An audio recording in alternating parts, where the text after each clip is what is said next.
Thank you for choosing this video to fall asleep. Make sure to subscribe and tell me in the comments where you are listening from.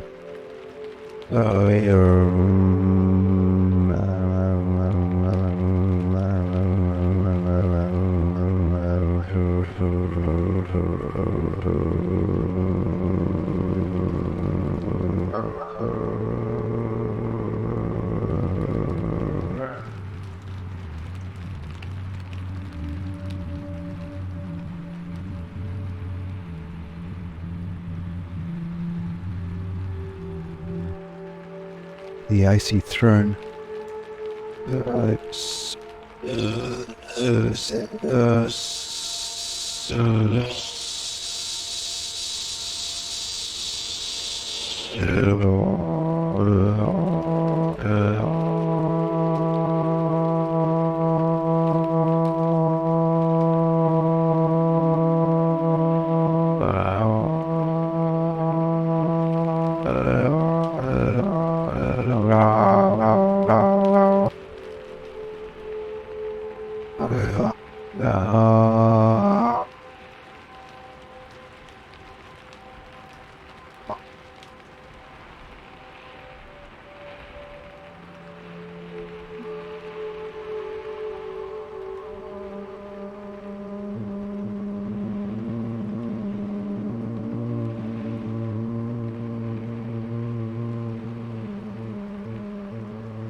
He turned from the window, his rotund figure casting a long shadow in the dim light of the room, his heavy fur-lined coat draped over his stout body, the monocle over his eye gleaming with a chilling intensity. Oswald always preferred the finer things in life, and now he was free to indulge in them without any fear of competition.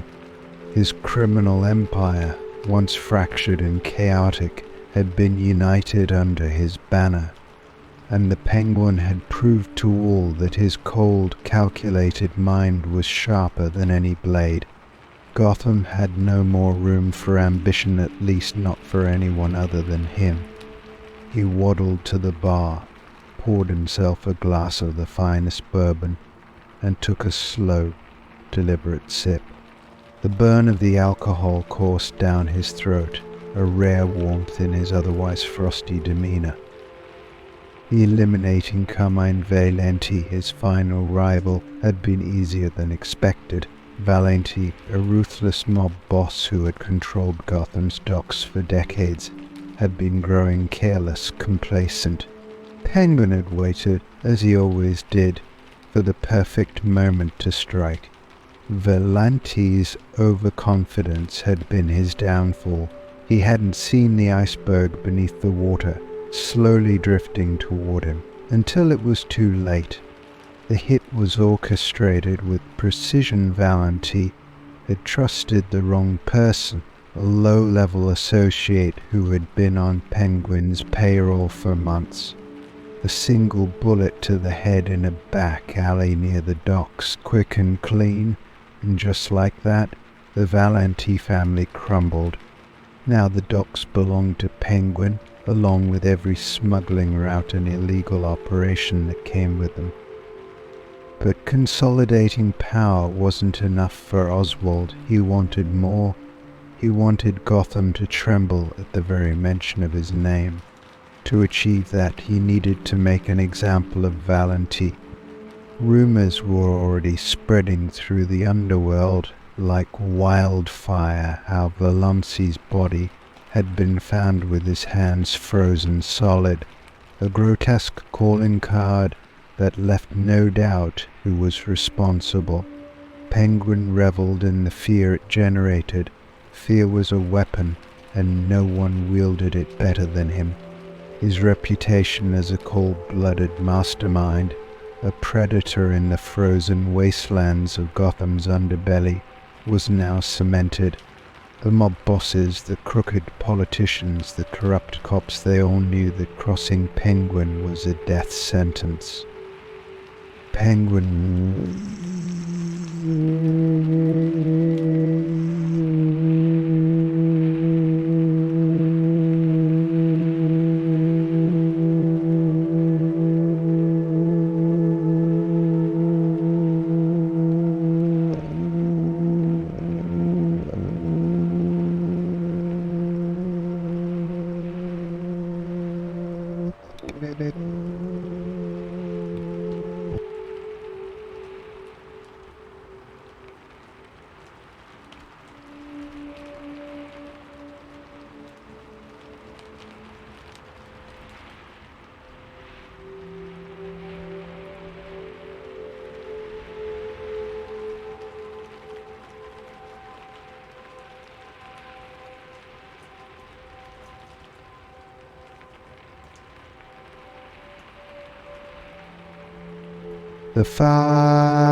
the raw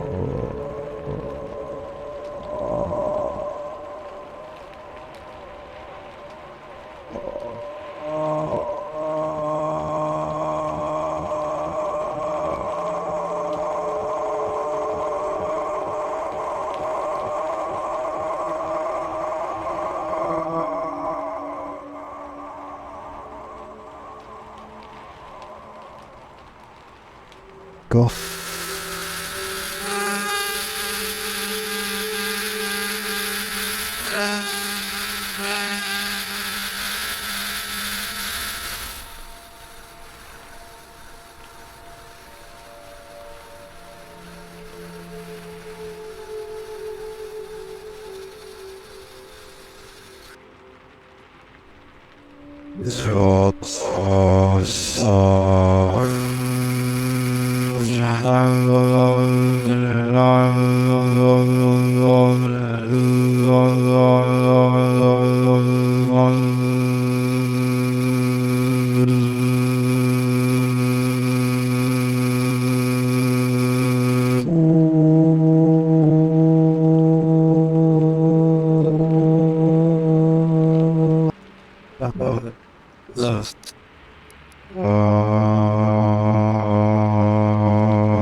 Penguin nodded, his expression unreadable. Good. And the docks? They're secure. We've already started moving the shipments. No one's gonna challenge us. So the port's under our control. The satisfied grin spread across Penguin's face. Excellent. Keep the pressure on. I want every smuggling route, every black market deal running through me. And if anyone even thinks about stepping out of line, remind them what happened to Valenti. The lieutenant nodded and left the room, leaving Penguin alone with his thoughts once more. His victory over Valenti was the final step in his rise to power, but it wasn't the end of his ambitions. So there was always more to be gained in Gotham, always another angle to play. The city was a chessboard, and Penguin was the master of the game. Every move he made was calculated, every decision designed to tighten his grip on the city's underworld. As the night wore on, Penguin found himself back at the window, looking out over his domain. Gotham was a city of shadows, but now those shadows belonged to him. His criminal empire, built on betrayal, manipulation, and fear, was stronger than ever. The cold wind howled outside, but inside Oswald Cobblepot was warm, secure in the knowledge that he had finally taken his rightful place at the top of Gotham's criminal hierarchy.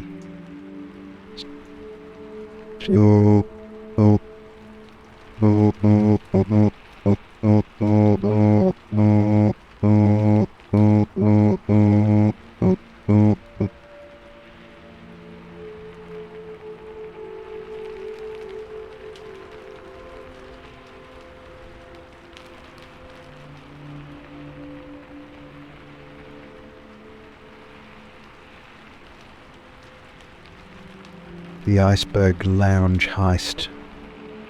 The Iceberg Lounge was Gotham's crown jewel of criminal elegance, a glittering beacon of wealth and power hidden in plain sight beneath its polished surfaces and exquisite decor. The club pulsed with underworld activity, arms deals brokered over champagne, money laundering disguised as high-stakes gambling, and smuggling operations arranged in hushed whispers in private booths. Oswald Cobblepot, better known as the Penguin, sat at the top of it all, watching his empire run like a well-oiled machine from his perch in the VIP lounge. But tonight something felt off. His instincts, honed by years of navigating Gotham's treacherous criminal landscape, buzzed with unease. The Iceberg Lounge thrived on the balance between chaos and control, a delicate dance that Cobblepot had mastered. But that balance shattered the moment the first gunshot echoed through the club. The room fell silent for a fraction of a second, the chatter and clinking glasses freezing in the air before erupting into screams. Patrons dove for cover, scattering in every direction as the doors were kicked open, and a group of masked thieves stormed inside. There were 6 of them, heavily armed and moving with military precision, each one taking up a position with calculated efficiency.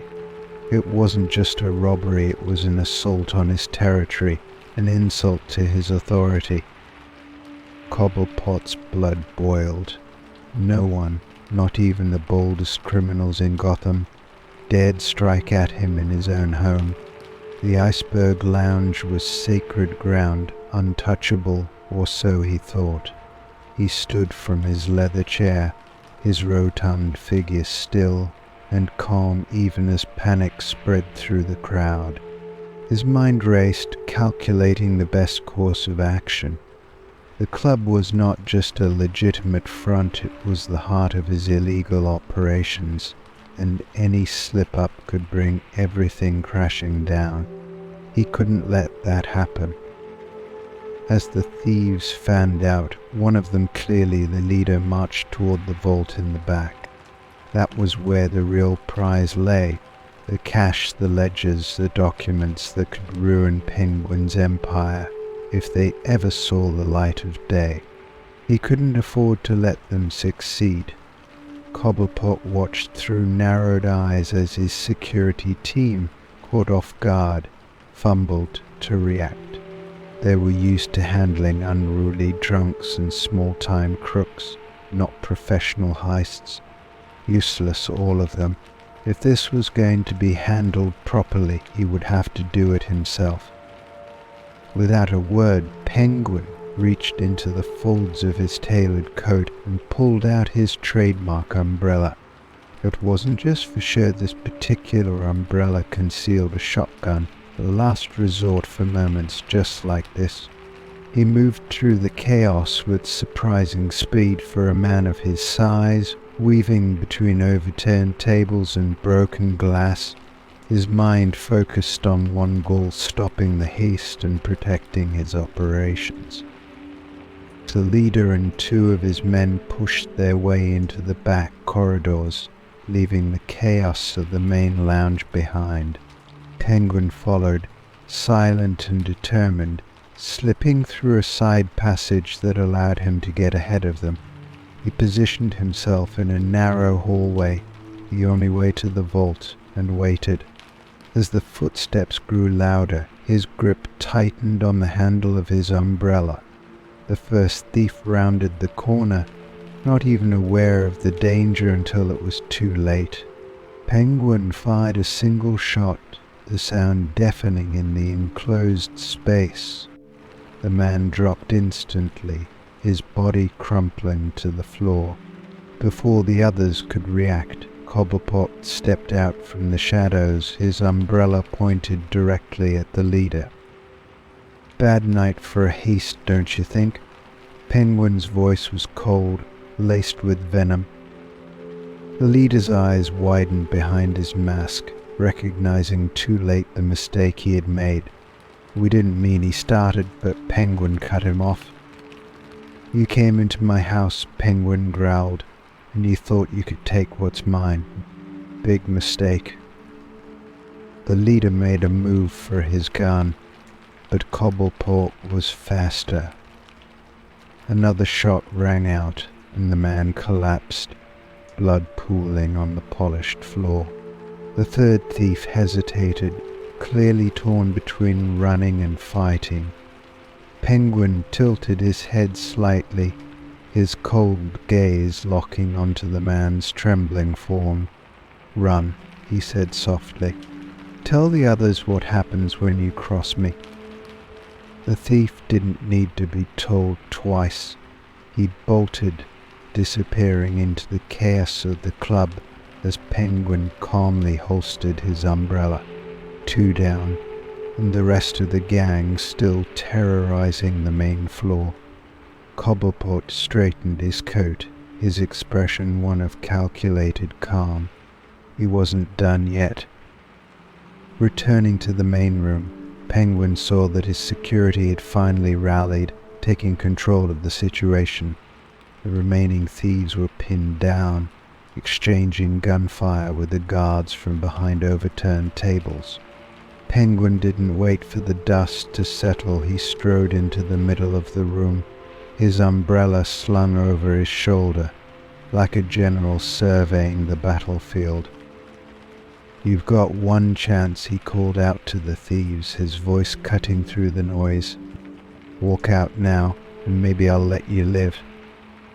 As the last of the chaos died down, Cobblepot stood in the center of his club, surveying the damage. The iceberg lounge had been bloodied, but it would survive. More importantly, his empire remained intact. No one had gotten to the vault, and no one had lived to tell the tale of the Penguin's secret operations. He would rebuild, as he always did, stronger and more ruthless than before. Gotham had just been reminded of why no one crossed Oswald Cobblepot and lived to tell the tale. Story 3. A Deal with the Devil. Oswald Cobblepot, better known as the Penguin, sat behind his imposing mahogany desk in the iceberg lounge, a sour expression etched across his face. The club was in its usual state of luxury, gleaming chandeliers reflecting off polished marble floors, but the air inside was tense. A fresh glass of bourbon sat untouched in front of him, the amber liquid catching the dim light. For once, Cobblepot wasn't in control. He hated that feeling more than anything. Across from him, the empty chair represented the invisible threat that had crept into his empire like a shadow. The rumors had started weeks ago, a new player in Gotham, someone who operated from the shadows and demanded obedience from every criminal faction in the city. No one had seen this crime lord, and yet their influence was undeniable. Powerful figures had already bent the knee, terrified whispers of debts owed, demands made, and brutal retribution for those who resisted. Now it was Cobblepot's turn. A message had arrived earlier that day. The boss wants a cut of your profits. Refuse, and the iceberg lounge burns to the ground. Oswald gripped the edge of his desk, his jaw tight with frustration. He had clawed his way to the top of Gotham's criminal underworld, fighting off rivals, police and vigilantes alike. The idea of being forced into submission by anyone boiled his blood. Yet he knew better than to underestimate an unseen foe. This crime lord had already proven their reach was long and their methods ruthless. He wasn't dealing with some upstart gang. This was a new breed of predator. The knock on the door drew Penguin's attention. His top lieutenant, Mason, stepped inside, his face drawn with concern. "Boss, he's here." Penguin's expression darkened. "He?" Mason hesitated. "Not him exactly. One of his representatives says he speaks for the boss." Of course, Penguin muttered under his breath. The shadowy crime lord wasn't even going to show his face. Coward. Still, Penguin wasn't about to let this meeting slip through his fingers. He gestured for Mason to bring the man in. A tall figure in a sleek, tailored black suit entered the room, his face obscured by the brim of his hat and a pair of dark sunglasses. His movements were slow, deliberate, as if he had all the time in the world. Penguin sized him up, noting the calm confidence in his stride. This wasn't just any errand boy. Whoever he was, he had real power behind him. "Mr. Cobblepot," the man said, his voice smooth as silk, "I represent someone with a vested interest in your business." He spoke with the ease of someone used to getting his way. Penguin didn't bother standing. He leaned back in his chair, hands folded over his chest, masking the fury simmering inside him. "I know who you represent," he replied coldly. "Let's cut the pleasantries. What does your boss want?"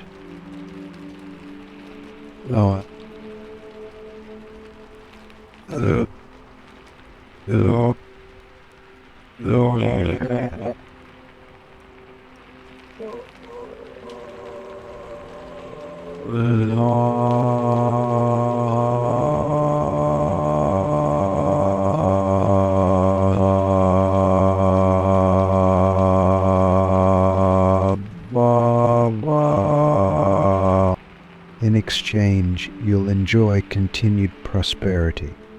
Refusal would be unwise. Penguin's eyes narrowed. 10% is no small figure, he said, keeping his voice steady, though inside the rage was building. That would cripple my operations. And for what?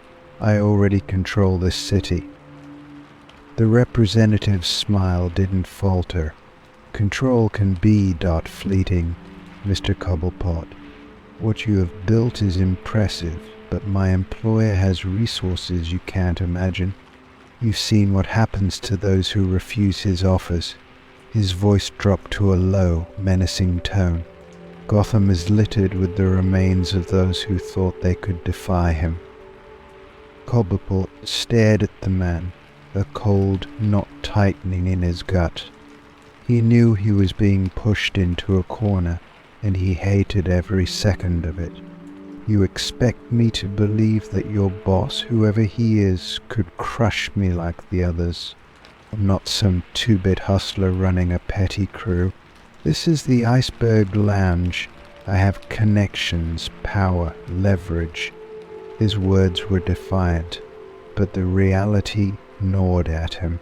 Whoever this unseen crime lord was, they had already proven themselves capable of toppling powerful figures in Gotham. The man adjusted his sunglasses, his expression unreadable.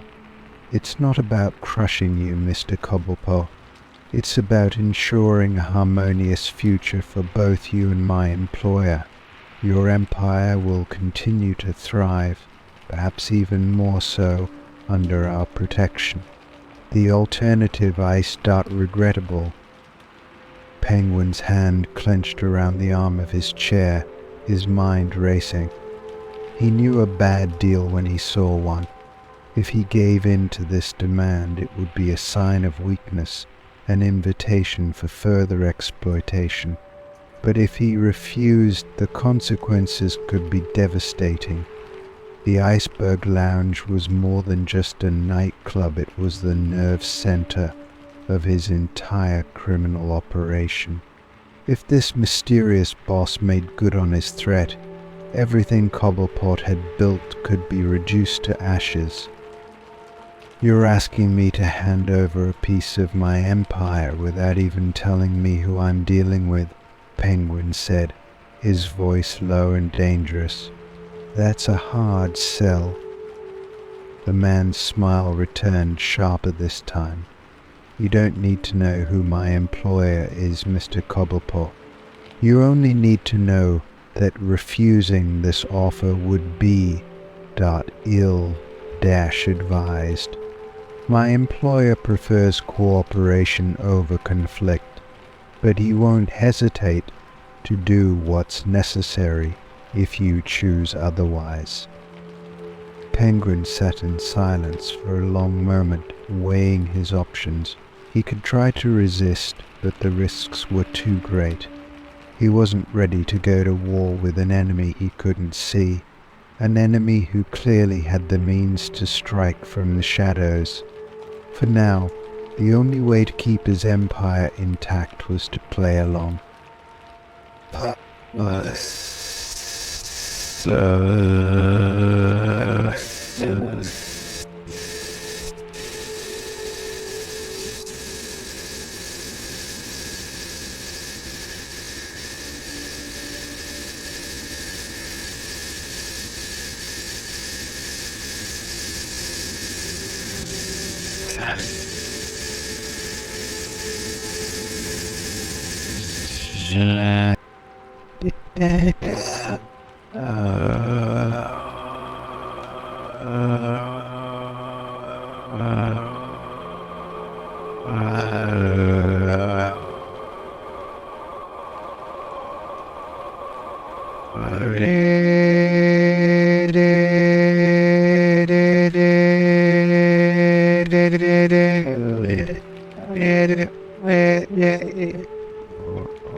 As the man turned to leave, Penguin watched him go, his fists clenched in silent fury. He had made a deal with the devil, but the moment he found a way to turn the tables, he would do so without hesitation. No one took what was his, not for long. Story 4. Blood on the Streets.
The deal had been months in the making, a shipment of high-grade military weapons that would have solidified Penguin's dominance over Gotham's black market. But the Russians, led by a brutal enforcer named Viktor the Bear Ivanov, had other ideas. They wanted a bigger cut, and when Penguin refused to bend to their demands, it was clear they had come prepared for violence. Penguin, always one step ahead, had his own men hidden in the surrounding rooftops and alleyways. But the moment the first shot was fired, the delicate balance of power in Gotham crumbled like ash in the wind. "Take them down," Penguin barked into his earpiece, his voice cutting through the chaos as his men sprang into action. The narrow alley exploded into gunfire. flashes of light illuminating the night as bullets tore through the air. Screams and the sharp crack of rifles filled the street as both sides clashed. The once quiet meeting place, now a battlefield drenched in blood and smoke.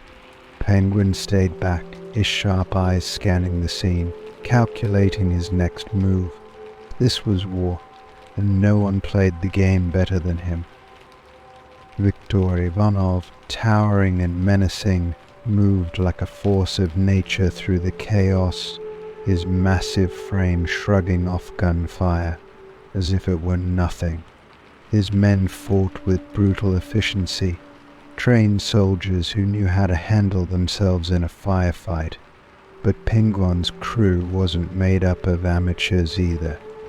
His men, seasoned by years of street warfare, fought with a cold, ruthless precision that mirrored their boss's own methods. Bodies fell on both sides, the once shining weapons now tools of death in a turf war that was spiraling out of control. As the battle raged, Penguin pulled back further into the shadows, his mind racing. This was supposed to be a clean deal, a smooth exchange of goods and cash that would have bolstered his position in Gotham's criminal hierarchy. Instead, it was a bloodbath, and if he didn't regain control soon, the entire city would be caught in the crossfire. He cursed under his breath, already planning his retaliation. The Russians had crossed him, and Gotham would burn for it. A scream from across the alley drew his attention. One of his men went down, a bullet tearing through his chest as Victor stormed forward, his massive hand gripping a shotgun like it was a toy. Penguin's gaze locked onto the Russian enforcer, a surge of cold fury filling him. This brute thought he could march into Penguin's territory, his city, and come out on top. He had another thing coming. With a flick of his wrist, Penguin signaled to his sniper, perched high on a nearby rooftop. A heartbeat later, a single shot rang out, precise and deadly. Victor's body jerked as the bullet slammed into his shoulder, but the giant didn't go down. He roared in pain, staggering but not stopping, his shotgun still spitting fire at Penguin's men. Penguin clenched his jaw. The Russians were tough, but they weren't invincible. He would bleed them dry, one by one, until there was nothing left but corpses and shattered dreams. "Pull back," he ordered, his voice calm despite the chaos. His men, disciplined even in the face of death, began to retreat, firing as they moved, drawing the Russians further into the trap Penguin had set. The streets of Gotham were no stranger to bloodshed, but tonight they ran red. As Penguin's forces pulled back, luring the Russians deeper into the industrial district, hidden snipers and ambush teams waited. Victor, blinded by rage, charged after them, his men following in a desperate attempt to finish the fight. Penguin knew these streets better than anyone. This was his territory, his home. He had turned it into a maze of death for anyone foolish enough to challenge him here. As the Russians advanced, they found themselves caught in a deadly crossfire. Penguin's snipers picked them off one by one from the rooftops, while his ground troops cut off their escape routes. Victor's roar of anger echoed through the night, but it was too late. His men were being slaughtered, trapped in a carefully orchestrated ambush. Penguin, watching from the safety of a nearby building, allowed himself a small, cold smile. The Russians had underestimated him, and now they were paying the price in blood. But it wasn't over. Victor, wounded and furious, still refused to fall. Even as his men dropped around him, he fought on, his shotgun blasting through Penguin's ranks with terrifying force. Penguin could see it clearly now. Victor wasn't just trying to win the fight. He was trying to kill him. The brute had one goal: to take Penguin down, no matter the cost. Cobblepot, ever the strategist, wasn't about to let that happen. He stepped out of the shadows, his trademark umbrella in hand, and called out across the battlefield, "Victor!"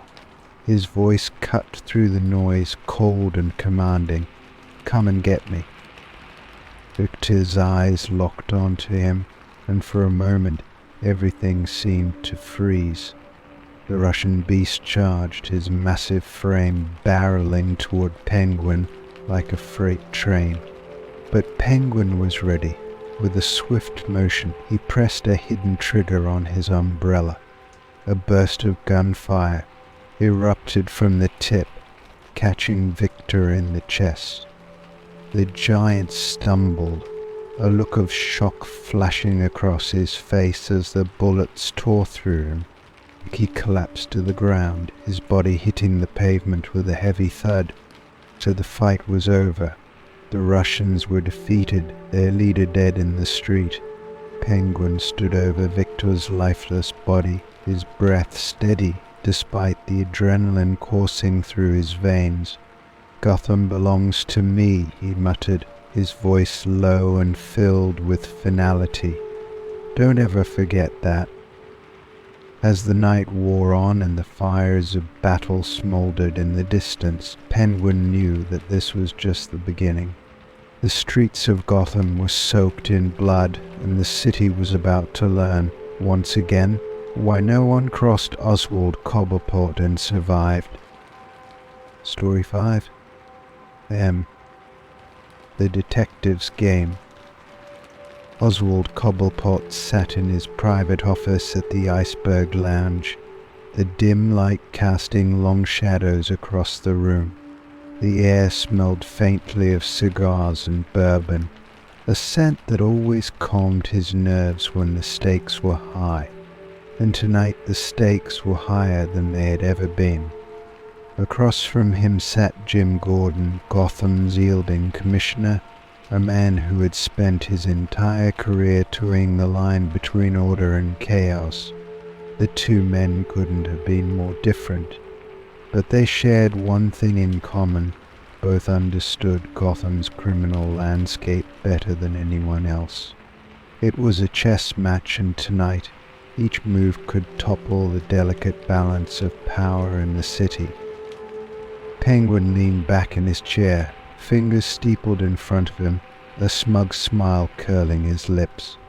He had always prided himself on being several steps ahead of his enemies, and Gordon was no exception. "To what do I owe the pleasure, Commissioner?" he asked, his voice smooth and calculated. He knew Gordon wasn't here for a casual conversation. Something was brewing, and Penguin needed to figure out what cards the Commissioner was holding. Gordon, dressed in his usual trench coat, leaned forward slightly, his face hard and unreadable. "Cut the act, Cobblepot. We both know what's going on in this city, and I'm tired of the games. You've been expanding your operations arms deals, money laundering, smuggling, and it's getting out of hand. I've had enough." One. Penguin chuckled softly, a cold sound that filled the room. "Gotham's a big city, Jim. You can't expect me to sit back and let the competition run wild, can you? I'm just keeping things in check, making sure the right people stay in line. It's business, nothing more." Gordon's eyes narrowed, his patience clearly wearing thin. "This isn't business, Oswald. This is blood on the streets. Innocent people are getting caught in the crossfire, and I won't stand by while you turn Gotham into your personal playground." Penguin's smile faded slightly, replaced by a more calculating expression. Gordon wasn't wrong. His recent push to expand his territory had sparked violence. Small-time gangs had been crushed, their remnants absorbed into his growing empire. But what Gordon didn't understand was that Penguin wasn't just playing for power, he was playing for survival. Gotham's underworld was always shifting, and if you didn't stay ahead, you got left behind, or worse, buried 6 feet under. "You know, Jim," Penguin said, leaning forward, "you're starting to sound an awful lot like a man who's run out of options. What exactly do you think you can do to stop me?" "Arrest me, please. You know as well as I do that I've got half the city's legal system in my pocket. I'd be out on bail before you even finished filing the paperwork." Gordon's jaw tightened. Penguin had struck a nerve, and both men knew it. But this wasn't about a simple arrest, it was about outwitting each other. They had been playing this game for years, each one pushing and pulling, trying to maintain the fragile balance that kept Gotham from plunging into complete anarchy. Gordon couldn't bring Penguin down without causing a ripple effect that would send the city spiraling into chaos, and Penguin knew that Gordon couldn't risk that, not with Gotham already on the edge.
But this isn't a fairy tale, and you're not the hero.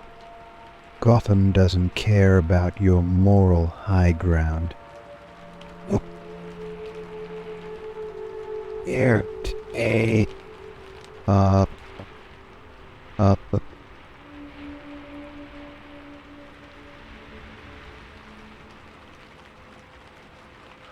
The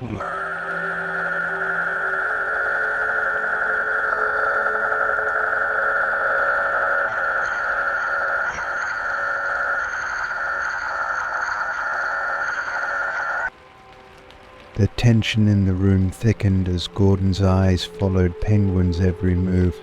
The commissioner was smart, perhaps too smart for his own good. He knew Penguin was involved in almost every major criminal enterprise in Gotham, but knowing and proving were two very different things. Every time Gordon got close, Penguin slipped away, leaving just enough plausible deniability to keep himself out of prison. But Penguin also knew that Gordon's persistence was his most dangerous weapon. The man never stopped, never gave up. It was only a matter of time before he found something Penguin hadn't accounted for. "You're making a mistake," Gordon said quietly, his voice carrying a warning. "You think you're untouchable, but you're not. You keep pushing, and eventually you'll push too far. There are lines even you can't cross." Penguin turned, glass in hand, and met Gordon's gaze with a cold smile. "Lines. Gotham's been without lines for years, Jim. The only thing that matters now is who's strong enough to draw them. And right now, that's me." Gordon stood, his face set in grim determination. "We'll see about that." Without another word, he turned and walked toward the door, his footsteps echoing in the quiet room. Penguin watched him go, the wheels in his mind already turning. As the door closed behind Gordon, Penguin set his drink down on the desk, his expression shifting from smug satisfaction to something more thoughtful. This game between them wasn't over, far from it. Gordon had resources, connections, and an unshakable moral compass that made him a formidable opponent. But Penguin had something else, an ability to adapt, to bend the rules without ever truly breaking them. It was a game of chess, and Penguin knew how to play the long game. Gotham.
But the detective's game wasn't about quick wins or flashy moves, it was about patience, about making sure that when the final move was made, there was no escape.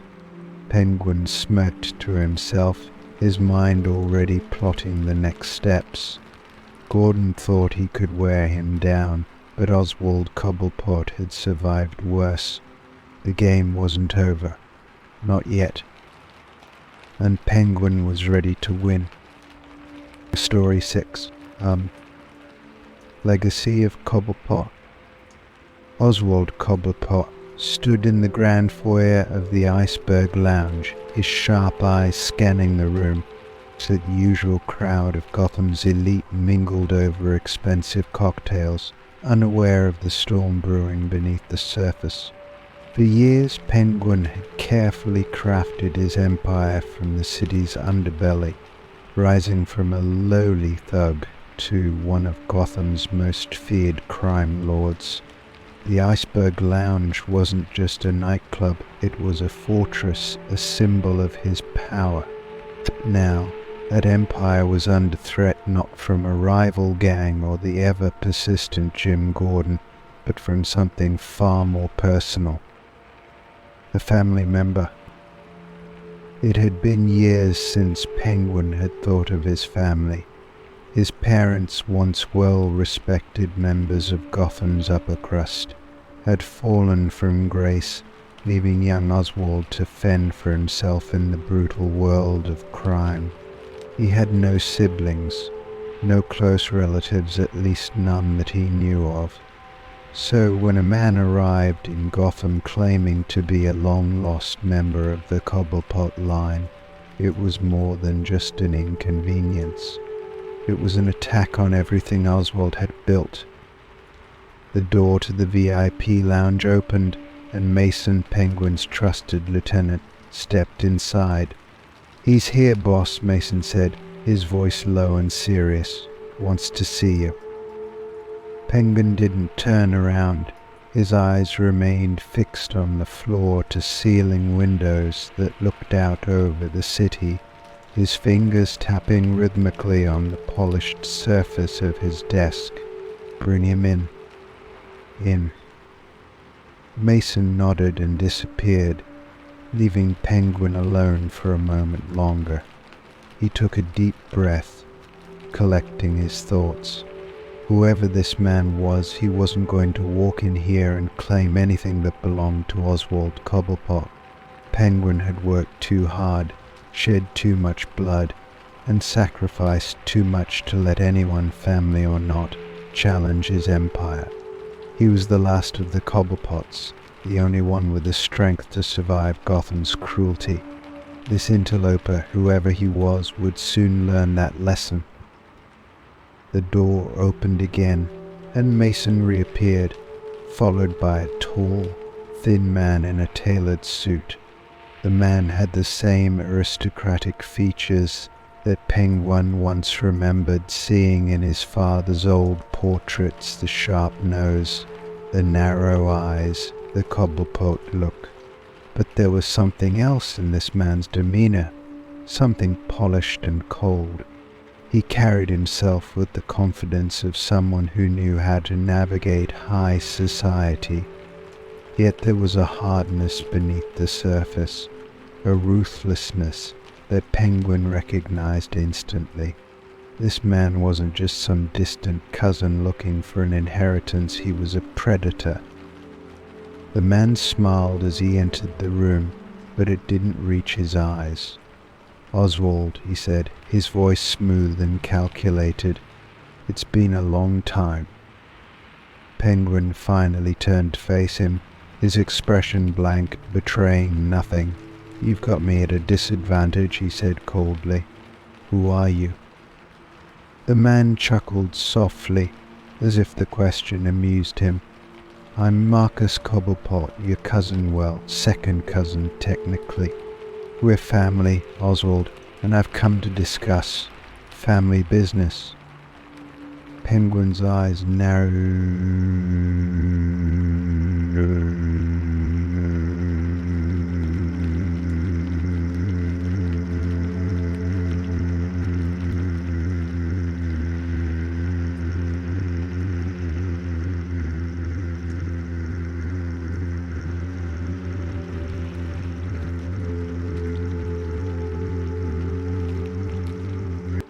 Not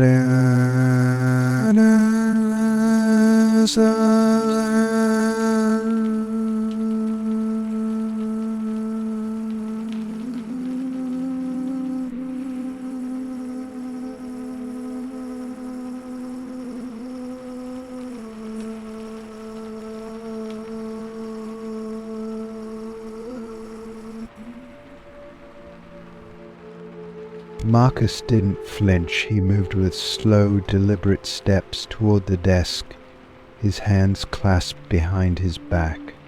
You do have family, Oswald, and whether you like it or not, the Cobblepot legacy still matters. Our name still holds weight in certain circles you've turned your back on, but I haven't. Penguin stiffened.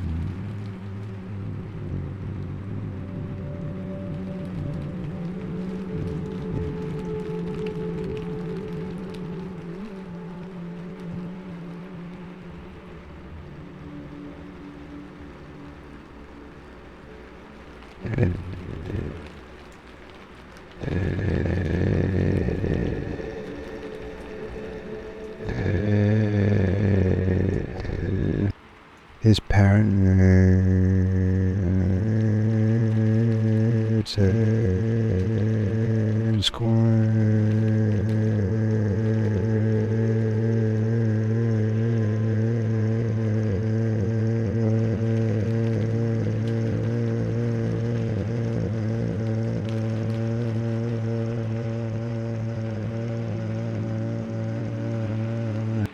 the Cobblepot legacy.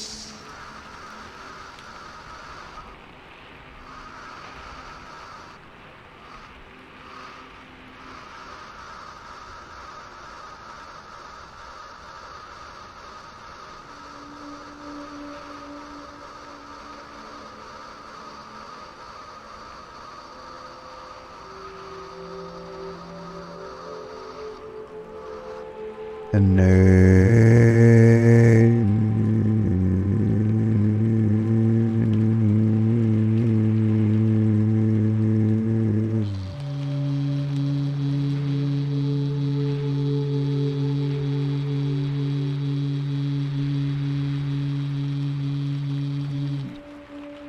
you've got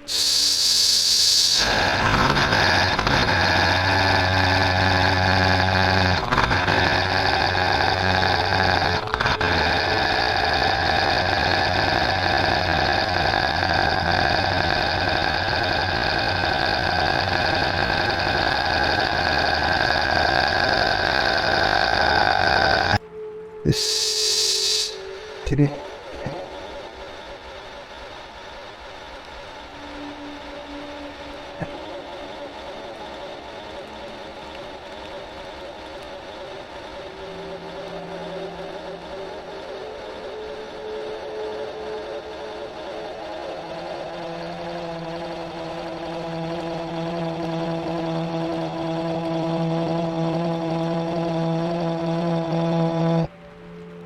Marcus smiled again, this time more genuinely, though the malice was clear beneath the surface. Oh, it means something, Oswald, to the right people. You've done well for yourself, I'll admit. But there are others investors, shall we say, who have a different view. They remember what the Cobblepot family was before your little detour into crime, and they've made me an offer. Penguin's pulse quickened, though he kept his face calm. An offer? Yes, Marcus said, his eyes gleaming. A rather substantial one. You see, they want to restore the Cobblepot name, but they don't think you're the right man for the job. 2. You see, they've offered me a deal take control of the family's remaining assets, and in exchange they'll help me eliminate the, shall we say, less savory elements of your empire. We keep the money, we clean up the name, and Gotham is ours. But first you have to go. Penguin's hands tightened around the arms of his chair, his mind racing. This wasn't just a family dispute. Marcus said backing, real, dangerous backing. If what he said was true, there were powerful people behind him, people with the resources to cripple Penguin's operations. But Oswald Cobblepot didn't bow to threats. He had fought harder enemies, and he had survived every attempt to take him down. You're making a mistake, Penguin said quietly, his voice like ice. This city is mine. The Cobblepot name, that's just a relic. You want to take what's mine, you'd better be ready for war. Marcus met his gaze, his expression cool and confident. War. Oh, Oswald, this isn't war. It's business. And business is about to change. Penguin watched as Marcus turned and walked out of the room, his footsteps echoing in the silence. The game was on, and for the first time in years, Penguin felt the familiar thrill of a new challenge. Marcus Cobblepot might have the backing of powerful allies, but Oswald had something far more dangerous, his own ruthless will to survive. The legacy of the Cobblepot family was about to be rewritten, and Oswald would make sure he was the one holding the pen. Story 7. The 7. Ice-Cold Vengeance. Oswald Cobblepot stood alone in the VIP lounge of the Iceberg Lounge. The city of Gotham stretched out beneath him like a dark, writhing sea. The dim glow of the club's chandeliers reflected off the glass in front of him, casting long shadows over his hunched figure. In his hand he held a tumbler of bourbon, the ice clinking softly as he swirled the drink, but for once it did nothing to calm the storm brewing inside him. An old enemy had resurfaced, someone he thought long buried in the ruins of his violent past. And now all the rage, the hatred, the cold thirst for vengeance that he had pushed deep down for years came rushing back with brutal force. Roar.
This time,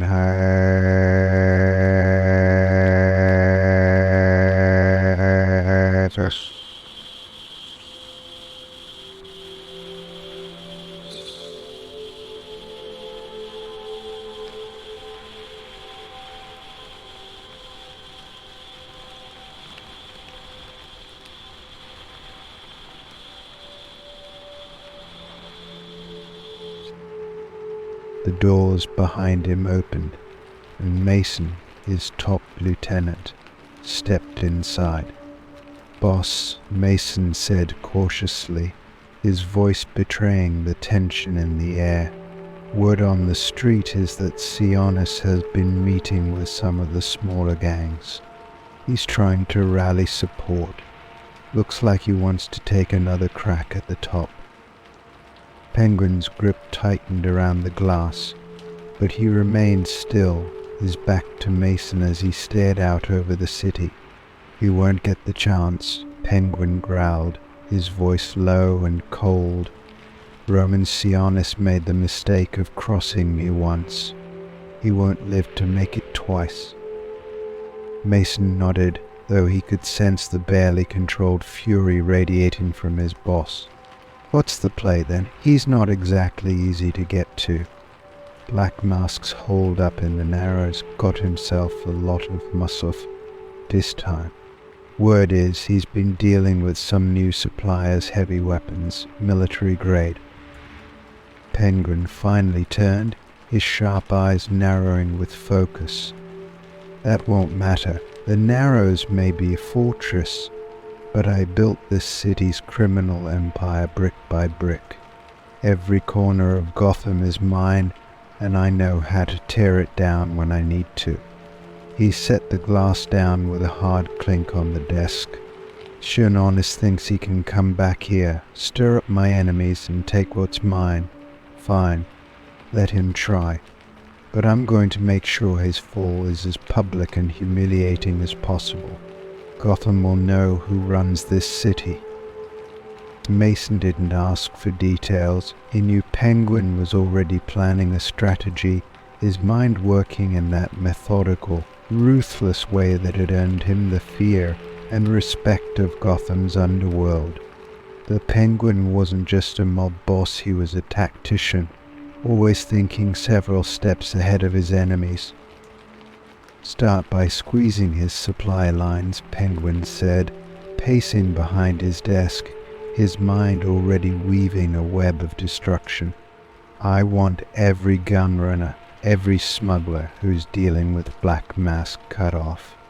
If they don't cooperate, remind them what happens when they cross me.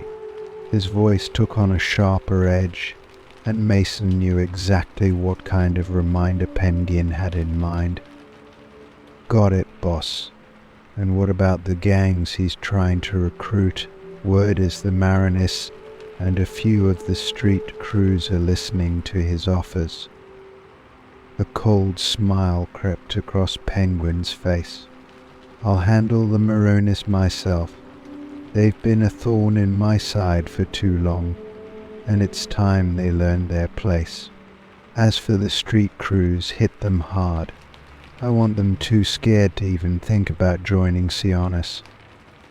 Penguin sat back in his chair, his fingers steepled as his mind continued to churn.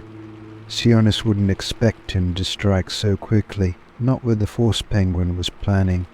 His enemy might have new muscle and new weapons, but Penguin had the city, its streets, its networks, its secrets.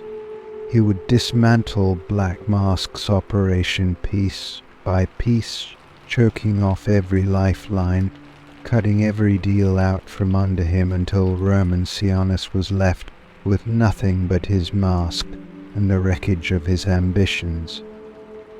But it wasn't just about business. This was personal. Penguin had waited for this moment for years. He still remembered the humiliation of their last encounter, the sting of defeat, the damage to his carefully crafted reputation. Black Mask had taken something from him, the sense of invincibility that Oswald had never truly regained. Now, with Roman Sionis back in Gotham, Penguin had a chance to reclaim it, and he would do so with a vengeance colder than the ice that lined the halls of his nightclub. Over the next few days, Penguin unleashed every resource at his disposal. His men hit Black Mask's suppliers, disrupting shipments of weapons and cutting off crucial supply lines. The street crews who had been tempted by Sionis's promises were ruthlessly crushed, their leaders left as warnings to anyone else considering an alliance. And the Maroney family, always looking to expand, found themselves targeted with a brutal efficiency that reminded them why no one challenged the Penguin without paying a price. Meanwhile, Penguin's spies kept a close watch on Sionis's movements.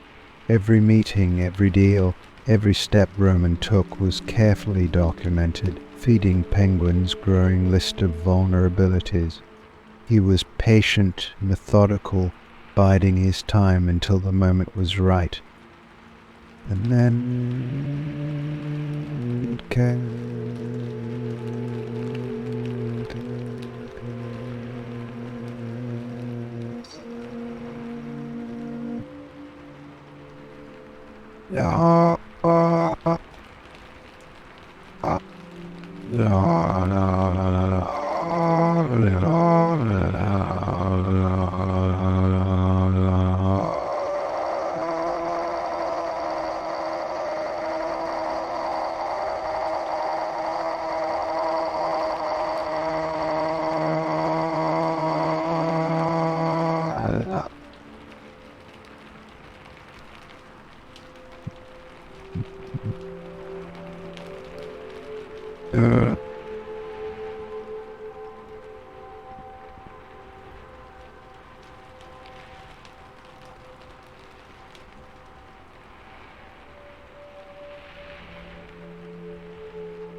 The ambush was swift, brutal, and decisive.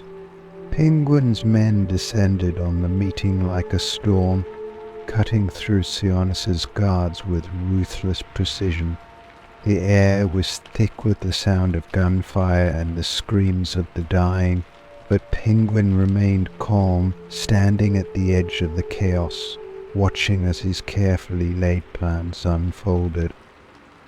And then he saw him, Roman Sionis, scrambling to escape, his black mask gleaming in the dim light. Penguin stepped forward, his umbrella in hand, the smile of icy satisfaction curling his lips.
Sionis turned, his eyes wide behind the mask, but before he could speak, before he could even think, Penguin raised his umbrella and fired.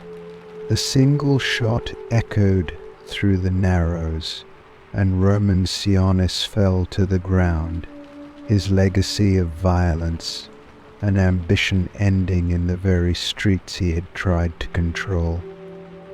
Penguin stood over the body for a long moment, his breath steady, his heart cold. The revenge was complete. Gotham was his, and nothing, not even a ghost from his past, would ever change that. Story 8. The Price of Power. Oswald Cobblepot stood in front of a gilded mirror in his penthouse, adjusting the collar of his tailored suit. Tonight, the Iceberg Lounge wasn't just a symbol of Gotham's underworld. Tonight, it was the gateway to something far more dangerous: politics.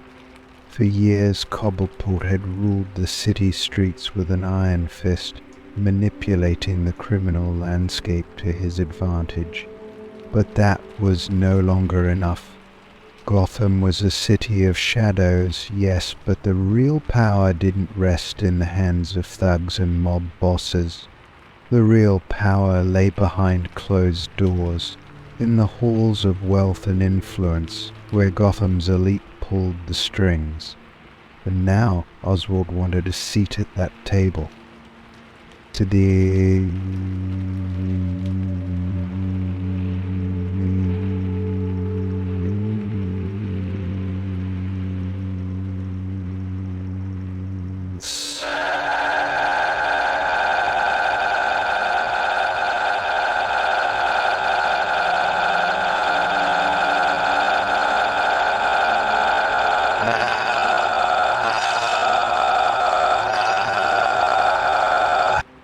he was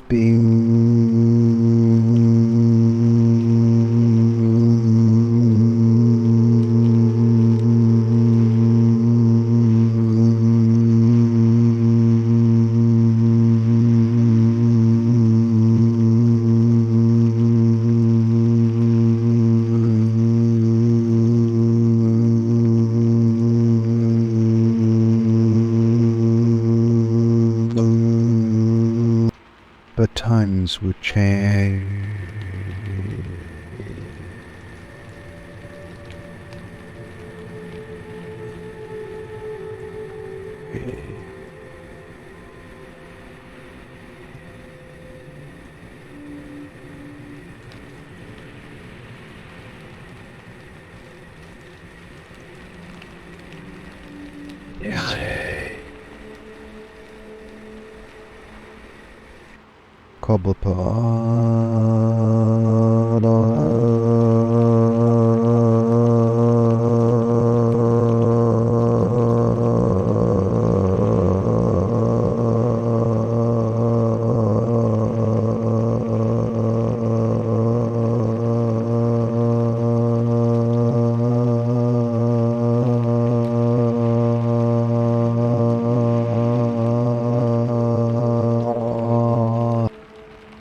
The knock at the door signaled it was time.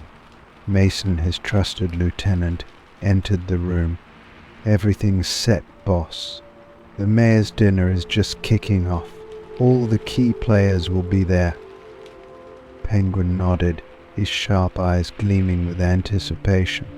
"Good. Let's see how Gotham's finest react to having me at their table." He turned and grabbed his signature umbrella from the rack, a reminder of the man he still was beneath the veneer of respectability. No matter how polished he appeared tonight, Penguin was still a predator. The city's elite might look down on him, but they would soon realize they were nothing more than prey. The iceberg lounge, transformed for the occasion, glistened with opulence. Chandeliers hung from the ceiling, casting a soft glow over the crowd of Gotham's wealthiest and most influential figures.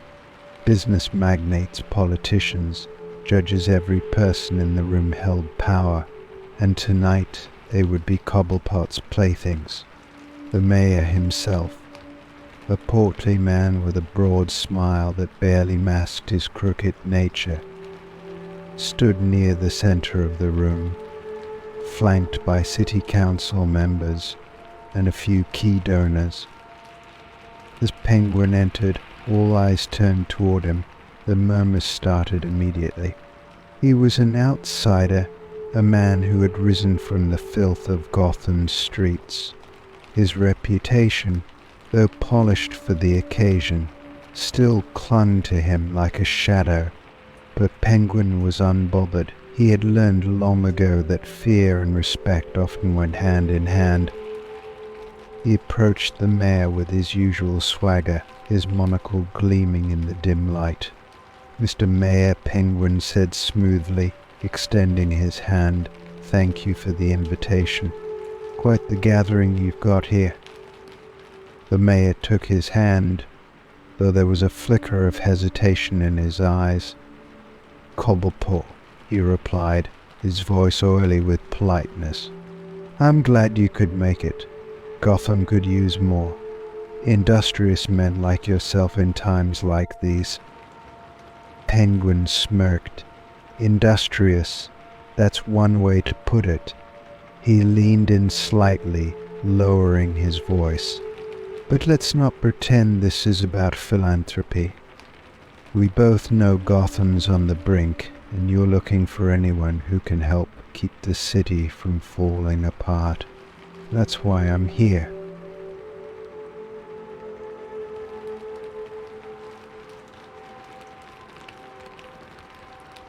The mayor's smile faltered for a brief second before he regained his composure. "Indeed, Gotham's problems are complicated." "Complicated is my specialty," Penguin replied, his smile widening, "and I've got solutions. But nothing comes for free." The mayor gave a tight nod, and Penguin knew he had struck a nerve. Behind the glittering facade of wealth and civility, Gotham's political machine was just as dirty as the streets Penguin ruled. These men and women might have held office, but they were no different than the gangsters and criminals he dealt with daily.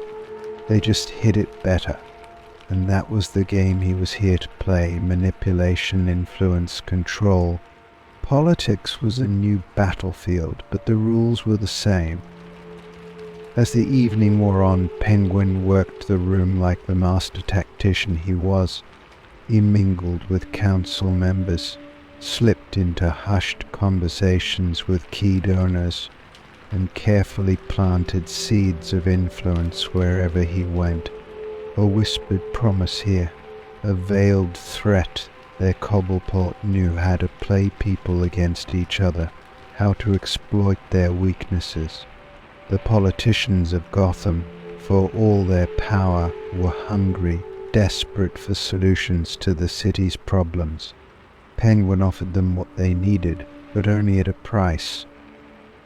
It wasn't long before Penguin found himself speaking with Sylvia DeVore, one of Gotham's most influential council members, and a woman known for her sharp mind and ruthless ambition. She eyed him with thinly veiled suspicion as they spoke, but Penguin was used to that. "I hear you've been making some moves," she said coolly, "positioning yourself as a man who can get things done." Penguin tilted his head, his smile never wavering. "I get things done because I understand this city. More than anyone in this room, I know how Gotham works, and I know how to fix it. But fixing things takes more than political posturing, councilwoman. It takes power." She raised an eyebrow. "And what's your price, Cobblepot?"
DeVore studied him, her mind clearly working through the implications of his offer.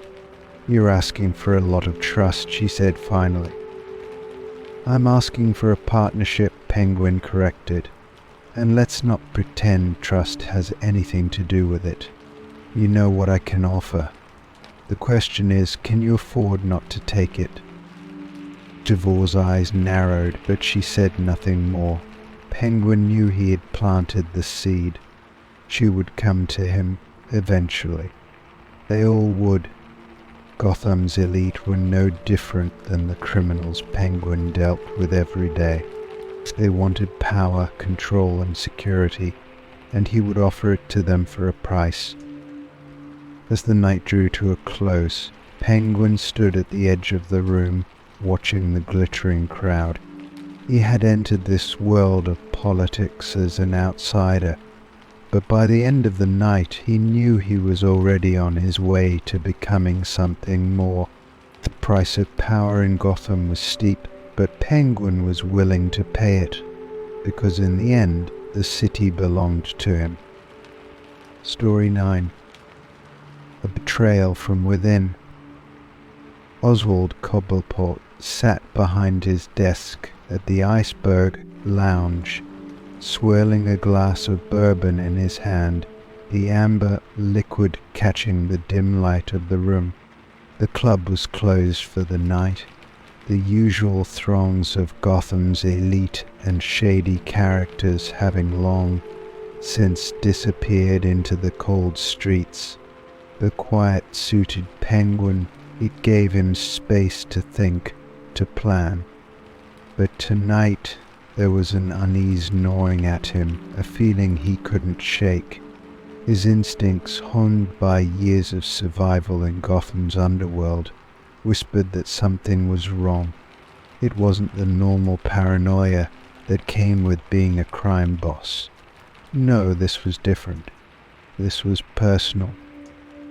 The knock on the door came sharply, breaking the silence. Penguin's Lieutenant Mason stepped inside, his face drawn tight with a mixture of apprehension and something else Penguin couldn't quite place. Behind him, another of Penguin's men followed, carrying a large file under his arm. Penguin eyed them both with suspicion, his fingers tightening around the glass. "What is it?" he asked, his voice cold and commanding. Mason hesitated, which immediately set Penguin's nerves on edge. Mason never hesitated.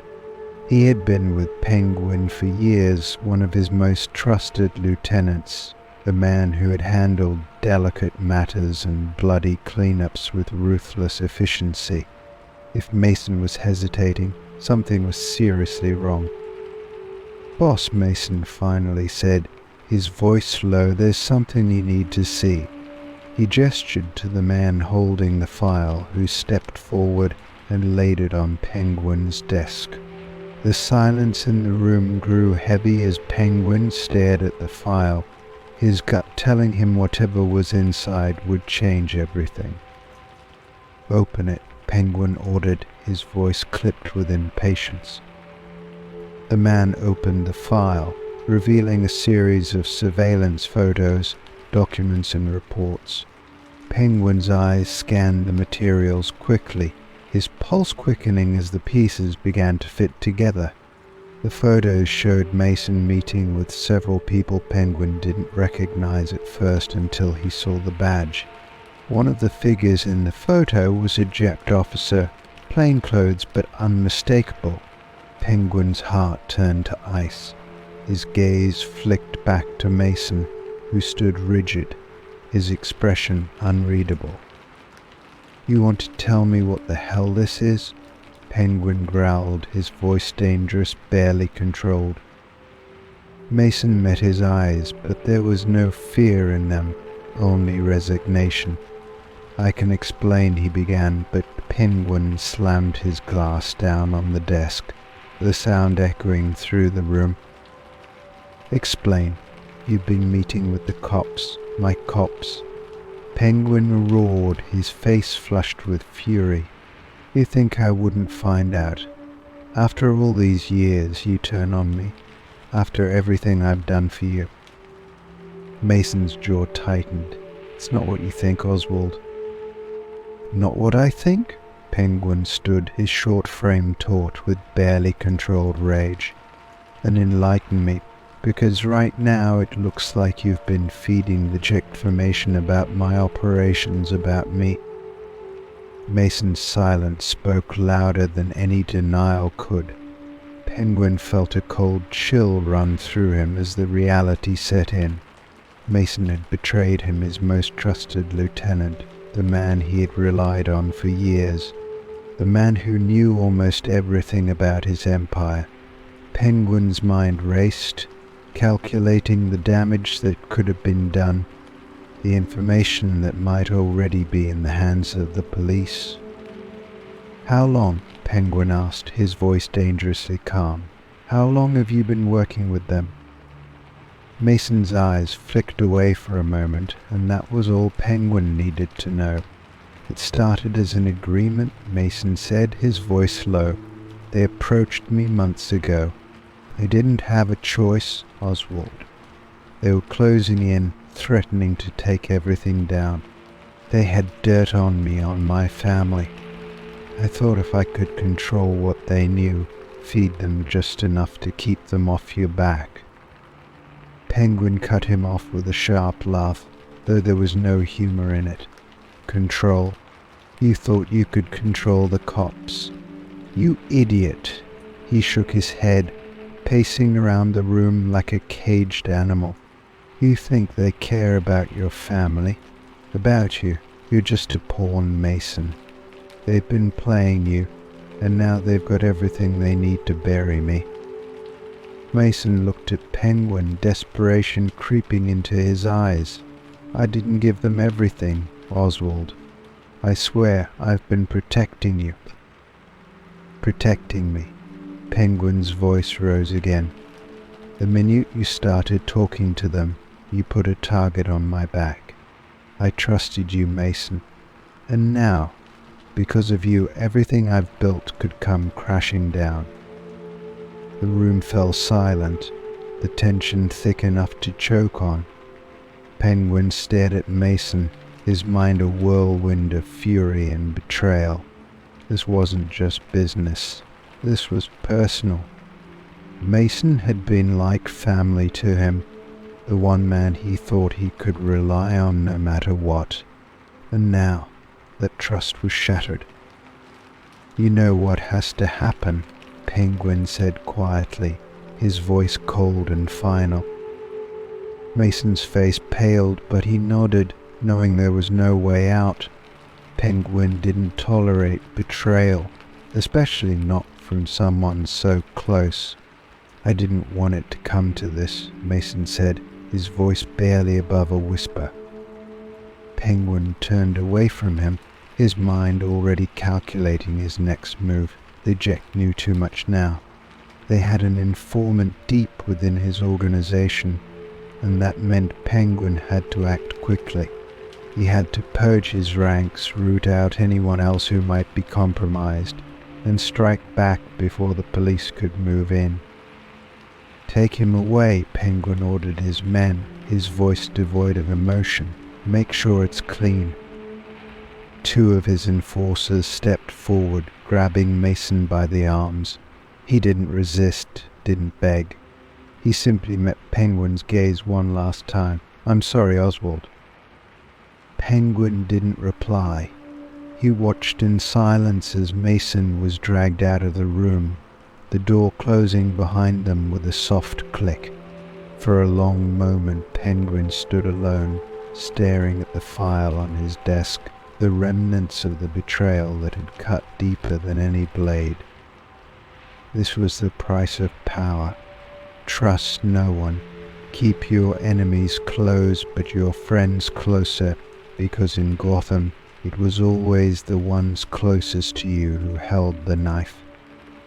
Penguin poured himself another drink, the ice clinking softly in the glass. He had survived betrayal before, and he would survive it again. But this time the game had changed. The Jik thought they had him in their sights. They thought they had the upper hand. They were wrong. With a slow, deliberate sip of his drink, Penguin's mind began plotting his revenge. Mason might have been a pawn, but Penguin knew how to turn the game in his favor. The Jept had no idea what was coming for them. In Gotham,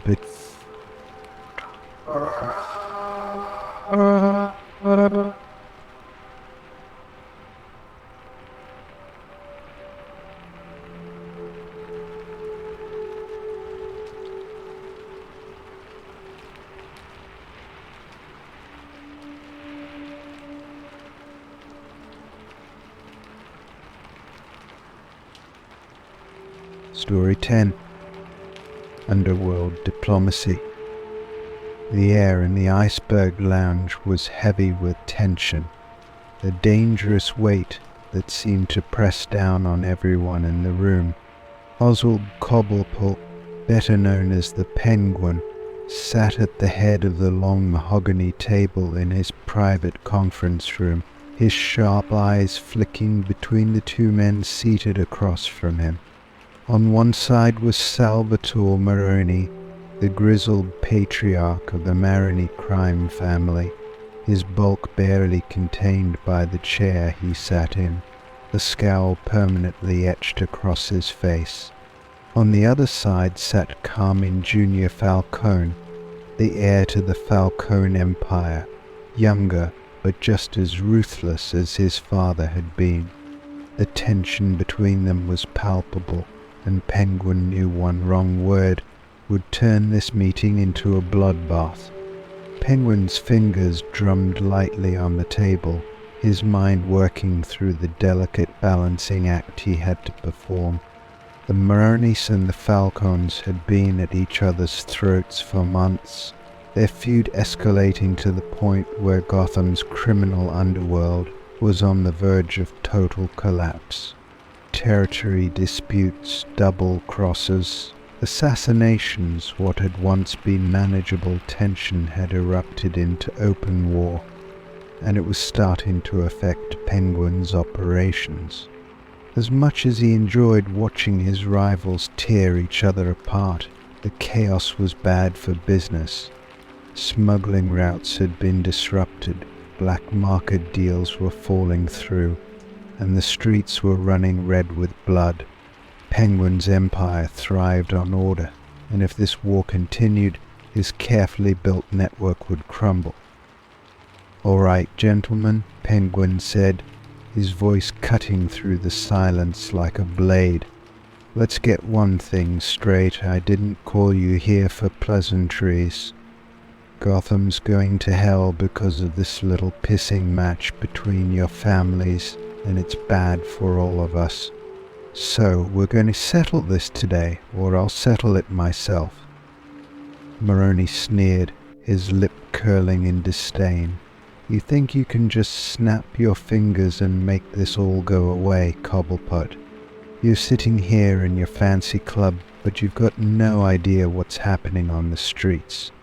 Falcone's boys are hitting my businesses, killing my men, and you expect me to just sit here and smile about it?" Across the table, Carmine Jr. Falcone leaned back in his chair, his expression cool and unreadable. "Your men have been encroaching on our turf for months, Maroni. You got greedy, plain and simple. Now you're paying the price." Penguin's eyes narrowed. This was exactly the kind of posturing he'd expected, but it was going to get them nowhere. "Enough," he snapped, his voice harsh and commanding. "I don't care who started what. What I care about is ending it. You both want control over the docks, over the drug trade, over the smuggling routes. But if you keep killing each other's men, there won't be anything left to control." Maroni leaned forward, his fists clenched on the table. "Then tell this little punk to back off my territory." Falcone didn't flinch, his voice calm and deadly. "Your territory? Last I checked, the docks were open for business to anyone who can hold them. And right now, that's me." Penguin sighed, realizing that reasoning with them wasn't going to be as simple as he'd hoped. Both families were entrenched in their need for dominance, their hatred for each other blinding them to the bigger picture. But Penguin knew something they didn't. ETA wasn't just about the docks or territory anymore. There was another player in the game, one lurking in the shadows, ready to pick up the pieces when the dust settled. "You're both fools if you think this war is going to end with one of you on top," Penguin said, his voice low but forceful. "There's a new crew moving into the city, and they're smarter than either of you. While you two are busy killing each other, they're building alliances with the smaller gangs, taking over the streets, and soon they'll come for your turf. You're both bleeding yourselves dry, and when they make their move, neither of you will have the strength to stop them." Maroni's scowl deepened, but Penguin saw a flicker of uncertainty in his eyes. Falcone, however, was harder to read. He remained composed, but Penguin knew he was listening. The crime boss wasn't as reckless as he seemed. He was calculating, just like his father had been. If anyone would see the bigger picture, it would be him. "So, what do you suggest in Cobblepot?" Falcone finally asked, his tone measured. Penguin leaned back in his chair, his fingers still tapping rhythmically on the table. "I'm suggesting a truce, temporary, if you want to call it that. You both keep your territories for now, but no more hits, no more sabotage. You focus on taking care of this new crew before they take care of you. Once they're out of the picture, we can sit down again and talk about the docks and the rest of it. But for now, you need to work together, or at least stay out of each other's way." Maroney snorted. "Work together? With him? You've got to be kidding me." Penguin's eyes hardened. "I'm not kidding. And if you don't take the deal, Maroney, I'll back Falcone. I've got the money, the connections, and the muscle to make sure he wipes you off the map."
Falcone, for his part, stayed silent, watching Penguin with those sharp, calculating eyes.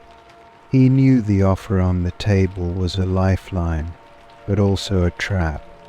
Penguin wasn't offering this deal out of the goodness of his heart. He was consolidating power, positioning himself as the one holding the strings.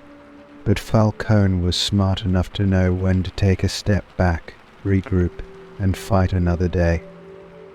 After a long, tense silence, Falcone nodded slowly.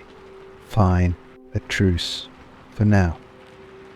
Penguin shifted his gaze to Maroney, who looked like he'd rather strangle Falcone than agree to anything, but after a few moments he grunted in reluctant agreement. "Fine, but this doesn't mean it's over." Penguin smiled, a cold, calculating smile. "Of course not. It just means you'll live to fight another day." As the two crime bosses rose from the table, Penguin watched them carefully. The truce wouldn't last forever, he knew that. But it didn't need to. All Penguin needed was enough time to strengthen his own position, to manipulate the pieces on the board until both families were dancing to his tune. In the end, the Maronis and Falcones would destroy each other, and Penguin would be the one left standing, the undisputed king of Gotham's underworld. For now, though, he was content to play the role of mediator. After all, there was no greater power than being the man who held the balance in his hands. Story 11. Claws of the Bat. Oswald Cobblepot, better known as the Penguin, sat in his lavish office atop the Iceberg Lounge, nursing a glass of bourbon. The gleaming lights of Gotham's skyline flickered through the floor-to-ceiling windows, casting long shadows that danced across the room. His fingers tapped rhythmically against the tumbler, but beneath his calm demeanor, the storm was brewing. It had been a close call, far too close. Batman had nearly gotten to him tonight, just as the hit was about to go down. The assassination attempt, meticulously planned to rid Gotham of a meddlesome rival crime boss, had failed spectacularly. And worse, the Bat had intervened at the last moment, dismantling Penguin's crew with brutal efficiency. Cobblepot had barely escaped a near miss from one of Batman's gadgets, leaving a gash across his cheek, a reminder of the Dark Knight's precision and ruthlessness. But Oswald wasn't one to lick his wounds. No, he was already thinking about how to turn the tables, how to make Batman pay for his interference. He hadn't survived Gotham's ruthless underworld by backing down from threats. If Batman wanted to tangle with him, then Penguin would make sure it was the last mistake the Bat ever made. As the evening wore on, Penguin's mind raced. He had spent years crafting an empire, rising from the gutters to become one of Gotham's most feared crime lords. The Iceberg Lounge was his fortress, his sanctuary, and now it would become a trap. He swirled the glass in his hand, the bourbon sloshing as he considered the pieces of the puzzle. That man was nothing if not predictable. His code, his need to stop Gotham's criminals, made him vulnerable, and tonight Penguin planned to exploit that weakness. Penguin pressed a button on his desk, summoning his top lieutenant, Mason. A few moments later, Mason entered the office, his expression grim. "You called, boss." Penguin turned slowly in his chair, his monocle gleaming in the dim light. "We've got a problem, Mason. The Bat," his voice was low but laced with venom. "He's been sticking his nose where it doesn't belong. Nearly cost me everything tonight." Mason nodded, his face tense. "We got word that he's already been sniffing around the docks. Some of the boys think he's planning something big." Penguin smiled, cold and calculating. "Good, let him come. We'll be ready." Mason raised an eyebrow. "What's the plan, boss?" Penguin leaned back in his chair, his fingers tapping the desk rhythmically. "We're going to turn this little birdcage of mine into a death trap. The Iceberg Lounge will be the bait. We leak just enough information to make sure the Bat comes here, thinking he's going to stop another big deal. But instead he's walking right into my hands." Mason crossed his arms, listening intently. "And how do we trap the Bat? He's slippery, boss. You've seen it yourself?" Penguin chuckled softly, the sound chilling in the quiet room. "Oh, Mason, that's the beauty of it. Batman's strength is also his greatest weakness. He can't resist playing the hero. We'll set the stage perfectly, a little performance, if you will. He'll think he's stopping a dangerous arms deal in the VIP lounge. And when he shows up, he'll find more than just a couple of thugs." Mason's eyes gleamed with understanding. "What are we talking, boss? Heavy artillery? Traps?" "Both," Penguin said with a grin. "I want the best men we've got, armed to the teeth with tech that's never seen before. Snipers in the rafters, tripwires, explosives hidden in plain sight. And just to make sure he's nice and distracted, we'll have a few hostages. Important ones, people he won't let get hurt." Mason nodded. "Understood, I'll get the men prepped." Penguin watched as his lieutenant turned to leave but called him back. "One more thing, Mason. I want you to spread the word on the street. Let it slip that I'm bringing in a shipment tonight. Something big. That'll be the lure." Mason smirked. "The Bat won't be able to resist." Penguin's smile widened. "Exactly. Now go. We've got a show to prepare." Later that night, the Iceberg Lounge buzzed with anticipation. The club remained open, its usual crowd of Gotham's elite mingling and drinking in ignorance of the deadly trap being set beneath their feet. The VIP lounge, tucked away on the upper floor, was where the real action would take place. Penguin sat in his private office, watching through the security cameras as his men took their positions. The snipers nestled in the rafters, hidden from sight, but with perfect vantage points. Explosives were carefully placed under tables, disguised as decorations. His best enforcers were armed with high-tech weapons, designed specifically to counter Batman's usual tactics. Penguin leaned back in his chair, satisfied with the preparations. The Iceberg Lounge had become a fortress. There would be no escape for the Bat this time. He glanced at the security feed again, watching as a group of his men led the hostages into the VIP room. High-profile targets, city council members, business leaders, people Batman wouldn't let die. And then the wait began. Penguin knew Batman wouldn't arrive through the front door. No, the Dark Knight was far too theatrical for that. He'd come in through the shadows, the rooftops, or perhaps even the sewers. Penguin had made sure every entry point was covered. He smiled to himself, picturing the Bat walking right into his trap. The explosion would take out half the VIP lounge, and the snipers would finish the job.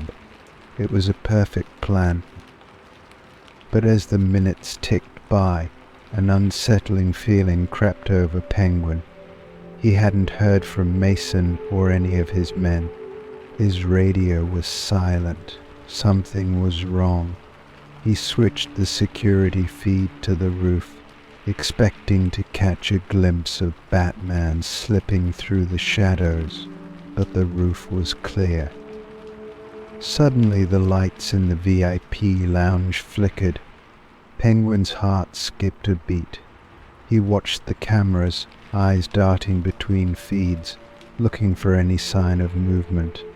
And then he saw a shadow, barely visible, moving through the rafters.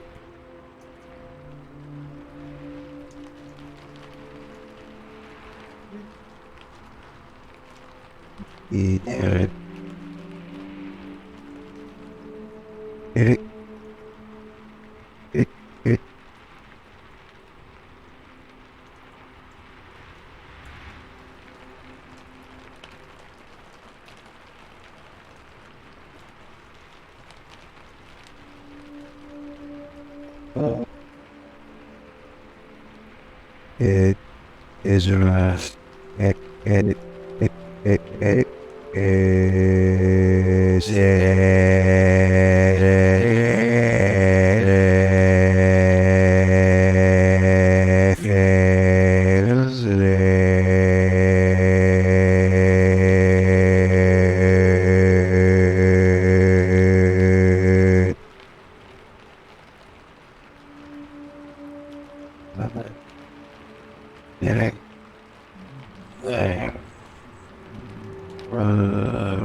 Before Penguin could reach for his radio, the lights in his office went out.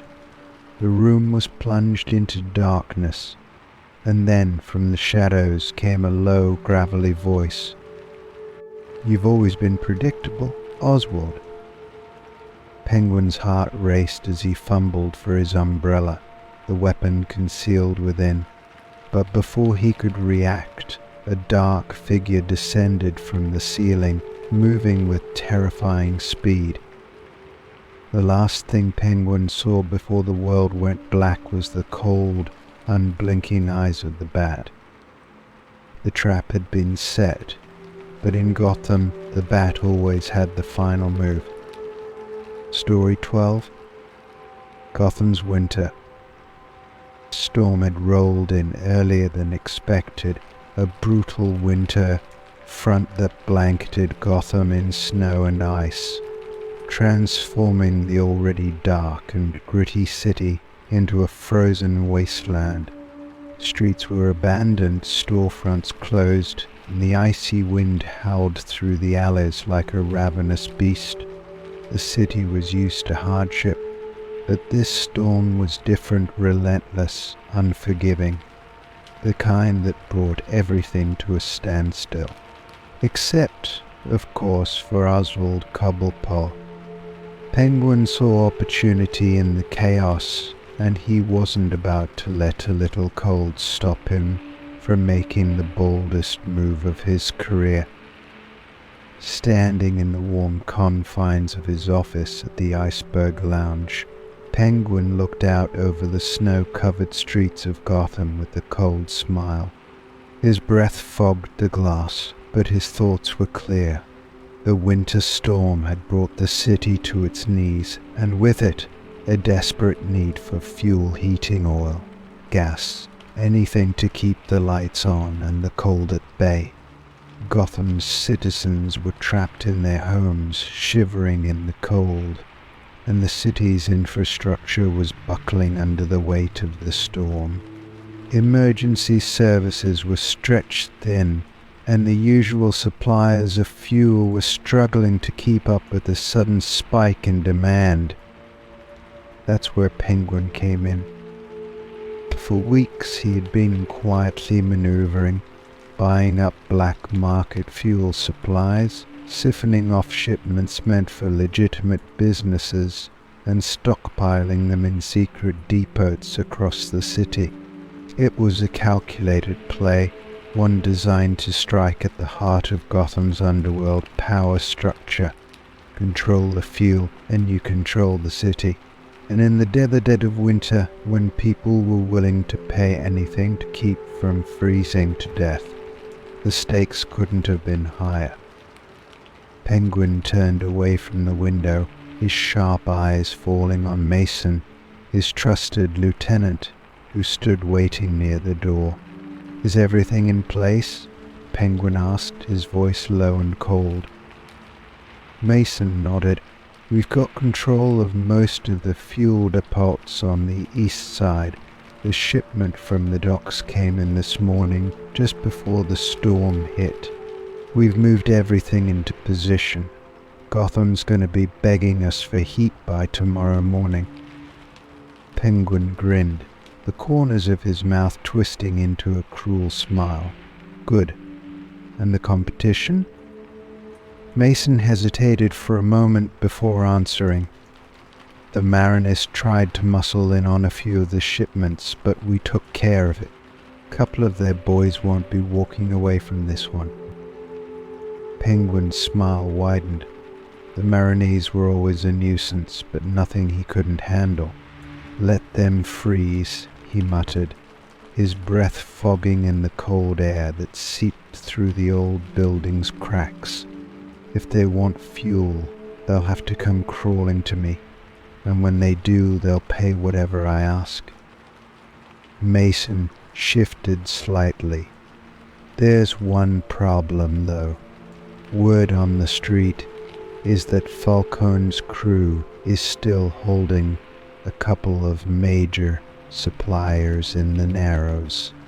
If they manage to get fuel out to the people before we do, it could undermine the whole plan."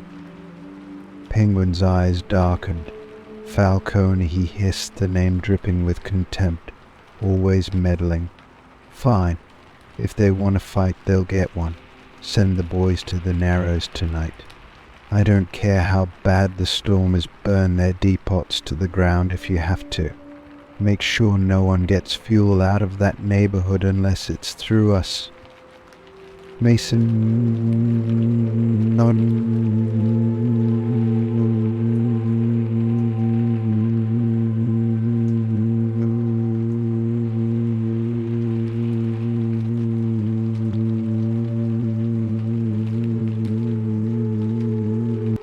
The storm had created the perfect conditions for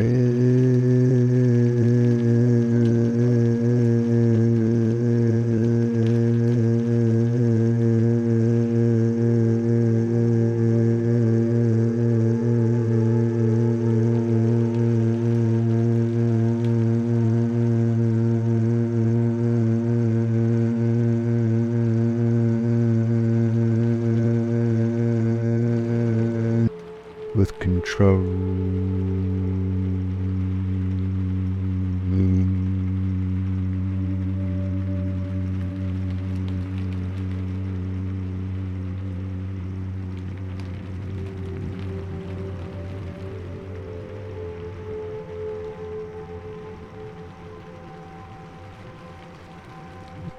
Gotham's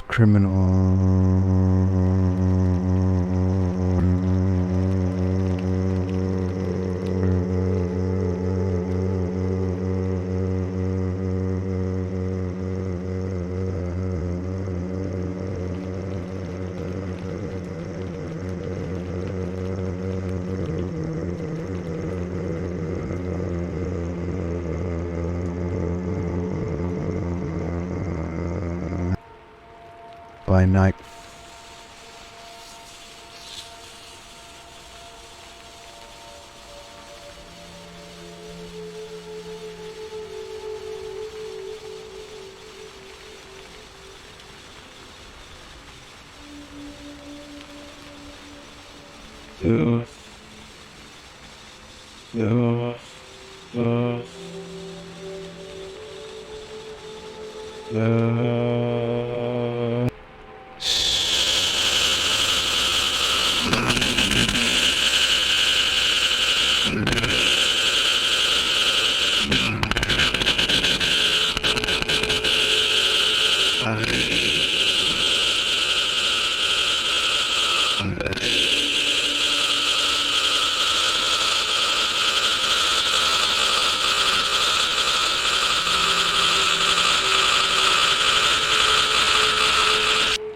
But in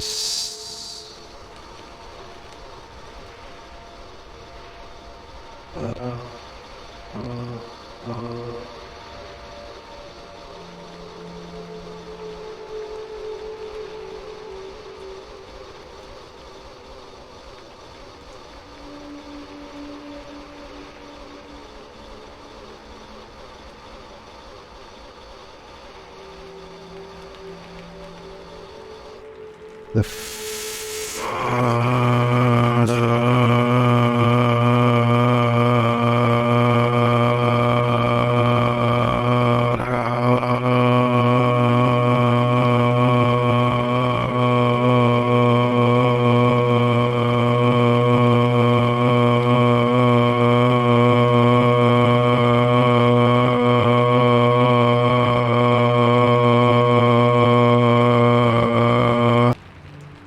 Penguin stood in the back of the lounge, overseeing the operation with a gleam of satisfaction in his eyes.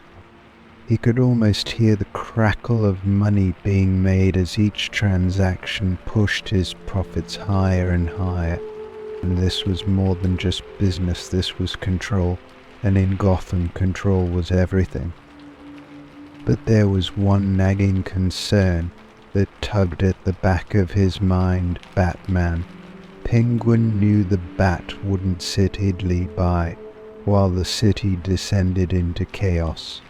He had already disrupted Penguin's plans more than once, and if he got wind of what was happening tonight, there was a chance he would come sniffing around. Penguin took a slow sip from his bourbon, letting the warmth spread through him as the cold gnawed at the windows. He wasn't worried. Not yet.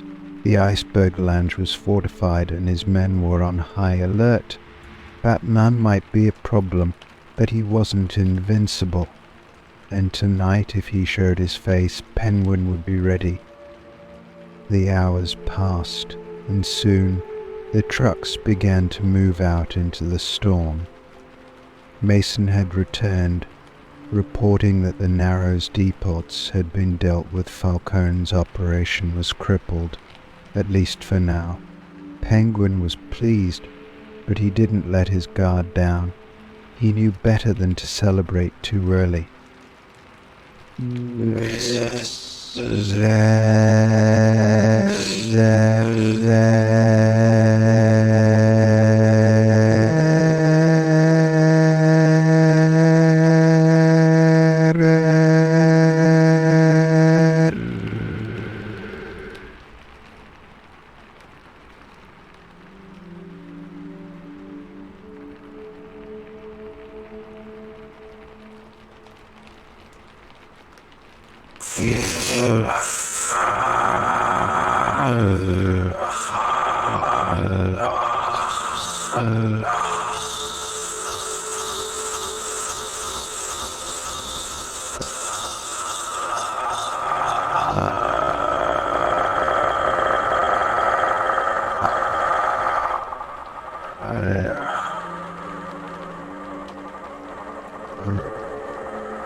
Penguin's grip tightened around his glass. Where? South side near the docks. He's working his way toward the next shipment. Penguin's smile vanished, replaced by a cold fury. Tell the boys to double down. I don't care what it takes. Batman doesn't get near those shipments. And if he does, make sure it's the last thing he ever does. The trap was set, the pieces in motion. Penguin would have his control over Gotham's fuel supplies, no matter the cost. And if Batman wanted to play hero in the middle of the storm, he would find out that not even the Bat could survive Gotham's winter. Story 13. The Silent Coup. Oswald Cobblepot, better known as the Penguin, sat in the grand office of the Iceberg Lounge, overlooking Gotham's snow-dusted skyline.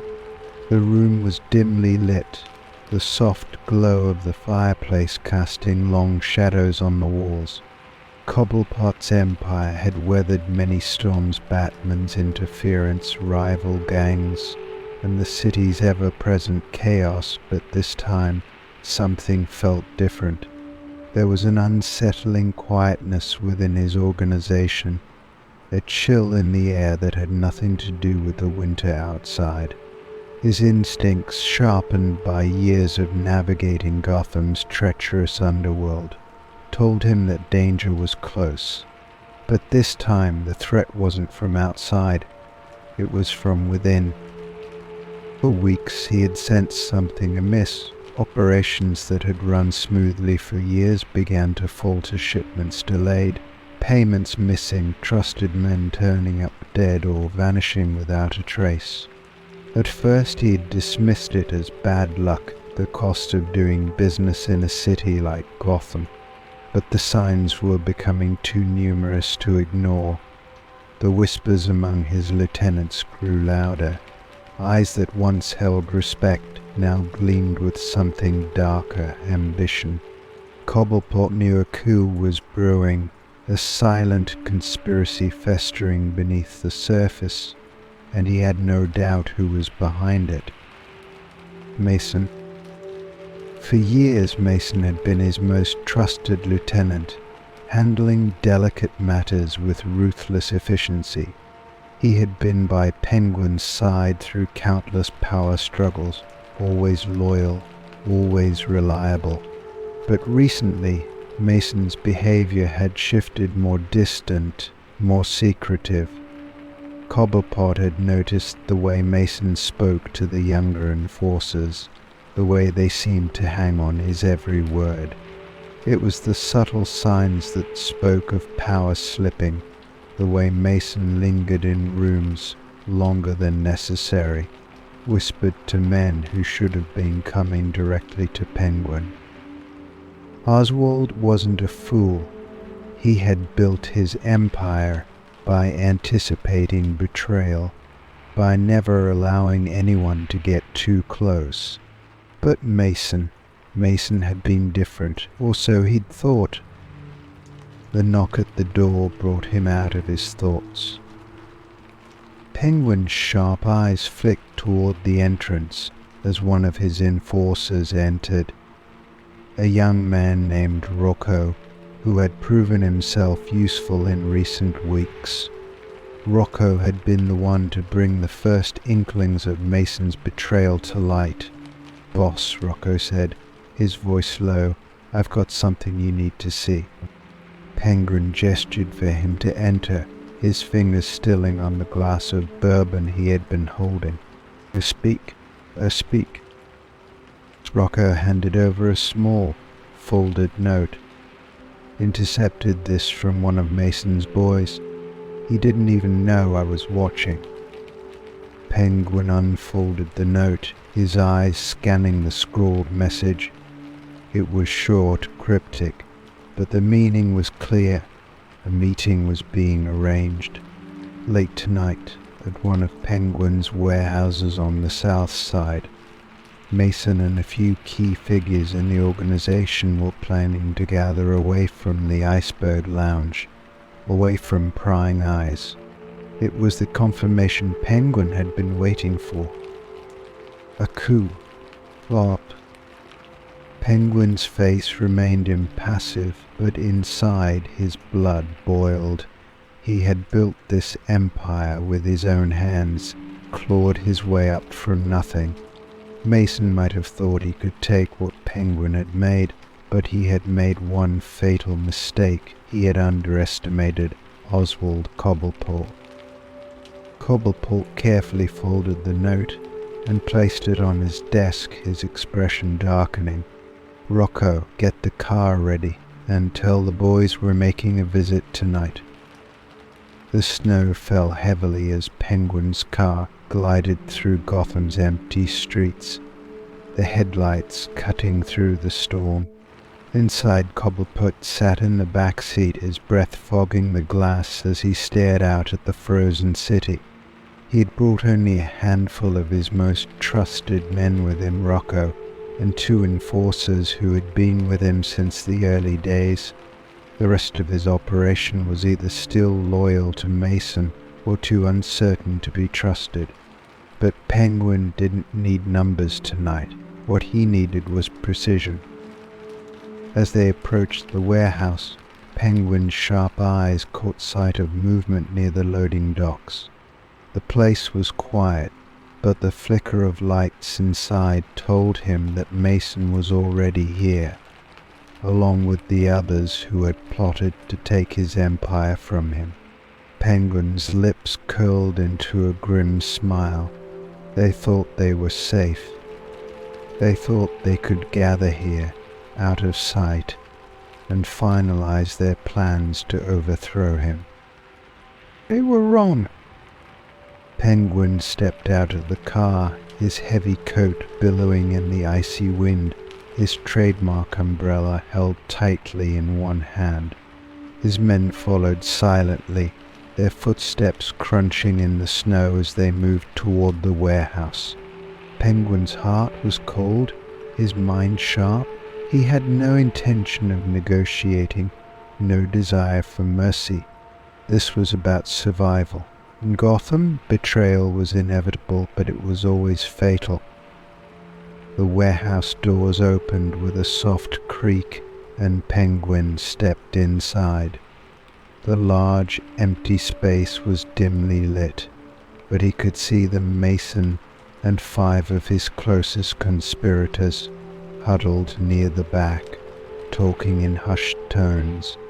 They didn't notice Penguin at first, too engrossed in their whispered discussions of what would happen after Cobblepot was gone. It wasn't until Penguin's cane tapped sharply against the concrete floor that they realized they were no longer alone.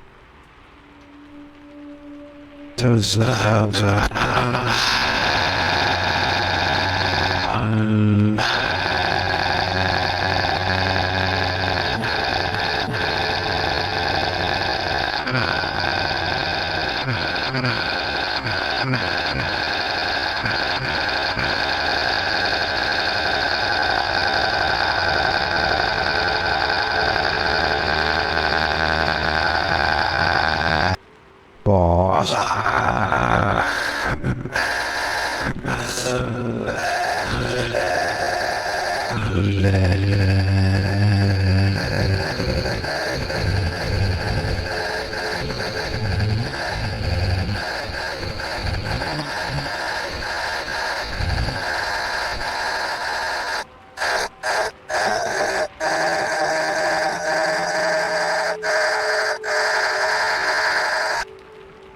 Penguin smiled, a cold, humorless smile. Funny, he said, his voice low and calm. I was about to ask you the same thing. The silence that followed was thick with tension. Mason's hand instinctively moved toward the gun at his hip, but Penguin's men were faster. In a flash, Rocco and the others drew their weapons, training them on Mason and his conspirators. The room filled with the metallic clicks of safeties being released, and Mason froze.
Save it, Penguin snapped, cutting him off. I gave you everything, Mason. I trusted you. And this is how you repay me. Mason's face twisted with desperation. It wasn't like that. You've been slipping, Oswald. Gotham's changing, and if we don't change with it, we'll be left behind. I was trying to protect us, protect you. Penguin stared at him for a long moment, his eyes cold and unblinking. Then slowly he raised his umbrella, pointing it directly at Mason's chest. I don't need protection, Mason. I need loyalty. Before Mason could respond, a single deafening shot rang out from Penguin's umbrella. Mason's body jerked violently, and he crumpled to the ground, a dark pool of blood spreading beneath him. The room fell silent.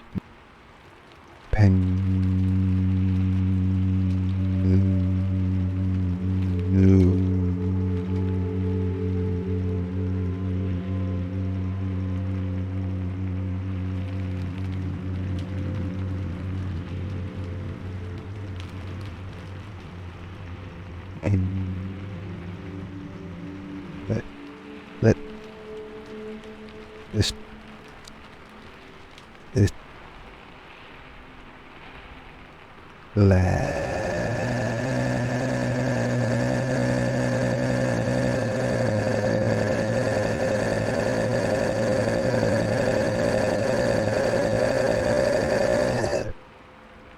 the conspirator.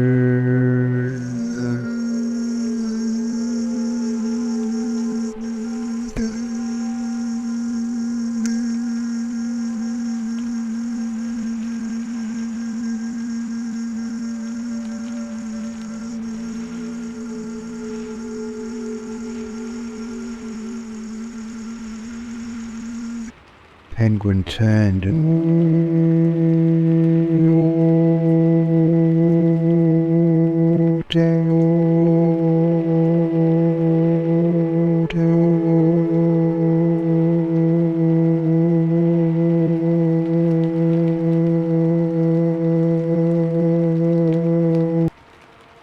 outside, the snow continued to fall, blanketing the city in cold, quiet stillness.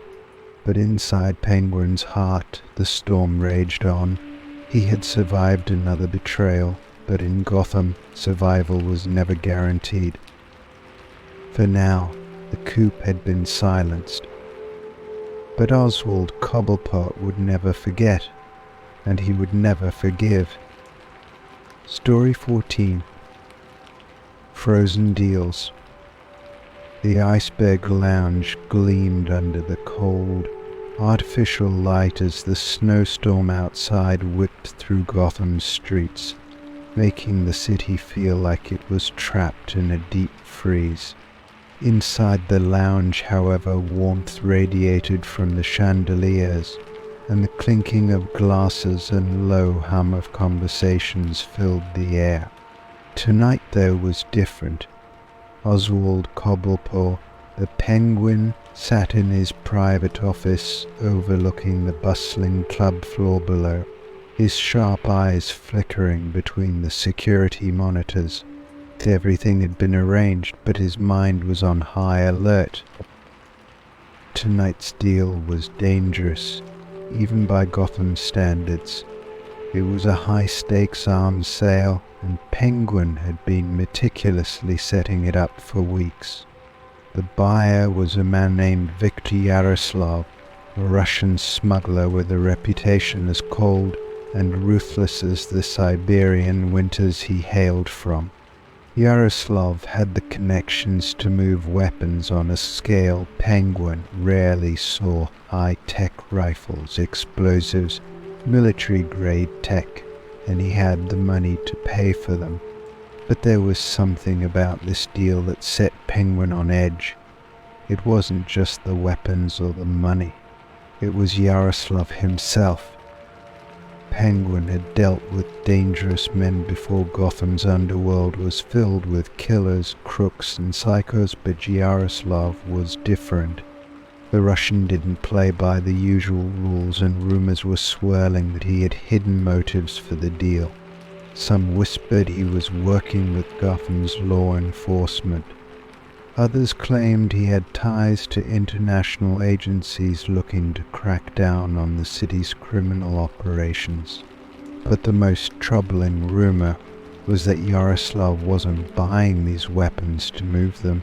He was buying them to use them against Penguin himself. Cobblepot wasn't about to let himself get outplayed in his own city. A knock on the door came sharply, pulling Penguin from his thoughts. Mason, his lieutenant, entered looking as grim as ever. "Boss," he said, keeping his voice low, "Yaroslav's here. He's waiting in the VIP lounge with his men." Penguin nodded, his fingers tapping the edge of his desk rhythmically. "Good. Have you doubled security like I asked? Yes, sir. We've got men covering every exit, snipers on the upper levels, and the boys are armed to the teeth. If Yaroslav tries anything, he won't make it out alive. Penguin smiled coldly. Perfect. Let's go see what our guest has in store for us.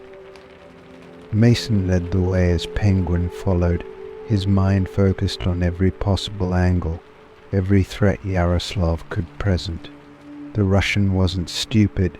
He had to know that any double cross tonight would end badly for him. But something about this deal still gnawed at Penguin, a feeling that things weren't as simple as they appeared. When they arrived at the VIP lounge, Yaroslav was already seated at a round table near the back, flanked by two of his men, hulking brutes with cold eyes and bulging muscles barely contained by their tailored suits. Yaroslav himself was a striking figure, tall and lean, with sharp cheekbones and a wolfish grin. His slicked back hair and expensive clothes gave him the air of a businessman, but Penguin knew better. Beneath that polished exterior was a predator, one who wasn't afraid to tear apart anyone in his way. Oswald Kobopo, Yaroslav said smoothly as Penguin approached, his voice thick with a Russian accent. It's an honor to finally meet the infamous Penguin. Penguin smiled thinly, taking a seat across from him. The pleasure's all mine, Yaroslav. You've made quite the name for yourself in certain circles. I hear you've been keeping busy. Yaroslav's grin widened. Business is booming, as they say, and from what I hear you've been expanding as well. Gotham is ripe for opportunity, yes? Always, Penguin replied, his eyes narrowing slightly. But opportunity comes with risks, and I don't take kindly to surprises. Yaroslav chuckled softly, leaning back in his chair. You're a cautious man, I see. I respect that. But there are no surprises here, Cobblepot. Just a simple transaction. You get the money, I get the weapons. Everyone leaves happy. Penguin's smile didn't reach his eyes. That's the idea. But you'll understand if I like to make sure I know exactly who I'm dealing with. Yaroslav's grin faltered for a brief moment, but he recovered quickly. Of course. Trust is important in our line of work.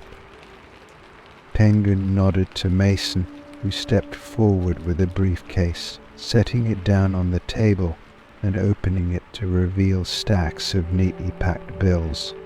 Penguin's eyes flicked to the money, but he was more interested in Yaroslav's reaction. The Russian glanced at the cash, then back at Penguin, his expression unchanged. Everything's accounted for, Mason said. It's all there. Yaroslav nodded slowly, leaning forward slightly. Good. Now, let's see the merchandise. Penguin gestured to one of his men, who brought forward a tablet. On it, detailed specs of the weapons were displayed: assault rifles, grenade launchers, high-grade explosives. Yaroslav examined the list carefully, his eyes scanning over the details with keen interest. Penguin watched him closely, trying to decipher what was going on behind those cold eyes. Was Yaroslav really just here for the weapons, or was this part of something bigger?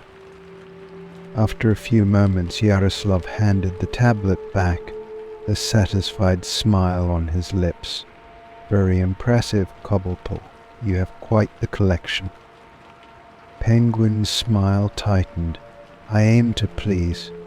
Now let's finalize this deal, shall we? Yaroslav leaned back, folding his hands in front of course. But before we do, there's just one small detail I think we need to address. Penguin's eyes flickered with suspicion. And what might that be? Yaroslav's grin returned, colder this time. I've been hearing things, Cobbleport. Rumors. Some say you've been selling information to certain interested parties. Others say you've been working with outside forces to clean up Gotham's underworld. That doesn't sit well with me.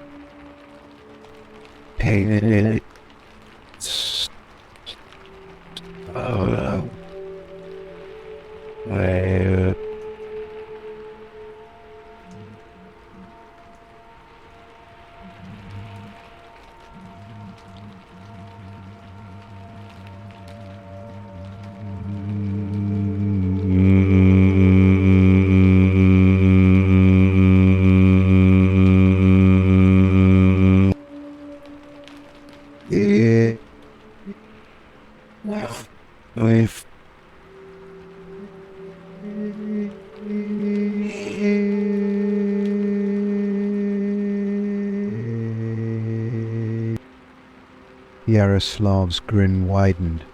Perhaps, but I don't take chances, Cobblepot. If there's even a hint that you've been working against me, this deal ends right now. And so does our relationship. Penguin's mind raced, piecing together the angles. Yaroslav was testing him, probing for weakness, trying to force a mistake. But Penguin wasn't about to let this Russian upstart gain the upper hand. Not here. Not in his city. Let me make something clear, Yaroslav, Penguin said, his voice low and dangerous. You're in my house. You're playing by my rules. And if you think for a second that you can come here and threaten me, you've got a team of the thing coming. Yaroslav.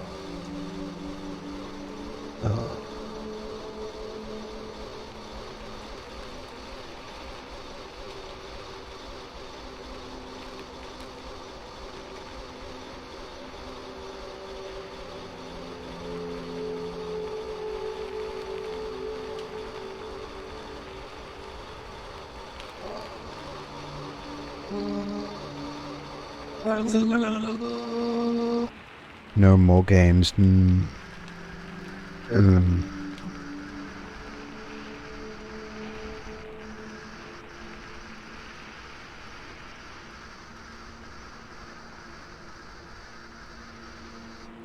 For a long moment, the two men stared each other down, the tension thick enough to cut with a knife. And finally, Yaroslav's smile faded, and he nodded slowly. Very well, Cobblepot, he said, his voice icy. Let's finish this. Penguin leaned back, his eyes never leaving Yaroslav's. The deal was done, but the game was far from over. Yaroslav had shown his hand, and now Penguin knew he couldn't trust the Russian. But for tonight the weapons would be sold, the money would change hands, and Penguin would live to fight another day. As Yaroslav and his men left the Iceberg Lounge, Penguin watched them go, his mind already plotting the next move.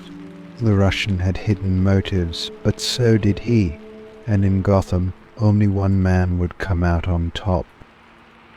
Penguin would make sure it was him. Story 15.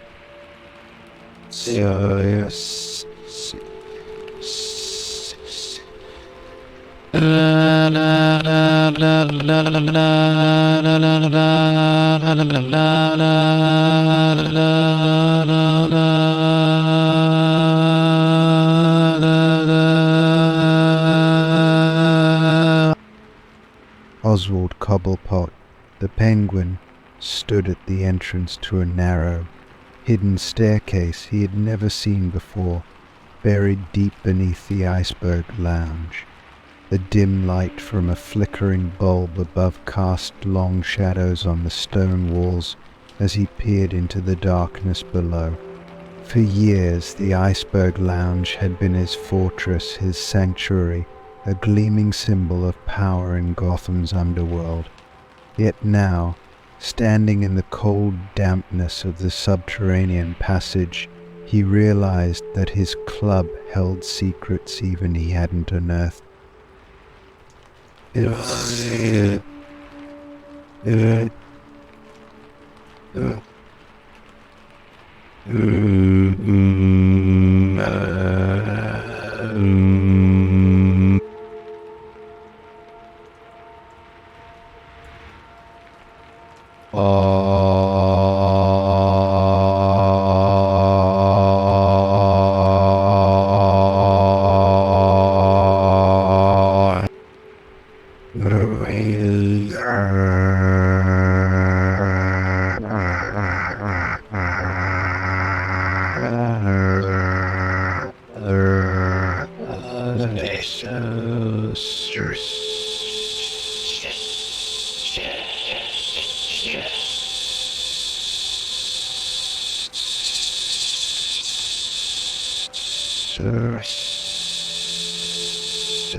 Now, standing before the open vault door, Penguin's heart raced with the possibilities. He motioned for Mason, his trusted lieutenant, to lead the way down. The steps were narrow, worn from centuries of use, and the air grew colder and more suffocating with each step.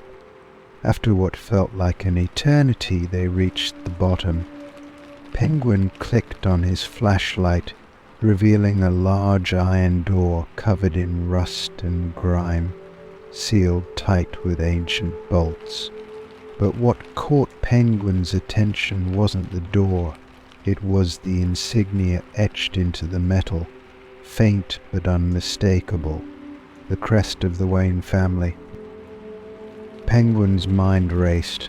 The Waynes had ruled Gotham's high society for generations, their wealth and influence untouchable. But beneath that gleaming exterior, Oswald had always suspected that the Waynes held darker secrets. And now, standing before this hidden vault, he knew that those secrets were within his grasp. Mason...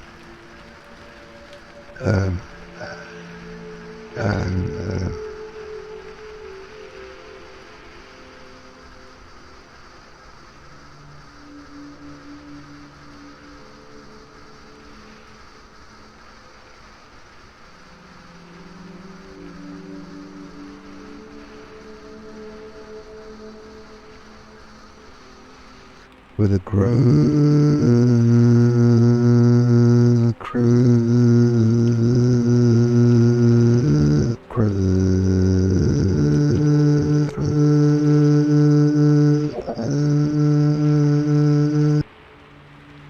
Penguin saw inside made his breath catch.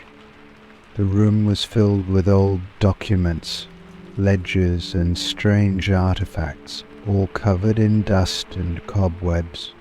Filing cabinets lined the walls, their drawers marked with names and dates that spanned decades, if not centuries. At the center of the room stood a stone pedestal, upon which lay a thick, leather-bound journal. Penguin stepped forward, his heart pounding in his chest as he lifted the journal, its weight heavy in his hands. As he flipped through the pages, his eyes widened with each passing line. The journal contained records painstakingly detailed accounts of Gotham's darkest dealings, corrupt politicians, criminal conspiracies, blackmail schemes stretching back to the city's founding. Every dirty secret Gotham had tried to bury was catalogued here, and much of it linked back to the Waynes and other prominent families. Cobblepot realized he was holding a treasure trove of power. Whoever controlled this information could bring the city's elite to their knees. But with that power came danger. Penguin knew the moment this vault's existence became known, it would put a target on his back, bigger than ever before. Gotham's elite wouldn't sit idly by while he held the keys to their darkest secrets. He had to move carefully, use this information to his advantage without exposing himself too soon. Mason, who had been silently observing the contents of the vault, cleared his throat. "Boss, we've hit the jackpot here. But this is dangerous, if word gets out." "It won't," Penguin interrupted, his voice cold and deliberate. "Not until I say so. We control this now, but you're right, Mason. There are eyes everywhere, and if anyone knows what we've found." Penguin trailed off, his mind already spinning through the possibilities. He had enemies in every corner of Gotham, rival crime bosses, corrupt officials, even Batman himself. Any one of them would kill to get their hands on what was inside this vault. He had to assume that multiple factions were already watching him, and once they got wind of what he had, the real game would begin. As they began cataloging the contents of the vault, Penguin's suspicions proved correct. Within hours of the discovery, strange occurrences began. First, there were whispers on the street, cryptic messages passed between low-level operatives that Penguin's ears quickly picked up on. Rivals were becoming unusually active, gathering information, shifting resources. Then, late that evening, one of Penguin's men went missing, his body turning up in an alleyway, a warning etched into his skin, "Stay out of this." But the clearest sign came the next morning when Penguin arrived at the Iceberg Lounge to find the front forward cracked open, the lock picked with precision. Inside, nothing appeared out of place, no signs of a struggle, no broken glass, nothing stolen. But Penguin knew exactly what had happened. Someone had been searching, looking for the vault, looking for the secrets he now possessed. "Boss," Mason said as he surveyed the scene, "we've got a problem." Whoever this was, they were pros. This wasn't a random hit. They knew exactly what they were looking for. Penguin nodded, his eyes narrowing. "They're getting bold, too bold." Word had spread faster than he anticipated. The Falcone and Maroney crime families were sniffing around, desperate to figure out what Penguin had uncovered. Even whispers of international players had reached his ears, shadowy organizations that had a vested interest in Gotham's underworld, now watching him closely. But the real threat, the one that gnawed at the back of his mind, was Batman. Penguin knew that the Dark Knight had his own methods of gathering intelligence, and there was no doubt he would be closing in on this vault soon enough. Batman didn't care about wealth or power in the way that the crime families did, but the secrets hidden here, secrets that could topple Gotham's elite, would certainly draw his attention. Penguin sat in his office, staring out at the icy waters of Gotham Harbor, the weight of the discovery pressing down on him. He now held the keys to Gotham's future in his hands, but the city's darkest forces would stop at nothing to wrest that power from him. He had to play this carefully. pit his enemies against each other, use the vault's secrets to his advantage without exposing his own hand too early. For now, the secrets of the iceberg were his, but in Gotham, nothing stayed hidden for long. The storm was coming, and Penguin knew he had to be ready. Story 16. The Heir of Crime. Oswald Cobblepot, better known as the Penguin, stood at the window of his private office in the Iceberg Lounge, gazing out at the snow-drenched streets of Gotham. City was his domain, the sprawling underworld empire he had built with ruthless cunning and ambition. But today his mind wasn't on business or the rivals that lurked in every shadow. Today it was on a boy, his nephew Timothy. The young Cobblepot heir was sitting quietly at the small table in the corner, flipping through an old book, oblivious to the dark currents that swirled around him. Timothy was only 14, and already Oswald could see the potential in him. The boy had his sharp intellect, his quiet observational nature, and most importantly, he carried the Cobblepot bloodline. Oswald had no children of his own, no one to inherit the empire he had fought so hard to build. Timothy, however, was different. He could be shaped, molded into something better than the petty crooks that filled Gotham's streets. Oswald had started grooming him quietly, bringing him to the lounge, letting him observe the workings of the business. In time, Timothy would be ready to take the reins. But that time hadn't come yet, and for now the boy was vulnerable, too vulnerable.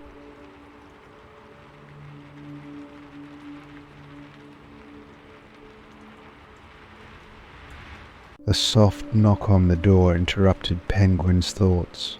Mason, his trusted lieutenant, entered, his face drawn with concern. "Boss, we've got a situation." Penguin's eyes flickered with irritation. "What is it?" "It's about the boy. Word's gotten out.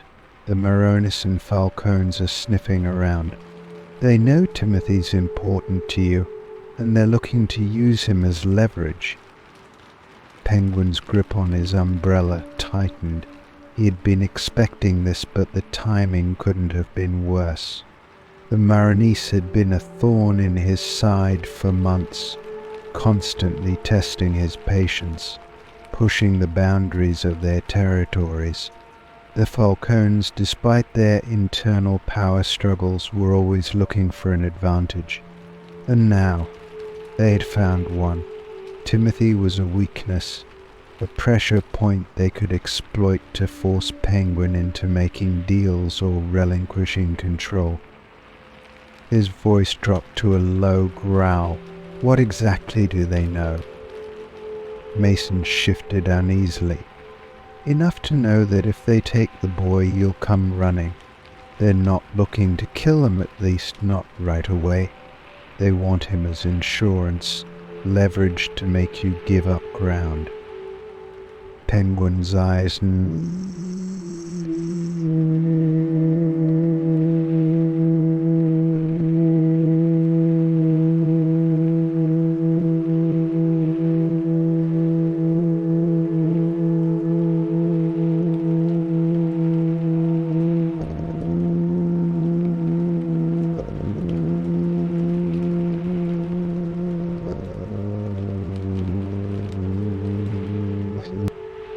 his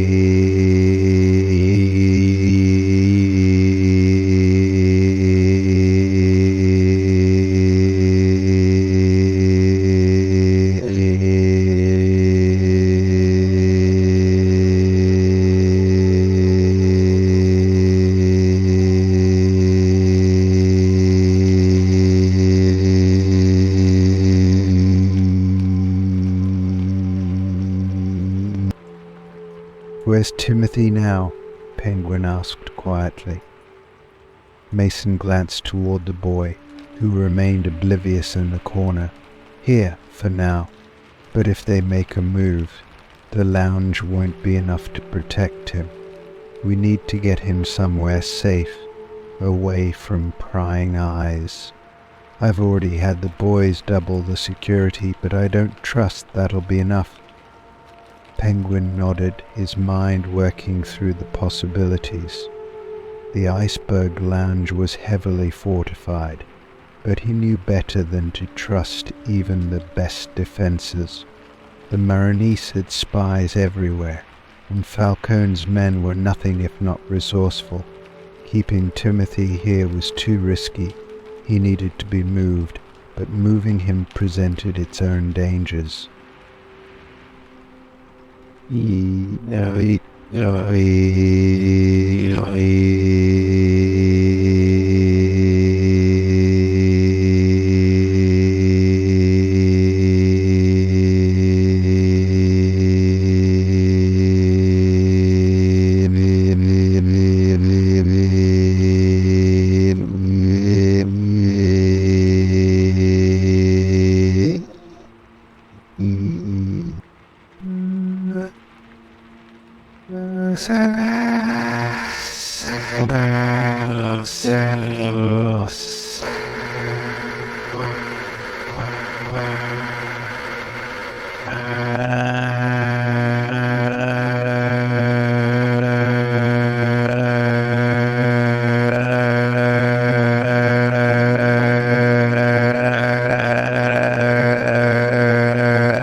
Penguin thought for a moment.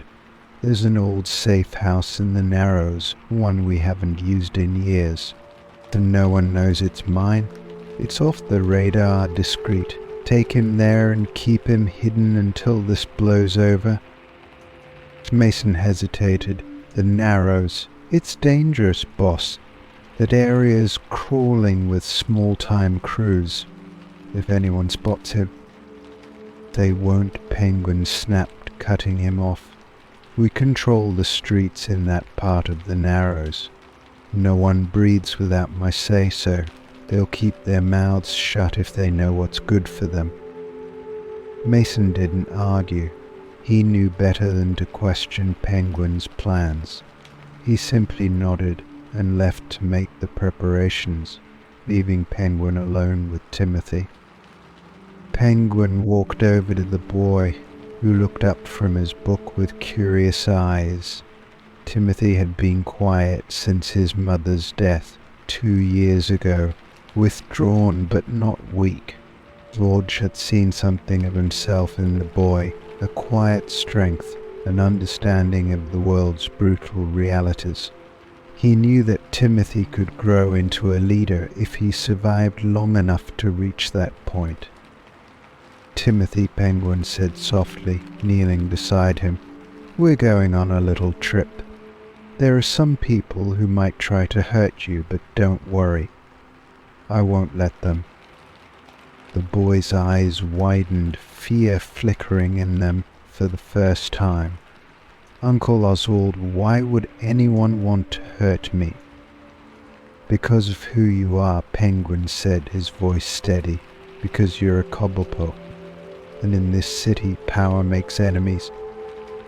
Timothy stared at him, his young mind trying to process the weight of his uncle's words. What do I do?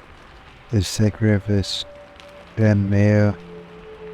Penguin smiled, though there was no warmth in it. You do what I tell you.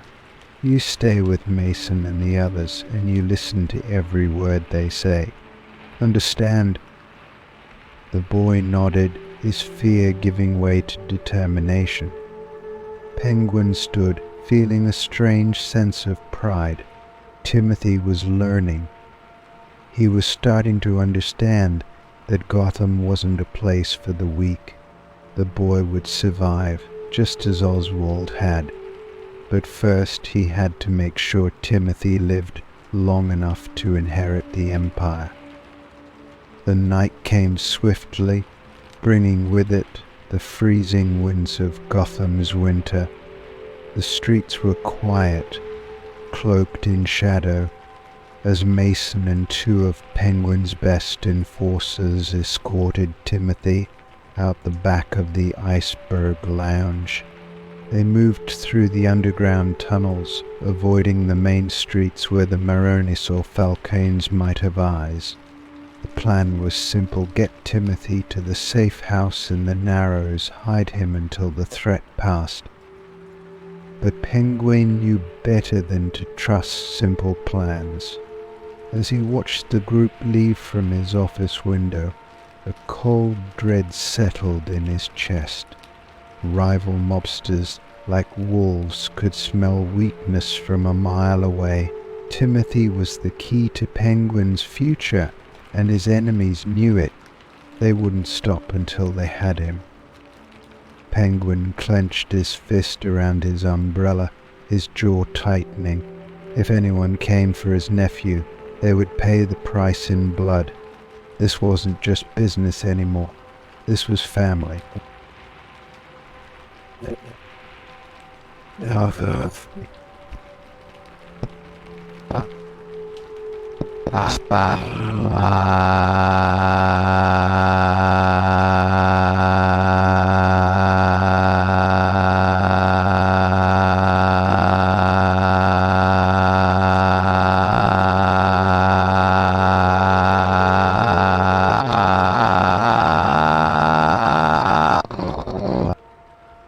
Story 17.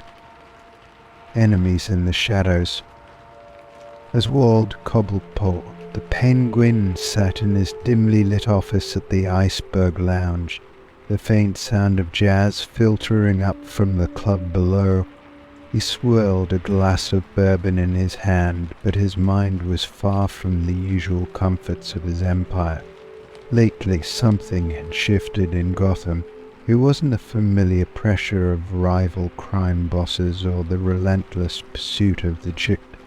No, this was something far more dangerous, far more personal. A silent predator had entered his world, and it had left a trail of bodies in its wake. The first death had seemed random. One of Penguin's lower-level enforcers had turned up dead in an alley, his throat slit cleanly, no sign of struggle. At first Cobblepot had dismissed it as part of the brutal business of Gotham's underworld street-level violence. A score settled in the shadows. But then the second body appeared, and the third. Each one a man loyal to Penguin. Each one killed with surgical precision. No messages, no taunts, just death. Now 6 of his men were dead, all in a matter of weeks. It was no longer random. Someone was hunting them, and worse, someone was hunting him. The knock on the door was soft, but it cut through the tension in the room like a knife. Mason, his trusted lieutenant, entered, his face drawn tight with worry. Penguin gestured for him to sit, but Mason remained standing, his shoulders tense. "They found another one, boss," Mason said, his voice low. Penguin's grip tightened on the glass. "Who?" "Tommy," Mason replied, eyes flickering with a mixture of anger and fear. "Left him in the docks. Same as the others, clean kill, no witnesses." Penguin set the glass down carefully, his mind working through the possibilities. Tommy had been one of his best men, a veteran of countless fights, someone who didn't go down easy. But now he was just another body added to the growing list. Whoever was doing this was more than just efficient, they were professional. And they had to be close. Too close. 6 men, Penguin muttered, his voice dark and dangerous. 6 men, all loyal to me, dead in less than a month. And you're telling me no one knows who's doing it? Mason shook his head. We've been asking around, but no one's talking. Either they're scared or they're in on it. But this ain't some street gang trying to make a name for themselves. This is different. Penguin stared into the fire, the flames casting flickering shadows on the walls. He had enemies everywhere, Falcone, Moroni, even the occasional small-timer trying to take a shot at the top. But this wasn't their style. The bodies were too clean, the killings too quiet. This was the work of a professional, an assassin. But who had the resources, the reach to pull off something like this? And why target his men first instead of coming straight for him? The answers were elusive, and it made Penguin's blood boil. He wasn't used to being outplayed, especially not by someone hiding in the shadows. There's more, Mason said cautiously. Pulling something from his coat, he placed a small, blood-stained playing card on the desk. Penguin's eyes narrowed as he picked it up, a simple black spade, clean except for the smear of blood. This was on Tommy's body, Mason explained. Same card we found with the last one. Penguin studied the card, anger simmering beneath the surface. A calling card. Whoever this assassin was, they were toying with him. Each death was a warning, a reminder that the killer was always one step ahead. Penguin's fingers clenched around the card, crumpling it in his hand. Find out who's behind this, he growled. I don't care how many people you have to shake down or how much blood you spill. I want names.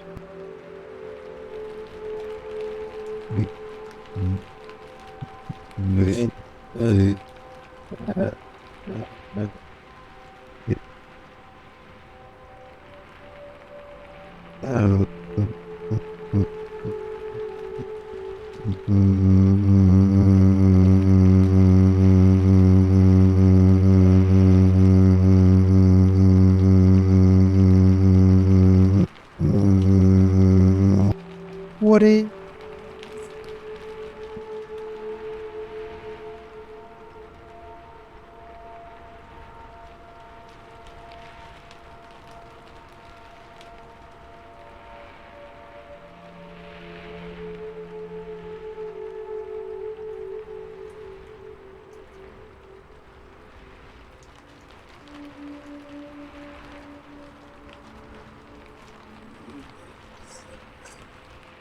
Mason shifted, his eyes flicking to the shadows in the room.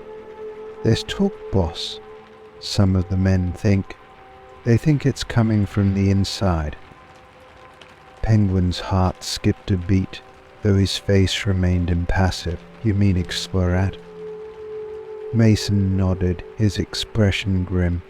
That's what the whispers say. They think someone on the inside is feeding this assassin information. Setting up our guys, maybe even setting up you. Penguin's eyes darkened. The idea of a traitor within his organization made his blood run cold. His empire had always been built on loyalty, fear, and control. If someone within his crew was betraying him, it meant his power was slipping. It meant his enemies were closer than he had ever imagined. The thought of it churned in his gut. Penguin had always prided himself on knowing who to trust, on keeping his organization tight, but this was different. He had to root out the traitor, and he had to do it quickly, before more bodies turned up or worse, before this assassin decided to come for him directly. Penguin stood, his short frame casting a long shadow in the flickering firelight. Call a meeting, he ordered, his voice low and steady. I want every one of my lieutenants here now. Mason nodded and left the room swiftly, leaving Penguin alone with his thoughts. He stared into the fire, the flames licking at the edges of his vision, his mind racing. Whoever this assassin was, they were playing a dangerous game. But Penguin wasn't one to sit idly by while someone dismantled his empire from the inside. As the hours passed, his lieutenants arrived one by one, gathering in the back room of the Iceberg Lounge.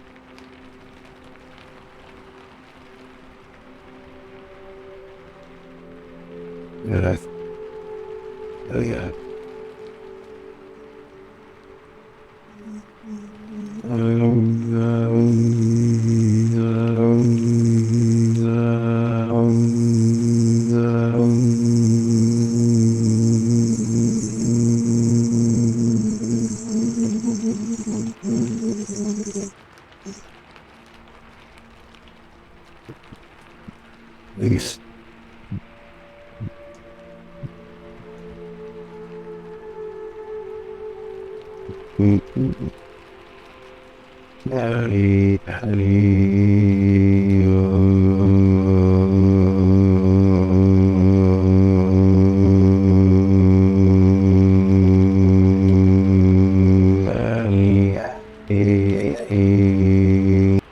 Was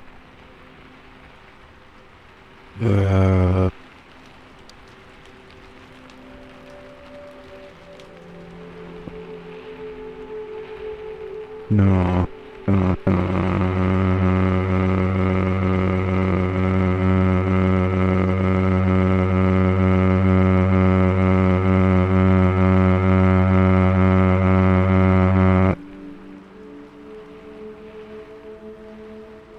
Listen up, Penguin said, his voice cutting through the low murmur of conversation. Someone's been killing our men. 6 dead in the last few weeks, and I'm done waiting for answers. The room fell silent as his gaze swept across the table. I want every lead followed, every loose end tied up, and if I find out one of you has been working with this assassin, I'll make sure your body is the next one they find. The threat hung in the air like a blade sharp and deadly. Penguin's lieutenants shifted uneasily, but no one spoke. The room was filled with the weight of suspicion, every man wondering if the one sitting next to him was the traitor. Penguin leaned back in his chair, watching them carefully. He could sense the fear, the uncertainty, and he knew that in Gotham's underworld, those emotions were as dangerous as any weapon. But the assassin in the shadows was more dangerous still, and Penguin wasn't about to let them win. The game had changed, and now it was a race against time. Penguin needed to find the killer before they found him, because in Gotham, death was always waiting in the shadows, and tonight, those shadows felt closer than ever. Story 18. Cobblepot's fall.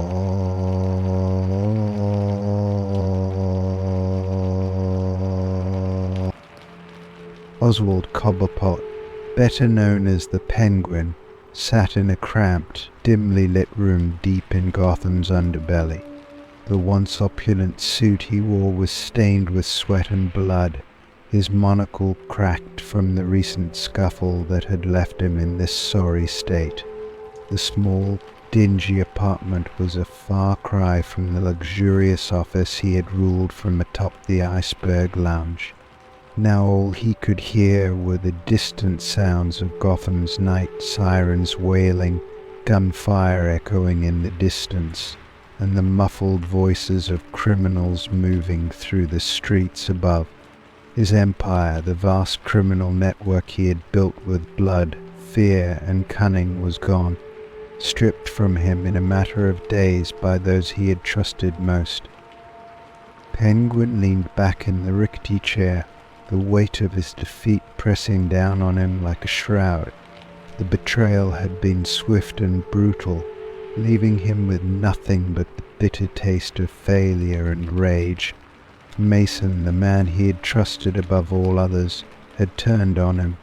Penguin had known betrayal was inevitable in Gotham, where loyalty could be bought and sold like anything else.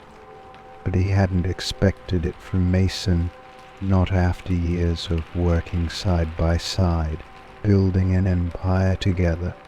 But the allure of power had proven too strong for his former lieutenant, and Mason had orchestrated a coup so thorough that even Penguin had been caught off guard.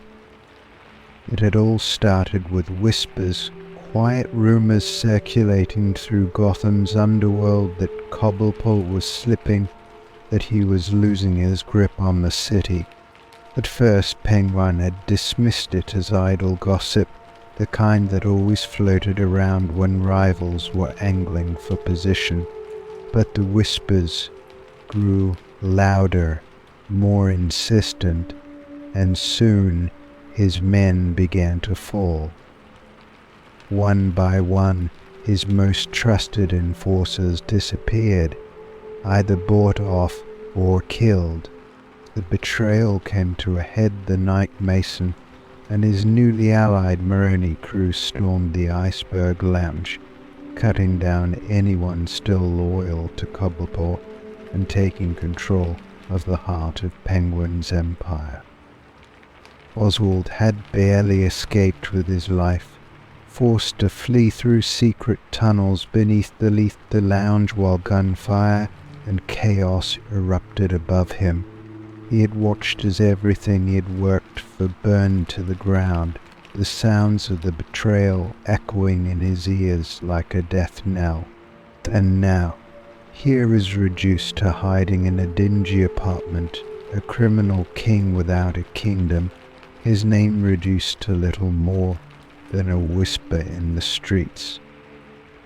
But the rage that smouldered inside him was far from extinguished. Penguin's hand trembled as he poured himself a drink from the half-empty bottle of whiskey on the table, the glass clinking against the bottle's rim. His mind raced, fueled by anger and the need for revenge. Mason had taken everything from him, but Oswald Cobblepot wasn't the kind of man to stay down for long. For he had built his empire from the ground up once before, and he would do it again, only this time he would make sure that every person who had turned for their turned on betrayal with blood. A knock at the door startled him, pulling him from his dark thoughts. Instinctively, Penguin reached for the concealed knife hidden beneath his coat, his heart pounding in his chest. He couldn't trust anyone now. Not after what had happened. The world had turned against him, and everyone was a potential threat.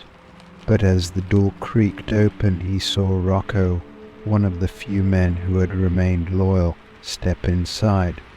His face was haggard, and his clothes were stained with dirt and grime, but there was a flicker of hope in his eyes. "Boss," Rocco said quietly, closing the door behind him, "I found a few of the old crew. They're still with you. We've got a safe house on the outskirts of the Narrows.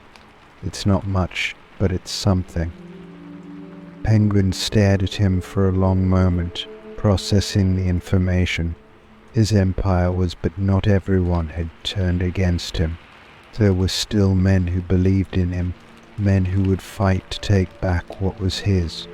It wasn't much, but it was a start. He nodded slowly, the wheels of his mind already turning. "We'll need to move carefully. Mason thinks he's won, but he doesn't understand how this city works. Gotham doesn't belong to men like him.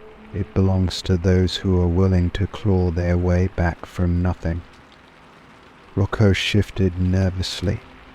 "Mason's already making moves, boss. He's got the Maroni spat backing him, and he's spreading word that anyone who helps you is as good as dead." Penguin's eyes darkened. Let him spread his lies. When the time comes, they'll all see the truth. Mason may have taken the Iceberg Lounge, but he doesn't have the brains to hold Gotham for long. He's just a thug playing at being a king. Rocco nodded, but his face remained tense. What's the plan, boss? How do we take it all back? Penguin stood slowly, the weight of his recent fall still heavy on his shoulders, but the fire in his eyes burning brighter than ever.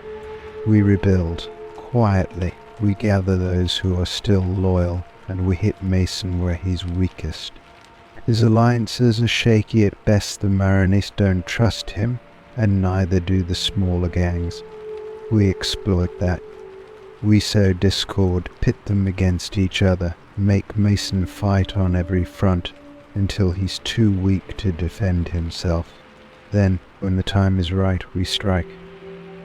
Rocco's face lit up with a grim smile. We want to turn them on each other. Penguin nodded. Exactly. Mason's biggest weakness is that he doesn't understand the long game. He thinks he can hold power with brute force, but Gotham's underworld is more complicated than that. He's made enemies already, and will make sure they come for him before he even knows what's happening. As Penguin laid out his plan, a vicious smile crept across his face. The betrayal had been devastating, but it had also given him clarity. He had allowed Mason too much power, trusted him too much, but now everything was clear. The path to reclaiming his empire wasn't just through force, it was through manipulation, through understanding the fractures within Gotham's criminal world and exploiting them to his advantage.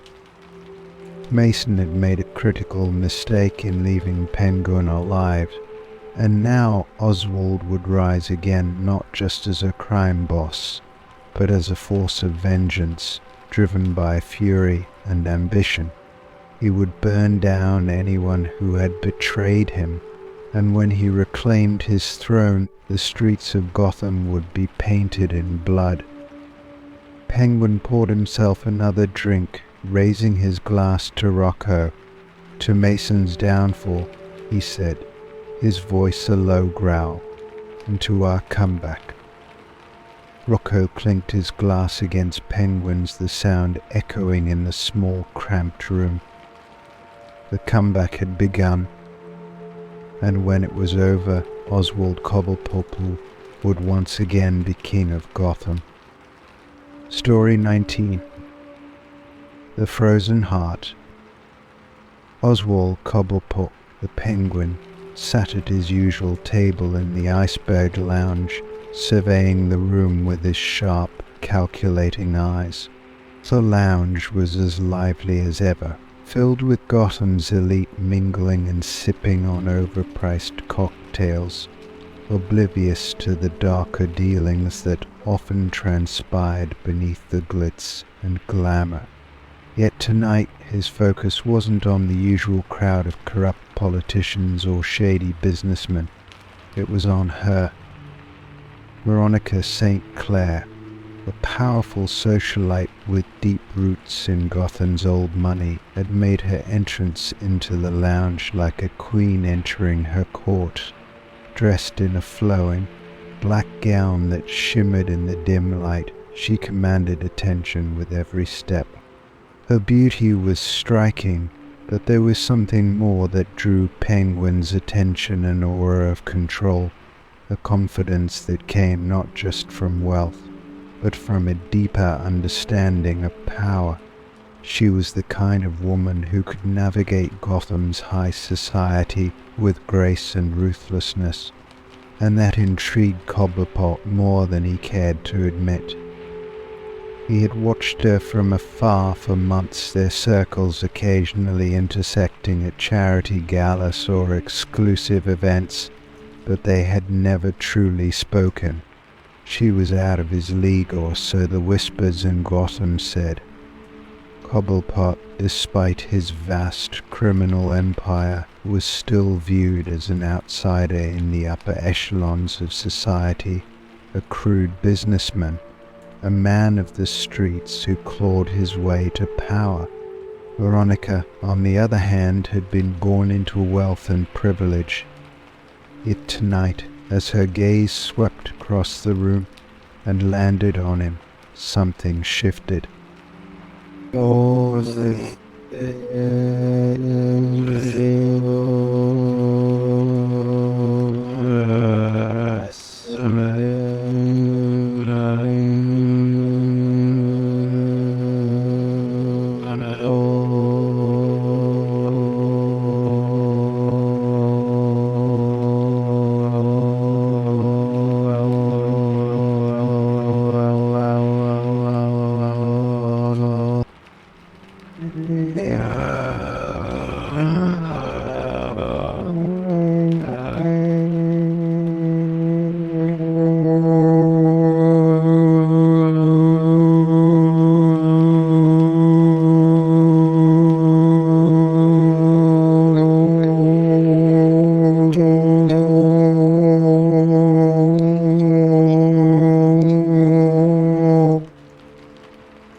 As the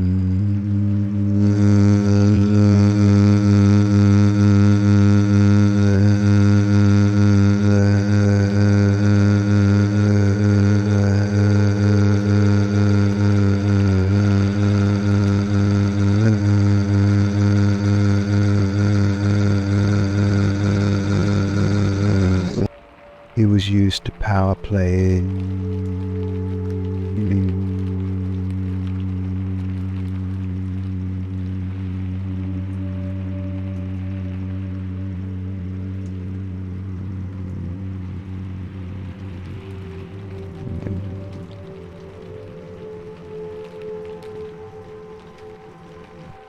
It was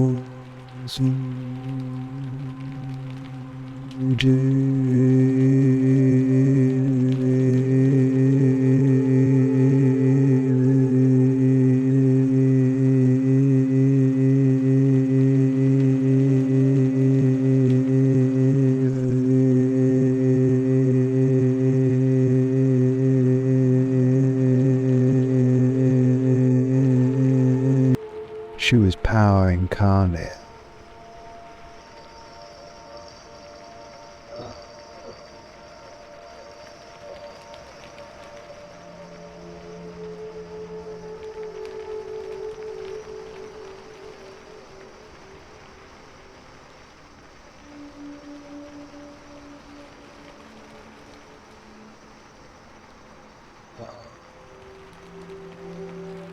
Eventually, Veronica made her way toward his table, her approach graceful yet deliberate. Penguin's heart beat faster, though he kept his outward composure intact. She stopped just in front of him, her dark eyes locking onto his with an intensity that made the room seem to fade into the background. "Mr. Cobblepot," she said smoothly, her voice like silk, "I've heard much about you." Penguin tilted his head slightly, offering a polite smile. "Only good things, I hope."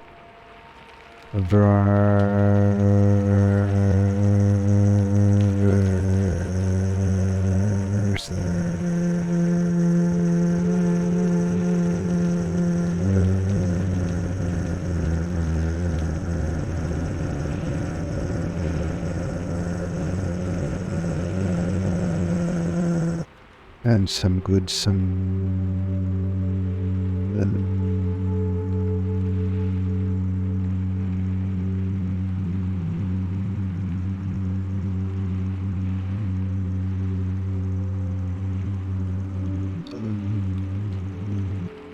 He chuckled softly, gesturing to the empty chair across from him.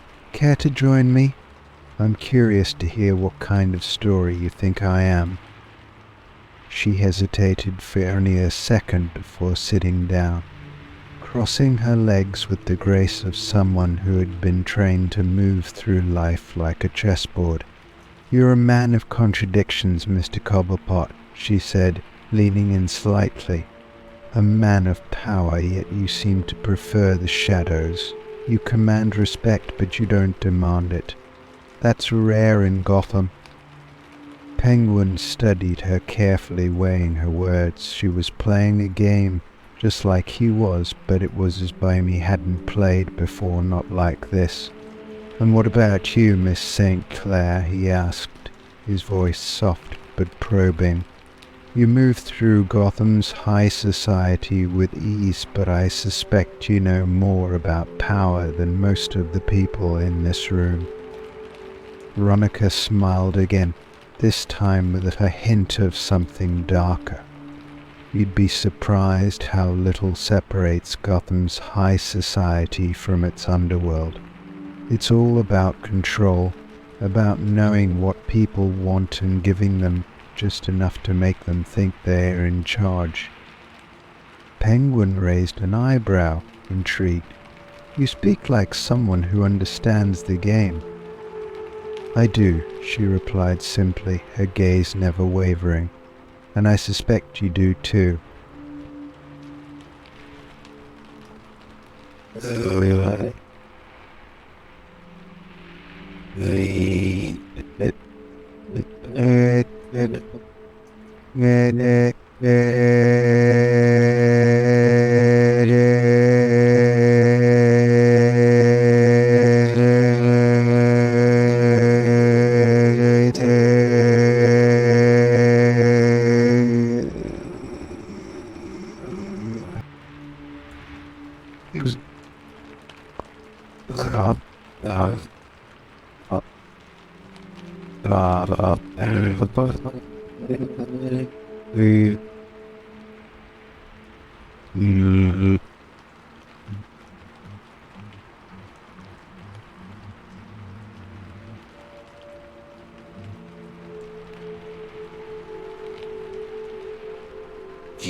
In the weeks that followed, their relationship deepened.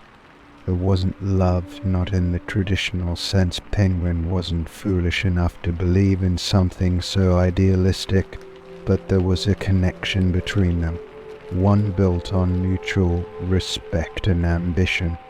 But Veronica wasn't just another socialite using her beauty to manipulate men. She was a strategist, someone who understood the intricacies of power in a way that few did. And for the first time in his life, Penguin found himself with a partner, someone who could challenge him, someone who could match him move for move in the dangerous game they both played. But with that connection came risk. As their relationship became public, Penguin found himself pulled into Veronica's world, a world of lavish parties, political maneuvering, and dangerous alliances. And with each passing day, the stakes grew higher. Rival mobsters, jealous politicians, and even members of Gotham's elite began to take notice. Whispers spread through the city that Cobblepot was getting too close to the old money, that his ambitions had grown beyond the criminal underworld and into something more dangerous. One night, after a particularly tense gala, where they had made more enemies than allies, Veronica pulled him aside, her expression uncharacteristically serious. "You're playing with fire, Oswald," she said quietly, her hand resting lightly on his arm. "There are forces in this city that won't tolerate someone like you rising too high. They'll come for you, and when they do, it won't just be your empire they destroy, it'll be you." Penguin looked into her eyes, seeing the concern there, but also the steely determination. He knew she was right. He had entered a world where love and power collided, where alliances were as fragile as they were deadly. But he had come too far to turn back now. "I'm not afraid of them," Penguin replied, his voice low and cold.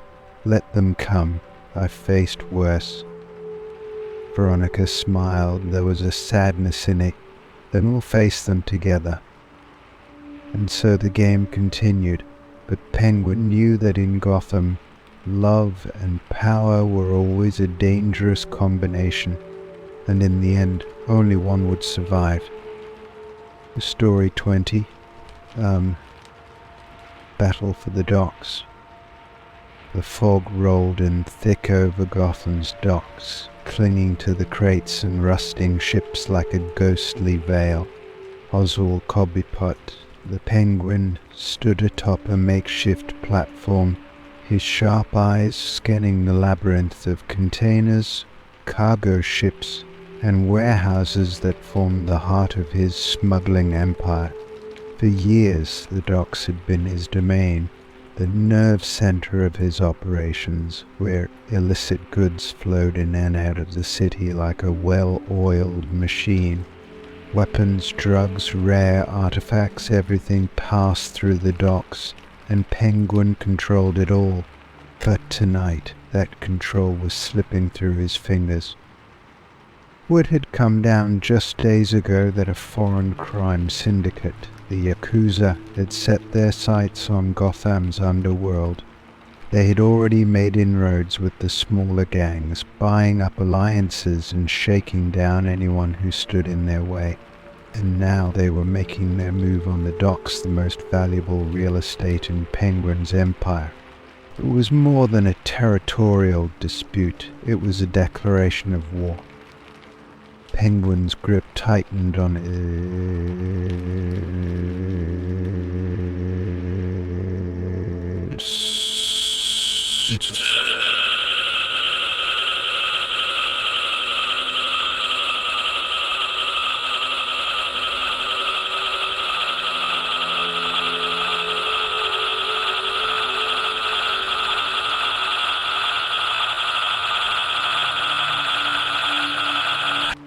The docks had always been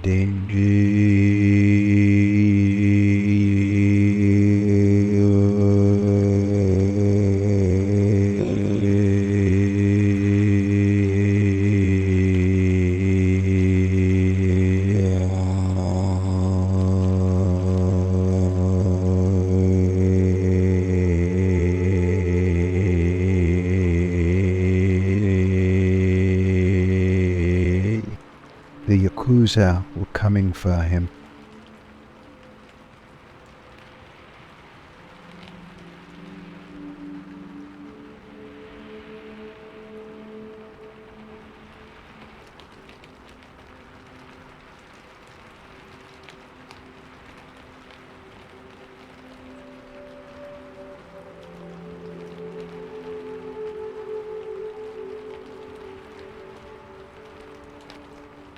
Mason, his trusted lieutenant, approached from the shadows, his face set in grim determination.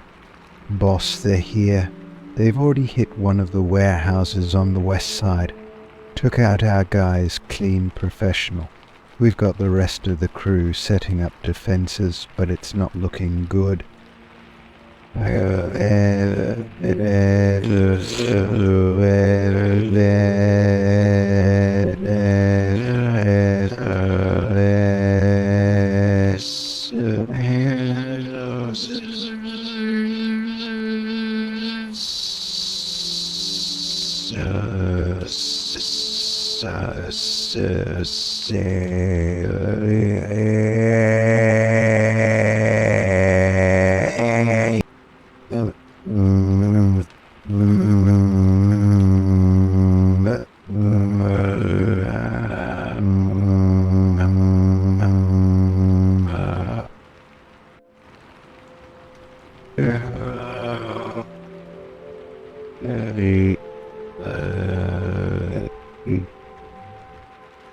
How many men do we have left on the ground? Penguin asked, his voice low and cold.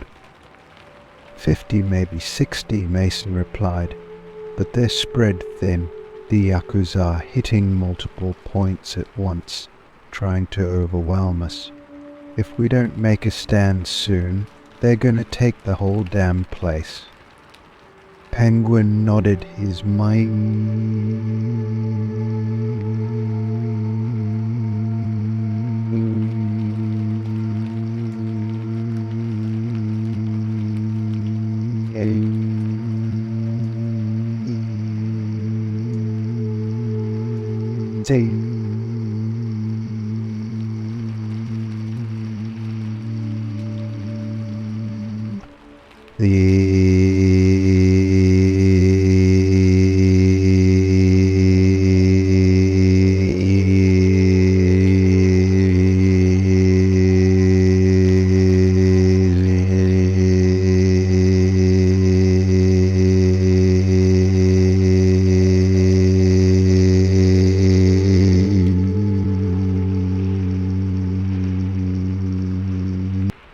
every alley,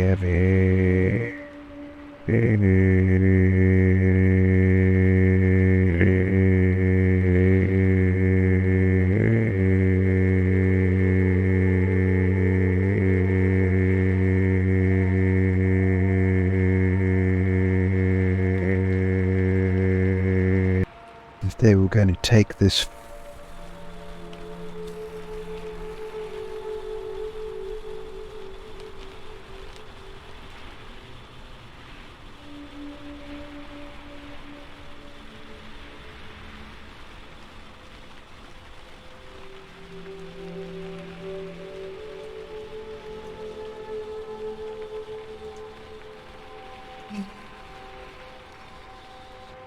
Get the snipers in position on the cranes, Penguin ordered, his voice sharp with command.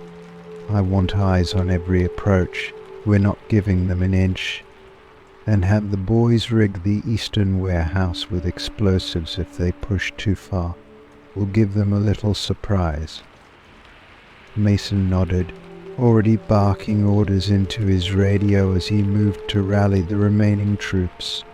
Penguin watched him go, his heart pounding in his chest. This wasn't just about territory anymore.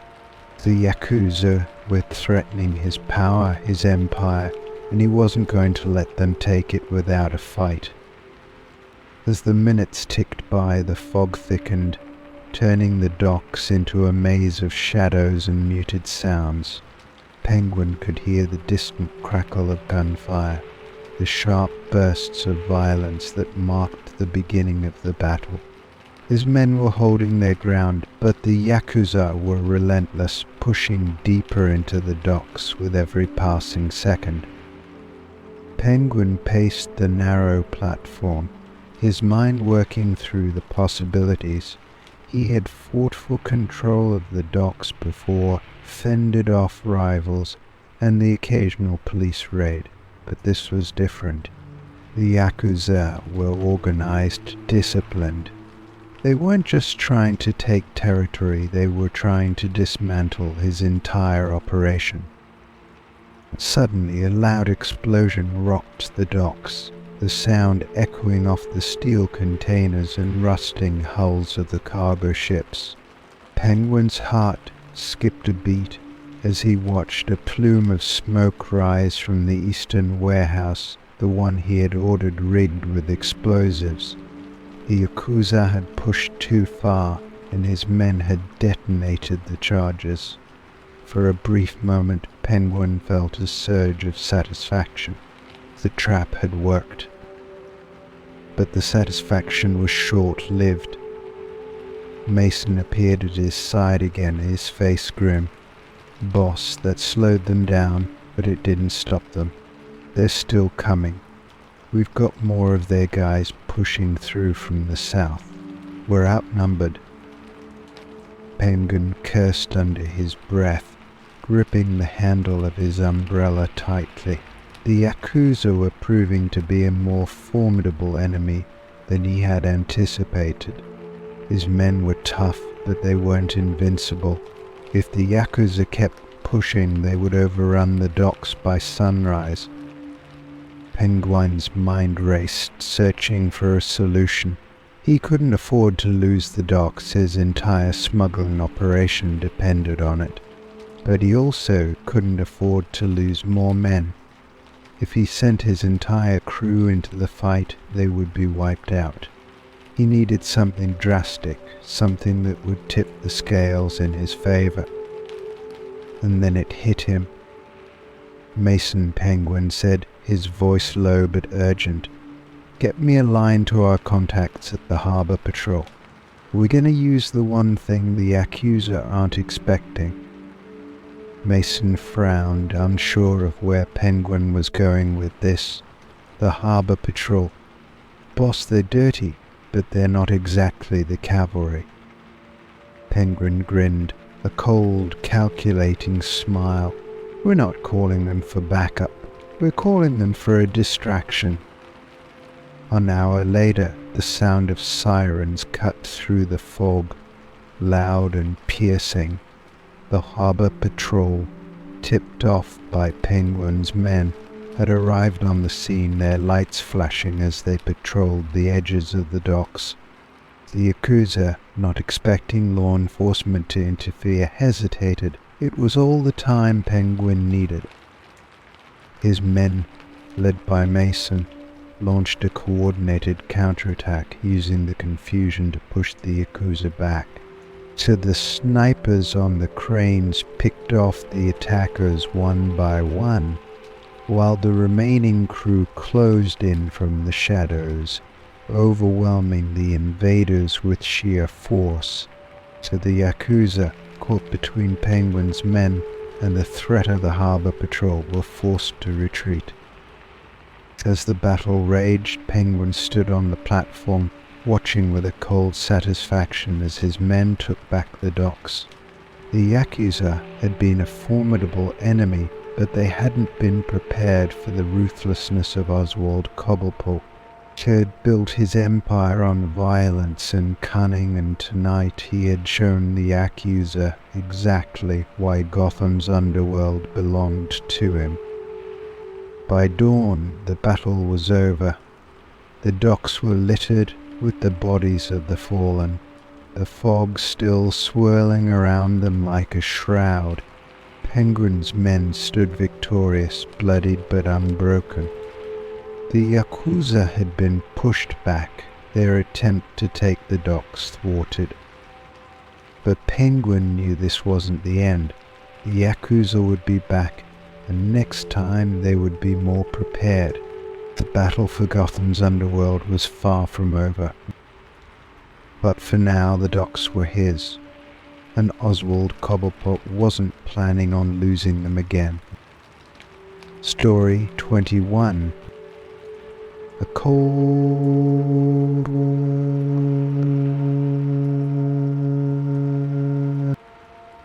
The dim lights of the iceberg lounge flickered against the glassy surfaces of the bar as Oswald Cobblepot, the Penguin, stared across the room at his newest, most dangerous ally, Victor Fries, better known as Mr. Freeze. The tension between the two was palpable, as cold and sharp as the frost that clung to Mr. Freeze's armor. Both men were accustomed to playing the long game, and this fragile alliance they had forged felt like a ticking bomb, ready to explode at any moment. The plan had seemed simple enough on paper. Penguin needed Freeze's resources, and Freeze needed Penguin's connections in Gotham's underworld. Together they could carve out a new slice of power in the city. undermining their enemies with the combined force of Penguin's cunning and Freeze's terrifying technology. But both men knew that alliances in Gotham rarely lasted, especially when betrayal was already in the air. Penguin watched as Mr. Freeze stood at the far end of the room, his breath escaping in slow clouds of mist behind the glass dome of his helmet. Freeze's expression was unreadable, locked behind his icy mask, but Penguin could feel the calculating mind at work beneath. The former scientist turned criminal had only one goal: saving his frozen wife. Nora and everything else was secondary to that mission. Penguin had promised him funding and access to rare cryogenic equipment smuggled in from international sources, but he knew that Freeze didn't trust him, not fully, and he was right not to. "Victor," Penguin said, his voice smooth but edged with tension, "you and I both know this arrangement isn't about friendship. It's about opportunity. Gotham's changing, and if we don't change with it, we'll both be left out in the cold. Together we can control the city's most valuable resources, information and technology. You've got the power, and I've got the reach." Mr. Freeze turned slowly, his glowing red eyes locking onto Penguin's. His voice was deep and hollow, like wind whistling through a frozen cave. "Your ambitions are transparent, Cobblepot. I agreed to this alliance for one reason, to further my own goals. Nothing more. Once I have what I need, our arrangement will end." Penguin chuckled.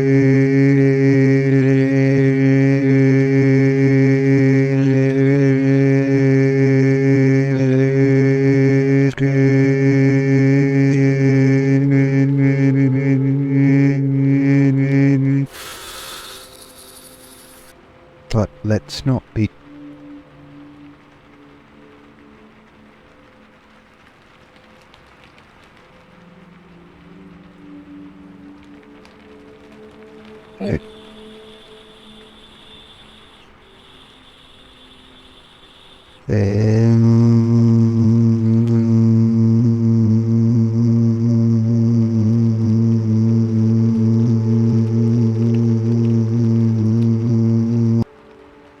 Freeze said nothing, but the frost creeping up the walls of the room spoke volumes.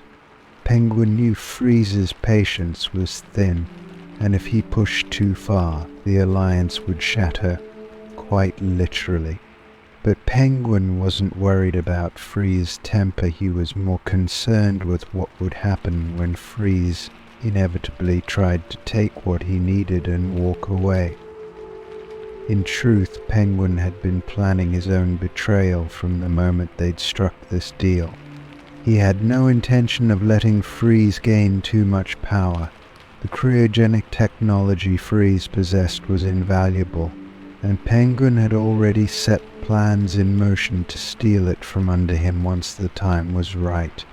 He had men watching Freeze's movements, ready to intercept shipments, sabotage labs, and seize control of the operation at the first sign of weakness. But Penguin wasn't foolish enough to think Freeze wasn't planning the same. Gotham was a city where alliances were made to be broken, and Penguin knew that Freeze had his own double-cross spring. Victor Fries was no ordinary criminal. He was brilliant, methodical, and relentless. The moment Freeze got what he needed from Penguin, the ice-cold betrayal would come swiftly and without mercy. The real question was who would strike first.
As the operation unfolded, Penguin watched from the shadows, his men slipping through the containers, preparing to load the shipment onto their trucks.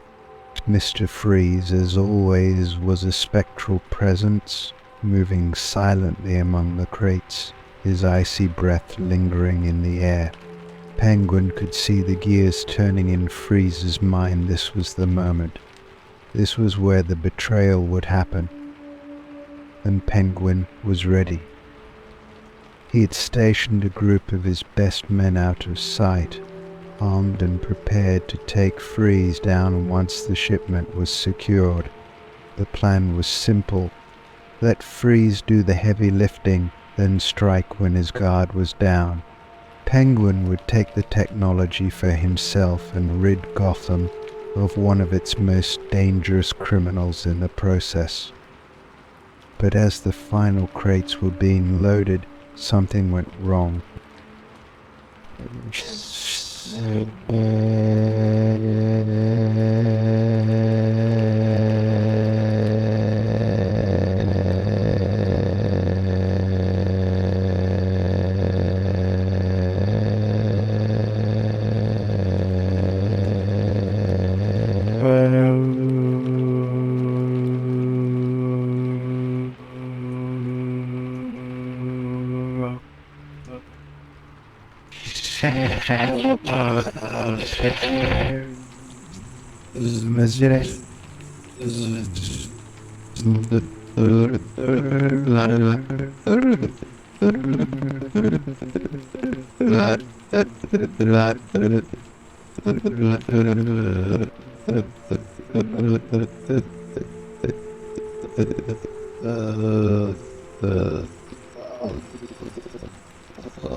You thought you could betray me, Cobblepot.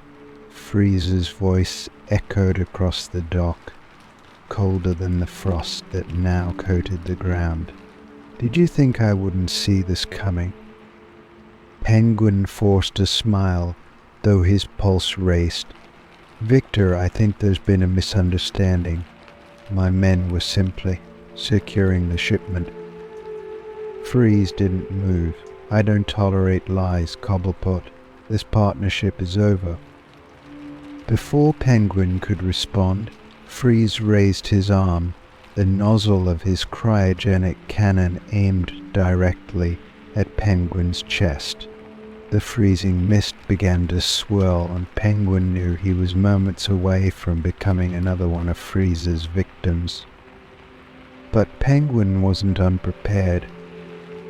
Oh, shit. Oh.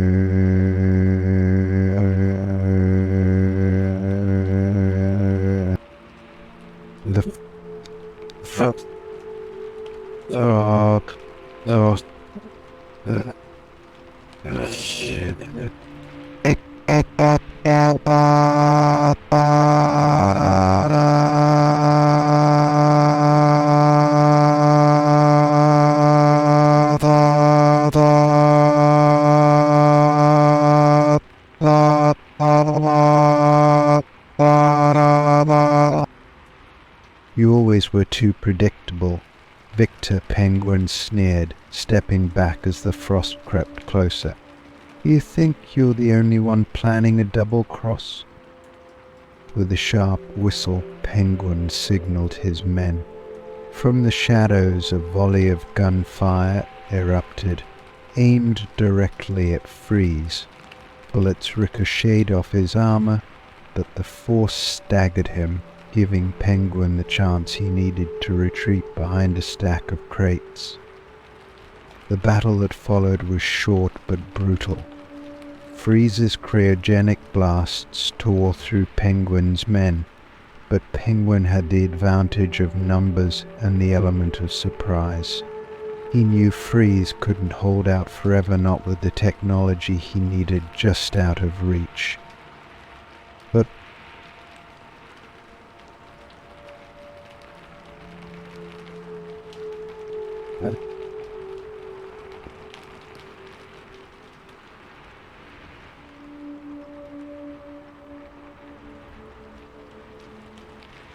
the shipment was destroyed in the chaos, the advanced tech lost to the freezing waters of Gotham's Bay. Freeze had vanished into the night, his icy breath trailing behind him, while Penguin stood among the wreckage, his empire bruised but not broken. The fragile alliance had shattered, as both men had known it would, but the war between them had only just begun. Gotham, as always, was the battleground, and in this frozen war, only one would survive the coming storm. Story 22. The Inside Man. Oswald Cobblepot, the Penguin, sat in his office at the Iceberg Lounge, his fingers drumming rhythmically against the polished oak desk as the city's nightlife buzzed faintly below him. Gotham was always alive with the hume of corruption, and tonight Penguin's mind was focused on a particularly delicate operation that had been months in the making. His mole inside the Gotham City Police Department. He had planted the man, Officer Aaron Sims, in the department with the singular goal of feeding him crucial intel about upcoming raids, surveillance operations, and anything that could cripple Penguin's criminal empire before it even had a chance to be touched by the law. Sims had been a useful asset, a man of little ambition but enough greed to turn his loyalty for the right price. Penguin had kept him well paid and well protected, and for a time the arrangement worked perfectly. Sims had already provided the heads-up on several checked operations, allowing Penguin to stay 2 steps ahead of the police, dodging raids and shifting smuggling routes before they could be discovered. But tonight something felt off. Mason, Penguin's lieutenant, entered the office with a grim expression, carrying a manila folder that looked far heavier than its weight suggested. Penguin glanced at him, his fingers still drumming on the desk. "Spit it out, Mason," Penguin growled, sensing the bad news before Mason even opened his mouth. Mason placed the folder on the desk, his voice low. "Sims has been compromised, boss. He reached out an hour ago, panicked, says someone's onto him." Penguin's fingers stopped drumming, his sharp eyes locked onto Mason's. "Who?" Mason shook his head. "Not sure." He was vague, but he sounded desperate. "Says he's being followed, and that someone higher up is getting suspicious. Word is they might be closing in on his connection to you." Penguin felt the familiar chill of anger creep through him. Sims had been careful, Penguin had made sure of it. There was no reason for him to be under suspicion, no loose ends, yet Gotham had a way of revealing its secrets, especially when it came to the police force. Sims was a low-level cop, easy to overlook, but if someone had started paying attention, it meant Penguin's entire operation could be at risk. "Where is he now?" Penguin asked, his voice dangerously calm. "At his apartment," Mason replied. "He's lying low, but he doesn't think he can stay hidden for long. He's begging for help." Penguin stood abruptly, the chair scraping across the floor. "Get him out, now, before anyone can get to him. If the GCPD's closing in, we'll need to clean this up fast." Mason hesitated, his expression darkening. "It might be too late, boss. If they're already onto him, moving him could make things worse. If they're watching, it could lead them straight to us." Penguin's eyes narrowed as the weight of the situation pressed down on him.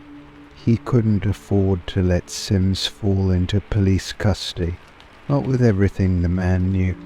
The moment Sims was brought in for questioning, the entire house of cards could come crashing down.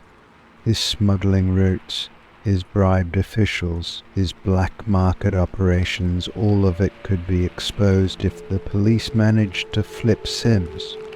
Penguin paced behind his desk, his mind racing. He had to act quickly, but he couldn't let panic cloud his judgment.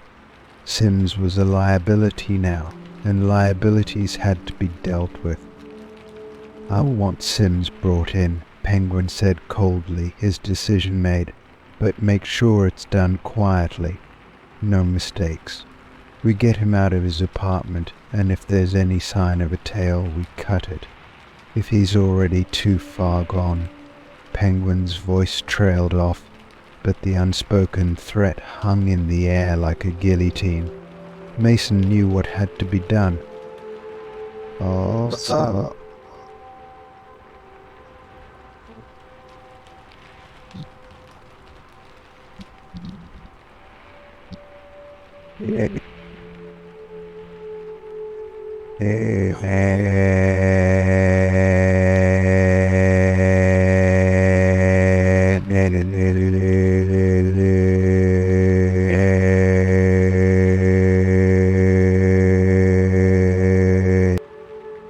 Penguin stared out of the large windows of his office, his gaze unfocused as he thought through the possibilities. If Sims had been compromised, it wasn't just a matter of pulling him out of the field. He needed to know who was behind the discovery. Was it a random stroke of bad luck? A detective getting too close by chance? Or was there a deeper conspiracy within the jet? Someone with their own mole feeding them information? Penguin couldn't risk that unknown. He needed to plug the leak, or everything he had built would be at risk. It didn't take long for Mason's men to reach Sim's apartment. They moved with the efficiency of seasoned professionals, slipping through the shadows and avoiding attention. Penguin waited in his office, pacing as the minutes ticked by, each one feeling longer than the last. Finally, Mason's phone buzzed. "I've got him," Mason said, glancing at the message. "No tail. They're bringing him in now." Penguin allowed himself a moment of relief, but he knew the hardest part was yet to come. The Sims was a liability, and even though they had retrieved him without incident, the fact that he had been compromised at all meant something had gone wrong.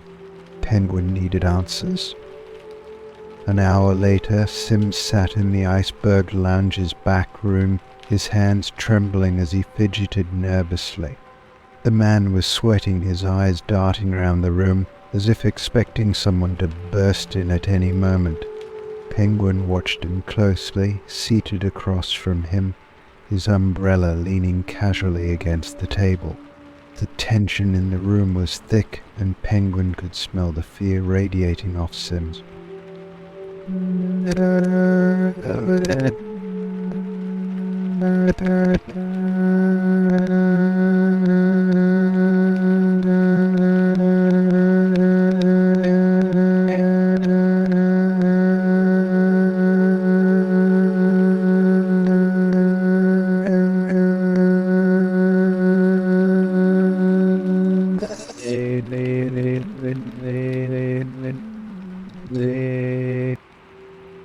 Sims swallowed hard. I don't know, boss. I've been careful, I swear. But something changed. Detective O'Malley A. started asking questions, digging into some of the paperwork. I don't know how, but I think he found something. I tried to throw him off, but... Penguin's fingers drummed against the table, his patience wearing thin. And how long do we have before O'Malley kicks down your door and drags you in?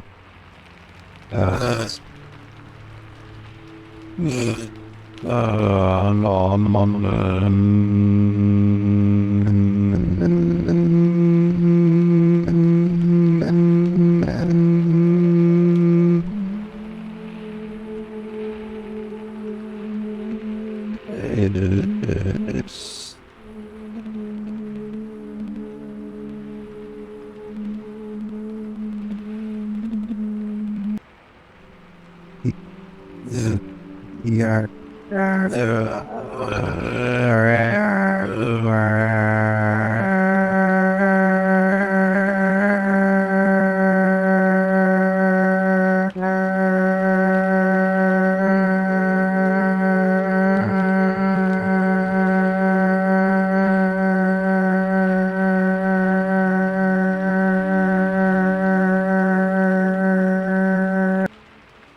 Penguin's eyes narrowed. Someone inside the chept. Sims nodded.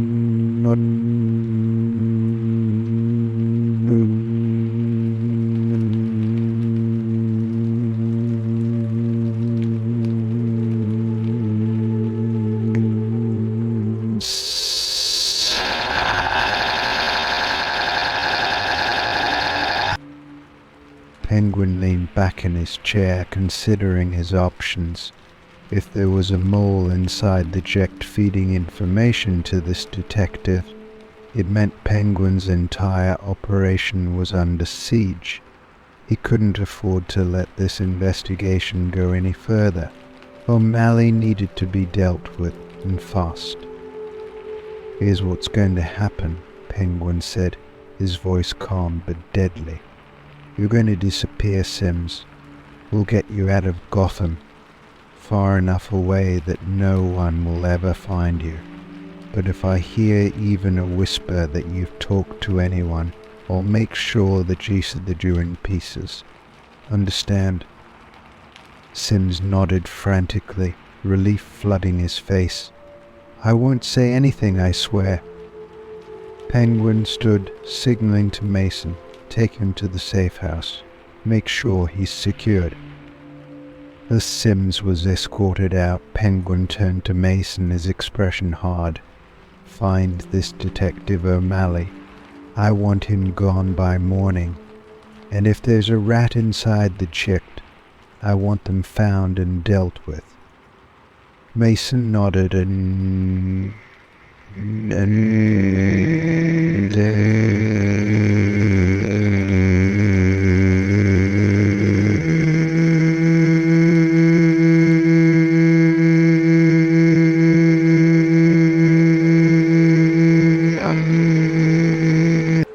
the situation.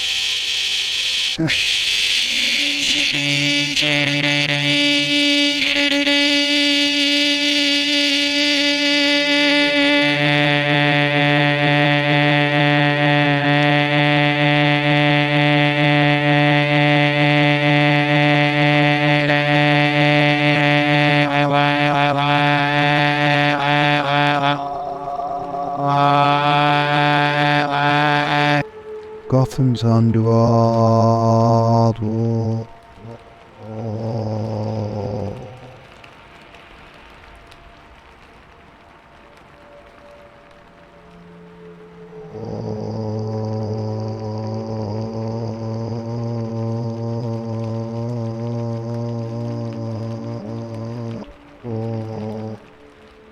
But Penguin wasn't one to let the darkness win. The inside man might have been compromised, but Penguin still held the cards. and anyone who thought they could outplay him would soon find themselves buried in the icy depths of Gotham's underworld.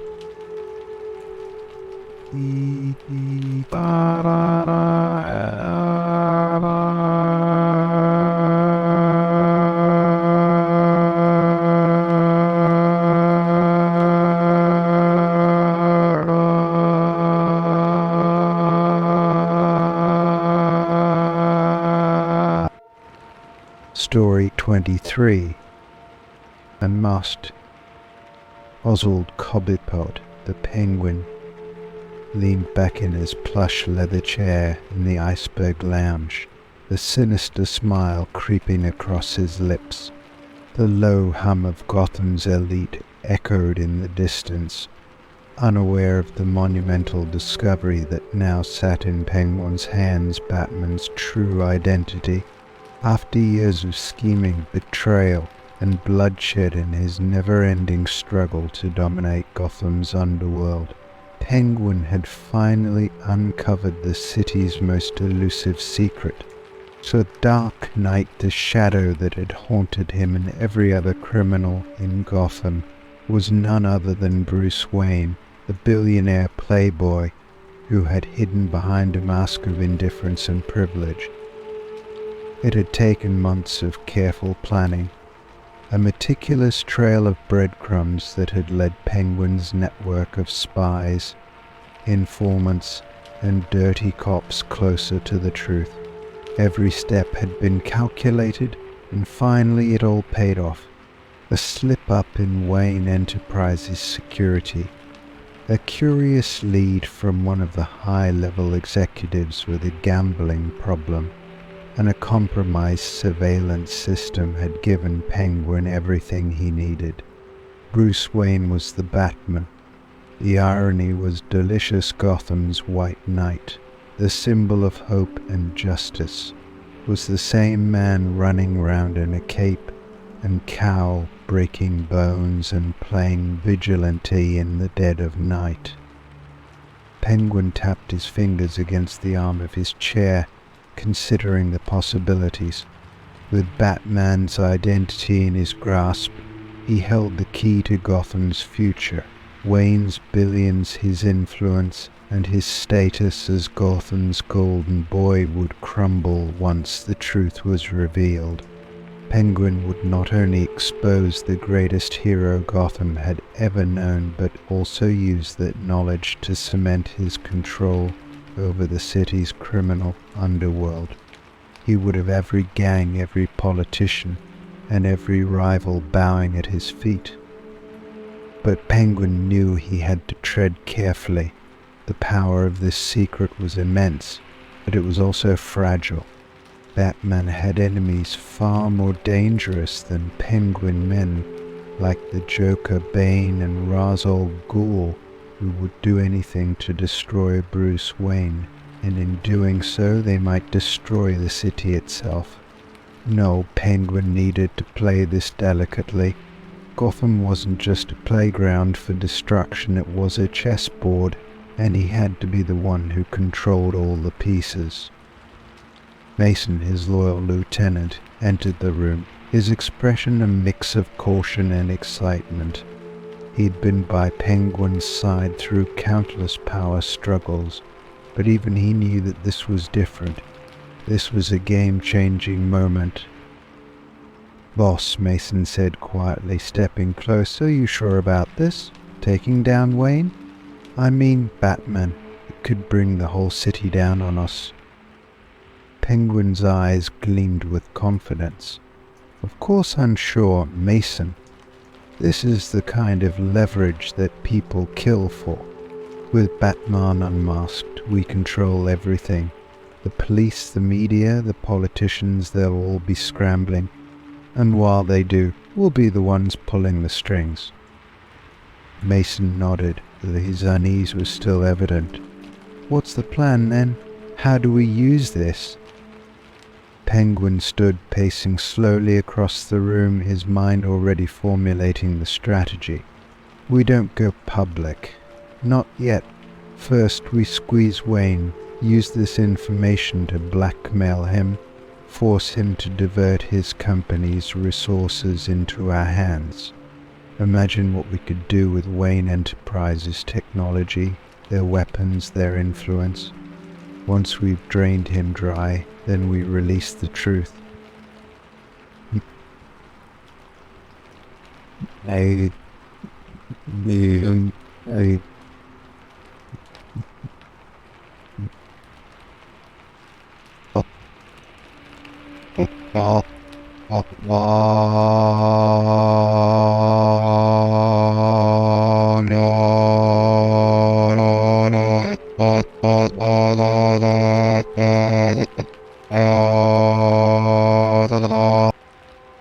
Penguin's smile widened. He won't refuse.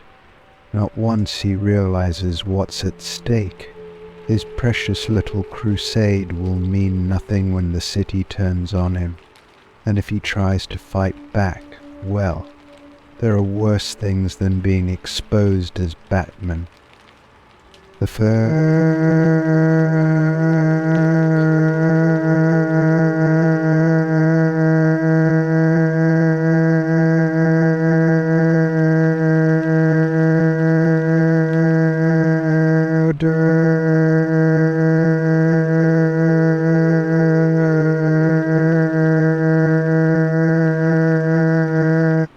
inside was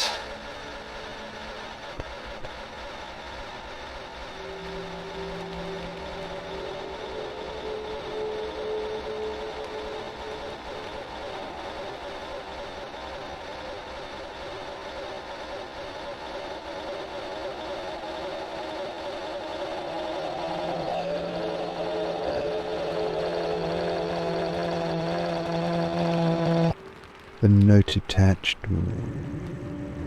was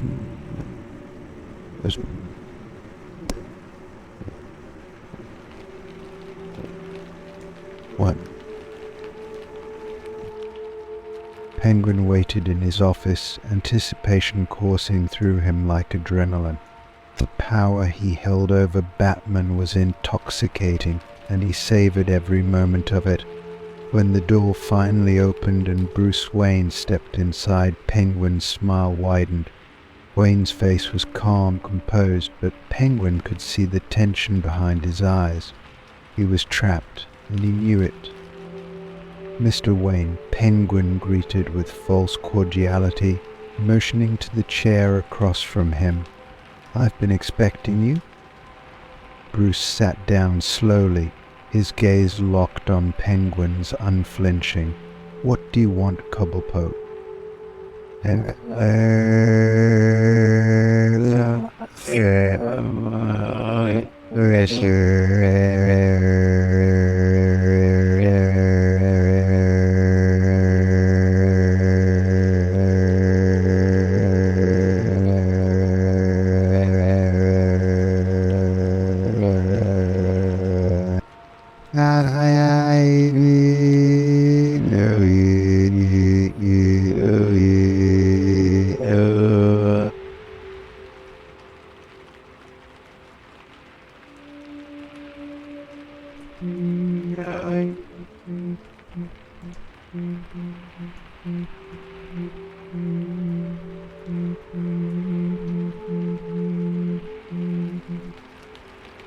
Bruce didn't flinch. "And how exactly do you think that's going to work? You think you can blackmail me into handing over my company, my resources?" Penguin chuckled, his eyes gleaming with malice. "Oh, I don't think, Bruce, I know. You can play the hero all you want, but I know what happens when Gotham finds out their precious billionaire has been breaking the law, acting as a vigilante. They'll crucify you. Your wealth, your status, your empire, it'll all come crashing down. And while you're dealing with the fallout, I'll be the one left standing." Bruce's jaw tightened, but his voice remained steady. "You think you can control Gotham with threats? Even if you take me down, you won't hold the city for long. There are worse people out there than you." Penguin's smile faltered slightly. He knew Bruce was right. The truth was, Gotham was a powder keg, always on the verge of chaos. If he exposed Batman's identity, the consequences could spiral out of control. But Penguin had already gone too far. He couldn't back down now.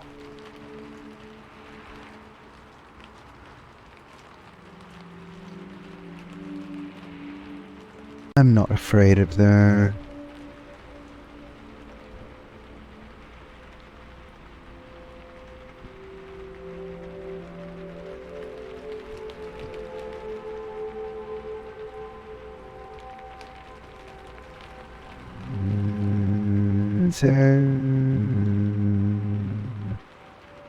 Bruce stood, his face hardening. You've made a mistake, Oswald. This isn't going to go the way you think it will. Before Penguin could respond, the door burst open and Mason rushed in. Panic etched across his face. Boss, we've got a problem, big one. Word's out. Someone leaked it. People are already talking. They know Wayne is Batman.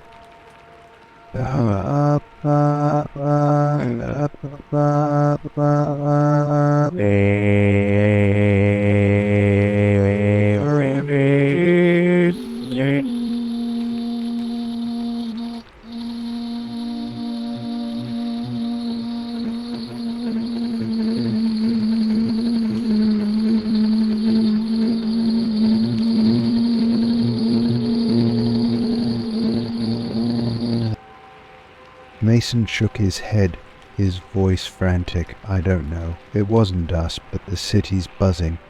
There's already a mob forming outside Wayne Tower. The cops are scrambling. It's chaos. Penguin's mind raced, the realization sinking in like a dagger. Someone had beaten him to the punch.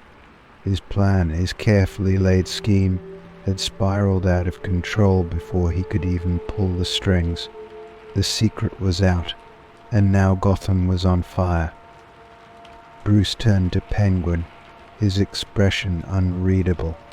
This is what happens when you play with power you don't understand.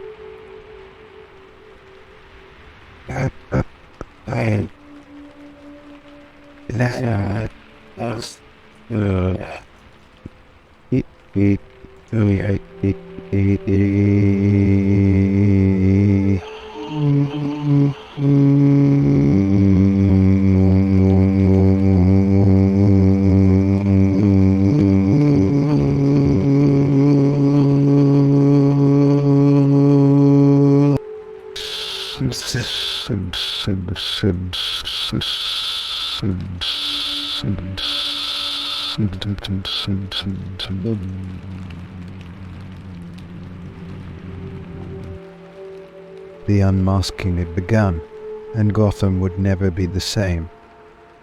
But neither would Oswald Cobblepot. Story 24. The Art of War. Oswald Cobblepot, the Penguin, stood in his private office at the Iceboat Lounge, staring down at a map of Gotham City spread across his desk. The city was a sprawling battlefield, and every corner, every alley, and every block held a potential threat to his empire.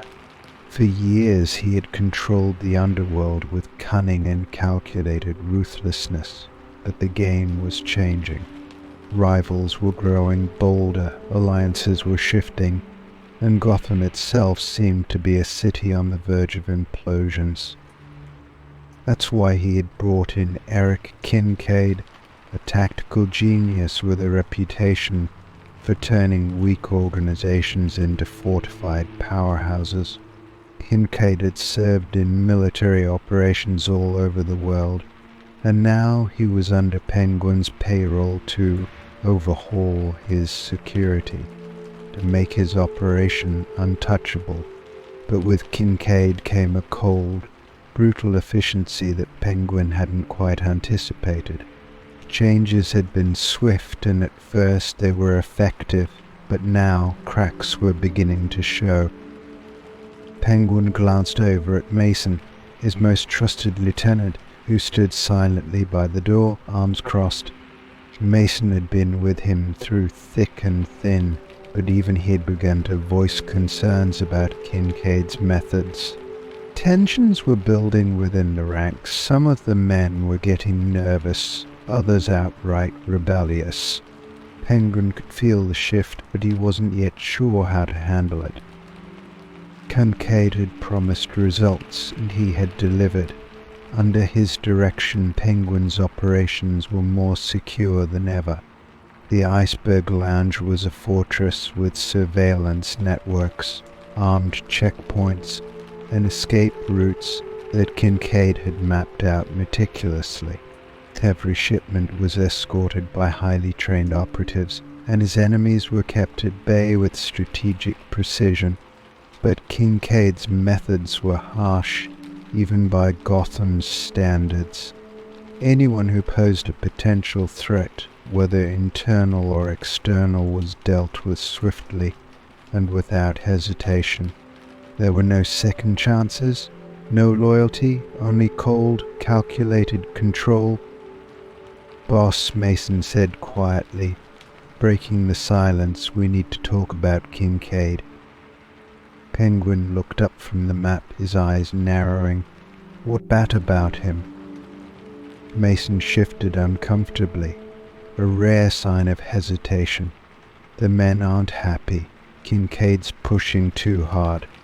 He's running things like a military operation, and the crew doesn't like it. They're used to doing things a certain way our way. This isn't what they signed up for." Penguin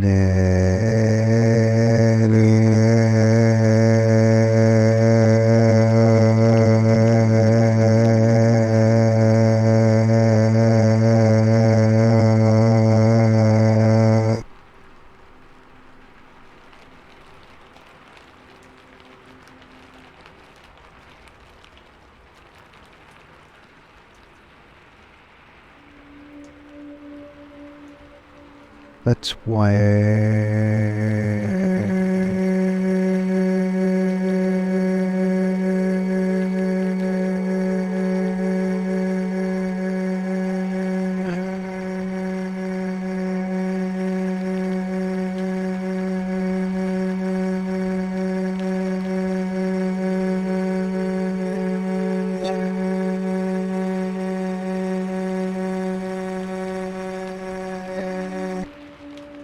"I get that, boss," Mason replied, his voice tense. "But Kincaid's methods, they're different. He's got no respect for the crew. He sees them as expendable, and they know it. Morale's low, and people are starting to talk. If we don't address it soon, we could have a real problem on our hands." Penguin tapped his fingers against the desk, his mind working through the dilemma. Kincaid had indeed turned his organization into a well-oiled machine, but the man's ruthlessness was becoming a double-edged sword. The crew had always been loyal to Penguin, but loyalty was a fragile thing in Gotham's underworld. Pushed too hard, and it would snap. "I'll talk to Kincaid," Penguin said finally, his voice calm but firm, "but I'm not getting rid of him. We need his expertise if we're going to stay ahead of our enemies." Mason didn't argue, but the unease in his expression remained. Penguin knew that Mason wasn't the type to bring up concerns lightly. If he was worried, it meant there was a serious issue brewing. Later that evening, Penguin met with Kincaid in the Iceberg Lounge's private security office. The room was stark, bare of any decoration except for a bank of surveillance monitors lining the walls. Kincaid stood at the center, reviewing footage of the lounge's entrances and exits, his posture rigid and his face as expressionless as ever. He was a tall man, with a lean build and sharp features, his eyes cold and calculating. "Kincaid," Penguin began, "stepping into the room, we need to talk." Kincaid didn't turn around, his focus still on the screens. Is there a problem, Mr. Cobblepot? Penguin crossed his arms, watching the man closely. Some of the men are having issues with your methods. They're not used to the level of discipline you're enforcing. Kincaid finally turned to face Penguin, his expression unreadable. Your men are sloppy, undisciplined. That's why you brought me in, isn't it? To turn this operation into something more secure, more professional. I did, Penguin agreed, but there's a line, Kincaid. These men have been with me for years. They're loyal, and I can't afford to lose them because they feel like they're being pushed too far. Loyalty is a weakness, Kincaid replied bluntly. If they're not strong enough to handle the changes, they're liabilities. You don't need loyalty, Mr. Cobblepot, you need results. And I'm giving you results. Penguin's eyes darkened, his temper flaring. Don't lecture me about loyalty, Kincaid. These men are the reason I've stayed in power for as long as I have. We do things differently in Gotham. This isn't a battlefield, this is business. And in business, loyalty matters. Kincaid's jaw tightened, but he didn't back down. With all due respect, Mr. Cobblepot, business is war. The men you're talking about will be the same ones who betray you the moment they see weakness. I'm making sure that doesn't happen. I'm weeding out the dead weight, securing your position before someone else takes it from you. Penguin stared at Kincaid, his mind churning. The man wasn't wrong. Gotham world was full of traitors and opportunists. But Kincaid's approach was too harsh, too rigid. Penguin needed control, but he also needed loyalty. His empire was built on relationships, on fear balanced with respect. Kincaid's methods risked alienating the very people who kept his operation running smoothly. There's a balance to be struck, Penguin said, his voice low and measured. I won't tolerate disloyalty, but I won't turn my men into soldiers either. You'll ease up on the crew, make them feel like they're still part of this, not just pawns in your little war games. Kincaid's eyes flickered with something like contempt, but he nodded. As you wish. But understand this, if you let sentiment get in the way, you'll lose everything. I've seen it happen before. The enemy is always closer than you think. Penguin narrowed his eyes, his patience wearing thin.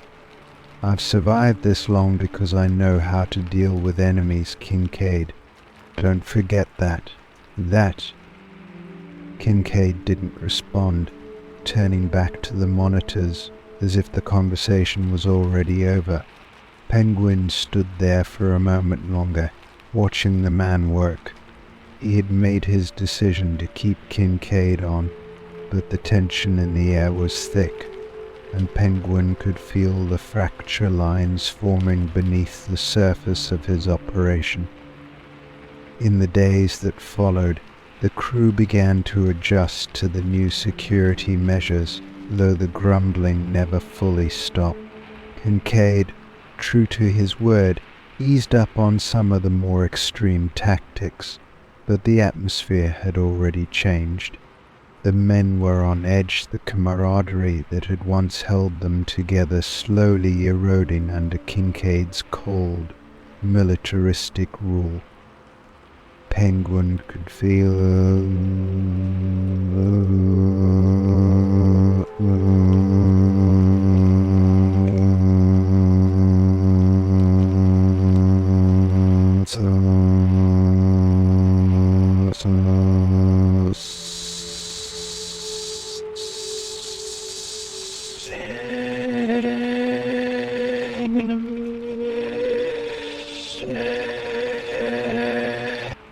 he had thought bringing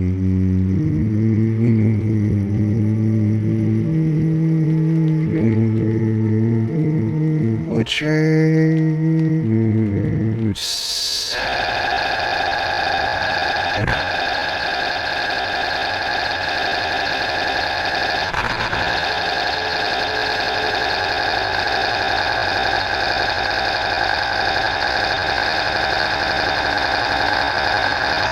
so the line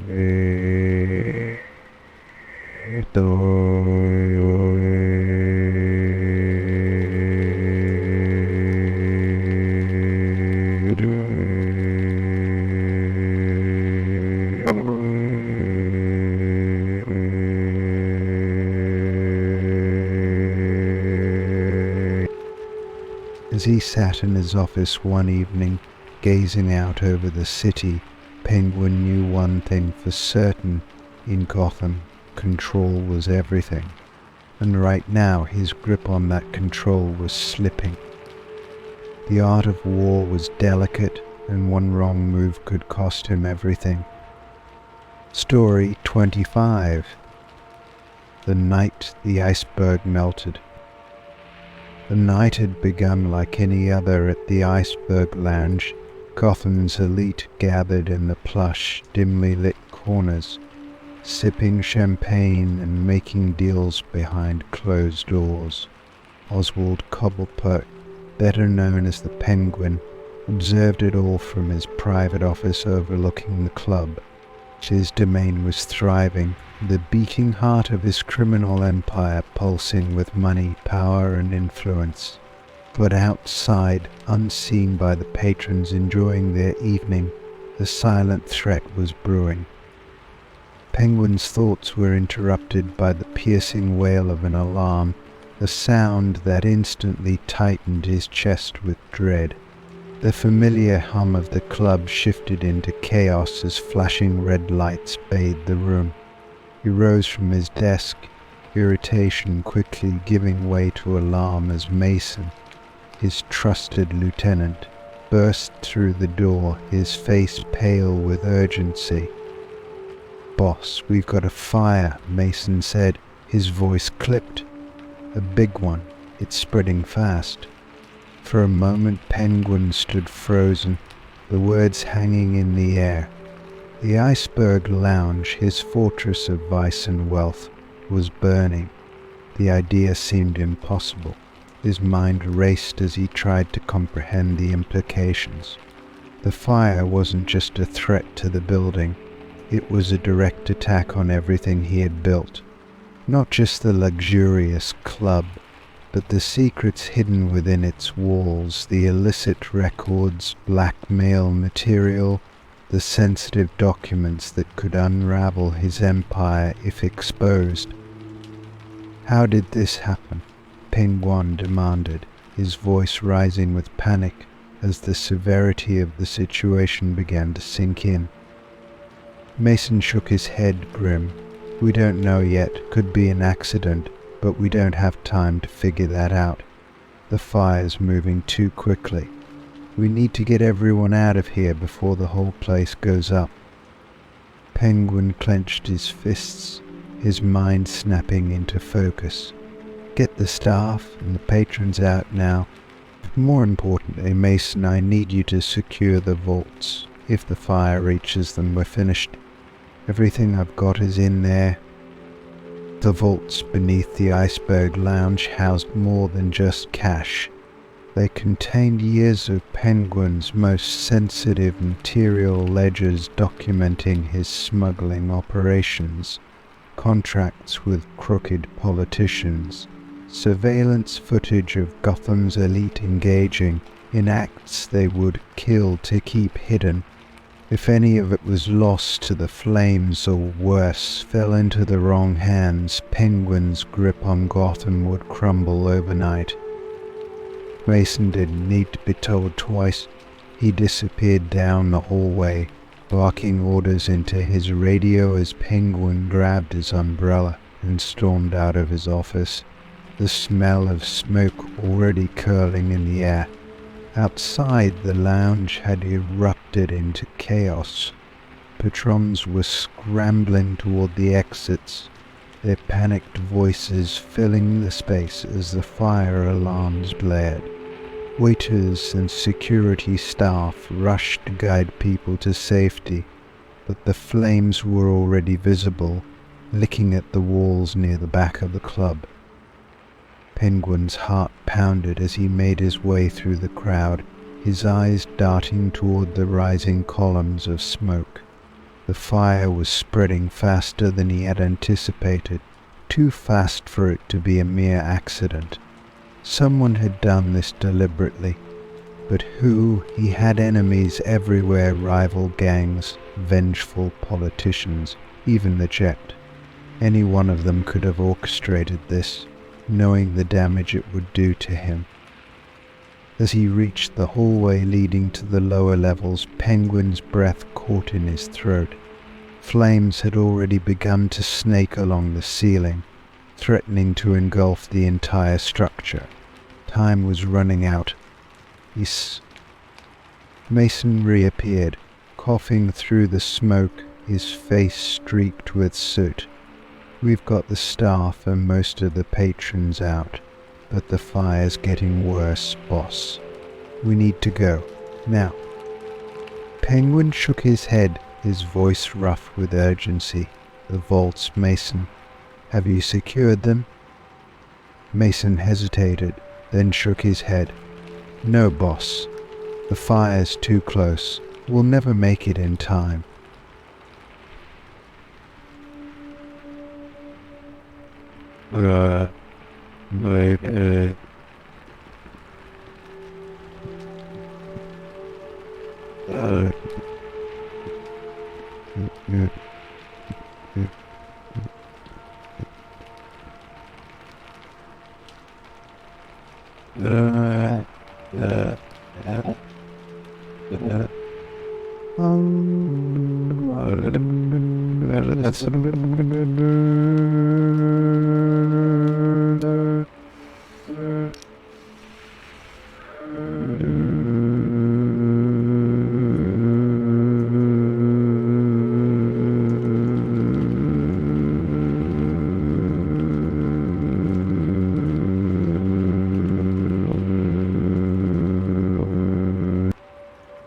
Mason reached out, grabbing Penguin's arm. "Boss, you can't. You'll be trapped down there."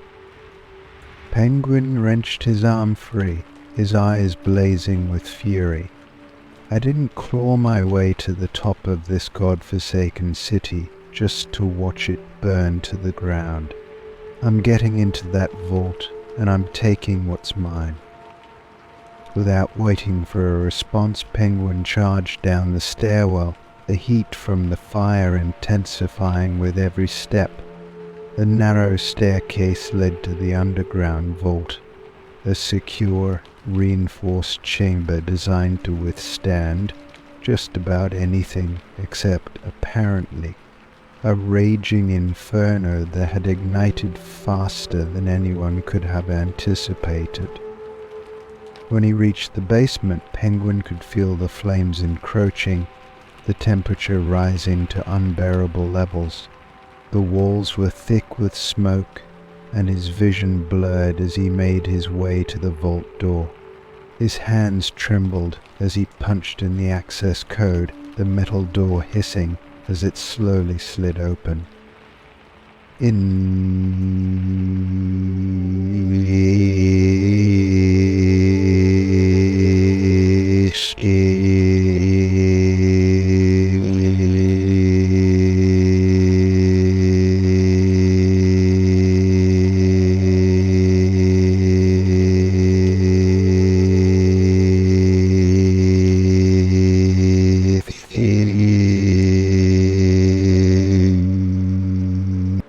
This was here.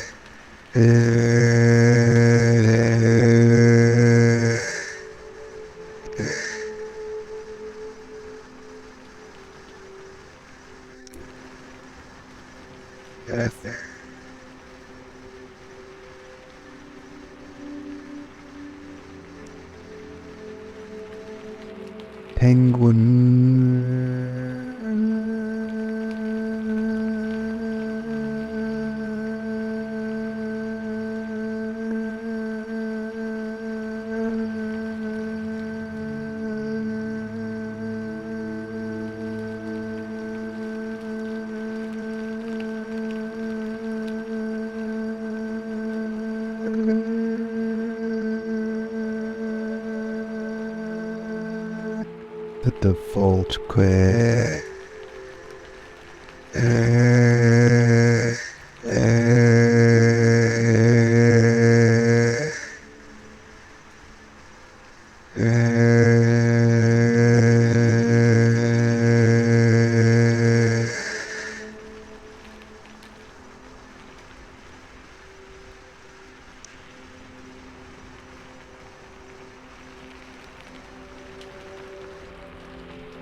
Yeah,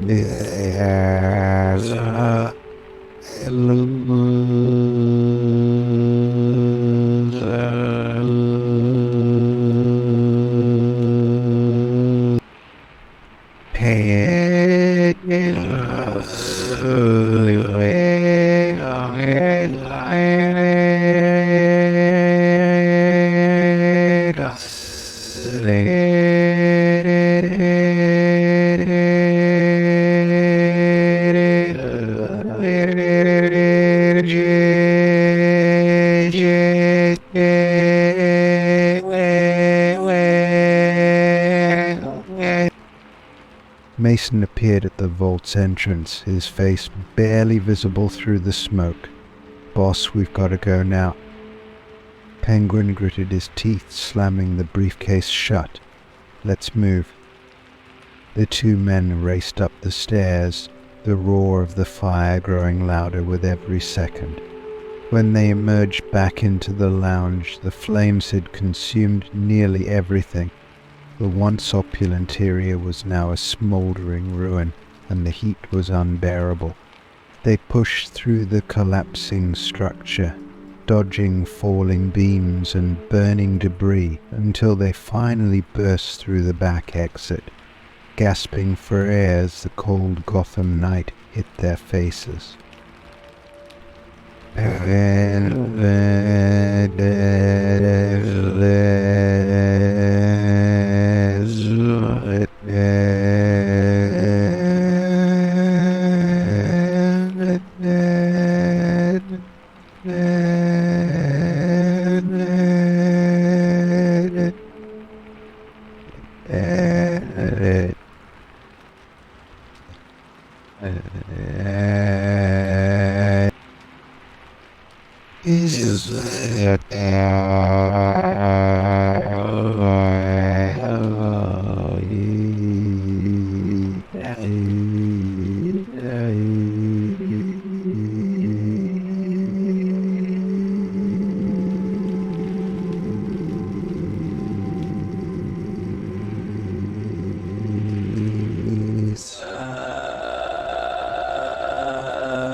As fire trucks screeched to a halt and water hoses sprayed into the night, Penguin's eyes narrowed. Whoever had done this, whoever thought they could burn him out of Gotham, would soon learn a lesson in the art of survival. The iceberg lounge had melted, but Oswald Cobblepot wasn't going anywhere. He would rise from the ashes, and when he did, Gotham would feel his wrath. Story 26. Gotham's Frozen King. The winter storm battered Gotham mercilessly, turning the city into an icy wasteland. Snow piled high on every street corner. Freezing winds howled through the skyscrapers, and the temperature had plummeted dangerous lows. The people of Gotham huddled in their homes, desperate for warmth, as the city's infrastructure struggled to cope with the brutal conditions. But while the citizens shivered in their homes, one man watched it all from the comfort of his heated office high above the streets: Oswald Cobblepot, the Penguin. For weeks, Penguin had been laying the groundwork for this moment. Through a series of underhanded deals, bribes, and calculated sabotage, he had seized control of Utuum's utility companies. The water, the gas, the electricity, all of it now ran through his hands.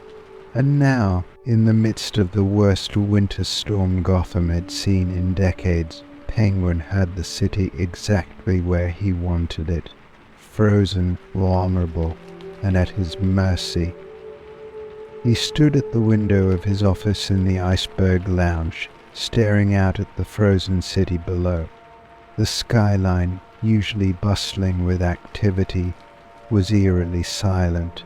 The streets were empty, save for the occasional snowplow struggling to keep the main roads clear. But Penguin wasn't thinking about the snow. He was thinking about power. "How are we looking, Mason?" Penguin asked without turning around, his breath fogging the glass as he spoke. Mason, his ever-loyal lieutenant, stood nearby, his face grim. "The grid's holding for now, but we've cut power to the outer boroughs, just like you ordered. The city's scrambling to get it back up, but they don't have the manpower to fix it in this weather." Penguin smiled faintly. "Good. And the officials?" "They're panicking. Mayor's office called 3 times already, begging us to restore power. Said people are freezing in their homes. Hospitals are reporting outages too." Penguin's smile widened. "Let them freeze. They'll give me what I want soon enough."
Sit.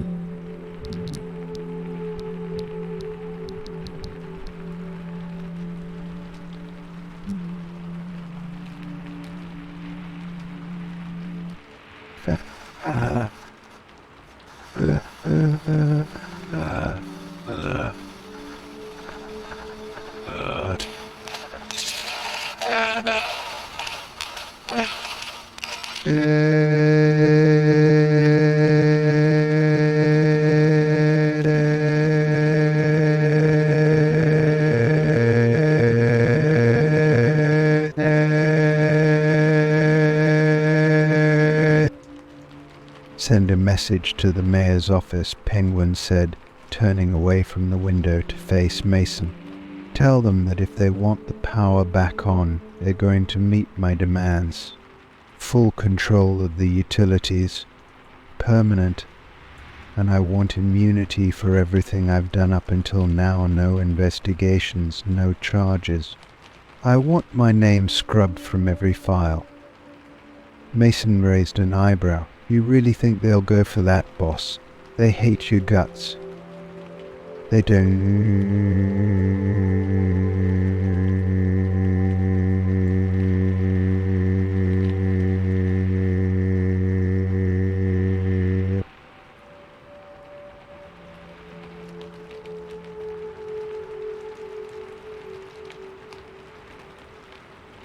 and I'm the...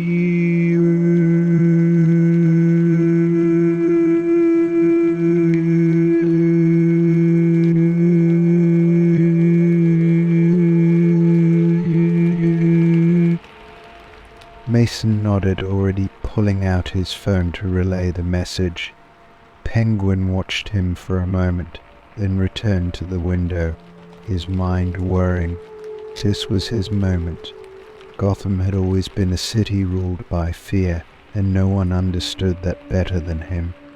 But fear could take many forms. The people of Gotham had feared the Joker's chaos, Bane's brute strength, and the corruption of its own police force.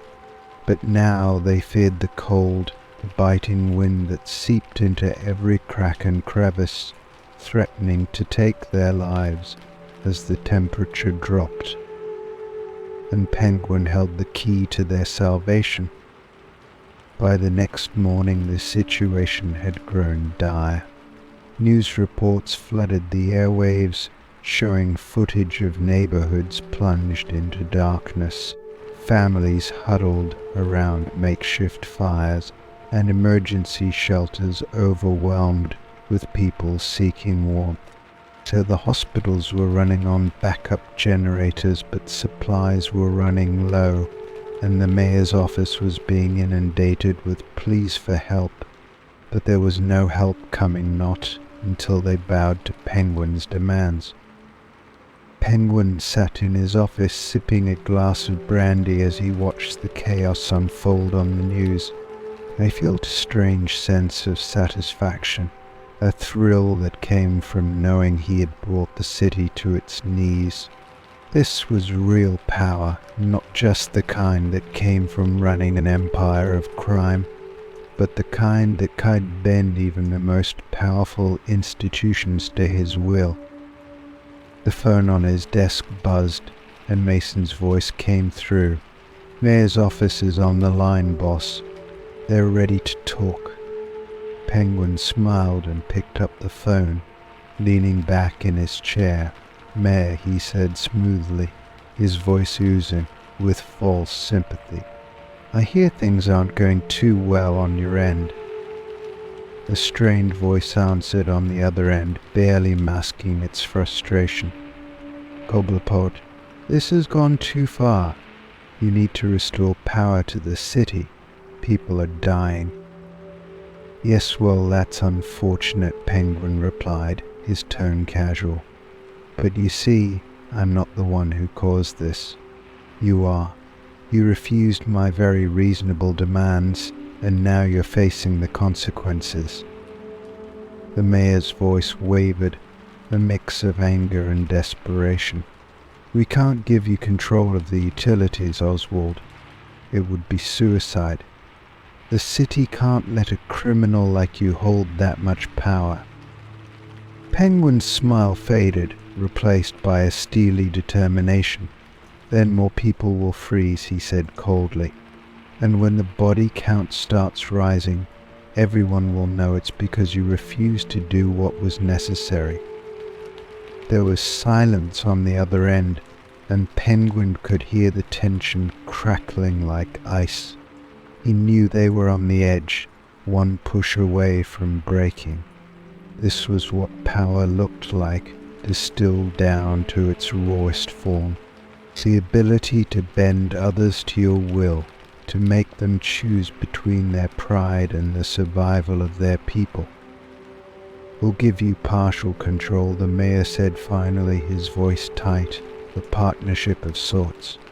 "You get a say in how the utilities are managed, but the city retains oversight, and will drop all investigations into your activities."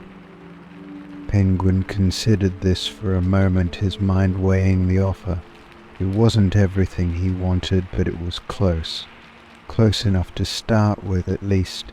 He could build from there, use his newfound influence to further entrench himself in Gotham's power structure. And once he had his foot in the door, there would be no stopping him.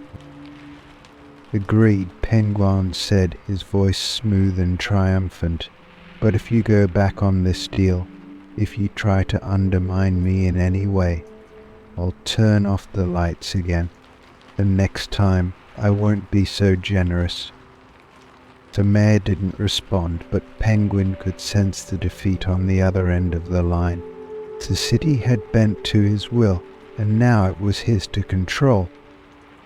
Penguin hung up the phone, the satisfied smile creeping across his face as he turned back to the window. Gotham's frozen streets stretched out below him, the storm still raging, but the city now belonged to him. He had become the king of a frozen empire, holding the very breath of Gotham in his hands.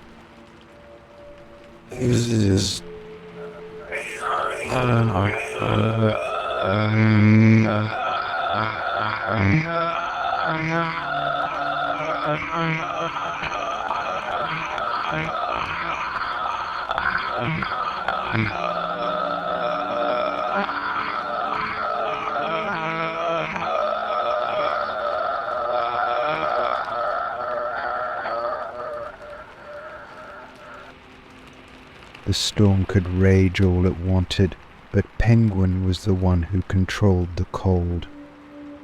Story 27. The Informant's Dilemma.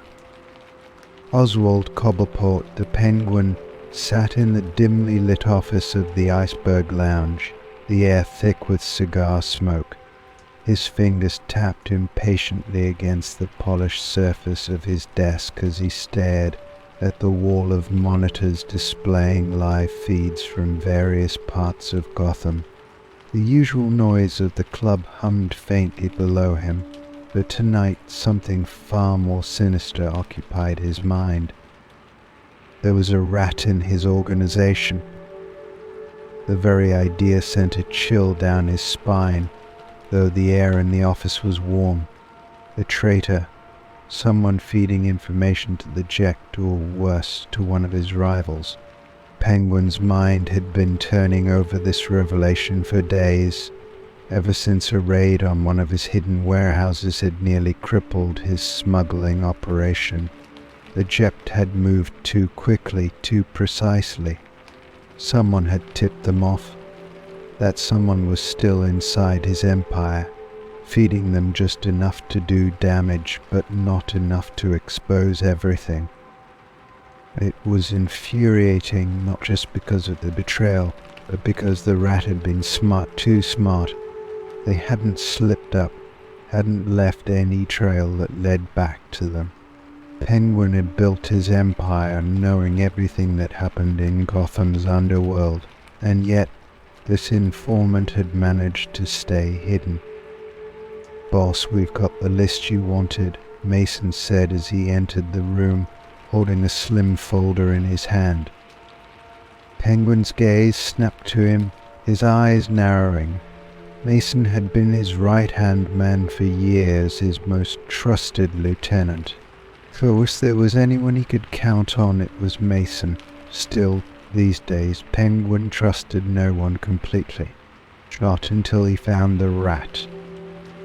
"Let's see it," Penguin growled, extending his hand.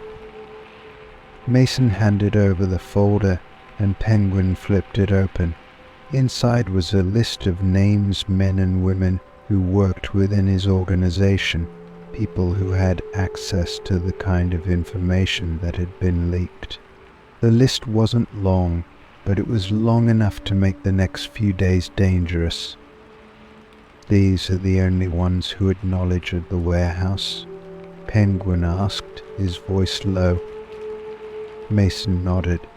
Every single one of them had access, either directly or through their connections to the shipments. If the rat's in your organization, they're on that list. Penguin is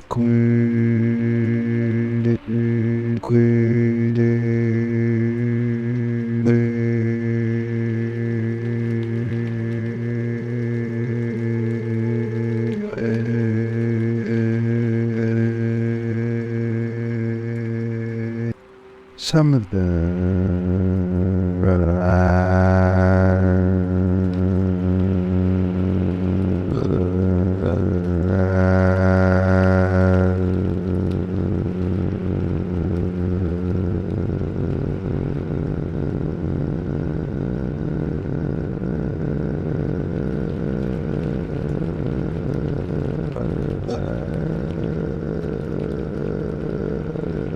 The prop.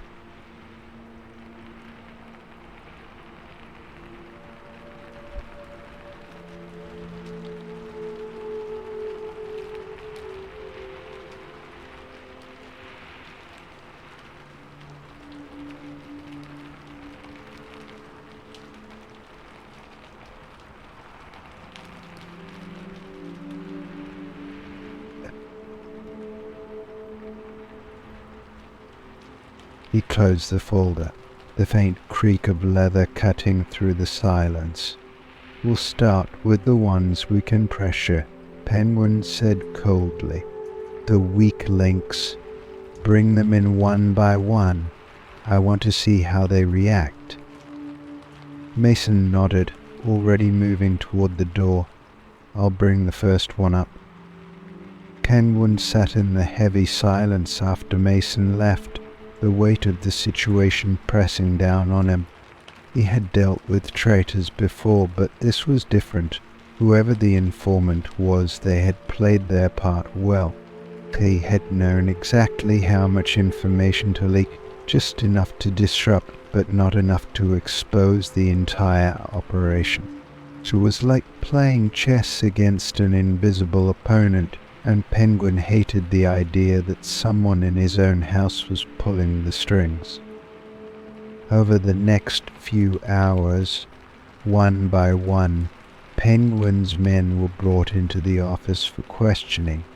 The atmosphere was tense, the air thick with suspicion as each suspect sat across from him, eyes darting nervously. Penguin watched them carefully, searching for any sign of guilt or stutter in their speech, a nervous twitch, anything that might give them away. The first few were low-level grunts, men who barely had access to anything critical, but might have heard something in passing. Penguin grilled them with calculated precision, pushing just enough to make them sweat, but not enough to tip his hand. None of them cracked. They were scared, yes, but it was the fear of being caught in a crossfire, not the fear of being exposed as the rat. After a while, Penguin began to grow frustrated. The more people he questioned, the less he seemed to learn. Each one denied knowing anything, and none of them exhibited the telltale signs of betrayal. Either the informant was smarter than he'd anticipated, or they were further up the food chain. Mason re-entered the office, his face unreadable. "Boss, we've got one more for tonight." Penguin looked up, his eyes dark and cold. "Who is it?" Mason hesitated for a fraction of a second. "It's Tony, one of our newer recruits. He's been handling some of the shipments lately." Penguin's lips curled into a sneer. "Bring him in." Tony was a young man, early 20s, with sharp eyes and a nervous energy that immediately set Penguin on edge. He sat stiffly in the chair across from Penguin, his hands gripping the arms tightly. Penguin watched him for a long moment before speaking. "You've been working with my shipments," Penguin said slowly, his voice low and menacing, "handling delicate information, and yet somehow the jet managed to find out about one of our warehouses. Care to explain how that happened?" Tony swallowed hard, his face pale. "Boss, I don't know. I swear I didn't say anything to anyone. I don't know how they found out." Penguin leaned forward, his eyes narrowing. "You expect me to believe that? The cops don't just stumble onto places like that. Tony, someone told them, someone close." Tony's hands tightened on the chair, his knuckles white.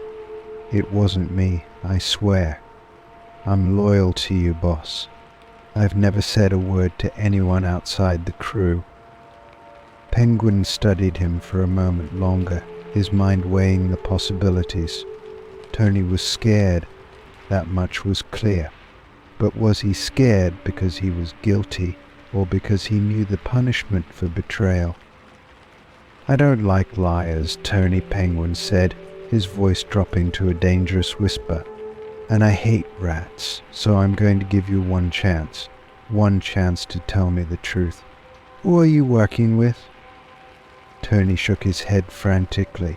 "No one, boss. I swear I'm not the rat." Penguin sat back, his gaze icy. "We'll see." The next morning, Tony's body was found floating in Gotham Harbor, his hands bound and a bullet hole in his head.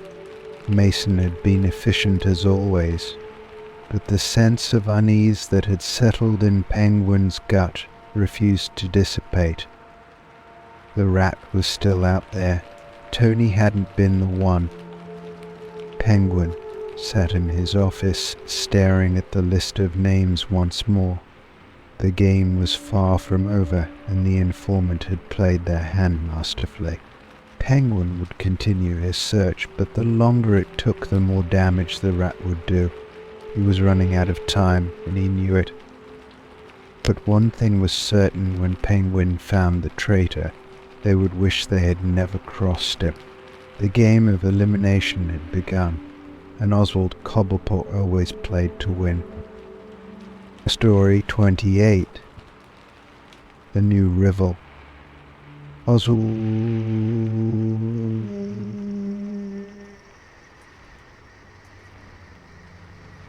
It's a point.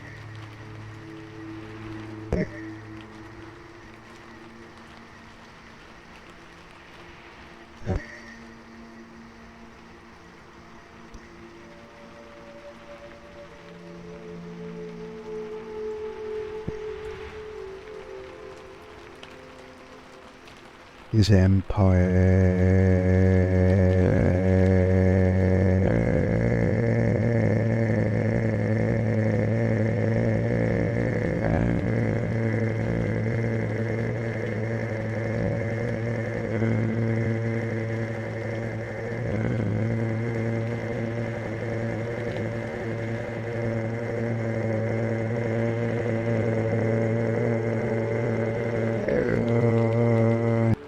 He had outlasted rival.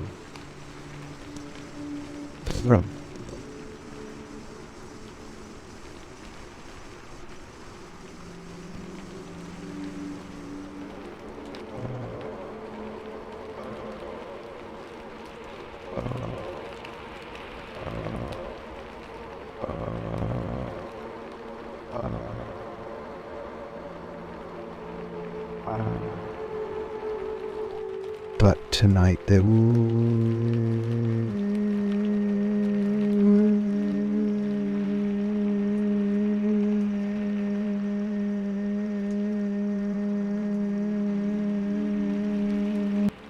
word had come through his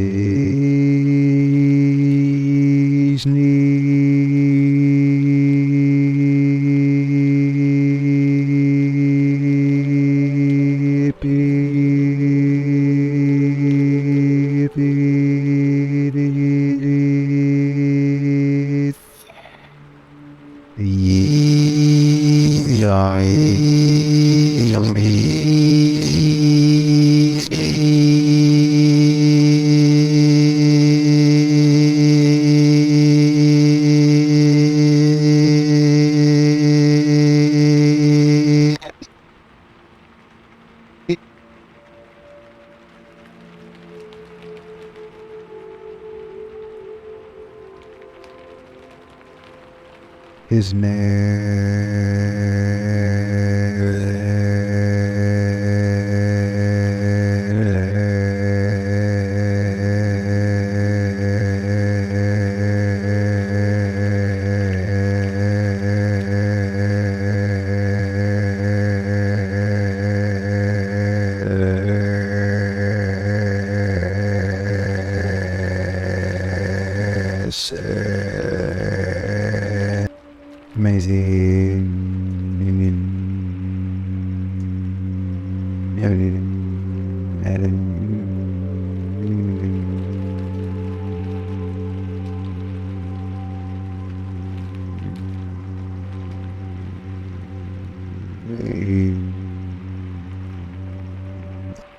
Now he'd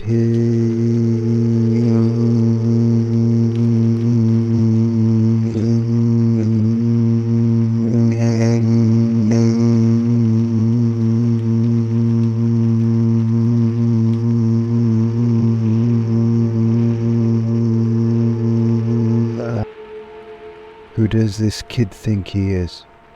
Penguin muttered to himself, his grip tightening around the glass as he stared out into the night. Mason, his trusted lieutenant, stood by the bar, his face grim as ever. Word is he's already started making deals with some of the smaller crews. Moroni's old territory, a few of the East End gangs. He's smart, boss. He's not moving too fast, but he's making friends in the right places. Penguin scowled. This wasn't some amateur, some petty thug trying to make a name for himself. Nini was playing the long game, quietly building support, positioning himself to take a piece of Gotham's criminal pie. Penguin could feel it. The kid was positioning himself as the next big thing, a smooth-talking usurper who thought he could steal control from under Penguin's nose. "Have you spoken to our friends in the chat?" Penguin asked, his voice cold and calculating. Mason nodded. "Yeah, but they've got nothing on him. Mancini's clean. No record, no slip-ups. It's like he's a ghost. The cops don't even know he's in the city yet. He's moving below the radar, making nice with the right people." Penguin leaned back in his chair, his mind racing. He had seen this before, young, ambitious men who thought they could swoop in and take over. But Mancini wasn't like the others. This wasn't just about brute force or flashy takeovers. Mancini was clever. He was laying the groundwork, planting seeds of doubt in Penguin's allies, positioning himself as a fresh face with new ideas. And that was dangerous. "Get me a meeting with him," Penguin said suddenly, the decision forming as the words left his mouth. "If he wants to play in Gotham, he's going to have to go through me." Mason's eyebrows rose slightly in surprise, but he quickly nodded. "I'll reach out. But from what I hear, Mancini's not one for sitting down unless he's already got the upper hand." Penguin smirked. "Then we'll show him he doesn't. I'll make sure he knows who runs this city." 2 nights later, the Iceberg Lounge was quiet, the usual patrons gone, replaced by an uneasy stillness that settled over the place like a blanket of frost. Penguin sat in the center of the club, his men stationed around the room, watching the doors. They were expecting Mancini any minute now, and Penguin intended to make this meeting as uncomfortable as possible. When Enzo Mancini finally walked through the doors, Penguin was struck by how young he looked. Late 20s, sharp suit, slicked back hair, and a confident stride that screamed arrogance. Behind him were 2 bodyguards, both built like tanks, but they stayed back, giving their boss space as he approached Penguin's table.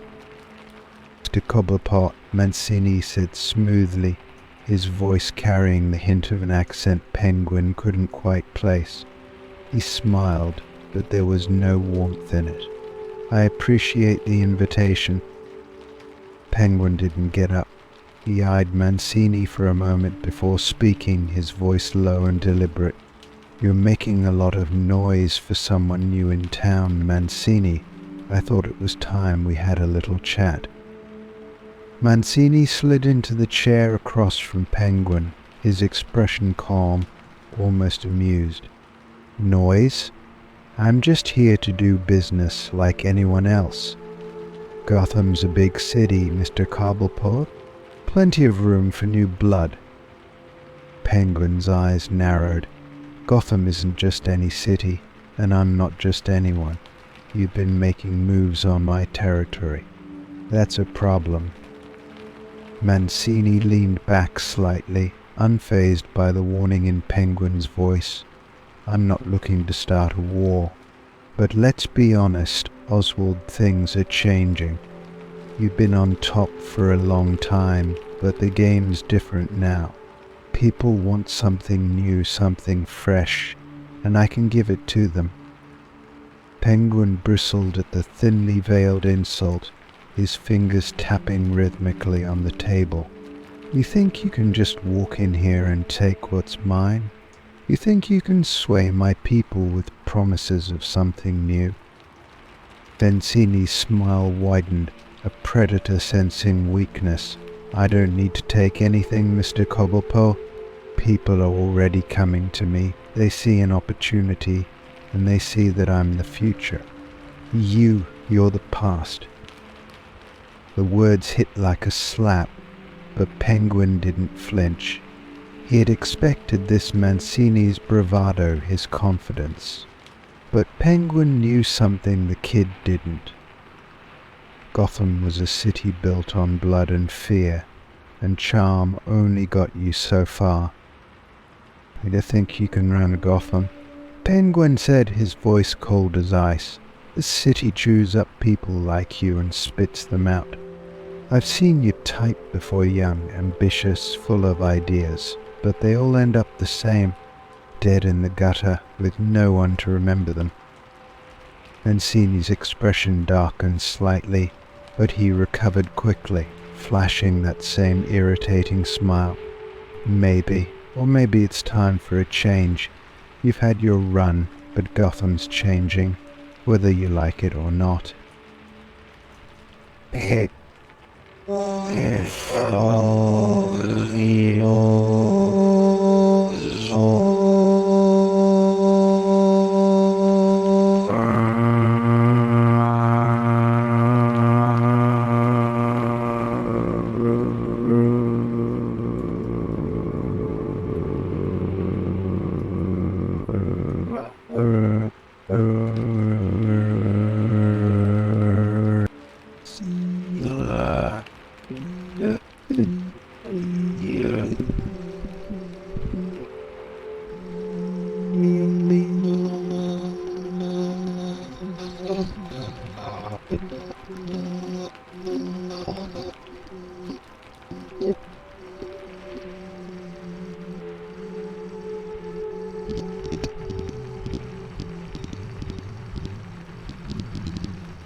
Mancini stood, adjusting his jacket with a casual shrug. We'll see, Cobblepot, but don't take too long to decide which side of history you want to be on. The city won't wait forever. Penguin watched as Mancini walked away, his blood boiling beneath the surface. The kid was bold, he had to give him that. But Penguin wasn't about to let his empire fall to some upstart with a slick smile and a few empty promises. Gobble.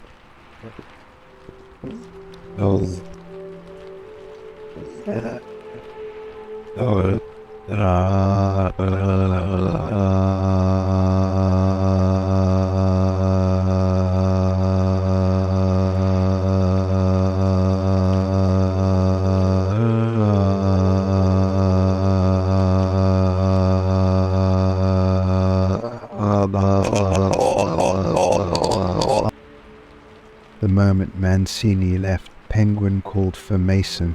Get the word out, Penguin growled, his voice low and dangerous. I want everything on this kid. His allies, his business, his family. I want to know what he's planning before he even thinks it. And then we make our move. Mason nodded and disappeared into the shadows, leaving Penguin alone in the Iceberg Lounge. The young upstart had made his play, but Penguin had been here too long, survived too much, to be toppled by the likes of Enzo Mancini. The game had begun, and Penguin always played to win. In Gotham, there was no room for rivals. Story 29. The bank job. Aim Jod. Oswald Cobblepot, the Penguin, sat in the back of his armoured car, the steady hum of the engine soothing his nerves as he peered out at Gotham National Bank through the tinted windows. The towering granite facade loomed over the quiet street, casting long shadows in the early morning light. This heist had been months in the making, every detail meticulously planned. Penguin knew the bank's schedule, its security weaknesses, the layout of its vaults. It was the crown jewel of Gotham's financial institutions, and by the end of the day, its riches would be his. But as he waited for the signal, he felt a growing unease. He had handpicked his crew, each man chosen for his specific skills, each one essential to the operation. But there was always one variable that Penguin couldn't fully control: greed. He had seen it before, how a well-oiled plan could go up in smoke when greed took over. And this time he could feel the tension simmering beneath the surface, threatening to unravel everything. "Are we in position?" Penguin asked quietly, his eyes never leaving the bank's entrance. Mason, his trusted lieutenant, sat beside him, checking his phone for updates. "All set, boss. The crew's in place, waiting for your go."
"Give them the green light," Penguin said, his voice low and steady.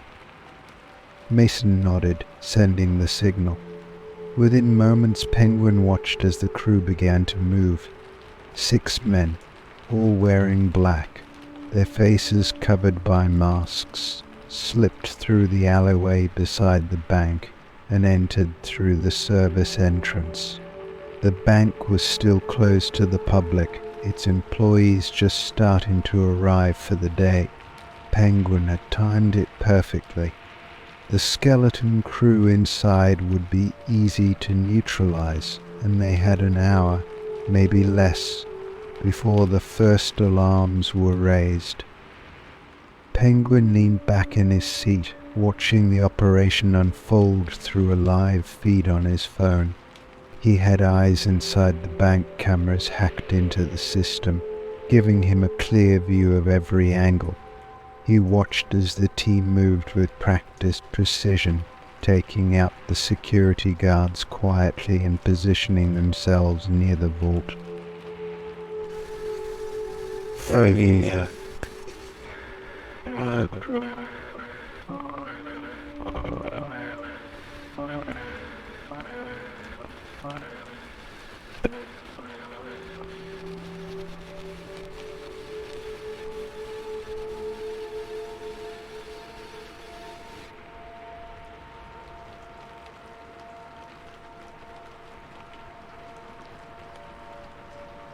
That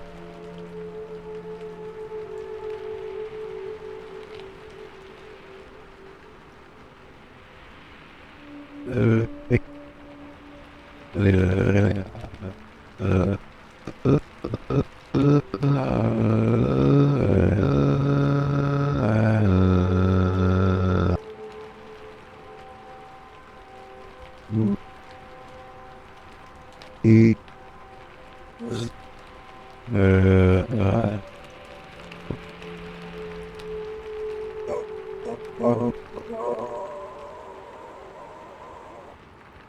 Keep an eye on Tommy, Penguin muttered to Mason, his voice tight with suspicion. He's getting twitchy. Mason frowned, pulling up Tommy's feed on his own phone. I don't like it, boss. Looks like he's thinking about making a move.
Sure enough, as the drill finally broke through the vault's reinforced door, Tommy made his move.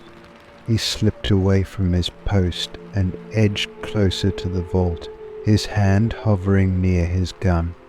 The rest of the crew was too focused on the vault to notice, their eyes widening as the steel door swung open to reveal stacks of cash and gold inside. Penguin's eyes blazed with anger as he watched Tommy approach the others, his intentions clear. Damn fool, Penguin spat, slamming his fist on the dashboard. He's going to blow the whole thing. Should I call it off? Mason asked, his hand already hovering over the comms. No, Penguin growled, his mind working rapidly. We're too close to pull out now. Let's see how this plays out. Inside the bank, the atmosphere had shifted. The crew had begun loading the bags with cash, their excitement palpable, but Tommy's nervous energy hadn't gone unnoticed. One of the veterans on the crew, Big Mike, finally spotted Tommy moving toward the vault, his eyes narrowing in suspicion. "What the hell are you doing, Tommy?" Mike growled, stepping in front of him. "You're supposed to be on lookout." Tommy froze, his hand still resting on his gun. I thought maybe I could grab something, for extra insurance." Mike's face twisted with anger. "You stick to the plan, or we're all dead. Get back to your post." But Tommy didn't move. Instead, his hand twitched toward his gun, and before anyone could stop him, he pulled it, aiming at Mike. Screw the plan. I'm not going back empty-handed. For a moment, the entire crew froze. The tension was electric, the smell of gunpowder hanging in the air like a threat. Penguin's heart raced as he watched the confrontation unfold, knowing that one wrong move could spell disaster. But Mike wasn't one to back down. Without hesitation, he lunged at Tommy, grabbing the gun and twisting it out of his hand. The rest of the crew jumped in, pulling Tommy away from the vault and pinning him to the ground. For a few tense moments, chaos reigned as fists flew and curses filled the air.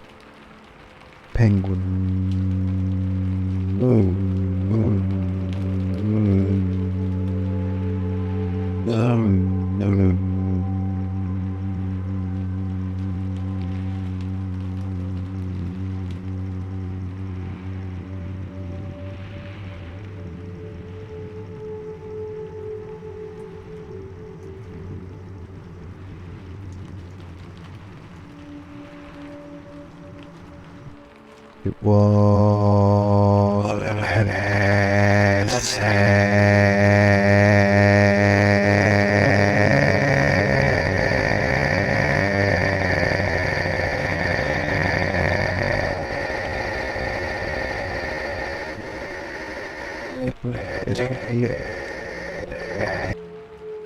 Get them under control, Penguin hissed at Mason. Now. Mason nodded and spoke into his comm, his voice cold and commanding. You idiots need to finish the job. Leave, Tommy. We're running out of time. Inside the bank, the crew finally regained their focus. Mike threw Tommy into a corner, leaving him tied up while the others continued loading the cash. They worked quickly, their earlier tension replaced by a renewed sense of urgency. The clock was ticking, and they had only minutes before the jet arrived. As they finished loading the last of the bags, the crew made their way to the exit, leaving Tommy behind, bruised and broken. Penguin watched in silence as the van pulled up, the crew piling in with their loot. The job was done, but the cost had been higher than anticipated.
Mason nodded without hesitation. Consider it done, boss. Penguin stared out at the snow-covered streets as they drove away, the city of Gotham sprawling before him. The heist had been a success, but it was a reminder that in his world, loyalty was as fragile as the promises made in the dark. And those who betrayed him, they never got a second chance. Gotham belonged to Penguin, and he would do whatever it took to keep it that way. Story 30.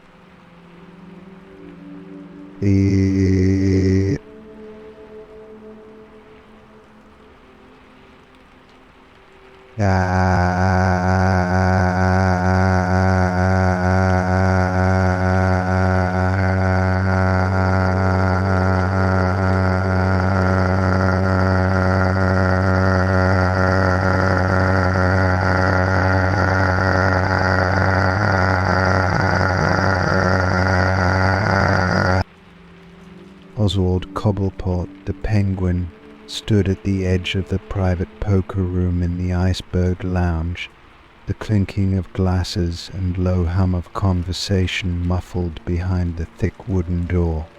This room, with its polished marble floors and glittering chandeliers, had seen its share of deals and power plays, but tonight was different.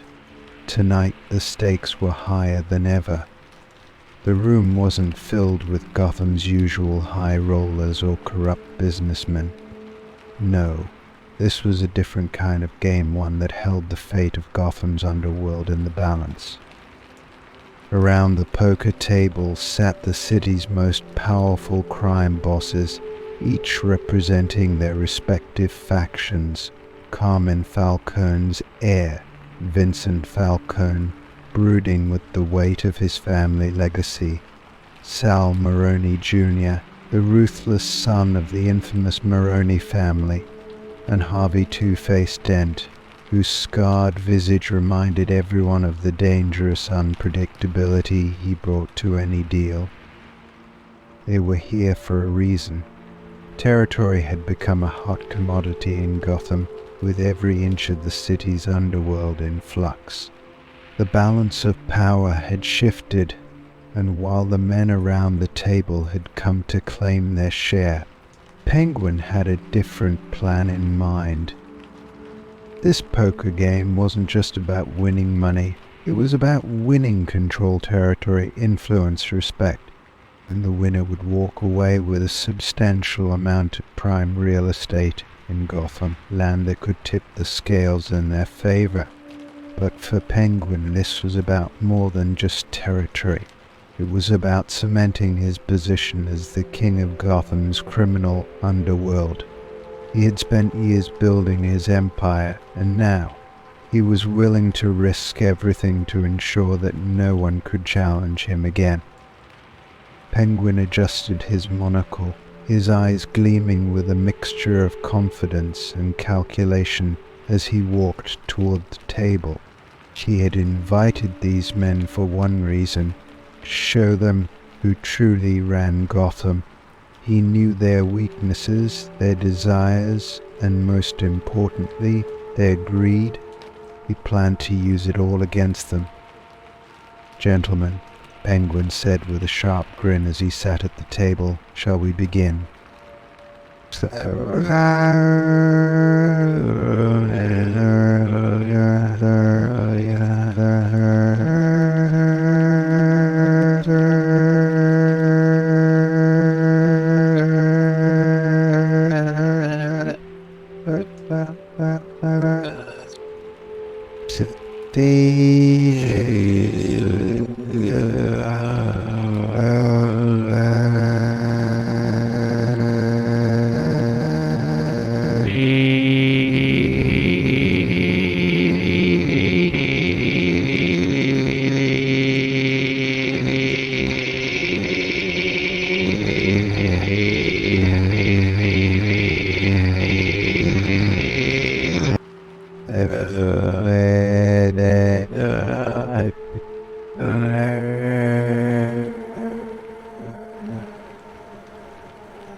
The dealer, a quiet, unassuming man who had been trained by Penguin's best, began shuffling the deck. Cards were dealt, and the game began. At first, the atmosphere was one of careful calculation, each player testing the waters, feeling out their opponents. Chips moved across the table, bets were made, and hands were won and lost, but the real tension simmered beneath the surface. Vincent Falcone, young and impatient, was the first to make a move. "I'll raise," he said, pushing a sizable stack of chips forward, his dark eyes fixed on Penguin. "Let's see what you've got, Cobblepot." Penguin glanced at his cards, 2 kings, a solid hand, but his mind was elsewhere. Vincent was reckless, trying to prove himself worthy of his father's name. Penguin knew how to exploit that. He smiled, his grin sharp as a blade. "I'll call." Sal Maroney Jr. folded, his face impassive, while Two-Face watched with quiet intensity. Harvey Dent was the wild card at the table. Half the time he played with brutal logic, the other half pure chaos. Penguin had learned long ago to be wary of men like Two-Face, unpredictable, and far too comfortable with flipping a coin on fate. The turn card came a king. Penguin's pulse quickened. A full house. This was his hand. He studied the faces around him, watching for any sign of weakness. Vincent's brow furrowed slightly, a hint of uncertainty crossing his face. It was all Penguin needed. "I'll raise," Penguin said smoothly, pushing a larger stack of chips forward. He had no intention of stopping here. He wanted them all in, and he knew how to make it happen. Vincent hesitated, his pride warring with his better judgment. He couldn't back down now, not in front of Penguin. "I'm in," he said through gritted teeth, matching the bet. The pot grew, and the stakes climbed higher. Maroney Jr. stayed out, folding once again, but Two-Face lingered. Penguin knew he would. Two-Face was always drawn to chaos, to risk. He thrived on it. "I'll see your raise," Two-Face said, his scarred lip curling into a dangerous smile. "And I'll raise again." Penguin kept his expression neutral, though inside he felt a surge of anticipation. This was it. He could feel the power shifting toward him, like a tide turning in his favor. He called the raise without hesitation, his voice steady. The river card came a harmless 5 of hearts. It didn't change the outcome, but the tension in the room spiked. The final bets were made, and Vincent and Two-Face were all in, their chips piled high in the center of the table. Penguin's heart raced, though he gave nothing away. He knew he had them. They had walked right into his trap, blinded by their own egos, their need to prove themselves. This wasn't about cards anymore. It was about control. "Let's see what you've got," Vincent said, his voice tight with tension as he revealed his hand 2 queens. Penguin smiled. "Not enough, Vincent, not enough." He flipped his cards over, revealing his full house 3 kings and 2 tens. Vincent's face fell, his confidence evaporating in an instant. Two-Face cursed under his breath, his scarred coin flipping in his hand, though even he knew the game was over. Penguin reached forward, pulling the pile of chips toward him, his victory complete. But this wasn't just about the money. By winning this hand he had won something far more valuable, the respect and fear of Gotham's most dangerous men. "Gentlemen," Penguin said, his voice smooth and deadly, "I trust this concludes our business for the evening." Vincent Falcone stood, his jaw clenched, and stormed out of the room without a word. Sal Maroney Jr. followed, a quiet anger simmering beneath his calm exterior. Two-Face lingered for a moment, flipping his coin before pocketing it and walking out with a dark chuckle. Penguin sat back in his chair, watching them leave. The iceberg gambit had worked. He had risked everything, and now Gotham was his to control. No one would challenge him again. Not after tonight. As the door closed, Penguin's smile widened. In the shadows of Gotham he had once again proven that Oswald Cobblepot was the king and this city was his kingdom.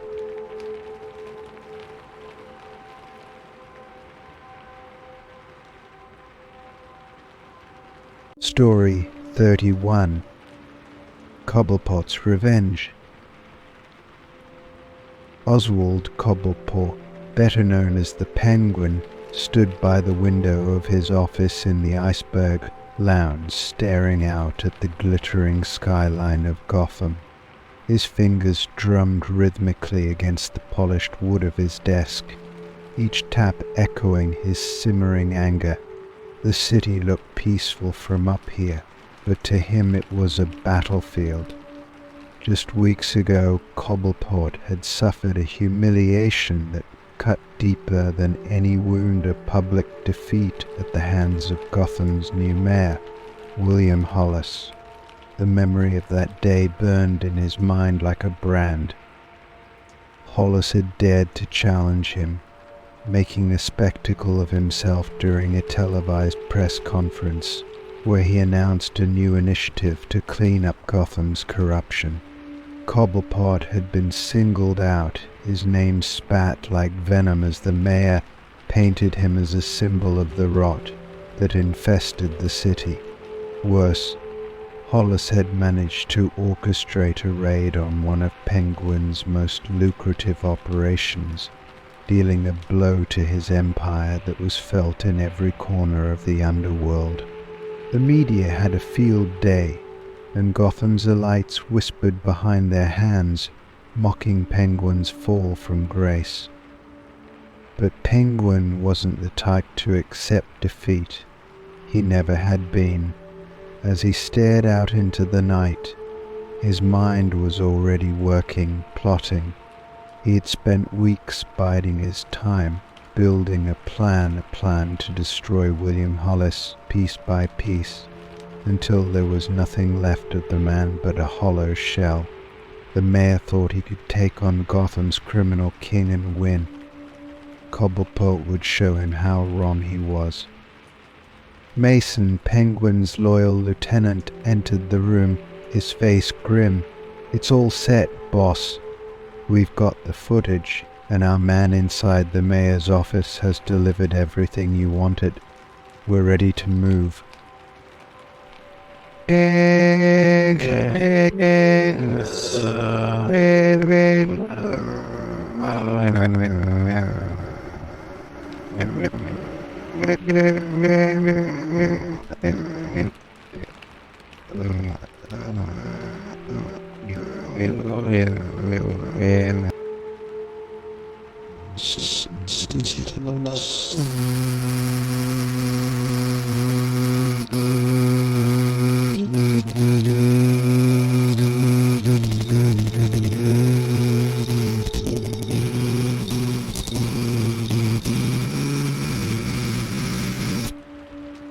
The first stage of Cobblepot's revenge was simple: discredit the mayor.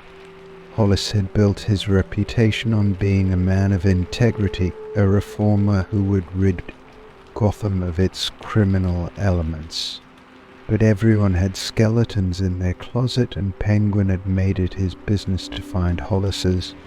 Using his extensive network of spies and informants, he had unearthed a series of financial irregularities in the mayor's campaign funds. There were payments from shadowy shell companies, connections to questionable business interests, evidence that Hollis wasn't the squeaky clean politician he pretended to be.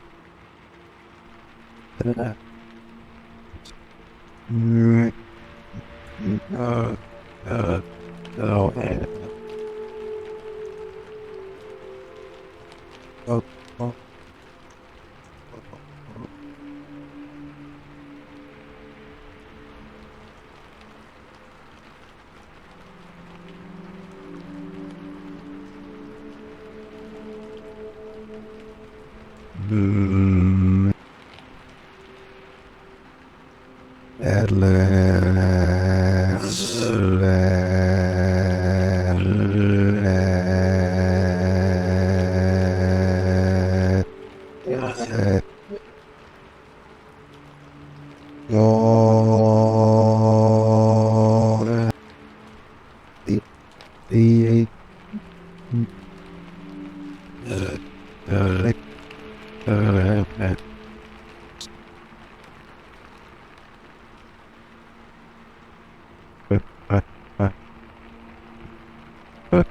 The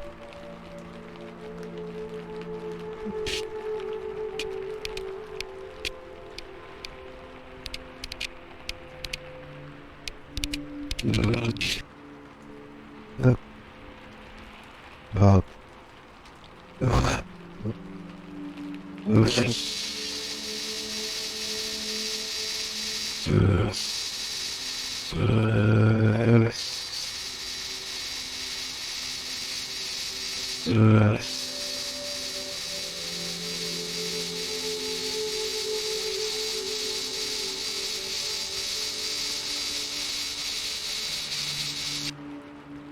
But this was only the beginning. Penguin knew that discrediting Hollis would tarnish his reputation, but it wouldn't break him. Not yet. Hollis was a fighter, and he had allies, people who still believed in his vision for Gotham. Penguin needed to strike harder, deeper, to make sure the mayor's downfall was complete. 2 weeks later, Hollis's daughter, Emily, disappeared. It was a quiet, clean operation. Emily had been on her way to a charity event when she was taken, bundled into a van by men who worked for Penguin, but had no direct ties to him.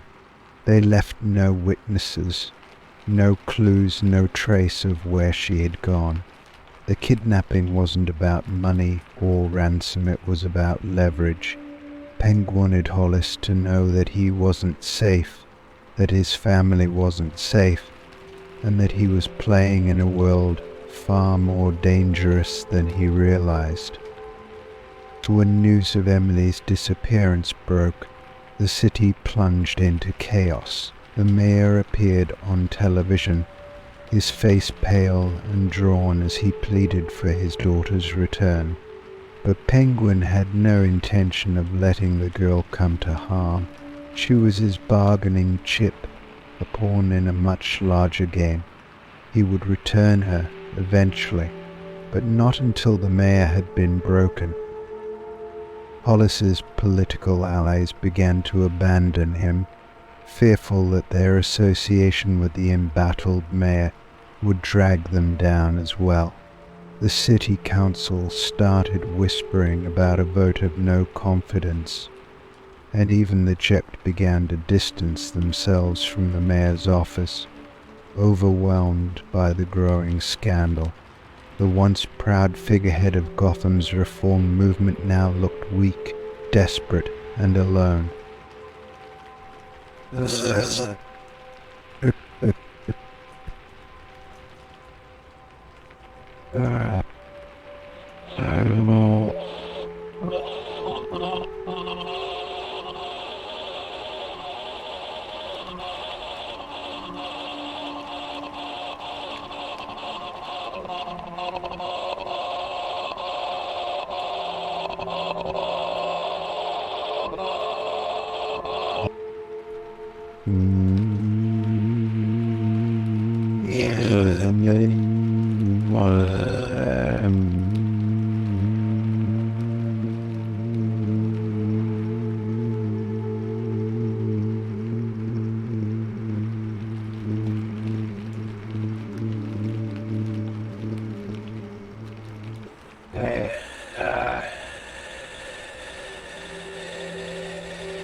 The final stage of the plan was brutal in its simplicity. Penguin had arranged for a private video, secretly filmed by one of his operatives, to be released to the media. The footage showed Mayor Hollis, drunk and disheveled, like a compromising situation with a woman who wasn't his wife. The video was grainy, but clear enough to identify the mayor. It was the final nail in the coffin of his career. The scandal exploded across Gotham. Hollis's political enemies seized on the footage, using it as proof that the mayor was unfit to lead. His wife, humiliated and heartbroken, left him. His remaining allies deserted him, and the calls for his resignation became deafening. Within days, Mayor William Hollis resigned in disgrace, his once bright future in Gotham politics shattered beyond repair. He held a brief press conference, his voice shaky, his eyes hollow, as he apologized to the city for his failures. But Penguin didn't watch. He didn't need to. The mayor was finished. Weeks later,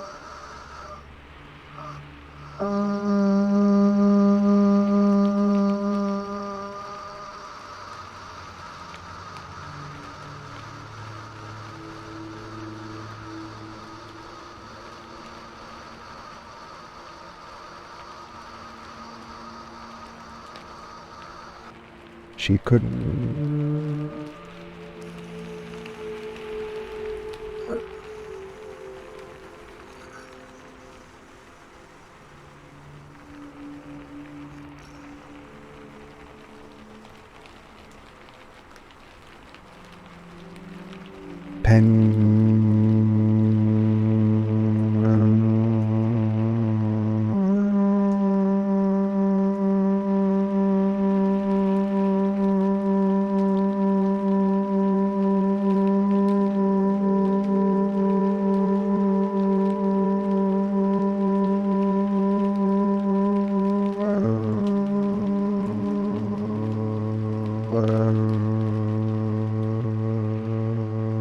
The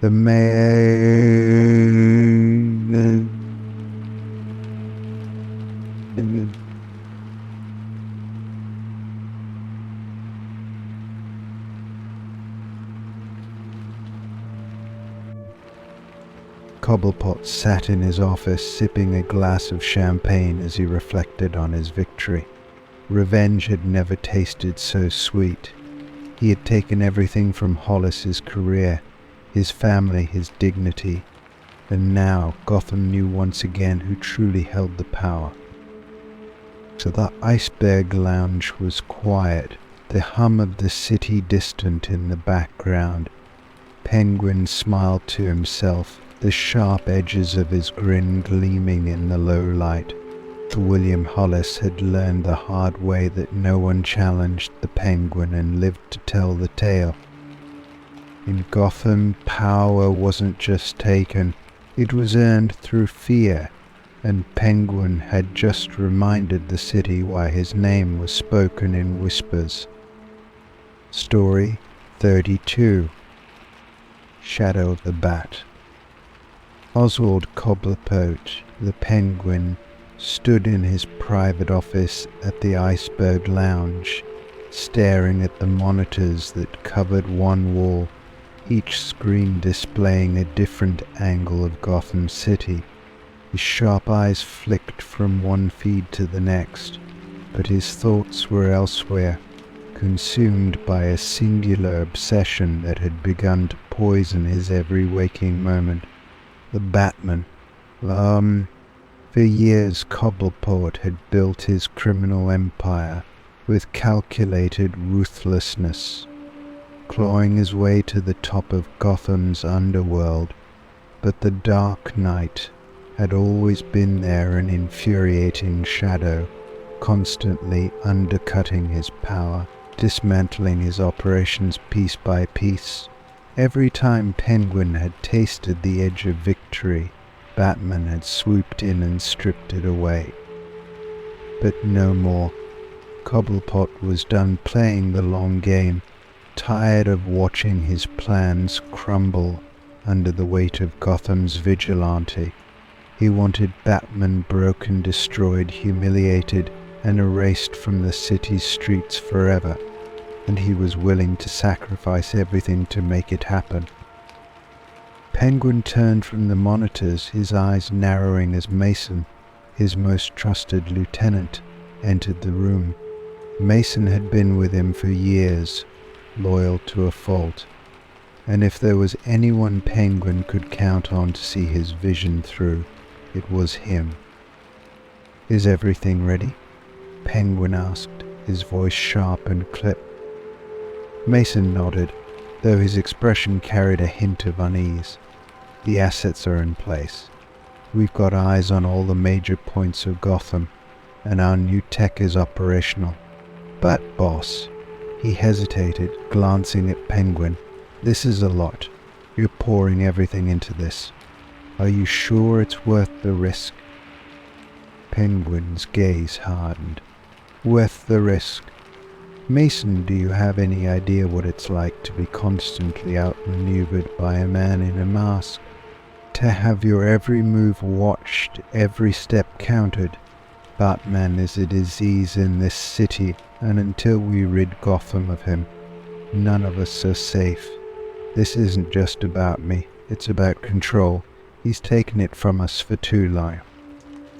Mason didn't argue, though the concern lingered in his eyes. "So what's the plan then?" Penguin moved to his desk, pulling out a detailed map of Gotham. It was marked with red circles, each one representing a key point in the city warehouses, docks, underground networks, everything that made up Penguin's empire. But there was more. Marked in blue were known locations associated with Batman, places he frequented, areas where he had been sighted, even connections to Wayne Enterprises. "We're going to trap him," Penguin said, his voice dripping with cold certainty. "Batman thinks he's untouchable because he operates from the shadows. But shadows can be manipulated. We're going to force him out, make him vulnerable, and when he's exposed, we'll crush him." Mason leaned over the map, his brow furrowed. "How? He's not the kind of guy who walks into a trap." Penguin grinned, his eyes gleaming with malice. "We'll make Gotham burn, not literally yet, but we're going to create so much chaos, so many fires for him to put out, that he'll have no choice but to make mistakes. Stretch him thin, and when the time is right, we'll strike." The plan was set in motion that night. Across Gotham, Penguin's operations went into overdrive. The series of high-profile robberies began, each one more audacious than the last. Weapons caches were moved through the city, escalating the threat of violence in Gotham's most volatile neighborhoods. And all the while, Penguin's men spread rumors that a new crime wave was sweeping the city, one that even Batman couldn't stop. At first, the Dark Knight responded exactly as Penguin had predicted. Batman appeared at every heist, every skirmish, his black silhouette cutting through the chaos like a blade. He shut down Penguin's smaller operations, thwarted his men at every turn. But Penguin wasn't aiming for small victories. He was playing a larger game. Every move Batman made, every bust he executed, only served to deepen the illusion that Penguin wanted him to see. And then the real plan began to unfold. Penguin's tech team, armed with cutting-edge surveillance equipment smuggled from black market sources, had been watching Batman's every move. They tracked his patterns, catalogued his techniques, and slowly began feeding misinformation into Gotham's underworld. False leads, decoys, and traps were set all over the city, designed to draw Batman out in predictable ways. It worked. Penguin watched from the iceberg lounge as Batman began to falter. The Dark Knight was being pulled in too many directions at once. A bomb threat in the Narrows, a shootout in the Diamond District, a hostage situation in the old Gotham Clock Tower, each one engineered to demand Batman's immediate attention, each one spreading him thinner and thinner. Penguin smiled, knowing that the final piece of the plan was about to be set in motion. The trap was laid at the Gotham shipyards, an old abandoned section of the docks where Penguin had operated for years. It was here that Penguin would lure Batman into a confrontation he couldn't win. The night was cold and silent as Penguin's men moved into position, armed to the teeth with high-tech weapons designed specifically to combat Gotham's vigilante. They wore thermal suits to avoid detection by Batman's night vision and carried sonic devices capable of disrupting the Dark Knight's gadgets. Penguin had spared no expense. From his vantage point in a secure location overlooking the docks, Penguin watched as the final bait was set a shipment of illegal weapons that Batman would never allow to reach Gotham's streets. It was the perfect lure, and Penguin knew Batman wouldn't be able to resist. Sure enough, less than an hour later, the familiar shape of Batman appeared in the distance, his cape billowing in the wind as he moved silently through the shadows toward the warehouse. Right on time, Penguin muttered to himself, his fingers tightening around his umbrella, which had been modified to act as a remote detonator. As Batman approached, Penguin's men sprang into action. The sonic devices activated, disrupting Batman's earpiece and communications. A barrage of gunfire followed, forcing the Dark Knight into cover as the trap closed in around him. For the first time in years, Penguin saw something in Batman's movements that he hadn't seen before hesitation. Penguin grinned, stepping out from the shadows. Not so untouchable now, are you, Bats? But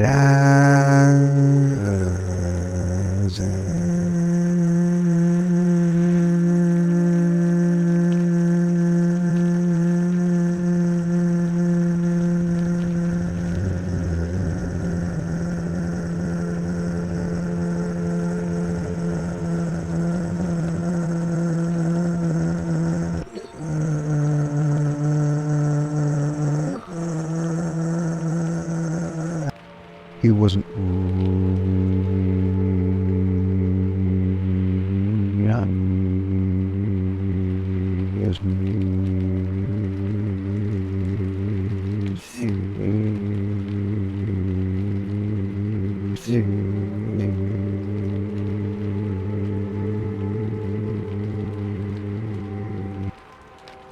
Boss, we've got a problem. Mason's voice crackled over the comms. He's not going down.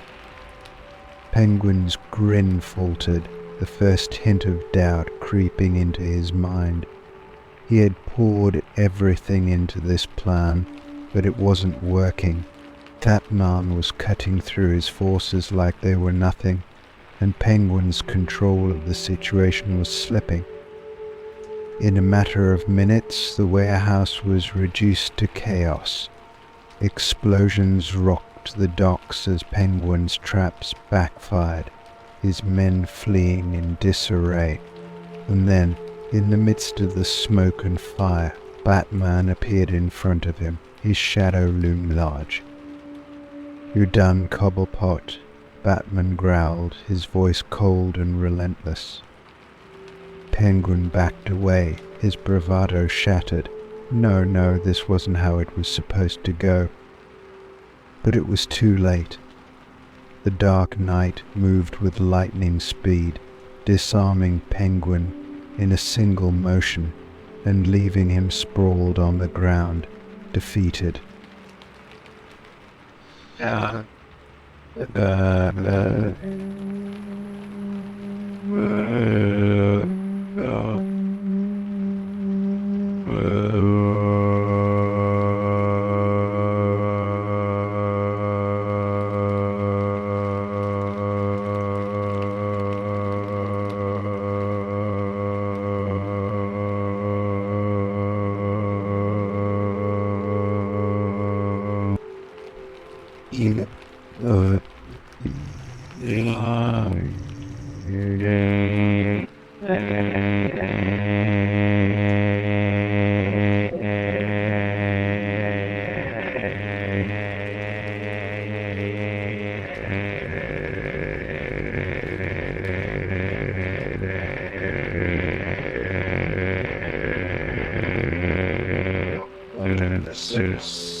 In the shadow of the bat there was no room for victory, only the bitter taste of defeat. Story 33.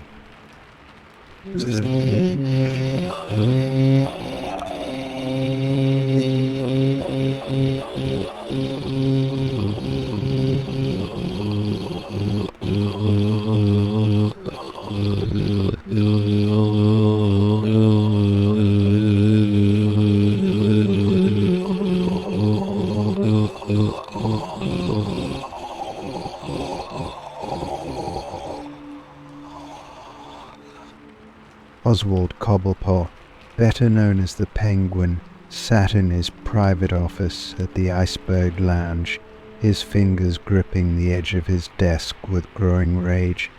The sleek glow of his computer screen illuminated his face in the darkened room, casting sharp shadows over his features as he stared at the error messages flashing across the screen.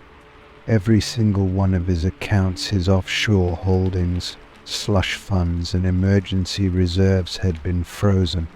Millions of dollars, all locked down in an instant by a mysterious hacker whose motives were as obscure as their identity. Cobblepot's empire was built on a flow of money. His control over Gotham's underworld wasn't just secured by fear and muscle, but by wealth, the lifeblood of his operations. Bribes to keep politicians in his pocket, payoffs to law enforcement to look the other way, wages for his criminal army, all of it depended on his ability to access his fortune. But now everything had come to a sudden, terrifying halt. The hum of power that had always surrounded him felt like it was slipping away, and Penguin knew that if he didn't fix this soon, his entire empire would collapse. Mason, his most trusted lieutenant, stood at the doorway, watching Penguin's growing frustration with a concerned frown.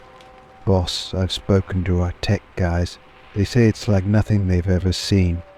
Whoever did this, they're good. Real good." Penguin turned sharply, his monocle glinting under the dim light, his voice dripping with fury. "Good? They'd better be more than good if they think they can pull something like this on me. I want them found, Mason. I want to know who's behind this, and I want to know now." Mason nodded, but Penguin could see the uncertainty in his eyes. The tech team that usually handled digital threats was in over their heads. Whoever the hacker was, they weren't just a petty cybercriminal looking for a quick payday. This was personal, targeted. Penguin knew enemies came in all shapes and sizes, but a hacker. It was an attack he hadn't anticipated, a blow delivered from behind a screen instead of a gun. Penguin paced the room, his mind racing. "Start with our rivals," he snapped. "Falcone, Moroni, Black Mask, anyone with a reason to cripple us. They'd all love to see us on our knees." Mason nodded again, already dialing his phone to start making inquiries. As the door closed behind him, Penguin sat back down at his desk, the gravity of the situation pressing in on him. The accounts were still frozen, their balances mocking him from the screen. He reached for a glass of whiskey, downing it in one gulp before slamming it back onto the desk. His wealth wasn't just a tool, it was a symbol of his power, a reminder to Gotham that he was untouchable. And now someone was trying to take that from him. Hours passed, and every lead Mason brought back led to a dead end. The usual suspects denied any involvement, and Penguin's frustration grew with each passing minute. Whoever had done this was invisible, their trail as cold as the frozen funds Penguin now couldn't touch. The pressure was mounting, His men were already grumbling about delayed payments, suppliers were starting to ask questions, and rumors were swirling through the underworld. People could smell weakness, and in Gotham weakness was a death sentence. Penguin knew that if this went on much longer, his entire operation would implode. Desperation gnawed at the edges of his mind. He needed a solution, and fast. So,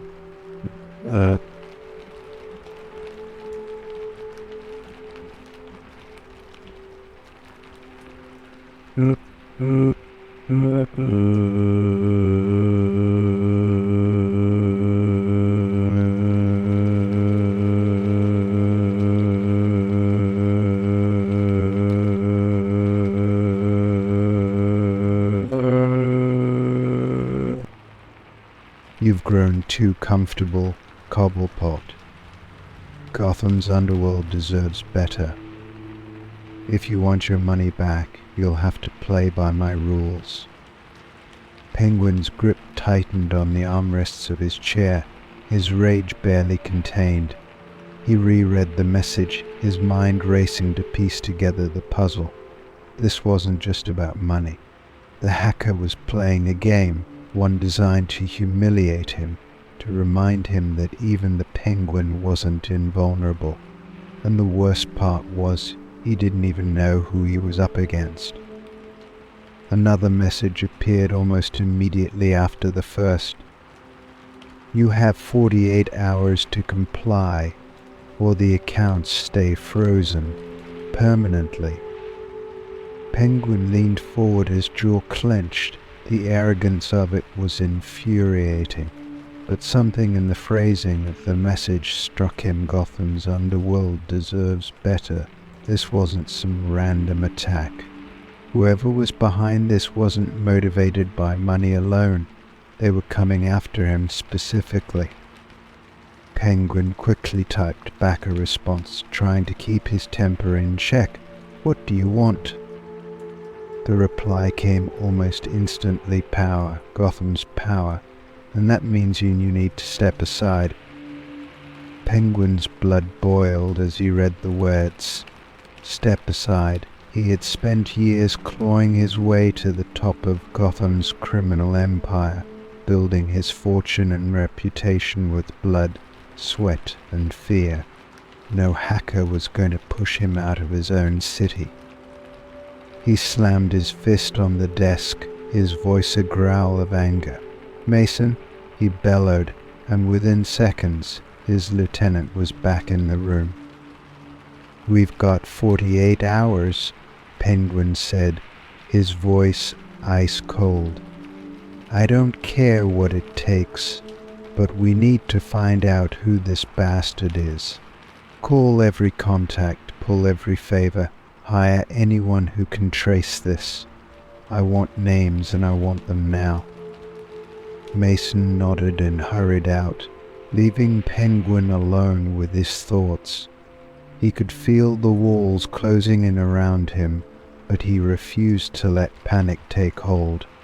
Whoever this hacker was, they thought they could outplay him. But Penguin was a survivor, and he wasn't going to be beaten by someone hiding behind a computer screen. The next day passed in a blur of frantic activity. Penguin's contacts were working overtime, tracing the message, scouring the dark web for any hint of who the hacker might be. But nothing solid materialized. The hacker had covered their tracks well, and Penguin could feel time slipping through his fingers.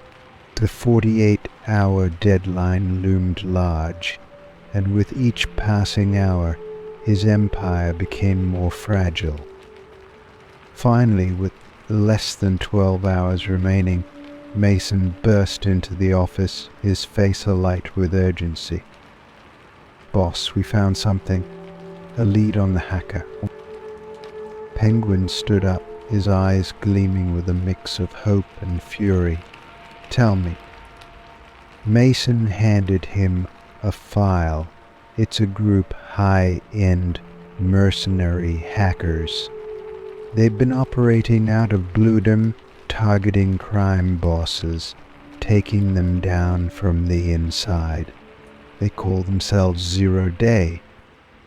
Penguin's grip tightened on the file, and they thought they could take me down. Mason nodded, but they made one mistake they left to trace. One of their middlemen was spotted in Gotham last week, so we've tracked them to a hideout on the east side. We can hit them tonight.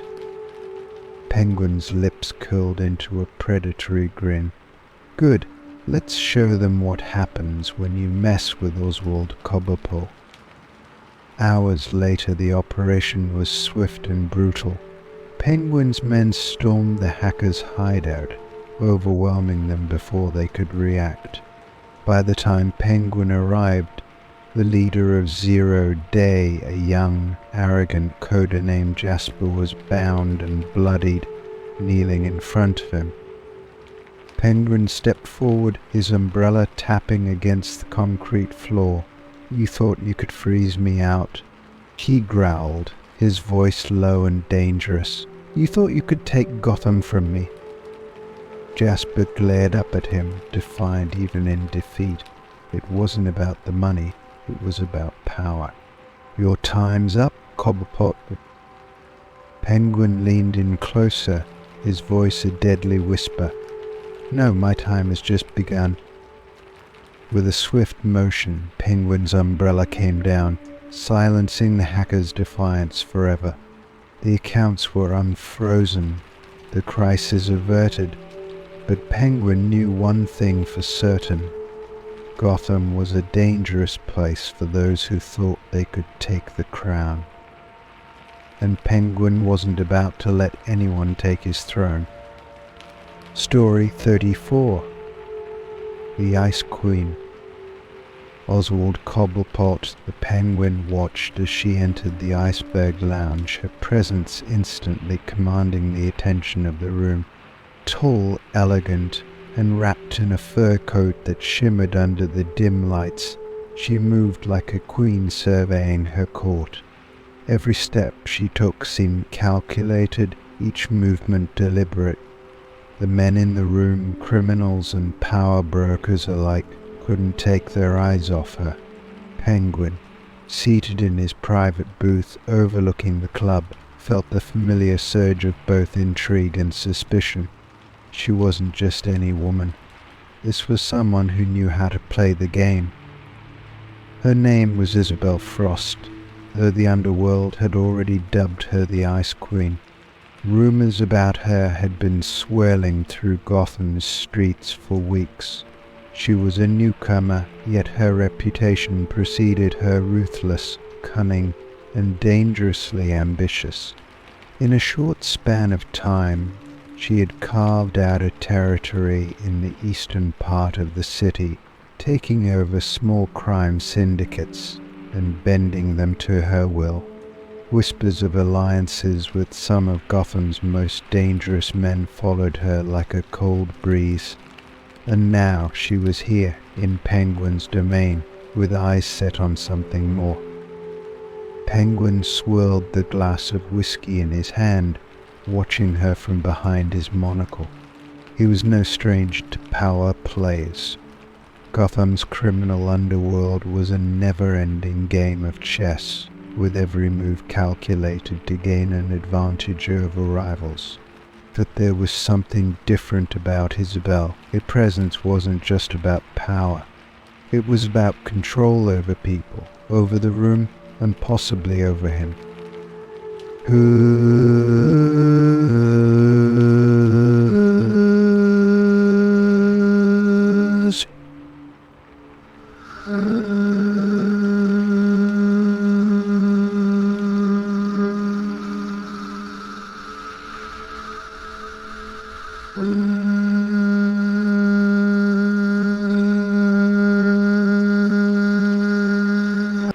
She's been making moves.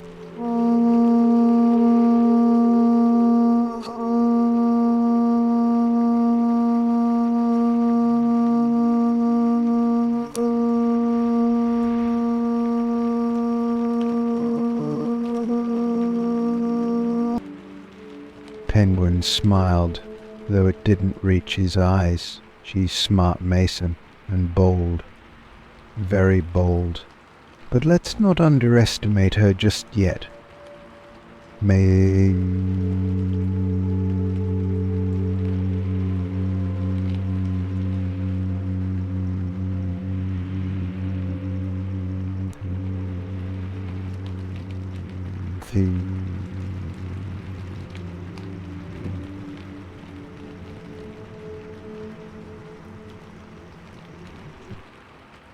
Penguin's smile faded, replaced by a sharp focus.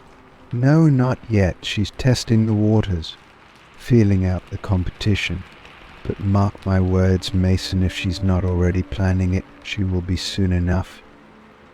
Penguin stood, adjusting his coat and straightening his tie. He wasn't the kind of man to let a challenge go unanswered. If the Ice Queen thought she could simply waltz into his territory and make a play for control, she would need to learn just how dangerous Gotham's king truly was.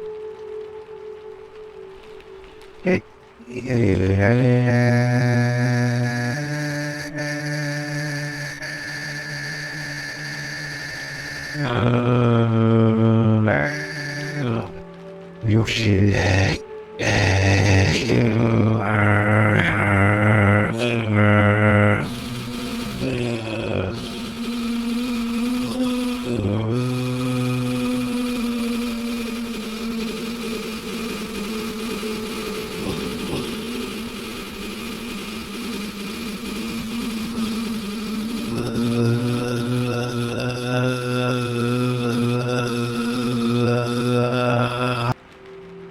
Miss Frost, Penguin said, his voice smooth but edged with caution.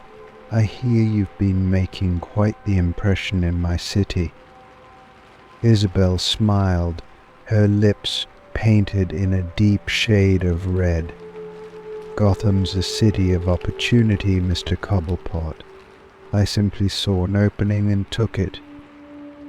Her voice was as cold and elegant as the rest of her, and Penguin felt the tug of both admiration and wariness. She wasn't just beautiful, she was dangerous, the kind of danger that could sink its claws into you without warning. Penguin took a seat across from her, leaning back as he studied her. Opportunity, he repeated. That's a funny word for it. From where I'm sitting, it looks more like a hostile takeover.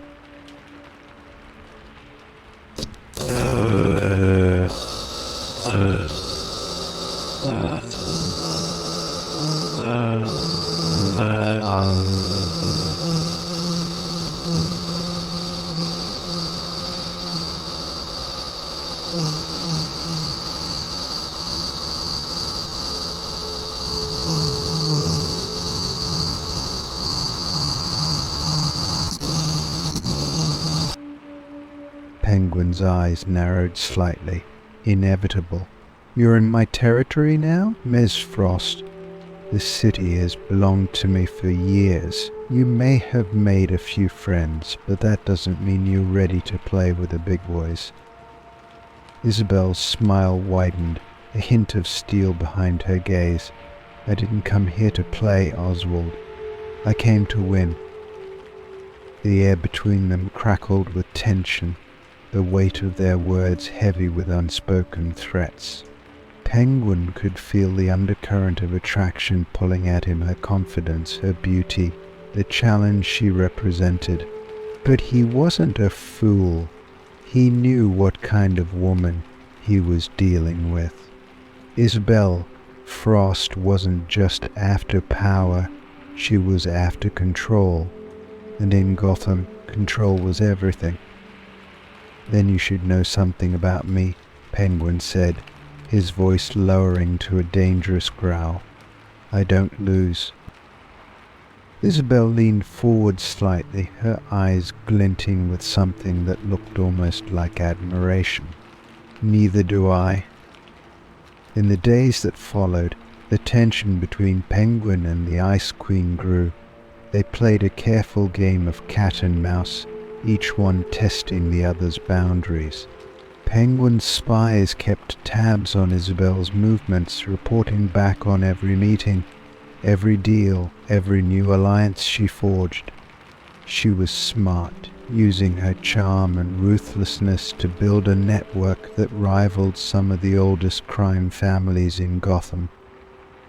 But Penguin wasn't idle. He began squeezing her operations, cutting off supply lines, bribing her underlings to switch sides, making it clear that she was stepping into dangerous territory.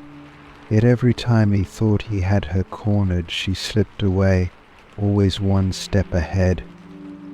It was during one such encounter that things escalated.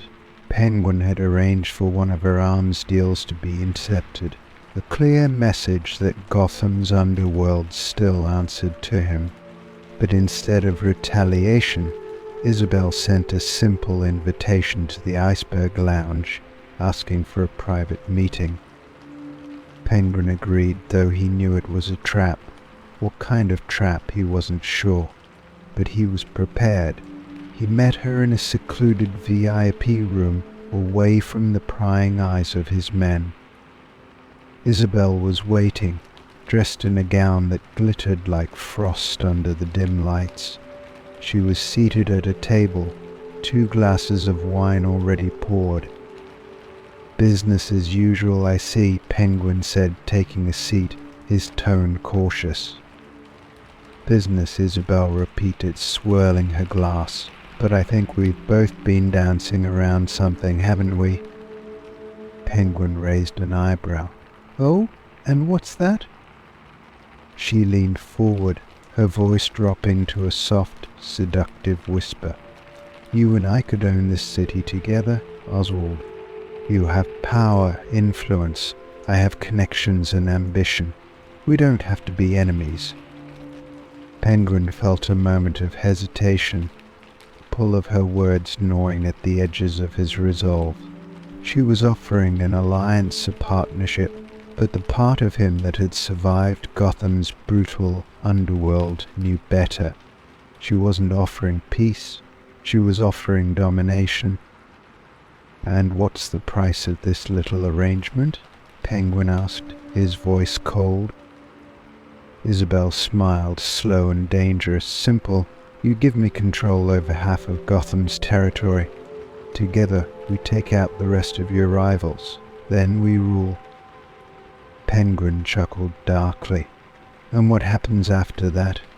I take my eyes off you, and suddenly I'm the next on your list."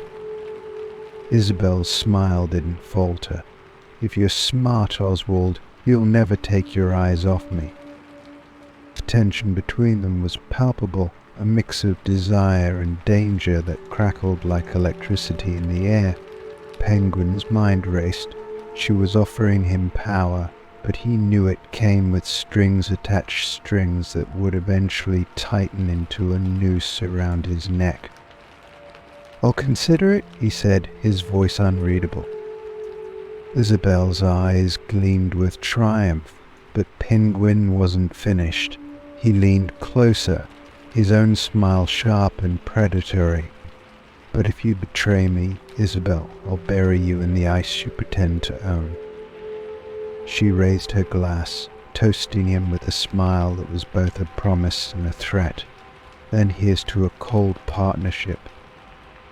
They clinked glasses, but both knew the truth. In Gotham there could only be one ruler, and the war between the Ice Queen and the Penguin had just begun. Story 35. Double Cross.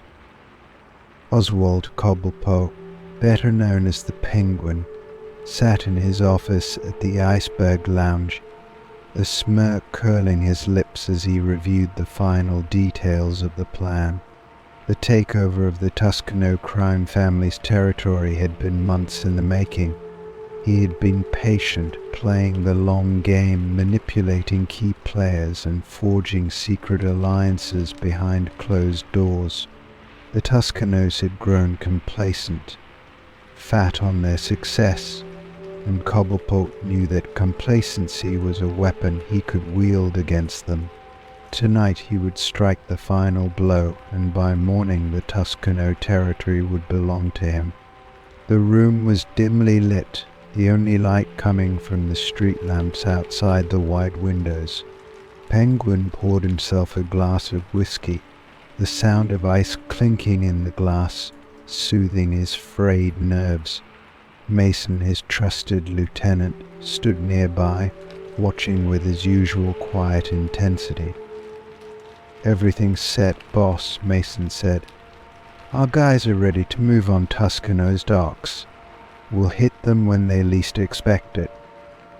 Penguin nodded, swirling the whiskey in his glass. "And our new friends? They know their part?" Mason hesitated for a brief second, just long enough for Penguin to catch it. "Yeah, boss. The Kovacs crew is in position. They've agreed to back us up when the time comes." Penguin's smile widened. The Kovacs crew was a small but vicious gang, and he had spent weeks negotiating with their leader, Victor Kovacs, to secure their allegiance. With their muscle, the takeover would be swift and brutal. In exchange, Cobblepot had promised them a cut of the profits and a small piece of the newly acquired territory. It was a small price to pay for the vast wealth and power he would gain. "Good," Penguin said, his voice dripping with confidence. "By this time tomorrow, the Tuscano family will be a memory, and Gotham will know once again who truly runs this city." Mason didn't respond, but there was something in his eyes, something Penguin couldn't quite place. A flicker of unease, maybe. Penguin dismissed it. Mason had been with him for years, through blood and betrayal. He was loyal. They had been through worse and survived. Tonight would be no different. The operation began just after midnight. Penguin's men moved with precision, their dark silhouettes slipping through the shadows of Gotham's dockyard, where the Tuscano family ran their smuggling operations. The plan was simple: hit hard and fast, take out the guards, and secure the territory before the Tuscanos could mount any kind of defense. With the Kovacs crew providing backup, the outcome was almost guaranteed. Penguin watched from a secure vantage point, his eyes narrowed in anticipation as he listened to the updates coming through Mason's earpiece.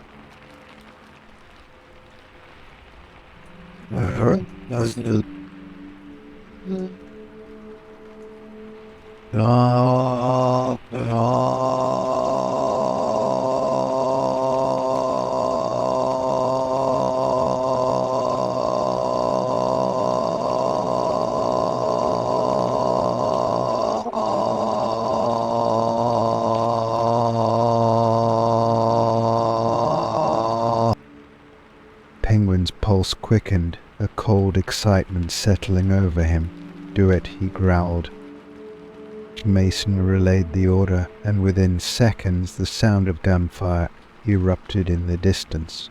So the fair-soul had begun. Penguin could hear the chaos through the comms, the shouts, the crack of gunfire, the dull thud of bodies hitting the ground.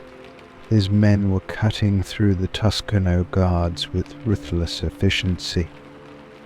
But something was off. The gunfire was escalating, not subsiding as it should have. Penguin frowned, leaning closer to the radio, trying to make sense of the situation. There was too much noise. The assault should have been over by now. Penguin barked into the radio, his voice edged with impatience. "What's happening down there?" Silence. Penguin's gut twisted, and he shot a glance at Mason, who was already pulling up the live surveillance feed from the docks. The image that flickered onto the screen made Penguin's blood run cold. The Kovacs crew wasn't backing his men, they were attacking them. Penguin stared in disbelief as the screen showed Kovacs' men turning on his own forces, gunning them down with brutal efficiency. It wasn't just a failure, it was a massacre. His men, caught between the Tuscano guards and the Kovacs traitors, were being torn apart. The docks had become a bloodbath. Mason cursed under his breath, his face pale. "It's a double cross, boss. Kovacs flipped on us." Penguin's grip on the desk tightened until his knuckles turned white. "How?" he hissed, his voice cold with fury. "How did this happen?" Mason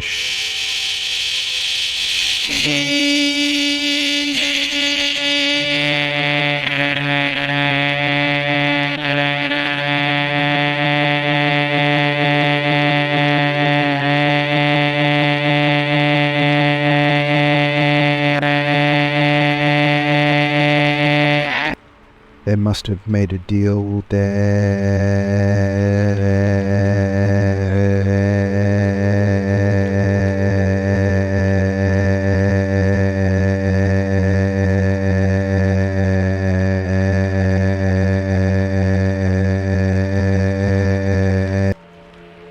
Penguin's mind raced, the betrayal cutting deeper than any wound. Victor Kovacs had played him. The alliance had been nothing but a ruse, a ploy to lure Penguin's forces into a trap. And now, everything he had worked for months of planning, every calculated move was crumbling before his eyes. Penguin stood abruptly, his breath coming in short, sharp bursts as the full weight of the betrayal settled over him. He had been outmaneuvered. Kovacs had turned the tables, and now his empire was teetering on the brink of disaster. "We need to pull back," Mason said, his voice strained. "Get our remaining men out of there before it's too late." Penguin's eyes burned with rage, but he knew Mason was right. The docks were lost. Kovacs had outplayed him, and if Penguin didn't act fast, he would lose more than just territory. He would lose everything. "Do it," Penguin growled, hating the taste of the words as they left his mouth. "Pull back." Mason relayed the order, and Penguin watched in silence as the remaining few of his men retreated from the docks, fleeing the ambush that had been so carefully orchestrated against them. The sound of gunfire echoed in his ears, each shot a reminder of his failure.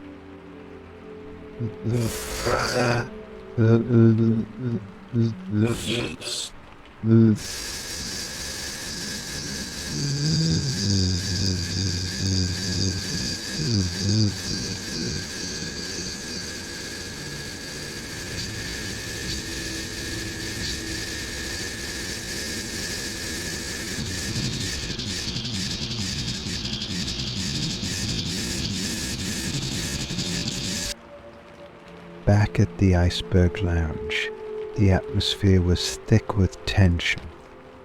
Penguin sat in his office, his mind racing as he tried to piece together the betrayal. He hadn't just lost territory tonight, he had lost face.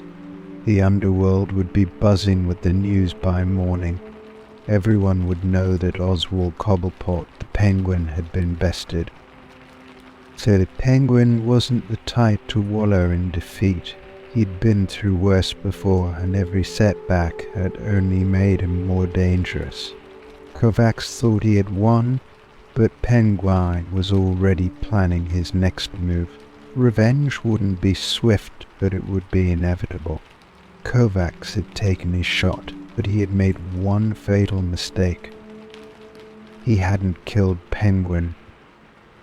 As Mason stood silently by, Penguin's voice cut through the heavy air, cold and sharp as ice. "Get word to Kovacs," he said quietly. "Tell him he's marked, and tell him to enjoy his victory while it lasts." Mason not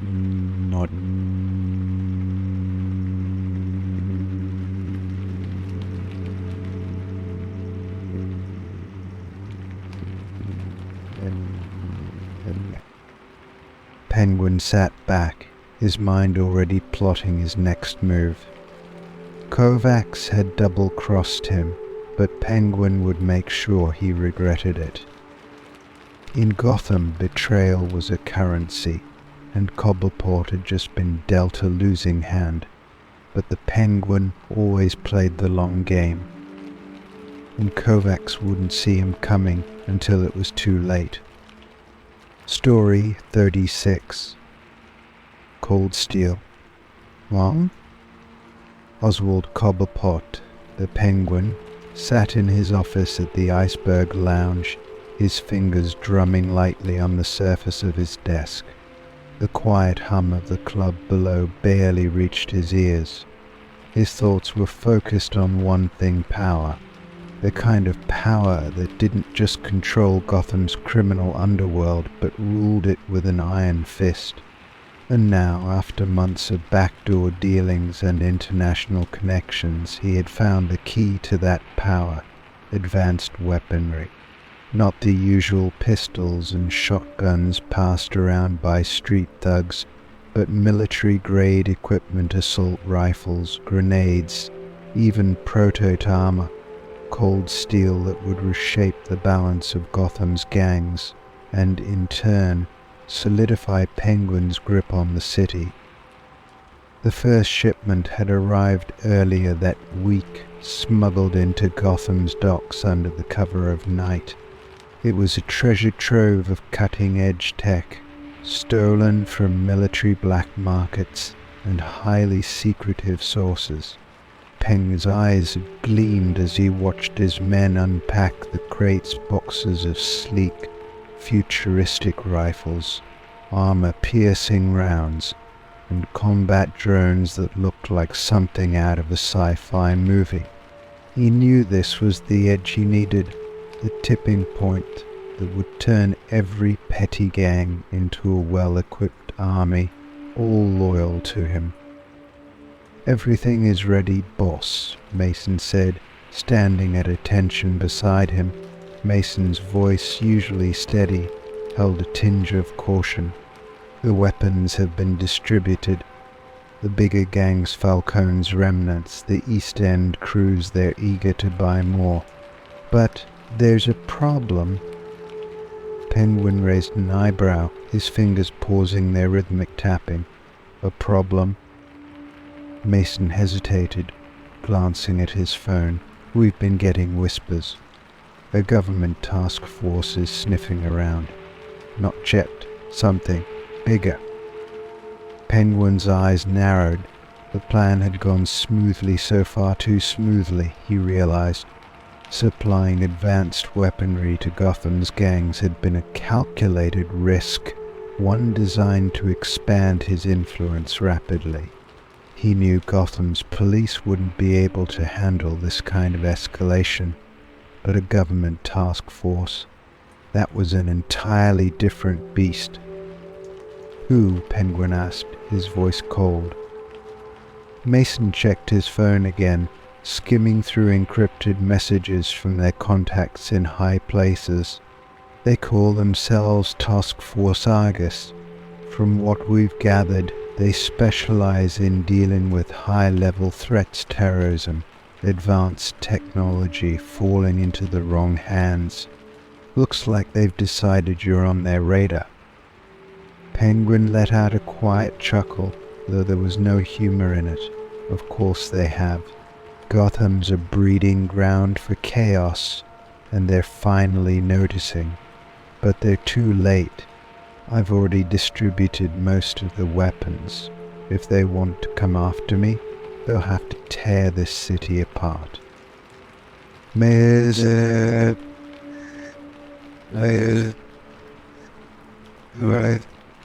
Alright.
But Penguin had dealt with worse.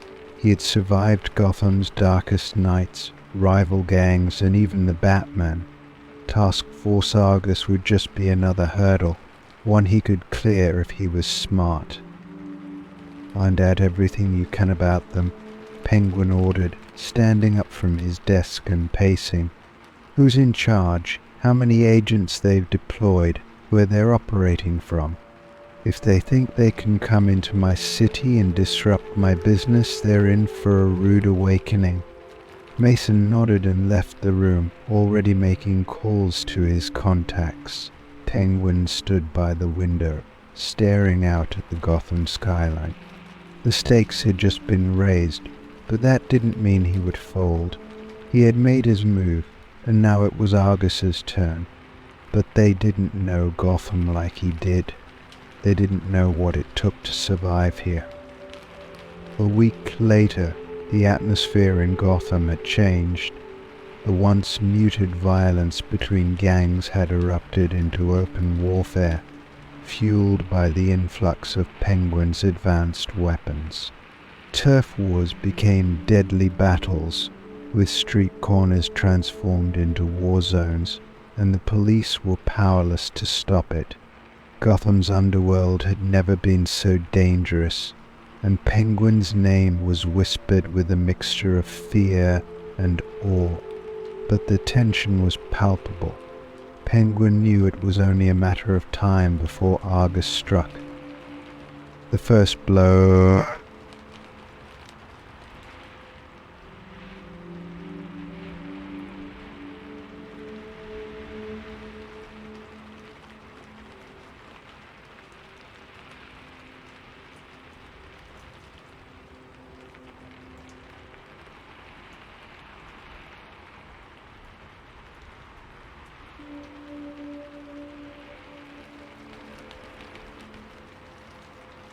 Penguin had sent a crew to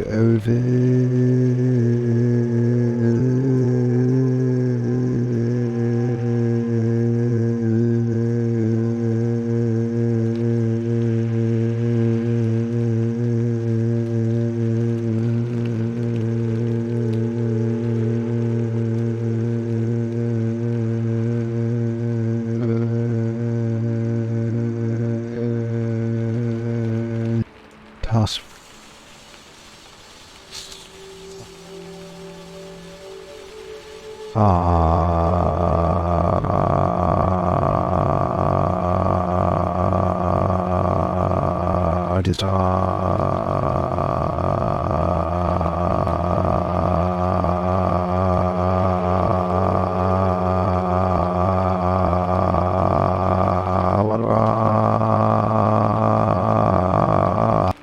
drone.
They took everything, Mason muttered, and they sent a message.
Penguin's hand tightened around his umbrella, the metal tip scraping against the floor.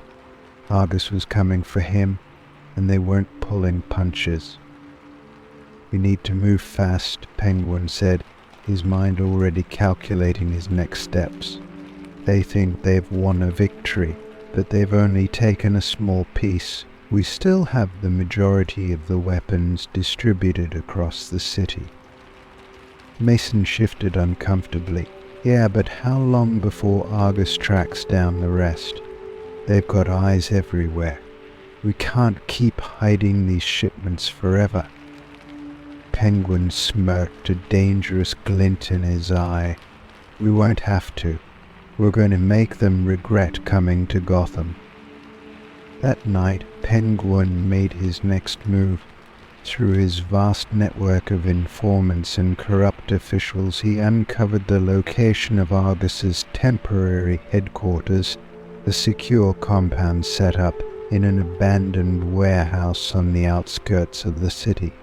It was heavily fortified, but Penguin had dealt with worse. His plan was simple: hit them before they could hit him again. He gathered a group of his most trusted men, outfitted with the very weapons Argus was trying to shut down. If Argus wanted a war, Penguin was more than willing to give them one. The attack was swift and brutal. Penguin's men stormed the compound, using the advanced tech to disable Argus's surveillance systems and breach their defenses. Explosions rocked the warehouse as Penguin's forces tore through the agents inside, leaving a trail of destruction in their wake. Penguin stood at the edge of the chaos, watching as the Argus agents scrambled to regroup. He could feel the power shifting back in his favor. They had underestimated him, and now they were paying the price. But as he moved deeper into the compound, a cold realization hit him. This wasn't just an assault, it was a setup. Argus had anticipated his counterattack, luring him into a trap. Alarms blared, and suddenly the room was flooded with more agents, heavily armed and ready for war. Penguin's men were outgunned and outmaneuvered, and for the first time Cobblepot felt the icy grip of fear. Argus wasn't just dismantling his operation, they were coming for him. He turned to Mason, his voice low and urgent. We need to get out of here, now. But it was too late. As they fought their way toward the exit, Penguin knew the truth. The tide had turned, and for the first time in years, Oswald Cobblepot wasn't the one pulling the strings. Argus had come to Gotham, and they weren't leaving until the Penguin was brought down. The game of Cold Steel had become a war of survival. Story 37.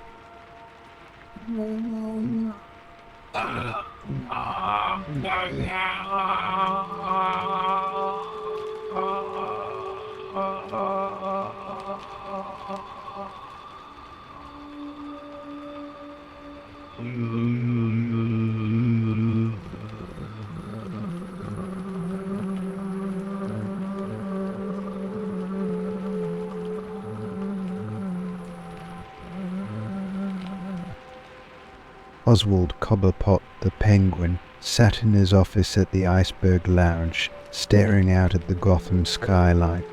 The city's familiar gloom pressed against the windows, the shadows seeming to stretch and grow with every passing hour. The usual sounds of the club, the clinking of glasses, murmurs of conversation, and the soft pulse of music barely registered in his mind tonight. Something far more sinister had his attention. There was a killer on the loose, and this time the game wasn't about territory or money. It was about survival.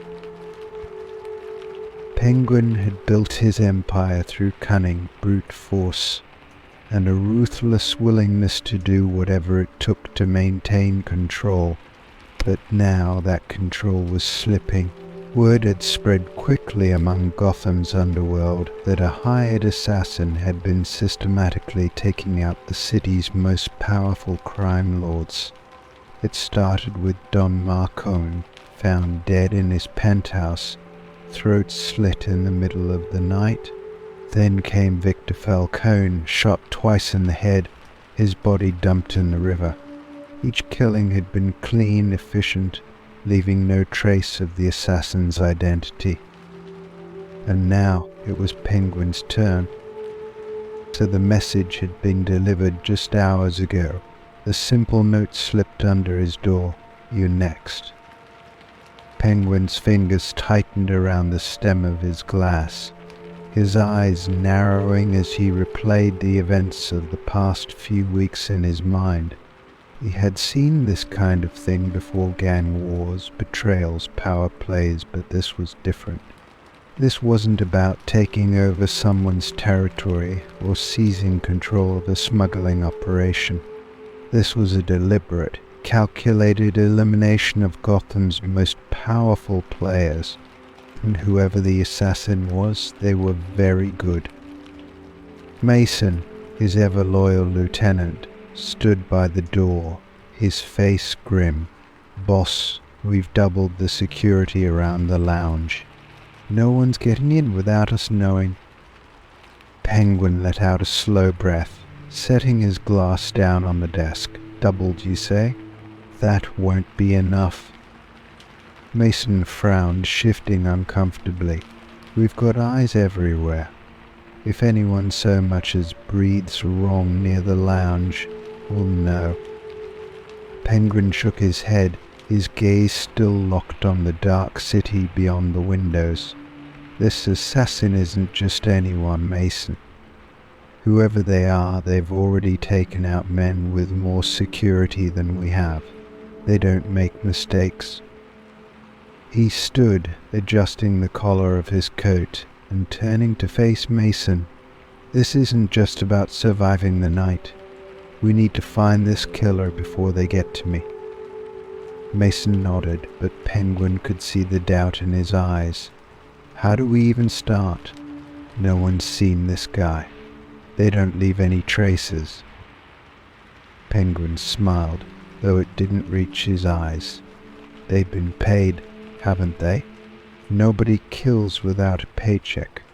That means someone knows who they are." Penguin moved to the center of the room, his mind already working. He had built his empire on information as much as muscle. and now it was time to call in some favors. If this assassin was working for someone, they had to have made contact with Gotham's black market brokers, the ones who dealt in death contracts. Penguin had friends in low places, people who owed him favors, people who would talk if pushed hard enough. Start with the brokers, Penguin said, his voice cold and calculating. There's always someone willing to spill information for the right price or the right amount of fear. The search began immediately. Penguin's men spread out across Gotham, tracking down every known broker who dealt in assassination contracts. The underworld was full of whispers and shadows, but Penguin's name still carried weight, and his men knew how to make people talk. By midnight, they had a leader broker named Dante, who had been quietly moving in high circles, arranging contracts for some of Gotham's wealthiest clients. Dante was slippery, a man who had survived Gotham's underworld by being invisible.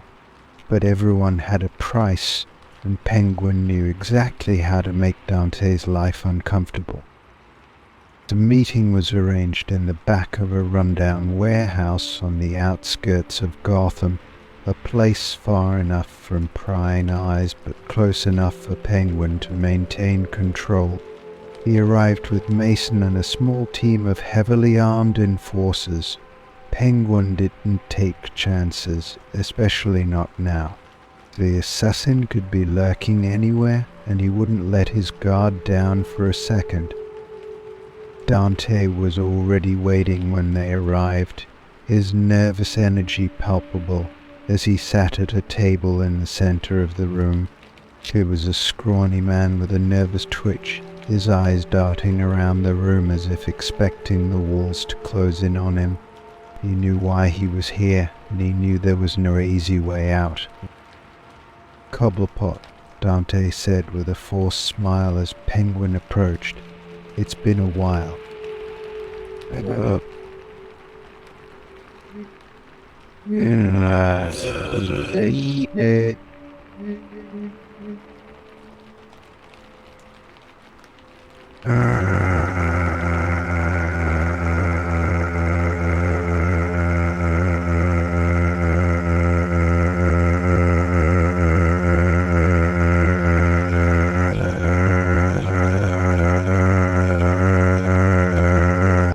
This is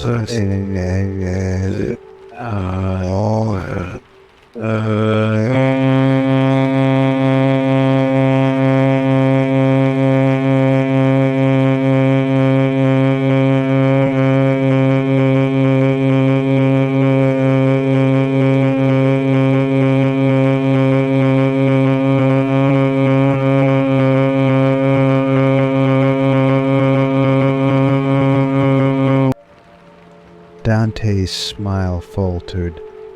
I don't know anything about that. I mean, people are always looking for hitters in this city, but... Penguin cut him off with a cold glare. "Don't lie to me, Dante. I know you've been handling contracts.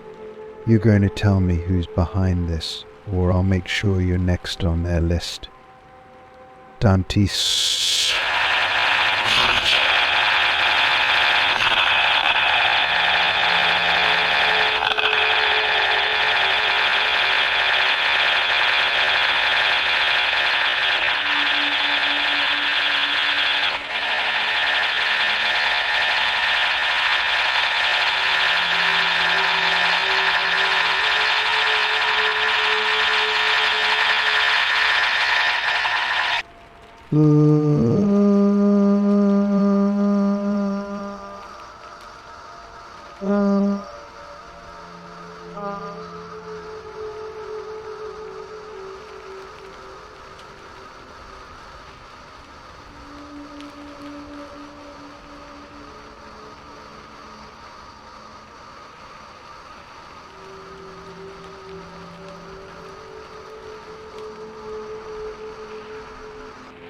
government.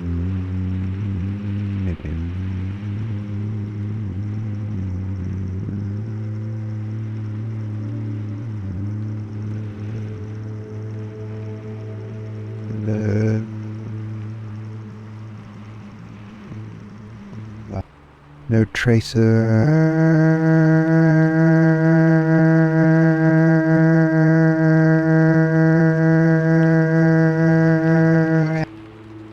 Penguin's eyes narrowed. A pro. How do I find him? Dante hesitated, clearly terrified of the consequences of crossing such a deadly figure. There's a meet-up tomorrow night at the old East End train yard. Word is he'll be there to collect the payment for the last hit. Penguin smiled, satisfied. Good. He turned to Mason. Prepare the men, we're going hunting.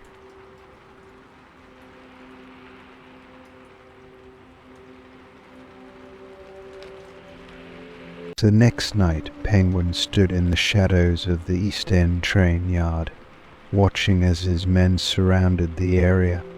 The air was thick with tension, the cold bite of the night seeping into his bones. He didn't know what this assassin looked like, but he knew they were dangerous, deadly, and if they'd been hired to kill him, this would be his only chance to stop it.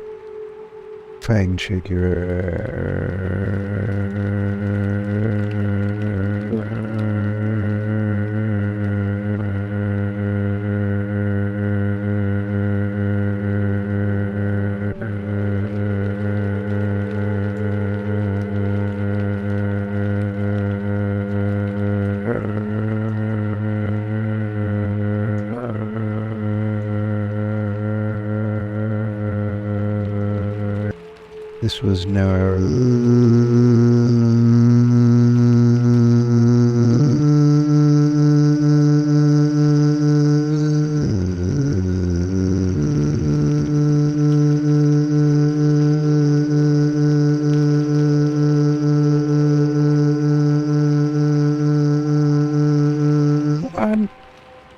Penguin signaled his men, and they moved in, surrounding the assassin with weapons drawn.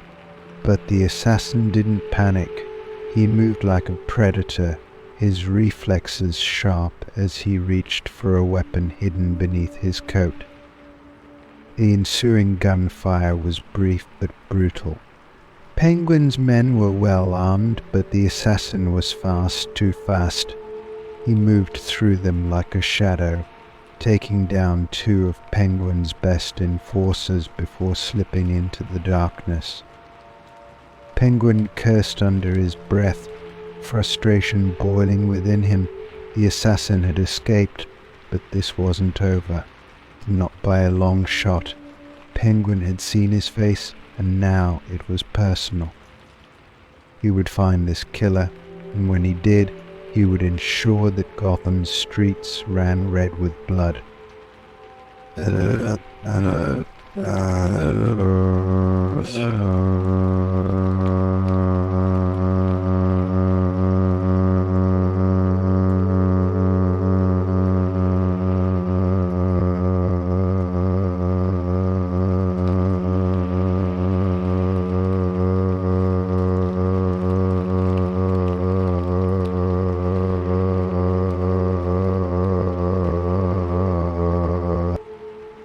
Story 38.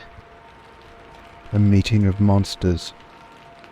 Oswald Cobblepot, the penguin, stood at the edge of the dimly lit room, the soft murmur of voices surrounding him, like a low hum of impending violence.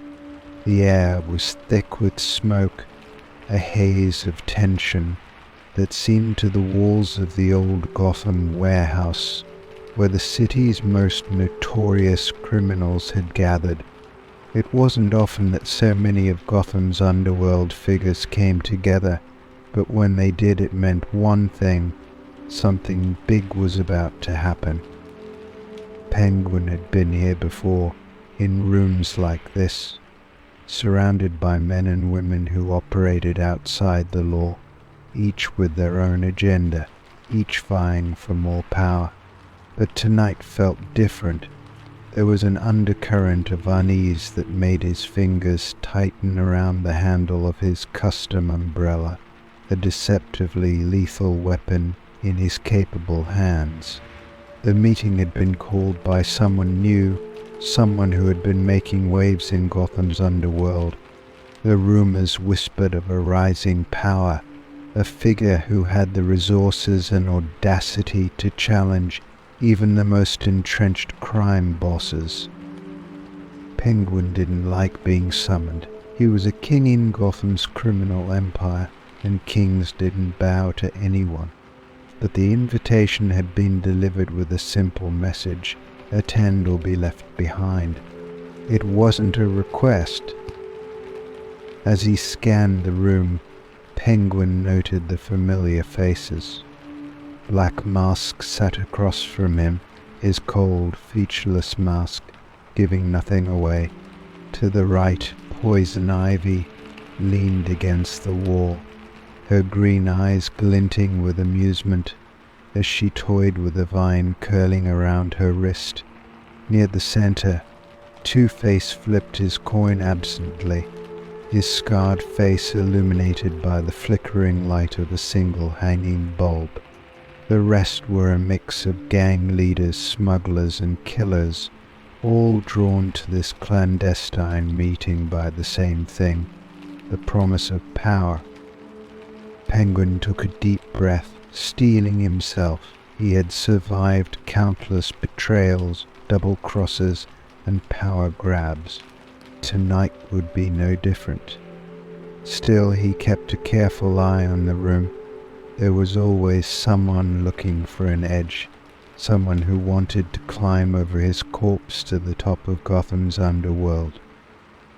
The soft creak of the door signaled the arrival of the night's host. Penguin turned, his sharp eyes narrowing as a tall figure stepped into the room. The man who entered was draped in shadows, his face obscured by a hood, but his presence commanded immediate attention.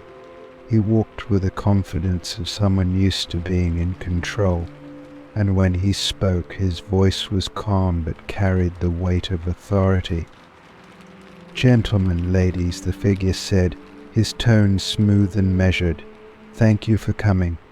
I see we have quite the assembly tonight. Good. It means you all know why we're here." Penguin stayed silent, his grip on his umbrella tightening slightly as he assessed the newcomer. This was the one they had been talking about, the new player in Gotham, the one whose name had been whispered in the dark corners of the city's criminal landscape. But Penguin didn't recognize him, and that unsettled him more than he cared to admit. "I know you've heard the rumors," the figure continued, slowly pacing in front of the gathered criminals, "about the changes coming to Gotham. The city's on the verge of something big, something that will reshape the way we all do business, and I'm here to make sure that when it happens, we're the ones in control." Black Mask scoffed, his voice dripping with disdain. "We?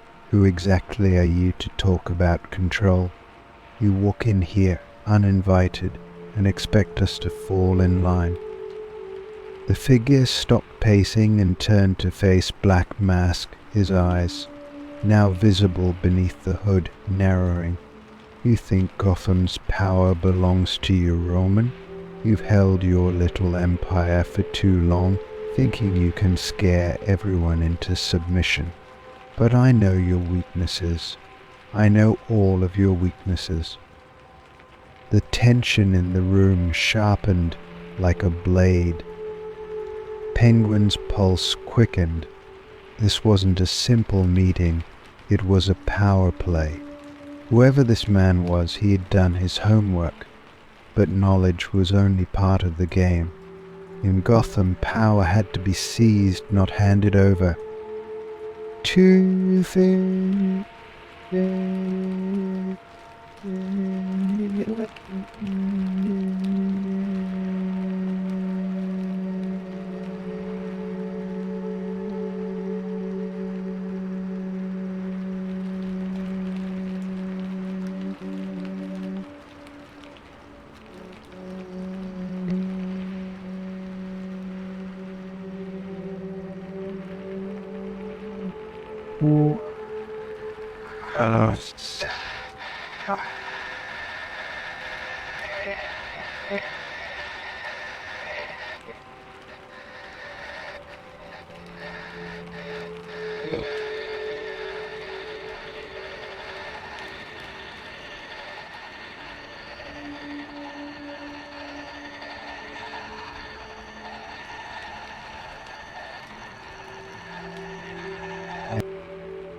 The figure smiled, a slow, deliberate grin.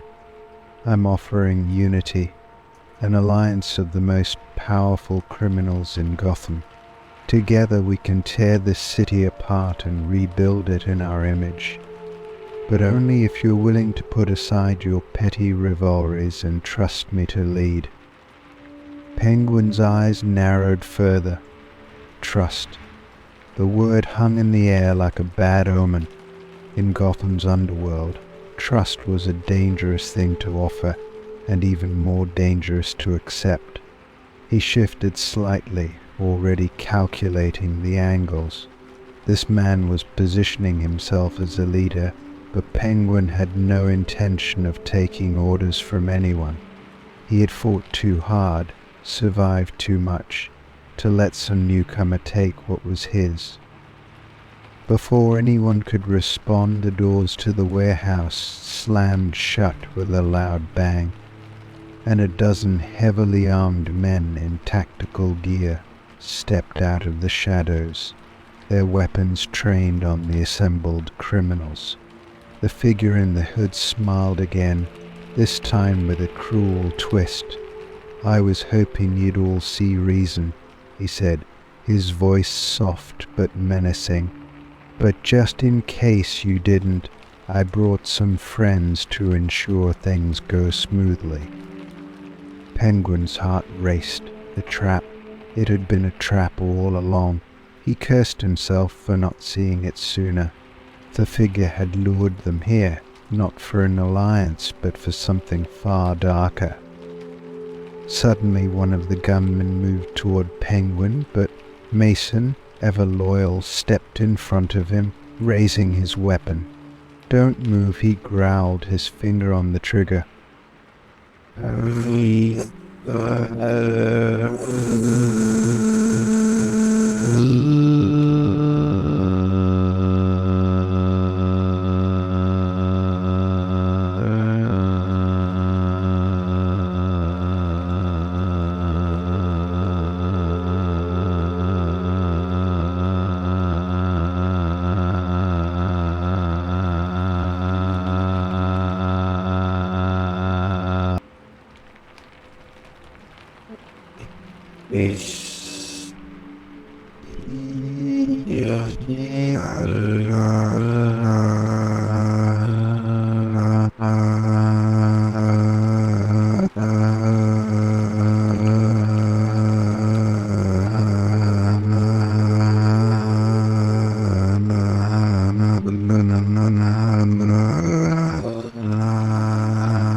Penguin peered around the corner of the pillar, his eyes locking onto the hooded figure, who was calmly watching the chaos unfold, untouched by the violence surrounding him. Penguin knew then that this man wasn't just some ambitious newcomer. He was something far more dangerous, a puppet master who had planned every move. Penguin moved swiftly, signaling to Mason to cover him as he circled the room.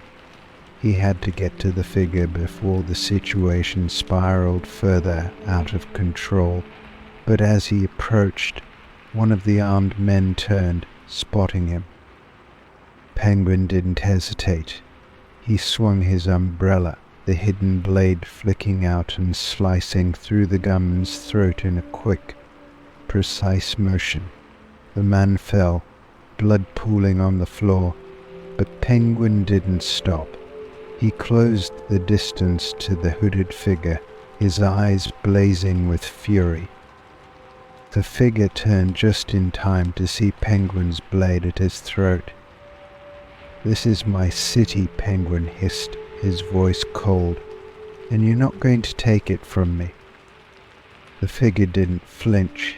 Instead he smiled, his eyes gleaming with cold amusement. "We'll see about that." Before Penguin could react, the figure lashed out with a hidden blade of his own, slicing through Penguin's coat. The wound wasn't deep, but it was enough to remind Penguin that this wasn't over. Penguin staggered back, his mind reeling. The warehouse was still a battleground, but the figure had made his point. This wasn't just about power, it was about survival. Penguin knew then that the battle for Gotham's underworld had only just begun, and the monsters in the room would have to fight to the death to claim the throne. Story 39. The Missing Shipment. Oswald Cobblepot, the Penguin, sat in his office at the Iceberg Lounge, his fingers clenched tightly around his umbrella as he stared at the report in front of him. The shipment was gone, one of the largest he'd ever organized. It had been en route from a secret smuggling operation in Eastern Europe, filled with military-grade weapons, rare artifacts, and black market tech worth millions. The cargo was meant to bolster his power in Gotham, fueling his growing empire and ensuring his dominance in the city's underworld. Now it had disappeared without a trace. His mind raced, torn between disbelief and anger. This wasn't just a logistical nightmare. It was an assault on his power. Whoever had stolen his shipment had done more than take goods. They had made a declaration of war. Penguin had survived Gotham's streets by being smarter, more ruthless, and more calculating than anyone else.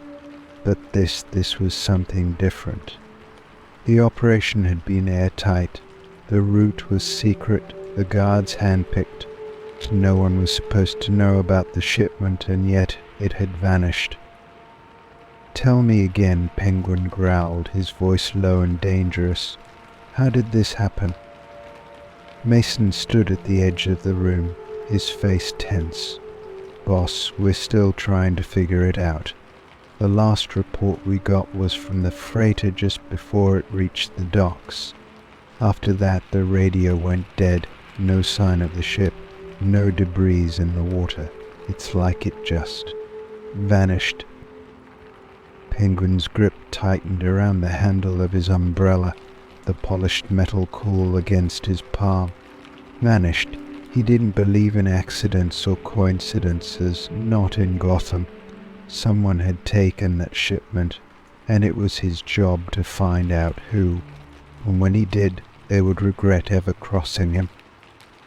"Get everyone on this," Penguin snarled, his monocle glinting in the low light. "I want eyes on the docks, in the warehouses, every damn rat hole in this city. Someone knows what happened, and I want answers, now."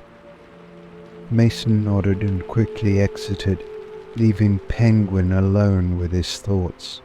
For a moment he stood there staring at the city skyline beyond the office window.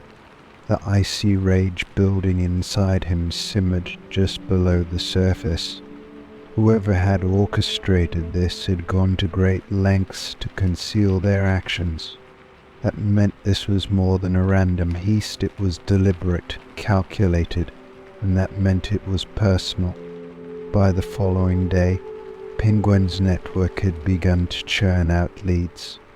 His men scoured the docks, bribing port workers, interrogating dockmasters, and shaking down anyone who might have seen or heard anything. But the deeper they dug, the stranger the situation became.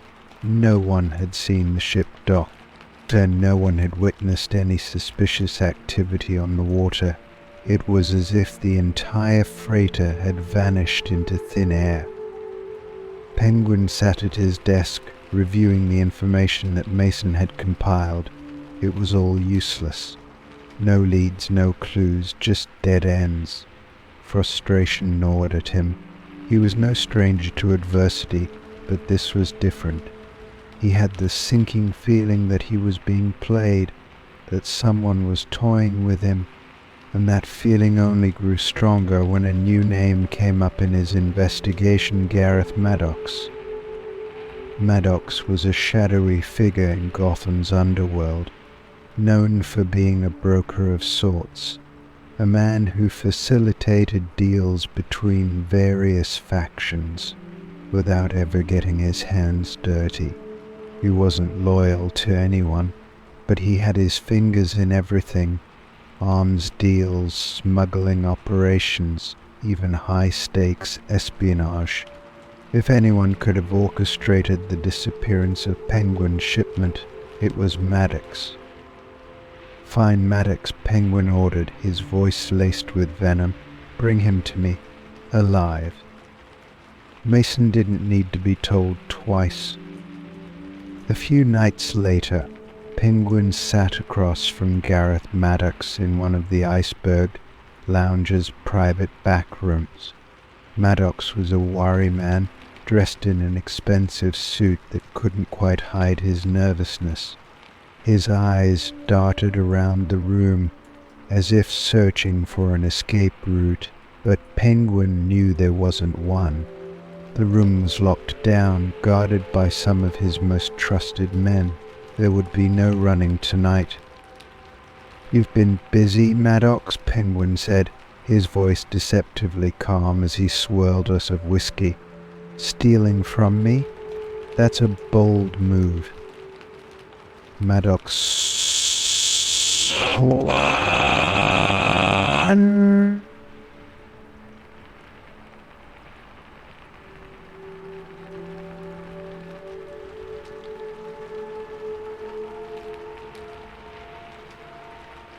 I don't know.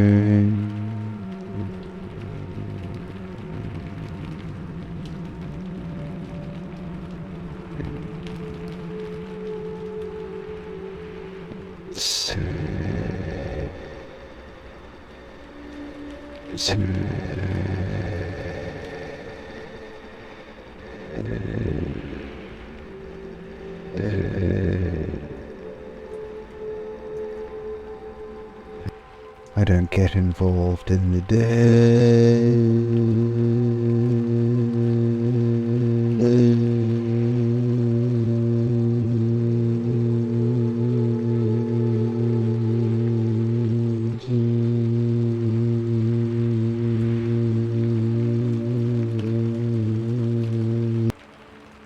Penguin smiled, though it didn't reach his eyes. You know, the thing about Gotham's underworld is that it's small. People talk. And when something this big happens, someone always knows something. I'm going to ask you one more time, where is my shipment? Maddox hesitated, his eyes flickering with panic. Look, I don't have it, but I heard something, a rumor, that's all. Penguin's grip on his umbrella tightened. Speak. Maddox licked his lips nervously. There's a new player in town. They call themselves the Collective. No one knows who they are or where they came from, but they've been moving in on all the big shipments lately. Arms, drugs, you name it. They're well-funded, well-organized, and they've got connections in places you wouldn't believe. If your shipment's gone, I'd bet they're behind it. Penguin's eyes darkened. The Collective. Maddox nodded quickly. They're different. This isn't some gang trying to carve out a piece of Gotham. They're bigger than that. International. and they don't play by the same rules. Penguin stood, his gaze icy, as he loomed over Maddox. The collective. The name was unfamiliar, but the implications were clear. This was bigger than he had anticipated. His shipment hadn't just been stolen by a rival. This was a conspiracy that reached far beyond Gotham's borders. "You've been very helpful," Maddox, Penguin said, his tone clipped and polite, though the menace behind his words was unmistakable. "But if I find out you're holding back, I'll make sure you regret it." Maddox nodded frantically, beads of sweat forming on his brow. "I swear that's everything I know." Penguin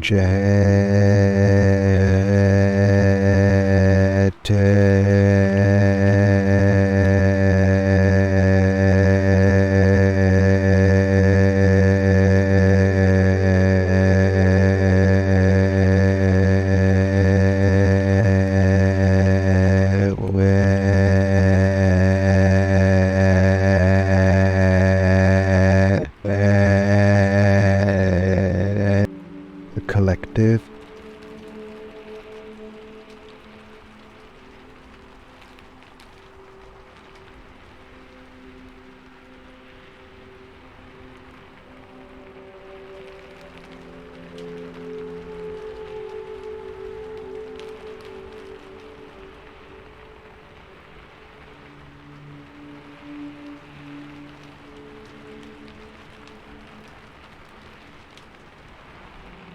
Penguin's lips curled into a cold, dangerous smile. He had been through worse. Gotham was his city, and no one, no matter how powerful, would take it from him. He would find the collective, and when he did, they would learn just how dangerous it was to cross Oswald Cobblepot. His missing shipment was only the beginning. Now the hunt was on.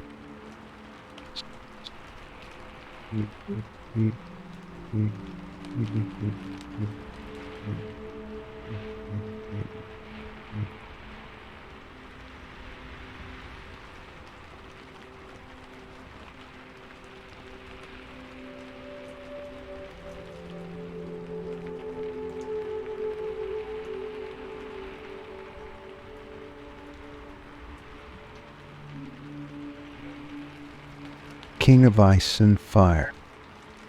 Oswald Cobblepot, the Penguin, stood at the edge of his office in the Iceberg Lounge, staring into the flames that danced in the fireplace.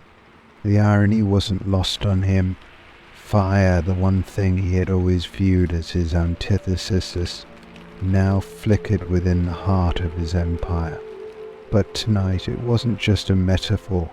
Fire was the key to his newest, most dangerous alliance. Firefly, real name Garfield Linz, had come to him with an offer that Penguin couldn't easily refuse. Linz was a pyromaniac, obsessed with destruction and flames, but he was also a man with a grudge against Gotham. His fire, reckless and unpredictable, was the perfect complement to Penguin's cold, calculated ambition. Together they could carve out a new chapter in Gotham's underworld, one that would leave their rivals either frozen or burnt to ashes. Penguin sipped his whiskey, watching as Mason, his ever-faithful lieutenant, walked in with a guarded expression. "Linz is here," Mason said, his voice clipped. "Are you sure about this, boss? Firefly's dangerous. Unstable. We can't trust him." Penguin turned slowly, his monocle catching the reflection of the firelight. "I don't need to trust him," he replied, his voice cold. "I need him to burn Gotham's enemies to the ground. If he gets out of control, we'll deal with him. But for now, he's a weapon. Nothing more."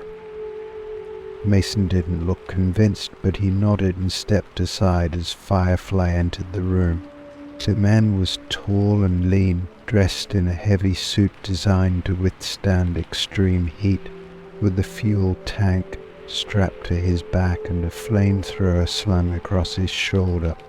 His eyes glinted with barely concealed madness, and a manic grin spread across his face as he took in the opulence of the iceberg lounge.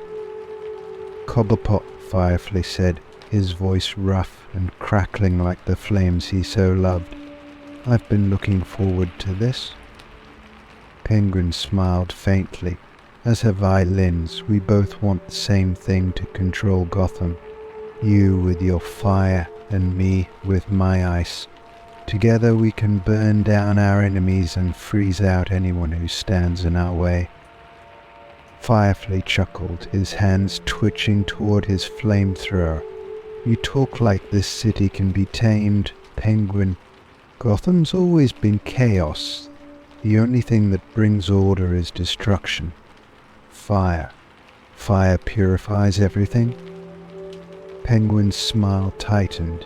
He knew Firefly was a man driven by a desire for chaos, not control. But that didn't matter, as long as his destructive tendencies were aimed in the right direction. "Yes, fire destroys," Penguin agreed, "but it can also forge new beginnings. I'll supply the information, the resources. You'll supply the firepower. Between us, no one will be able to stop us." Firefly's grin widened, and for a moment Penguin could see the flames reflected in his eyes. "Fine. Tell me who you want to burn." The alliance between Penguin and Firefly began with a series of targeted attacks. Penguin's enemies in the underworld, the Falcone family, the East End gangs, even Black Mask's network, found themselves under siege. Staff houses were set ablaze in the dead of night, supply lines were cut by explosions, and the smell of smoke began to hang over Gotham's streets like a shroud. Penguin watched it all unfold from his office, his influence spreading as his rivals scrambled to contain the fires that were consuming their operations. Firefly reveled in the destruction, torching everything in his path with gleeful abandon. And for a time it worked. The chaos gave Penguin the upper hand, allowing him to seize control of valuable territory while his enemies burned. But it wasn't long before the cracks in their partnership began to show. Firefly's methods were brutal, unrestrained, and indiscriminate. While Penguin preferred precision, Firefly was content to set the entire city aflame.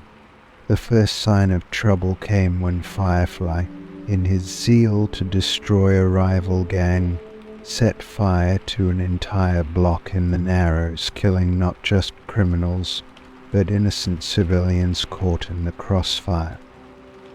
Penguin was furious. "They told you to target the gang," Penguin growled, his voice low and seething as he confronted Firefly in an abandoned warehouse that served as their meeting spot. "Then not to burn down half of Gotham." Firefly shrugged, his flamethrower resting casually on his shoulder. "They were hiding among the civilians. It's their own fault for not running. Besides," he added, his grin widening, "you said you wanted Gotham to suffer. I'm just doing what you asked." Penguin's monocle glinted as he stared at Firefly, his anger barely contained. "I want control, not anarchy. If you keep this up, we'll lose everything we've gained."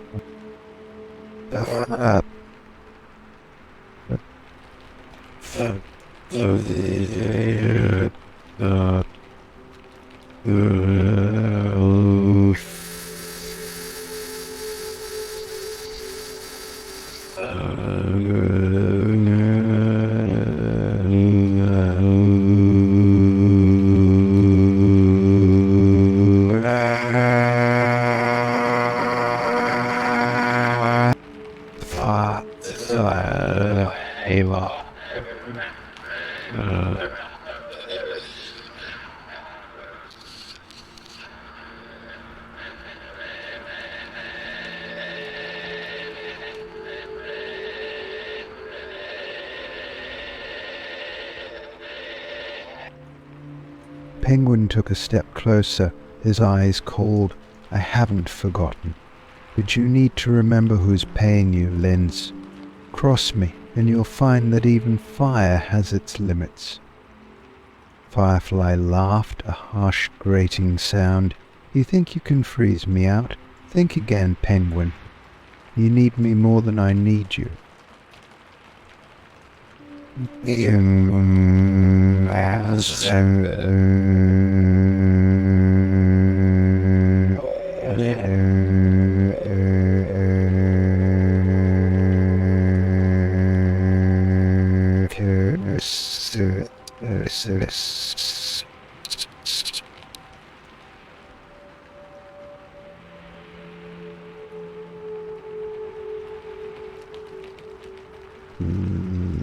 Just be up.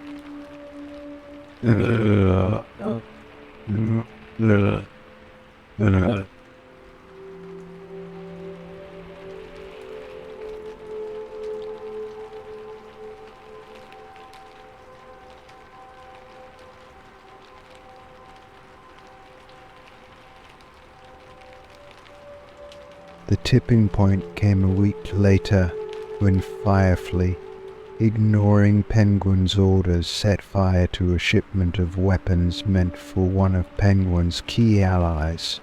The destruction not only cost Penguin millions, but it also fractured the delicate alliances he had been building. His empire, which had been growing steadily under the shadow of their partnership, now threatened to collapse under the weight of Firefly's reckless actions. Penguin knew that he had to act. He arranged a final meeting with Firefly, this time in the heart of one of Gotham's many industrial districts. The location was fitting: an old steel mill, abandoned and decaying, its rusted machinery looming like skeletal remains.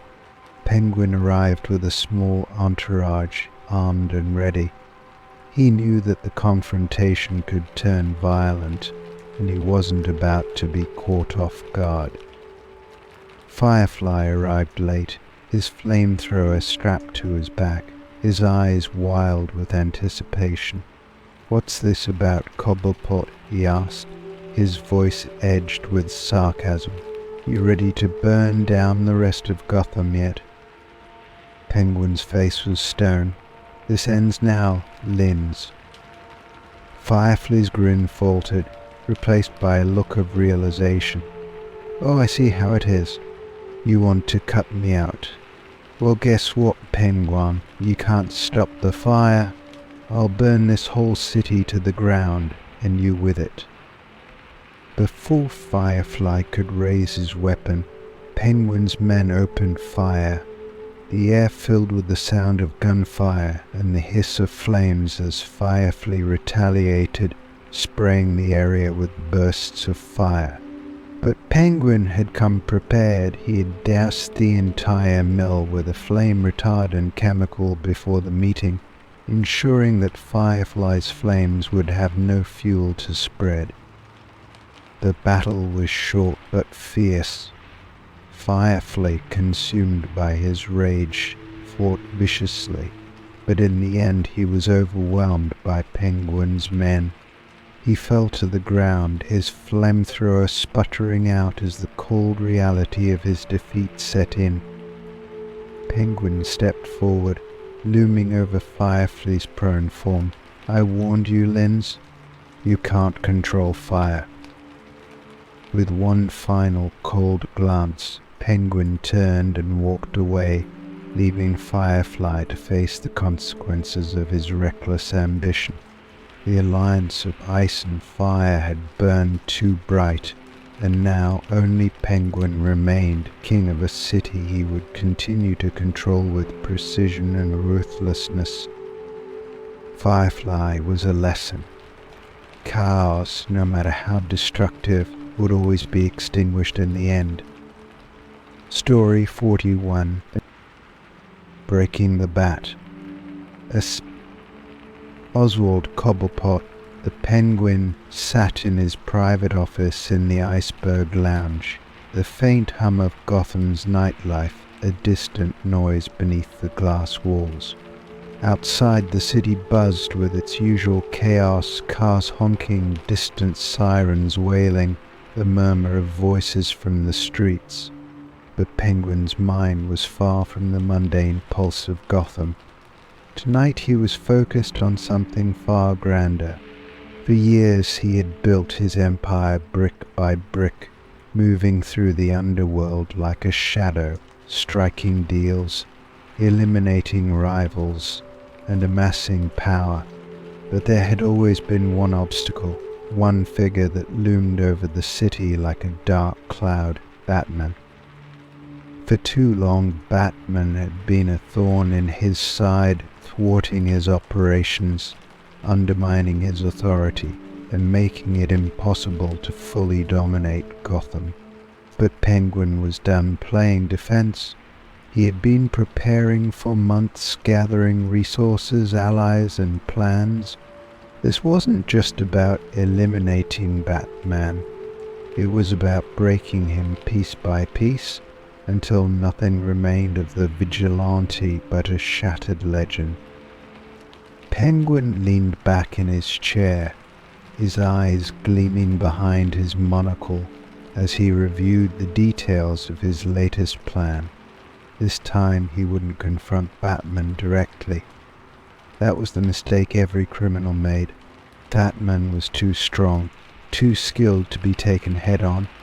Instead, Penguin would attack Gotham itself, orchestrating a series of devastating blows that would push Batman to his breaking point, forcing him to stretch himself thin, to make mistakes, and ultimately to fail. And the best part, Penguin's hands would remain clean. Mason entered the office quietly, his face serious. "Everything's in place, boss," he said, his voice low. "The attacks will begin tonight." Penguin nodded, the small, satisfied smile tugging at the corners of his lips. "Good. Let's begin." The first attack came at midnight. Gotham's East End, known for its crowded streets and bustling nightlife, was thrown into chaos when a series of explosions ripped through the neighborhood. Penguin had arranged for a gang of mercenaries to plant the bombs in strategic locations underneath key infrastructure points in the middle of busy intersections, even in a few high-profile clubs that cater to Gotham's elite. The explosions were timed perfectly, one after the other, creating a chain reaction of destruction that left the city reeling. As the fires raged and emergency services scrambled to respond, Penguin sat in the safety of his lounge, sipping a glass of whiskey as he watched the chaos unfold on the news. Gotham was burning, and Batman was nowhere to be seen. Penguin knew the Dark Knight would show up eventually. He always did, but that was the point. Batman would arrive too late to stop the initial destruction, forced into damage control as he tried to save as many lives as possible. And by the time he did, the next phase of Penguin's plan would be underway. The second attack struck the heart of Gotham's financial district. Using a network of hackers Penguin had recruited from the darkest corners of the black market, he launched a cyber attack that crippled the city's banking systems. ATM networks crashed, accounts were wiped clean, and millions of dollars vanished from the city's wealthiest citizens. It was a calculated move, one that would spread panic and instability through the highest echelons of Gotham's society, while the city's elite scrambled to protect their assets. Penguin's hackers transferred vast sums of money into offshore accounts, feeding his war chest for future endeavors. This wasn't just about money, though. It was about pressure. Penguin knew that Batman had allies among Gotham's wealthiest, people who funded his operations, who provided him with the resources to fight his endless war on crime. By attacking the financial backbone of the city, Penguin was cutting off one of Batman's most vital lifelines. And once again Batman arrived too late. By the time he traced the cyber attack to its source, the hackers were gone, leaving behind nothing but empty terminals and erased data. Penguin's signature was nowhere to be found. The third attack was more personal. Penguin had always known that to truly break Batman, he had to strike at the man beneath the mask. Gotham's vigilante wasn't just symbol. He was a human being, and like all human beings, he had weaknesses. Penguin's spies had been watching Bruce Wayne for months, studying his every move, mapping his patterns. Wayne Enterprises had become a prime target, not just because of its financial clout, but because of what it represented to Bruce Wayne, a legacy, a responsibility. Penguin orchestrated a hostile takeover of several key divisions of Wayne Enterprises, using shell companies and corrupt board members to destabilize the corporation from within. Within weeks, Wayne Enterprises' stock plummeted, leaving the company vulnerable to buyouts and aggressive acquisitions. So the media ran with the story, painting Bruce Wayne as a failing businessman, a man who couldn't protect the company his parents had built. Penguin knew that Batman would feel the pressure of his dual identities pulling him apart. Wayne would be forced to deal with the collapse of his empire by day while trying to save Gotham by night. It was a strain that even the Dark Knight couldn't ignore forever. As the weeks passed, Gotham became a city on the edge of collapse. Crime spiked as gangs and criminals took advantage of the chaos Penguin had unleashed. The police were overwhelmed, and even Commissioner Gordon struggled to maintain order. Every night, Batman was on the streets, fighting to keep the city from falling apart. But it was clear to anyone watching that he was being pushed to his limits. Penguin watched it all with a quiet, cold satisfaction. His attacks had been devastating, but they weren't over. He knew that Batman was close to breaking, and now it was time for the final blow. The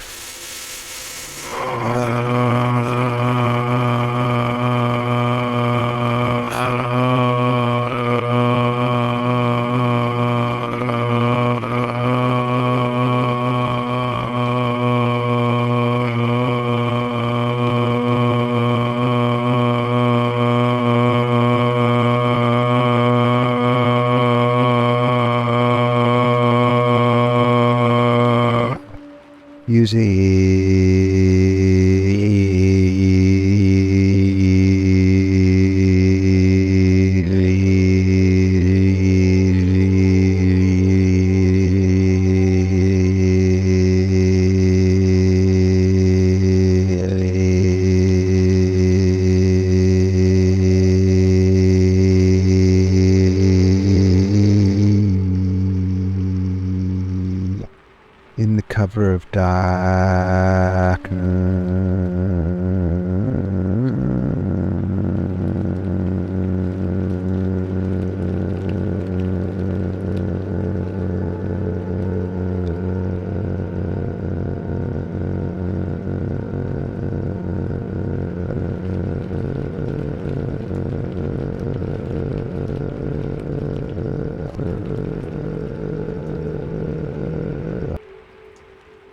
But the real attack came at Wayne Manor.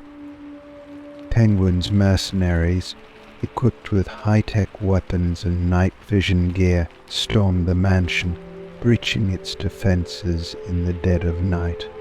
Batman had no choice but to defend his home, forced to abandon the city to protect his own sanctuary.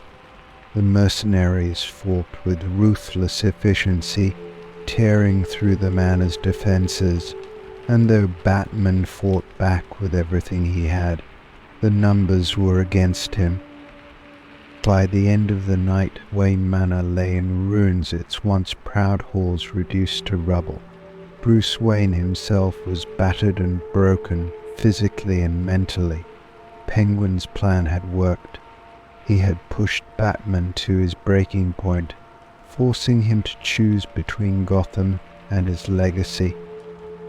And all the while Penguin's hands had remained clean. Penguin sat in his office, watching the sun rise over Gotham's skyline.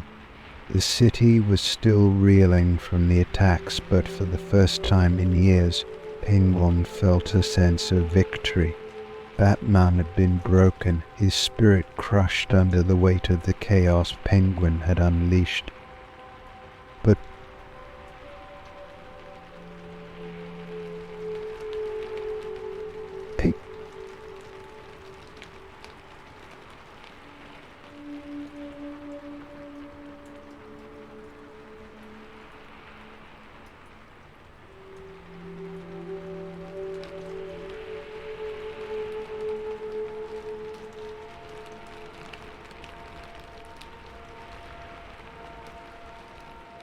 and when he did, Penguin would be waiting.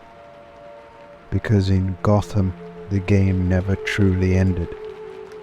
Story 42. The criminal empire's collapse. All squad.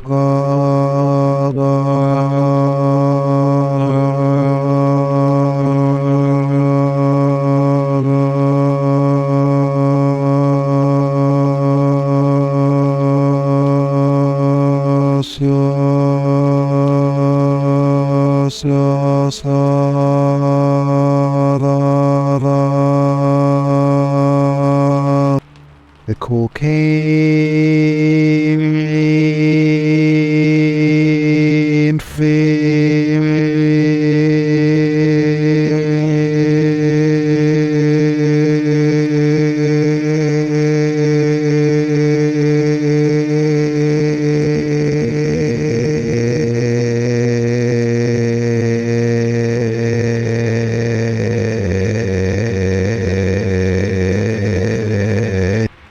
now.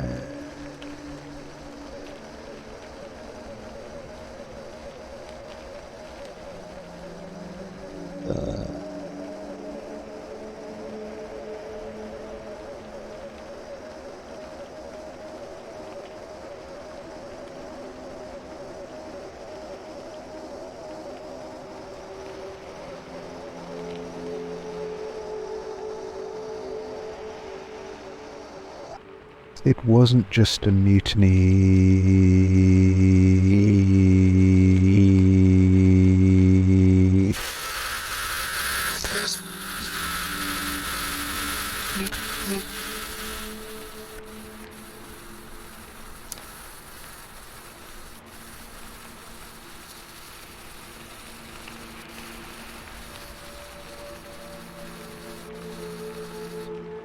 They're hitting the docks, boss, the lieutenant stammered.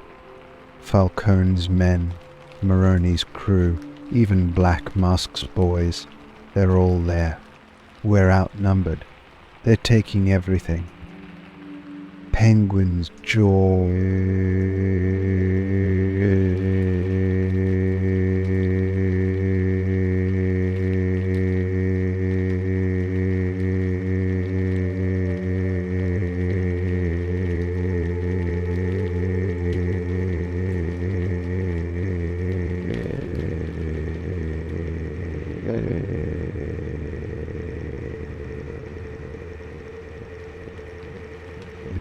The wall.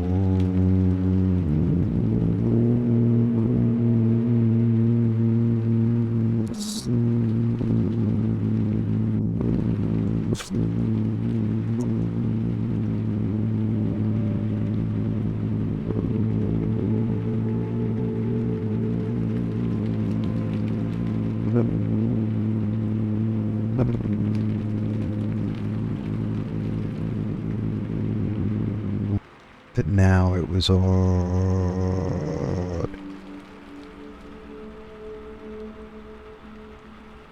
that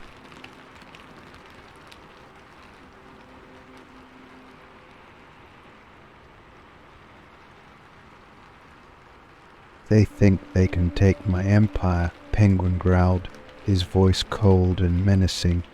They think they can walk in and steal what I've built. He slammed the phone down, his mind racing. This wasn't just an isolated incident. The revolt was coordinated. Someone had united his enemies, and they were moving fast, attacking his key operations, his docks, his smuggling rings, his financial networks. Everything he had meticulously built was under siege. Mason, his loyal lieutenant, stood near the doorway, his face pale but determined. Boss, we've got problems. They've hit the docks hard. We're losing ground. And there's word that some of our men have switched sides. Penguin shot a sharp glance at Mason, his eyes blazing with fury. Traitors, I'll deal with them later.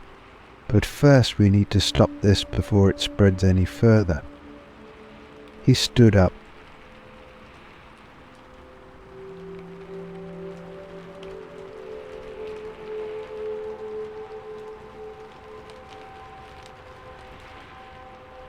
As my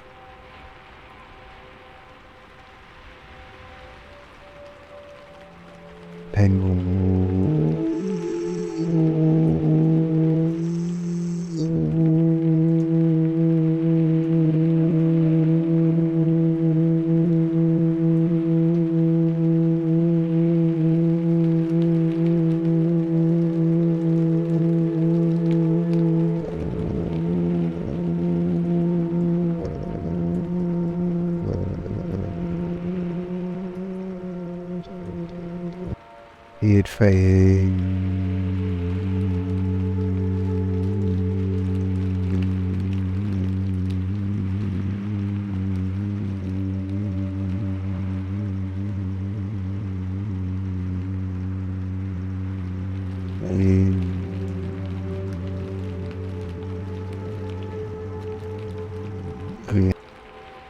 Who's behind this? Penguin demanded, turning to Mason. Falcone, Maroney, or someone else? Mason hesitated for a moment before responding. We're hearing whispers, boss. There's talk that Black Mask is the one pulling the strings, rallying the others against you. He's been making moves, cutting deals with smaller gangs, promising them a piece of the pie if they help take you down. Penguin's lips curled into a snarl. Roman Sionis, Black Mask. Of course. He had always been ambitious, always looking for a way to expand his territory. And now it seemed he had found the perfect opportunity. By uniting the various factions of Gotham's underworld, Sionis had created a formidable alliance, one that threatened to tear down Penguin's empire from within. Black Mask, Penguin muttered under his breath, the name rolling off his tongue like venom. He's made his move. Now it's time I make mine. Within the hour, Penguin was in motion. He called in every favor, reached out to every contact, and unleashed the full force of his resources. He knew he couldn't rely on brute strength alone. His enemies outnumbered him, and many of his men were either dead or defecting. But Penguin didn't need an army. He had something far more valuable, his mind. The first thing he did was sabotage Black Mask's alliances. Penguin had spent years cultivating relationships across Gotham's criminal landscape, and now those relationships would pay off. He sent messages to the heads of the smaller gangs, bribes, threats, promises of protection. He sowed discord among Sionis's allies, offering them a better deal than what Black Mask could provide. Slowly but surely the alliance began to fray. Some of the gangs hesitated, unsure if they could trust Black Mask's promises, while others started turning on each other, fighting over territory and spoils before the battle was even won. Next, Penguin targeted Black Mask's supply lines. His spies had already pinpointed the locations where Sionis was storing weapons and supplies, and Penguin's remaining loyalists launched a series of quick, devastating strikes. Warehouses were set ablaze, convoys were hijacked, and key assets were destroyed. Without the weapons and resources to arm his forces, Black Mask's momentum slowed.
The showdown came sooner than expected.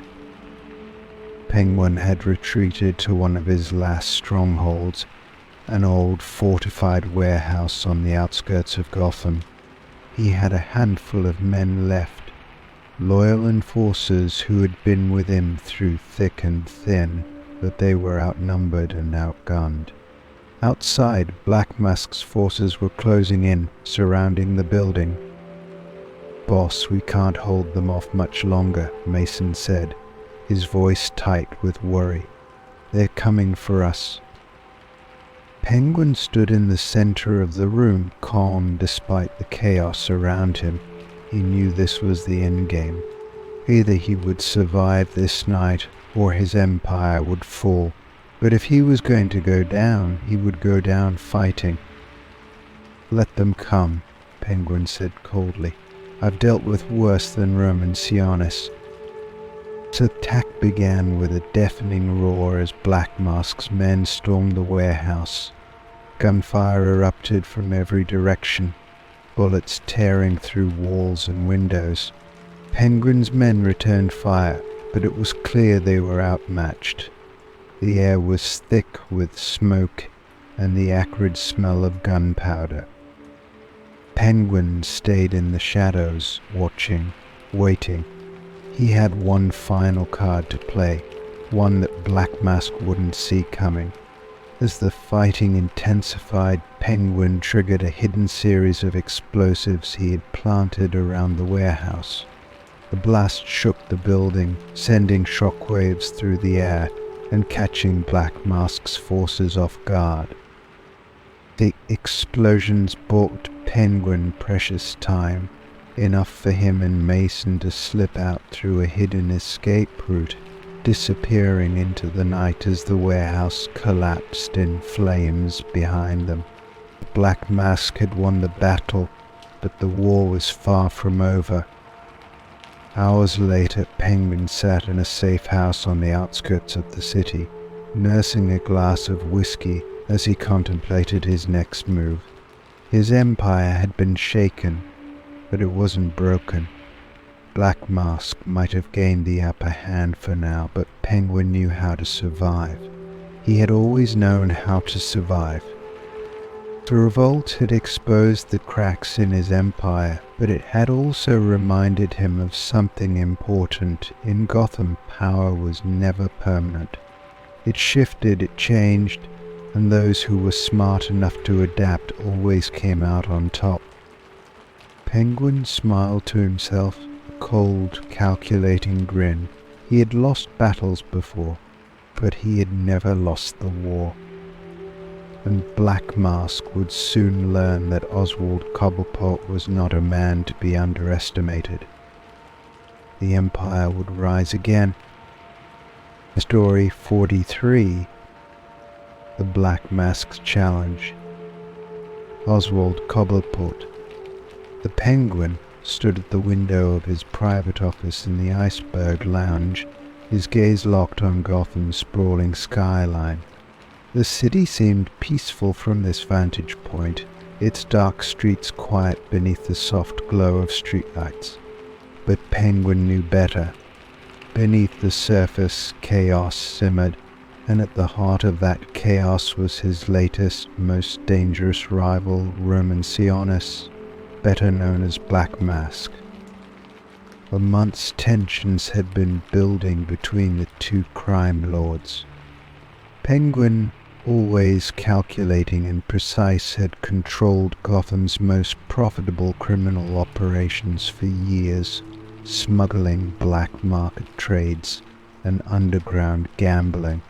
But Black Mask had been making moves, inching his way into Penguin's territory, challenging his authority. It started with small incursions, hijacked shipments, bribed officials, and hostile takeovers of lower-level rackets. But now it had escalated into something far more dangerous. Black Mask wasn't just looking to disrupt Penguin's operations, he was coming for the throne. Penguin's eyes narrowed as he thought of Roman. Sionis was ambitious, ruthless, and worst of all, unpredictable. His black mask, the symbol of his brutal persona, had become a rallying point for those disillusioned with Penguin's more reserved methods.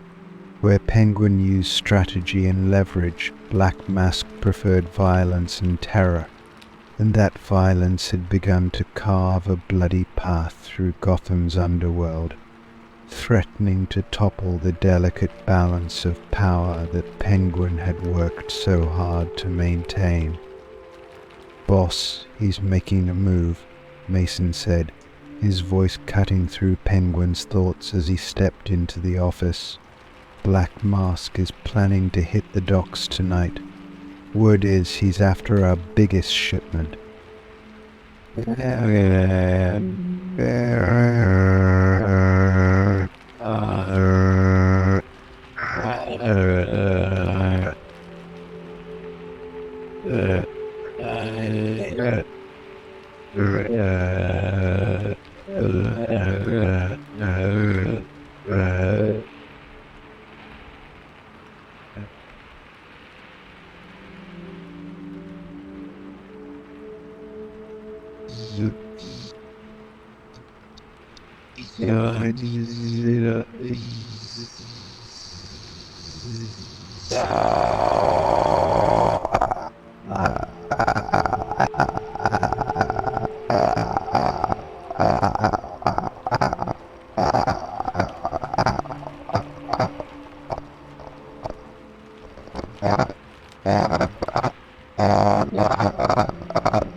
He's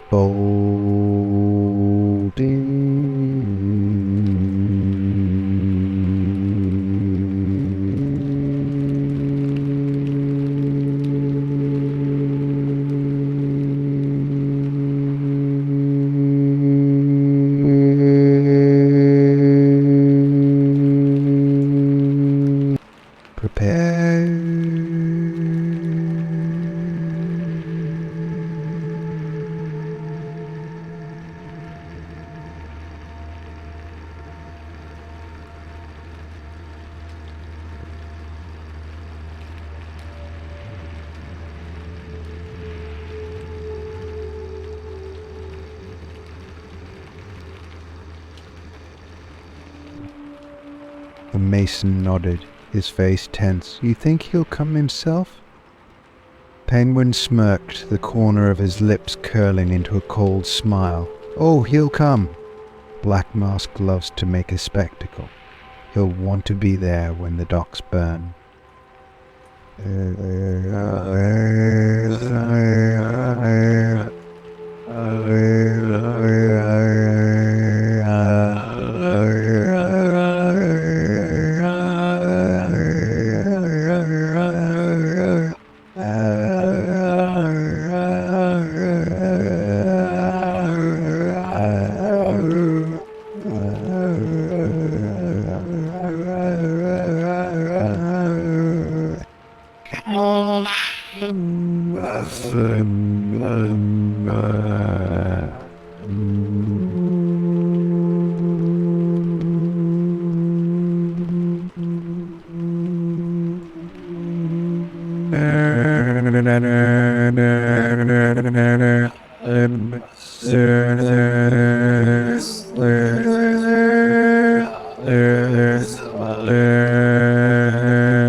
From the shadows of a nearby warehouse, Penguin watched as a convoy of black SUVs rolled into the dockyard, their headlights cutting through the fog.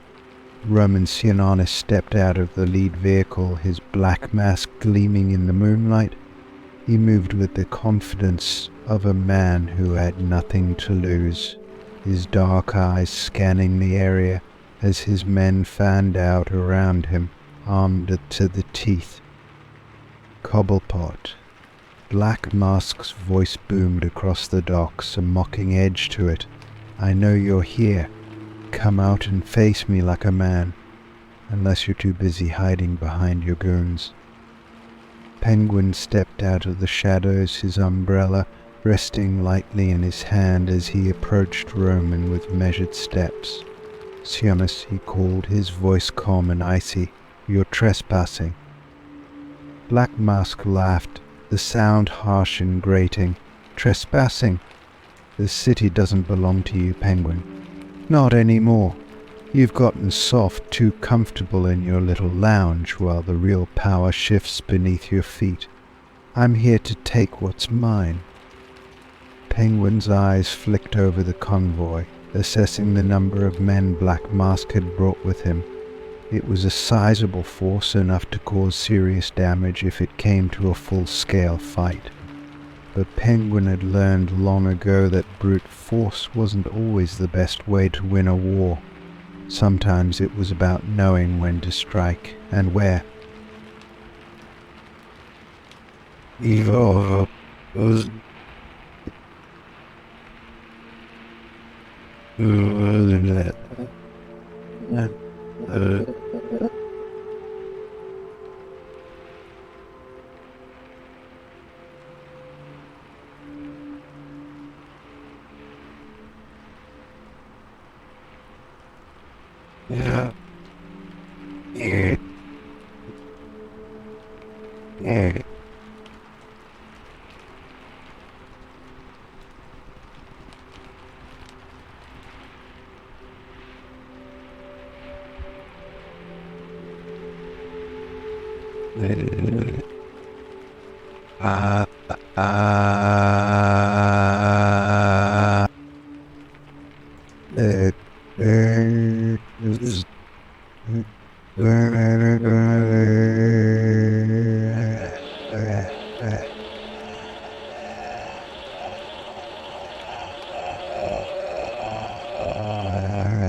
Black Mask's smile beneath the mask was cold and vicious. Reckless? No, Cobblepot. I'm not reckless. I'm just not afraid to do what you won't. That's why the gangs are rallying behind me. They see you for what you are, old, outdated, clinging to power that's slipping through your fingers. Penguin's grip on his umbrella tightened, but he didn't rise to the bait. Instead, he took a step closer, his voice lowering to a dangerous whisper. You think you can take my empire, Sionis? You think you can waltz in here and claim what I've built? You're a fool if you believe that.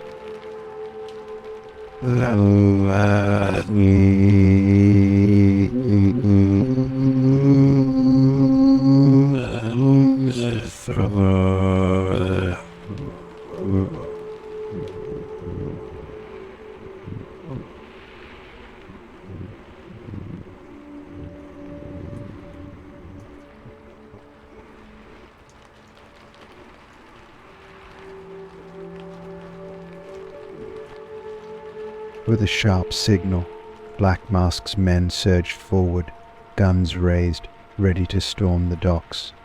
But Penguin was prepared. At his own signal, his forces, hidden within the warehouses and shipping containers, sprang into action.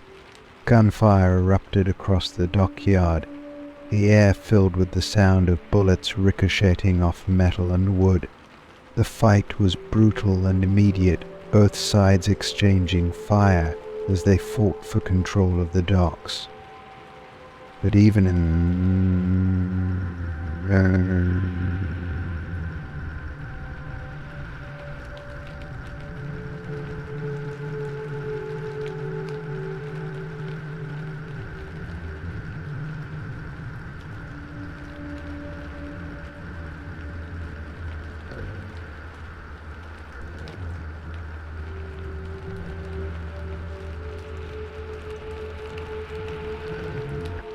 they were thugs used to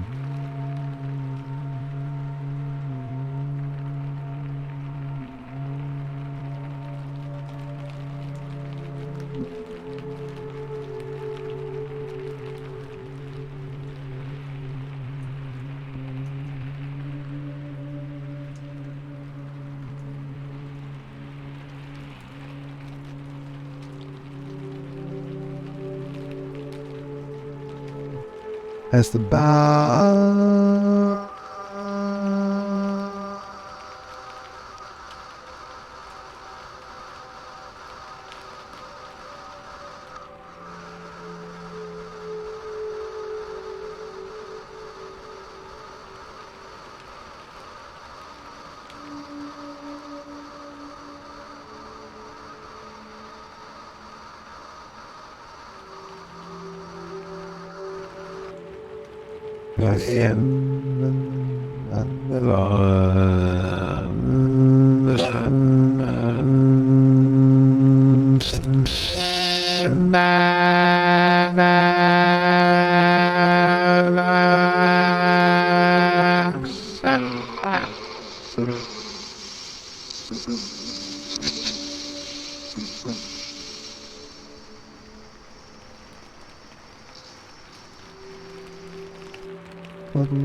You always did love fire, Penguin said, stepping into the open, his umbrella raised. Too bad you're about to get burned. Before Black Mask could react, Penguin triggered the hidden explosives he had planted earlier, detonating a series of charges that rocked the dockyard.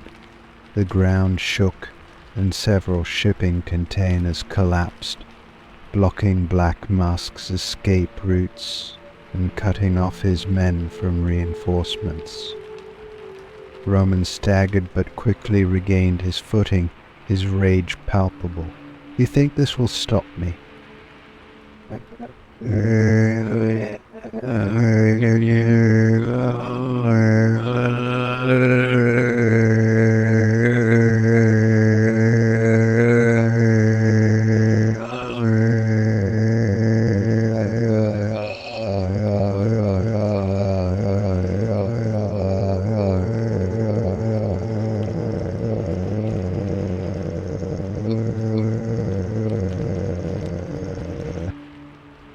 As Black Mask's forces scrambled in the chaos, Penguin's men pressed the advantage, driving them back and reclaiming control of the docks.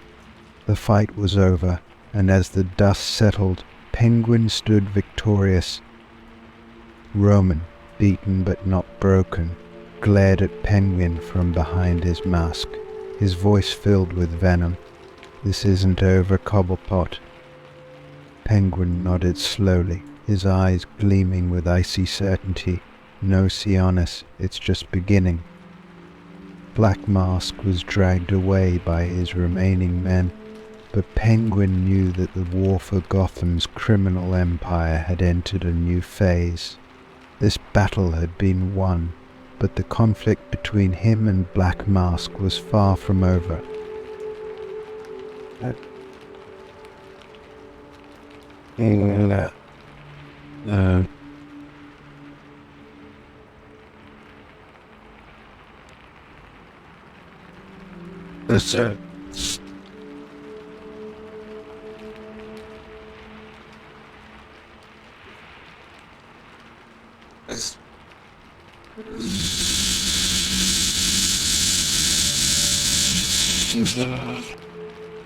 Story 44.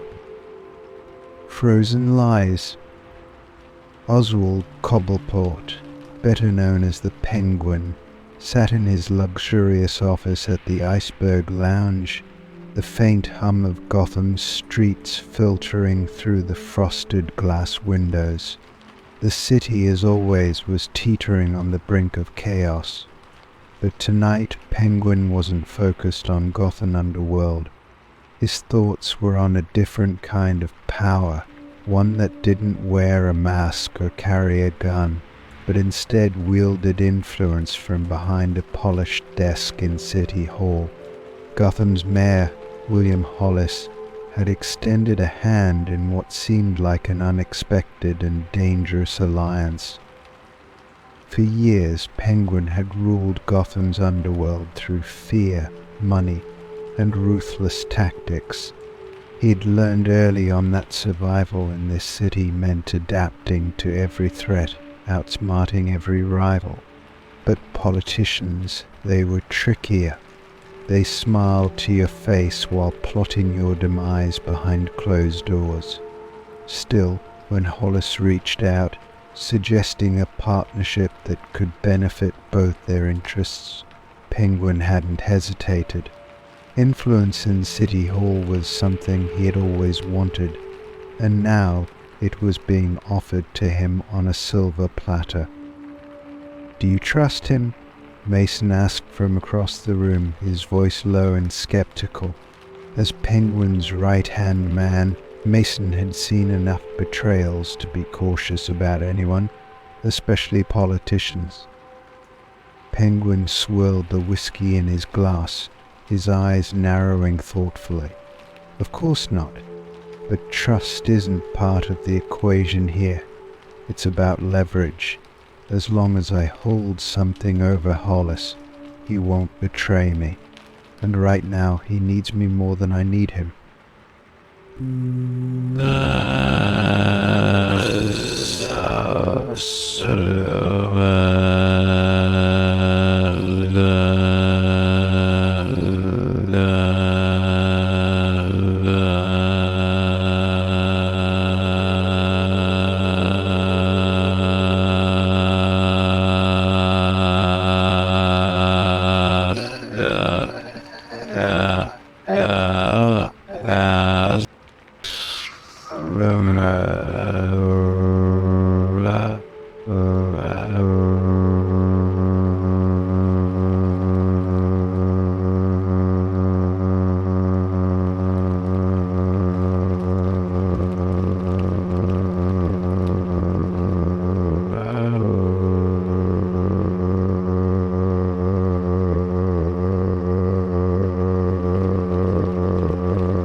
The alliance had already yielded results.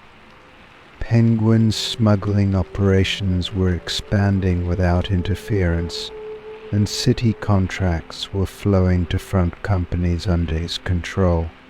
Everything seemed to be going according to plan, but Penguin wasn't a fool. He knew Hollis had his own agenda, and the deeper this alliance went, the more dangerous it became. A few weeks later, the alliance between Penguin and the mayor was in full swing. The mayor publicly celebrated a sudden drop in violent crime, crediting new law enforcement and strategies and community partnerships for the success. Behind the scenes, however, Penguin had been quietly eliminating the more volatile elements of Gotham's criminal scene, those who couldn't be controlled, bribed, or reasoned with. Hollis, meanwhile, looked the other way as Penguin's operations expanded, growing more powerful by the day. Penguin watched with satisfaction as his empire flourished. He was no longer just the king of Gotham's underworld. He had influence over the city itself, able to manipulate its laws, its contracts, and its politics. It was a power he hadn't held before, and it thrilled him. The Iceberg Lounge had become more than just a headquarters for his criminal dealings.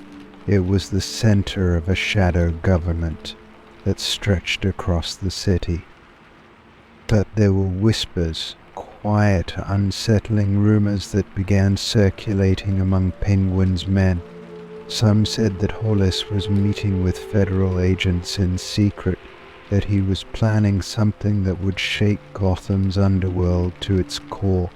Others claimed the mayor had been working with rival crime bosses, playing both sides to maintain his grip on power.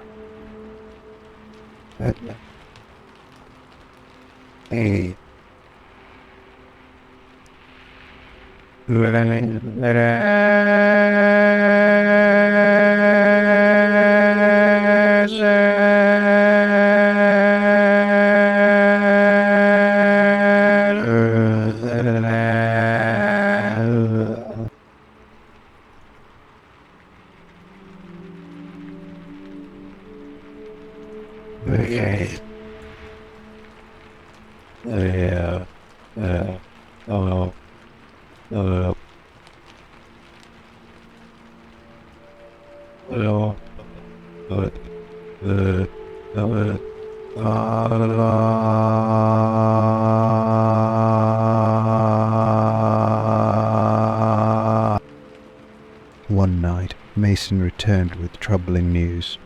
"Boss, I got word from a source inside City Hall. Hollis has been meeting with the feds several times over the last few weeks. They've been looking into some of his financial dealings. He might be in deeper than we thought." Penguin's eyes darkened, his grip tightening around his umbrella. "Feds? What are they digging for?" Mason shook his head, his face grim. "Not sure yet, but it's not good. Hollis could be trying to cut a deal. If he's talking to the feds, he might be planning to sell you out." The air in the room grew cold as Penguin considered the implications. He had built his empire through calculated risk, but this was something else.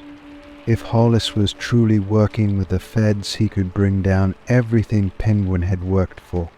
Years of planning, alliances, and operations could be destroyed in a single stroke. Penguin's mind raced. He couldn't afford to wait and see what the mayor's next move would be. If Hollis was planning a betrayal, it would have to be stopped permanently. The next evening, Penguin arranged a private meeting with the mayor, insisting it take place in the Iceberg Lounge.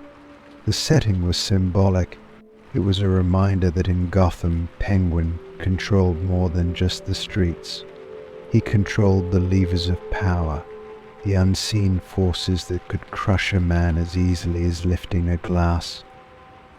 Hollis arrived promptly, as composed as ever, but Penguin could see the cracks in his facade, the nervous flicker in his eyes, the slight tension in his posture. Something was off.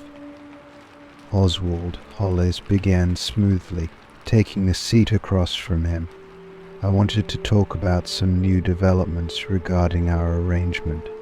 There are opportunities. Penguin cut him off, his voice cold and sharp. You've been meeting with federal agents. Hollis froze, his smile faltering for a fraction of a second. That's not what you think. I've been dealing with them to keep our arrangements safe. They're sniffing around, but I've kept your name out of it.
The room went silent, the tension thick enough to choke.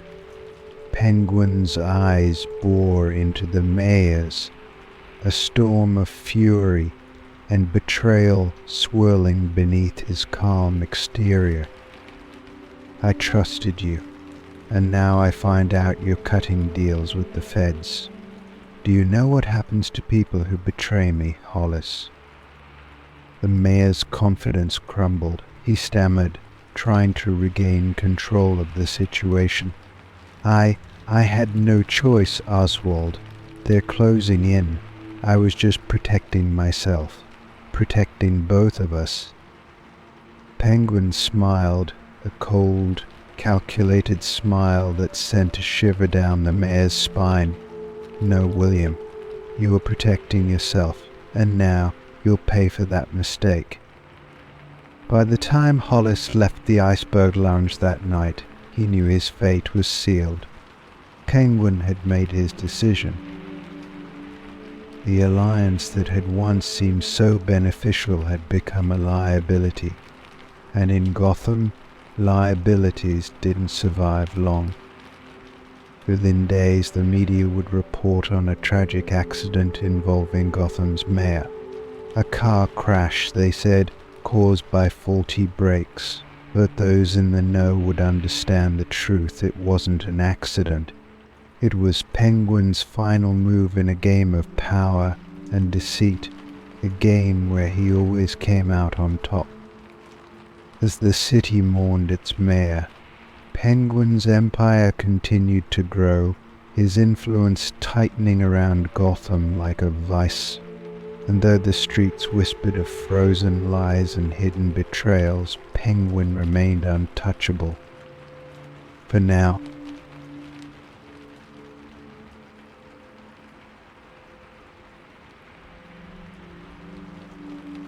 Story 45. Blood in the Ice. Oswald Cobblepot, the Penguin, stood at the window of his office in the Iceberg Lounge, watching as the snow fell steadily outside. The icy streets of Gotham bathed in the cold glow of street lights. The city looked peaceful, but Penguin knew better. The storm wasn't just outside tonight, the real storm was coming for him. A dangerous game had begun, one that he couldn't control. Somewhere out there, a notorious hitman had been hired to eliminate him, and even within the thick walls of the Iceberg Lounge, Penguin could feel the invisible crosshairs aimed at his back. It had started with whispers, quiet rumors circulating in the dark corners of Gotham's underworld. Penguin had heard the name whispered more than once. Victor Frost, a ghost among hitmen, known for his deadly precision and his uncanny ability to disappear without a trace. Frost was a professional in the highest sense, with no allegiances, no loyalty to anyone but the highest bidder. His methods were clean, efficient, and lethal, and now someone had paid him to kill Penguin. "Boss, are you sure it's him?" Mason asked, standing near the door, his voice tight with unease. "I mean, we've had threats before, but this is different, if Frost is after you." Penguin turned slowly, his monocle gleaming in the dim light. His eyes, sharp as ever, flickered with a mix of anger and cold calculation. "It's him. I've been in this business too long not to recognize when something is coming. Victor Frost is coming for me." He moved to his desk, the heavy sound of his shoes on the polished wood echoing in the silence. Mason was right, this was different. Penguin had survived countless attempts on his life, but Frost was no ordinary killer. This was a man who thrived in the art of death, and Penguin knew he was facing an adversary unlike any he had ever encountered before. But whoever hired him, Penguin continued, pouring himself a glass of whiskey. "Wants more than just my death. They want chaos. They want to send a message." Mason frowned, watching as Penguin took a slow sip. "What message?" Penguin's smile was thin, razor sharp. "That no one is safe. That no matter how much power you hold, someone's always ready to take it away." The first strike came at one of Penguin's warehouses, deep in the industrial district. The place was heavily guarded, as all of Penguin's operations were, but that hadn't mattered. So by the time the alarm sounded, it was already too late. Frost had moved through the place like a phantom, taking out guards with pinpoint precision. Not a single shot had been wasted. Each bullet found its mark, each man fell silently into the snow. The entire operation was dismantled in under an hour, and by the time Penguin's men arrived to assess the damage, the only thing left behind was a single bloody calling card, a bullet encased in ice. Penguin stared at the report with a growing sense of dread. Frost was playing with him, taunting him. This wasn't just an assassination, it was a game. And the rules were simple. Penguin had to survive long enough to stop him, or the next bullet would be his. "This isn't a hit, Mason," Penguin growled, tossing the report onto the desk. "This is an execution, and he's not going to stop until I'm dead." Mason shifted uneasily. "What do we do, boss? We can't fight someone like Frost head-on." Penguin's mind raced. He knew Mason was right. Frost wasn't like the usual thugs or mercenaries Penguin dealt with. He was a professional, and if Penguin wanted to survive, he had to be smarter. He had to be ruthless. "We find out to us.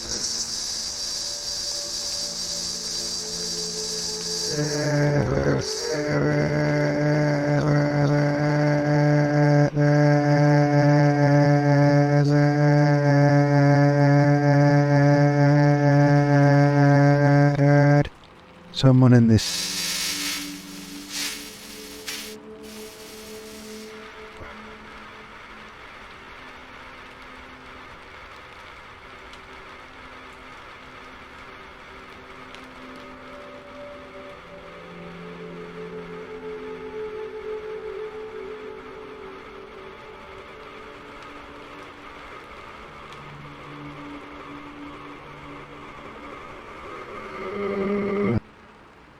The investigation began immediately. Penguin's network of spies, informants, and underworld contacts was vast, and within days they began feeding him information. The list of potential enemies was long: rival crime bosses, disgruntled former allies, corrupt officials, but none seemed likely to hire a killer like Frost. It wasn't until Penguin's men infiltrated the higher echelons of Gotham's elite that the truth began to emerge.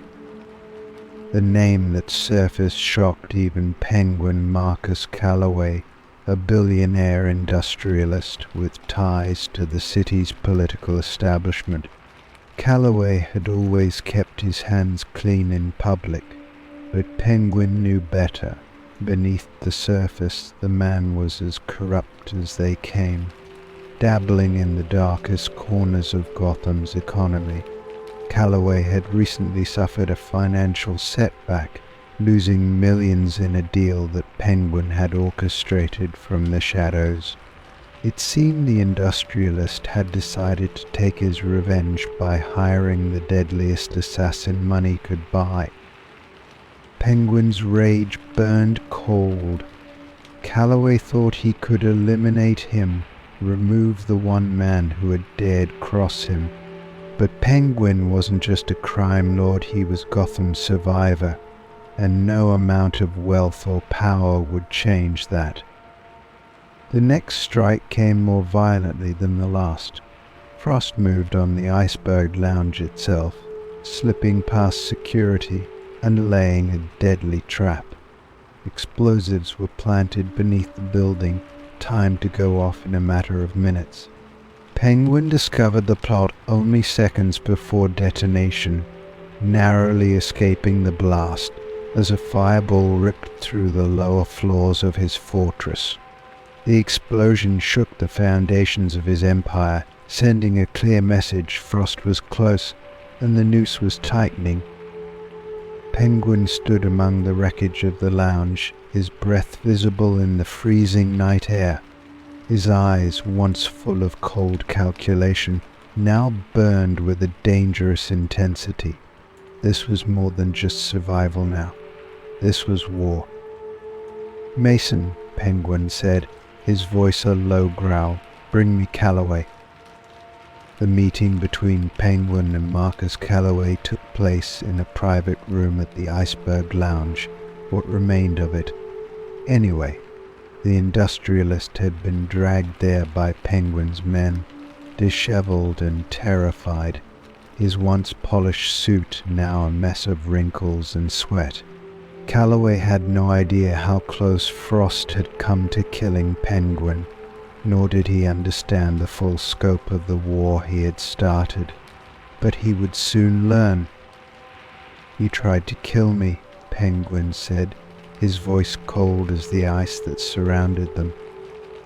Calloway stammered, trying to defend himself. I didn't. It was just business, Oswald. You took millions from me. I was just..." Penguin raised a hand, silencing him. "You should have known better, Marcus. In Gotham you don't hire someone like Victor Frost unless you're ready to pay the ultimate price."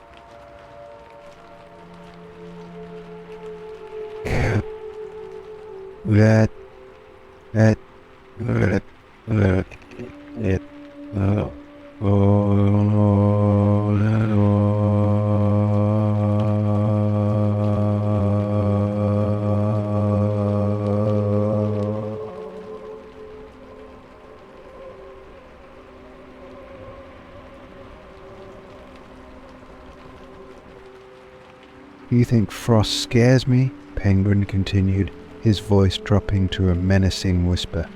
"I'm the king of this city, and no hired killer will ever take that from me." With a swift motion, Penguin plunged the tip of his umbrella into Calloway's chest, ending the industrialist's life in a single, brutal stroke. As the man's body crumpled to the ground, Penguin stared down at him, his heart racing with a mix of satisfaction and rage. But it wasn't over. Victor Frost was still out there, lurking in the shadows, waiting for the perfect moment to strike.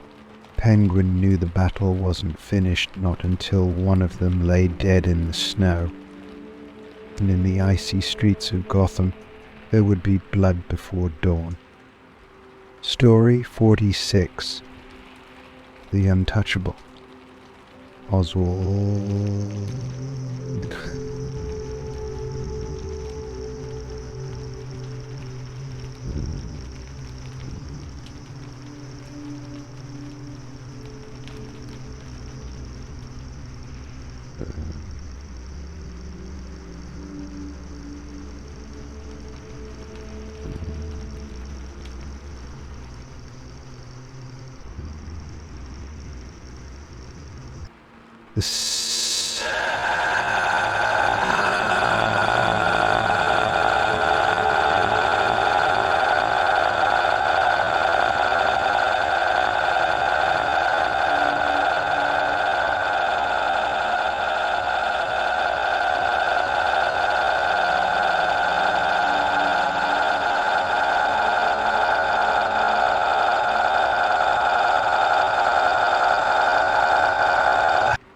In Gotham, power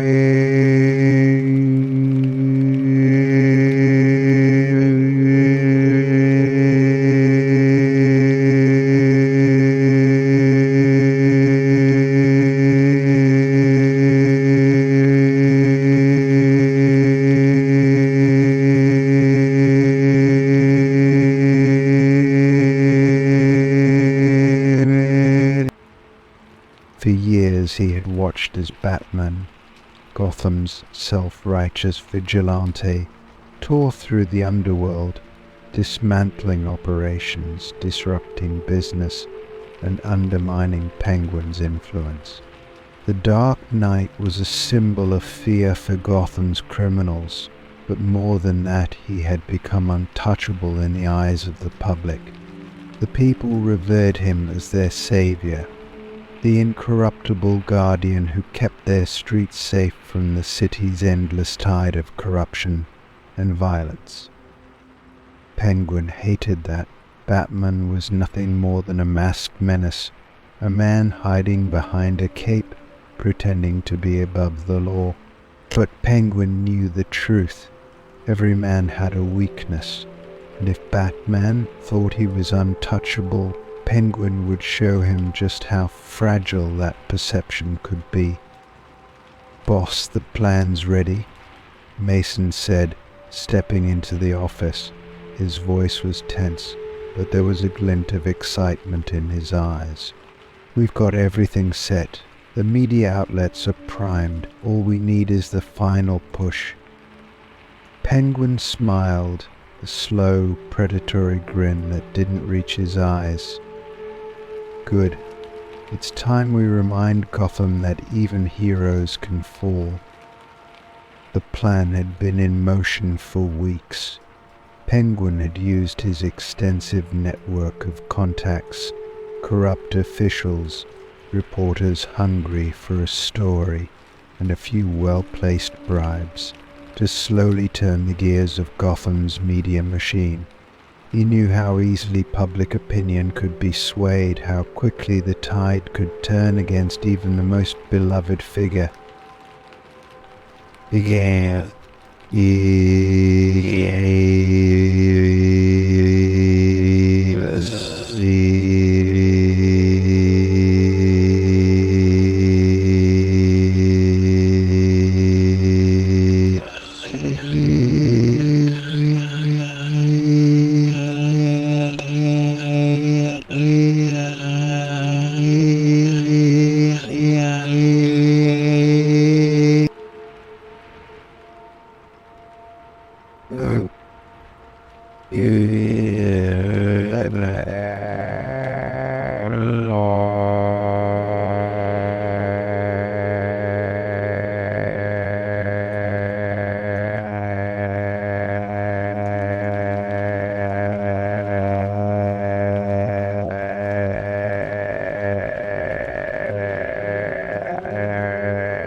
Then came the real masterstroke, the crime.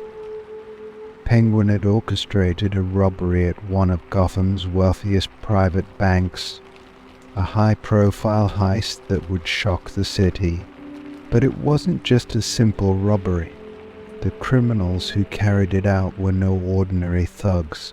They were professionals, hired and equipped by Penguin himself, carefully trained to make their escape look chaotic and sloppy, leaving just enough evidence to suggest that Batman had been involved. The seaweed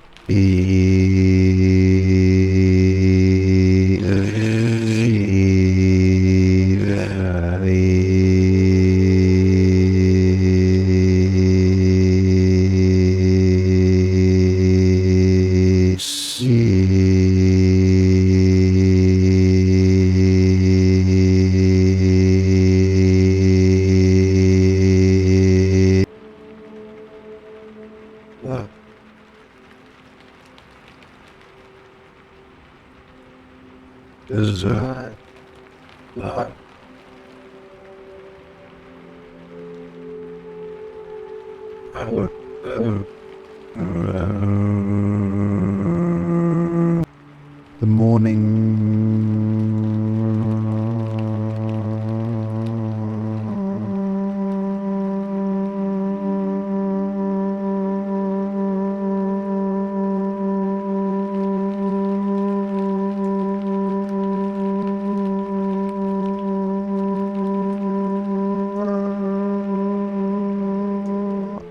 the bank robbery had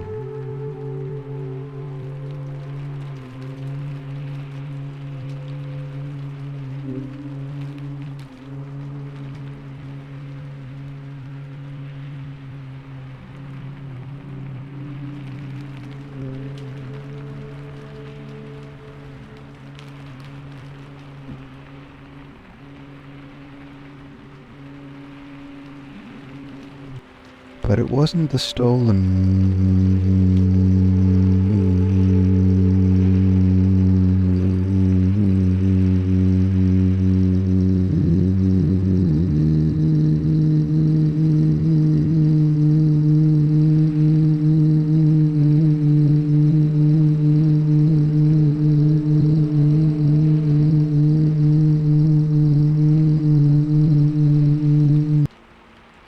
breaking, Batman implicated in high-profile bank haste.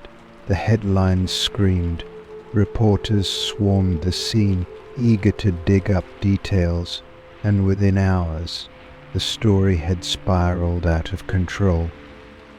Penguin watched the coverage with quiet satisfaction, his smile growing as the news anchored the epic implications. Could Gotham's hero be involved in something darker? One commentator asked, their tone filled with forced skepticism, as the pressure finally pushed the Dark Knight to the edge. The whispers of doubt had become a roar. It didn't take long for Gotham's police force to get involved. Commissioner Gordon, always Batman's staunchest ally, publicly dismissed the accusations, calling them ludicrous and a clear attempt to undermine the city's protector. But even Gordon's words couldn't stem the tide. The media had their story, and they weren't going to let go. Pale.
Through carefully placed leaks, Penguin fed the press stories about Batman's increasing brutality, his disregard for collateral damage during his nightly crusades.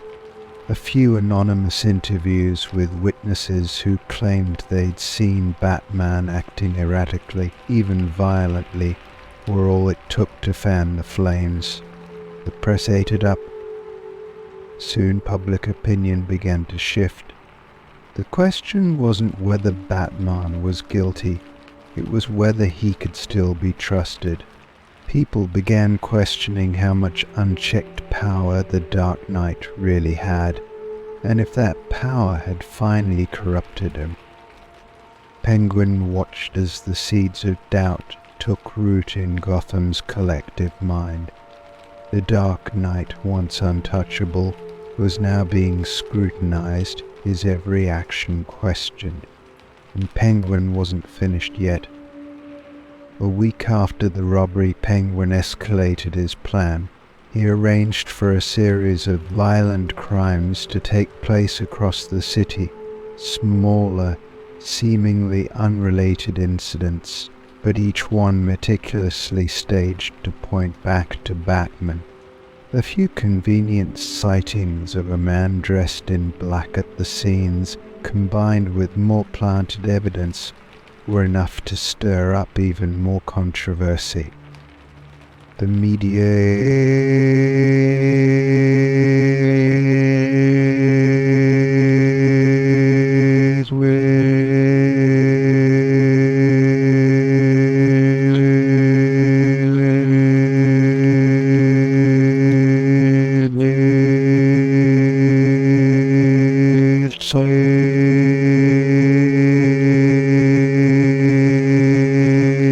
talk show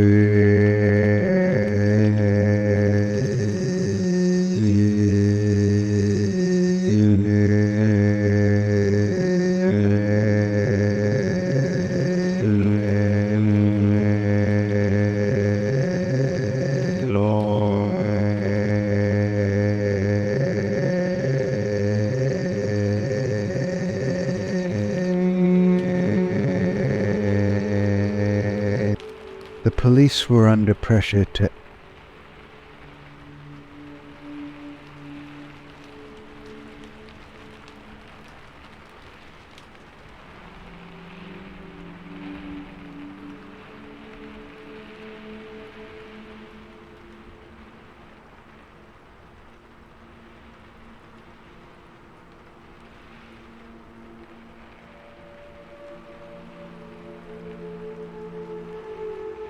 Penguin knew that Gotham's faith in Batman had always been tenuous. The city's trust had been built on the idea of an incorruptible hero, but now that trust was crumbling, every news story, every headline chipped away at Batman's reputation, turning public sentiment against him. Even Commissioner Gordon, once unwavering in his support, found himself on the defensive, forced to reassure a city that was rapidly losing faith in its protector. One night, as Gotham's streets simmered with uncertainty, Penguin sat in his office, watching the news reports roll in. The narrative had fully taken shape. Batman was no longer seen as Gotham's savior. He was a suspect, a vigilante with too much power and not enough accountability. People were calling for investigations, for the police to bring him in for questioning. Gotham was turning on him. Penguin couldn't help but chuckle. He had done it. Batman, the untouchable figure of justice, had been brought low, not by a criminal's bullet or an elaborate trap, but by the power of perception. Penguin had weaponized the city's fear and doubt, using the media as his tool to unravel everything Batman had built.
And in the shadows of the iceberg lounge, Penguin smiled, knowing that the final blow was yet to come.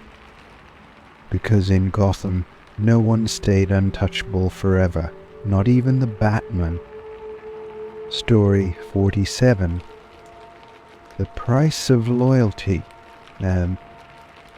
Oswald Cobblepot, better known as the Penguin, sat in his dimly lit office at the Iceberg Lounge, his fingers wrapped tightly around the handle of his umbrella.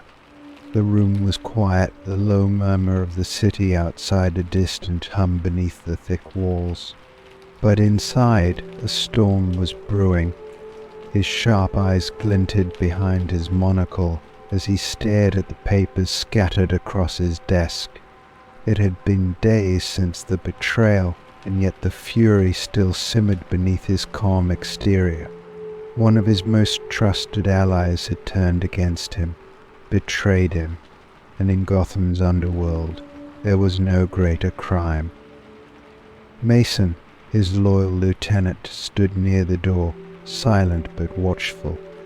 He could sense the tension in the room, the barely contained rage emanating from Penguin.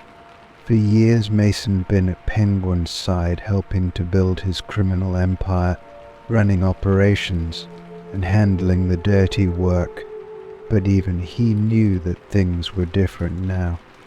Trust had been shattered, and when trust broke in Penguin's world, it was paid for in blood. "I want to know who else knew," Penguin said, his voice a low growl, the words almost lost in the darkness of the room. "If Marcus betrayed me, he didn't do it alone." There's always more than one rat. Marcus had been part of Penguin's inner circle for nearly a decade. He had earned Penguin's trust, risen through the ranks, and had access to some of the most sensitive operations in Gotham. But now all that loyalty had been a lie. It was Marcus who had sold out one of Penguin's biggest arms shipments to a rival gang, causing the entire deal to implode. Millions lost, men killed, and Penguin's reputation as Gotham's most ruthless crime boss tarnished. It wasn't just the money, though, that stung, it was the insult. Marcus had made a fool of him. Mason shifted uncomfortably, his hand brushing against the sidearm concealed beneath his jacket. "I've already started looking into it, boss. We're running down leads, checking everyone Marcus was close to. It's going to take some time to—" "We don't have time," Penguin snapped, cutting Mason off. His grip on the umbrella tightened. "If one man can betray me, what's to stop the rest from thinking they can do the same?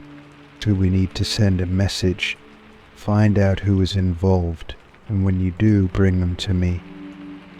Mason nodded, knowing what that meant. There would be no trial, no discussion, and no second chances. When Penguin purges ranks, it wasn't just to eliminate threats, it was to re-establish control. Fear was the currency that ruled Gotham's underworld, and right now Penguin's stock had dropped. That needed to change. The investigation began immediately. Penguin's network of spies, informants, and enforcers fanned out across the city, probing into every corner of his empire. Names were whispered in the back alleys and smoke-filled rooms of Gotham's seediest clubs. Men who had once sworn loyalty to Cobblepot now found themselves under suspicion, their every move watched, every word scrutinized. No one was safe from Penguin's gaze. Mason returned to the Iceberg Lounge days later, grim-faced and tired. "We've got a list," he said, handing over a file. "It's not just Marcus. He had a few others working with him. They were planning to jump ship to Maroni's crew, use the arms deal as leverage." Penguin flipped through the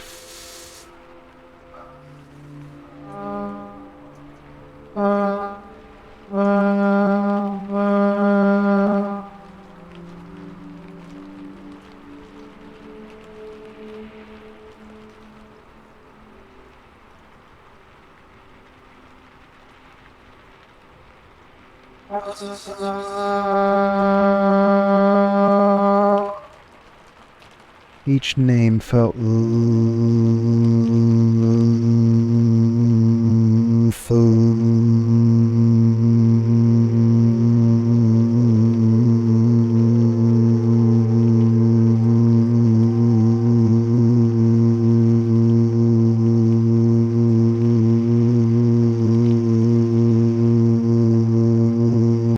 Penguin had always known.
Most of them are hiding, Mason replied. But we've got leads, we can find them. Penguin stood up from his desk, the chair creaking softly as he rose. Bring them here. All of them. Tonight is. That night the Iceberg Lounge was eerily quiet. The usual crowd of Gotham's elite criminals and lowlifes had been turned away, the doors locked and the lights dimmed. Inside, the atmosphere was tense, suffocating. Penguin sat at the head of a long table in a private back room, his monocle gleaming in the low light as he waited. One by one, Mason's men dragged the traitors into the room, their hands bound, their faces pale with fear. Marcus was among them, his once confident swagger replaced by the desperate look of a man who knew he was about to die. He had tried to run, but Gotham was a small city when you were marked by Penguin. No one could hide for long. "You betrayed me," Penguin said, his voice calm but deadly as he looked at Marcus. "After everything I gave you, after all the power you had in my organization, why?" Marcus swallowed hard, his voice trembling. "It wasn't like that, boss. I swear, I didn't mean for things to go this far. I was just—" "Shut up," Penguin hissed, his eyes blazing with fury. "You sold me out to Maroney. You cost me millions, and worse, you made me look weak." Marcus stammered, but no words came. He knew there was no escaping this. The other traitors stood silently behind him, their fates just as sealed. Penguin rose from his chair, his umbrella tapping softly on the floor as he walked around the table. "Loyalty, Marcus. Loyalty is everything in this business. Without it, there's nothing. You've broken that trust, and now you're going to pay the price."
One by one, they fell.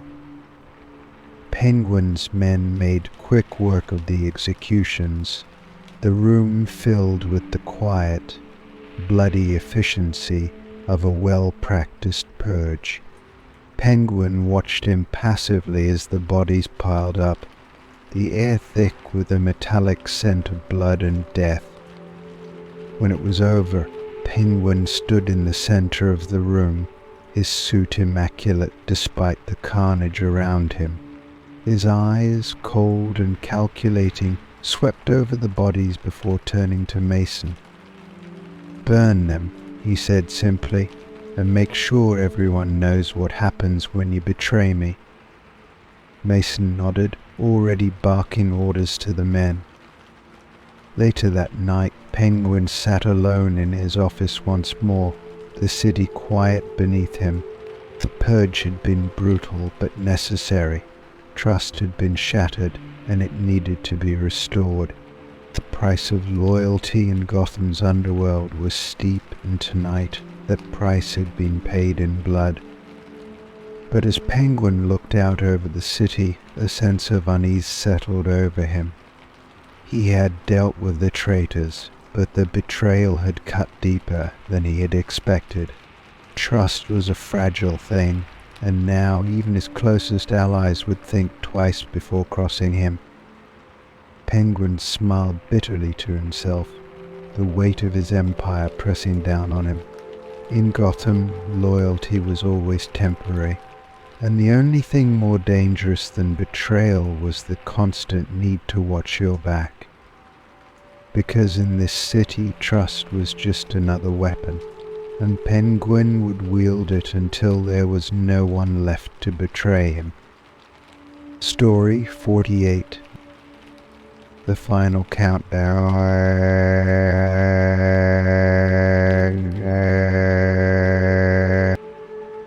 Oswald Cobblepot, the Penguin, stood before the massive control panel deep within the heart of Gotham's water treatment plant, his fingers dancing over the keys with eerie precision. The room buzzed with the hum of machinery, the quiet rhythm of pumps and filters processing millions of gallons of water that sustained Gotham. Tonight, this vital system would become a weapon. Penguin's eyes gleamed with cold satisfaction as he entered the final sequence, the deadly toxin ready to be unleashed with the press of a button.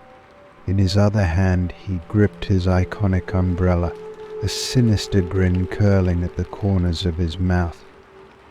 It had been years in the making, this plan. While other crime lords fought over territory and money, Penguin had been playing a much larger game. Beneath the surface, behind the facade of the Iceberg Lounge and his criminal empire, he had been working in secret, building the infrastructure needed for this moment. Black market scientists, corrupt city engineers, and ruthless mercenaries had all played their part in helping him acquire the toxic chemical, a compound so deadly that even a trace amount in the water supply would wreak havoc on the city. Now he held Gotham's fate in his hands. Behind him, his Lieutenant Mason stood silently, his face pale with the weight of what they were about to do. "Boss, are you sure about this? Once it's in the water, there's no going back. The whole city will." Penguin cut him off, his voice calm but laced with menace. "I didn't come this far to have second thoughts, Mason. Gotham has taken from me, year after year blade me dry. Tonight they learn what it feels like to be at my mercy." He turned back to the control panel, his gloved hand hovering over the button that would release the toxin into the city's water. A series of monitors around the room flickered to life, showing live feeds of the plant's various facilities, the vast reservoirs filled with water that stretched beneath the city. It would take only minutes for the toxin to spread once released. The entire city would be contaminated before dawn. Penguin lifted a radio.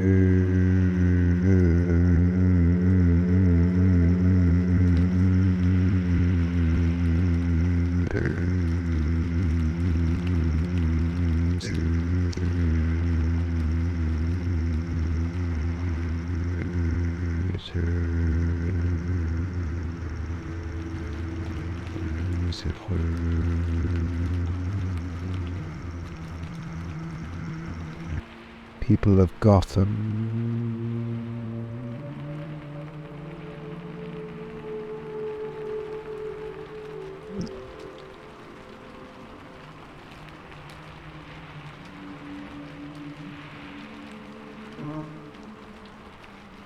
right now you're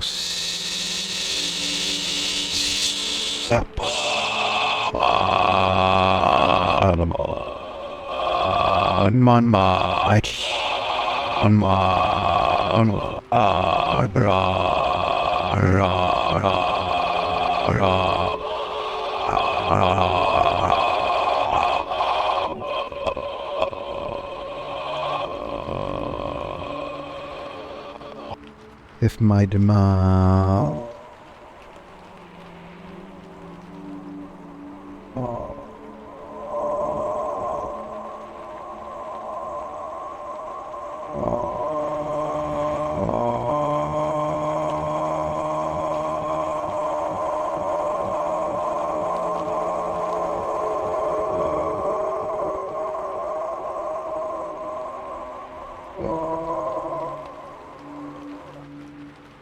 There was a pause, then Penguin's voice hardened. My demands are simple. Gotham's mayor will resign immediately and the city's law enforcement will transfer all control of the East End to me. Do this and you live. Fail and Gotham dies. The message sent shockwaves through the city. Police scrambled, politicians argued behind closed doors, and the citizens of Gotham, unaware of how close they were to disaster, went about their nightly routines. But Batman, he knew. From the moment Penguin's voice crackled through the emergency channels, the Dark Knight was already in motion.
Master Wayne, if Penguin manages to release the toxin, there's no telling how many lives could be lost. Batman's jaw tightened beneath the cowl. Then we stop him, no matter what. Within minutes, the Batmobile roared through Gotham's dark streets, cutting through the city like a knife. Batman had already mapped out the most likely location. Gotham's water treatment plant, the perfect place for Penguin to carry out his threat. It was remote, heavily fortified, and controlled the flow of water to the entire city. As the Batmobile approached, Batman's mind raced, formulating a plan. Penguin would have armed guards, possibly traps, and the toxin itself was the greatest danger of all. But there was no time to hesitate. Inside the plant, Penguin watched the clock tick down on the control panel. Less than 40 minutes remained. He could feel the tension mounting, the thrill of holding Gotham's life in his hands. Every second brought him closer to victory, to finally showing the city that had scorned him who truly ruled its streets. But then lights flickered. Penguin's smile faded, his sharp eyes narrowing as the power in the room dimmed, then came back in a low hum. "Oh, what the hell is this?" he muttered, glancing at Mason, who was already moving toward the security monitors. "It's him," Mason said, his voice low with dread. "It's Batman." Penguin's grip on his umbrella tightened. He had been expecting the Dark Knight. How could he not? But he was prepared. He always was. He had guards stationed throughout the plant, armed with enough firepower to slow Batman down. And if things got desperate, there was always the toxin. Penguin glanced at the button again. All it would take was a single push. "Get the men in position," Penguin had ordered, his voice sharp. "Batman won't make it out of here alive." Batman moved to the shadows like a wraith, slipping past the first wave of guards without a sound. The water treatment plant was a labyrinth of machinery and catwalks, but he knew its layout well enough to navigate quickly. Every second counted, and the clock was ticking down toward disaster. From his vantage point high above, Batman could see the central control room where Penguin and Mason stood, their figures illuminated by the dim light of the monitors. And then he saw it, the toxin, a series of canisters connected to the plant's main water flow system, poised to release at any moment. He moved quickly, dispatching the guards with brutal efficiency. Every blow was precise, every move calculated to take down his enemies before they could react. The Penguin had anticipated this. As Batman approached the control room, more guards swarmed from hidden alcoves, opening fire in a desperate attempt to stop him. Batman gritted his teeth, using the darkness and his gadgets to his advantage.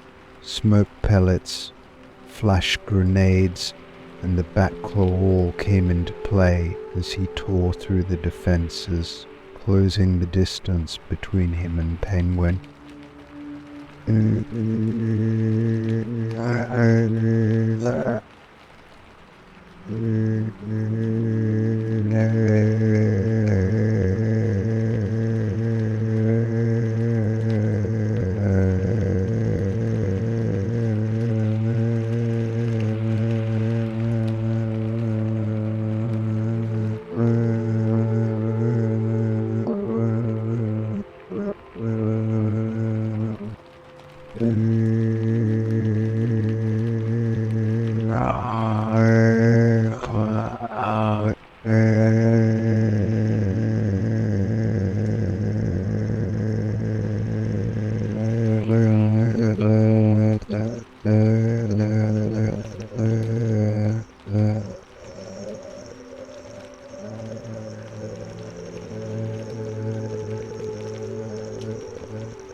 Mason looked at Penguin, his voice tense. "Boss, we need to go. He's coming."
Before he could decide, the door to the control room exploded inward, and Batman stepped through the smoke, his cape billowing like a shadow made flesh.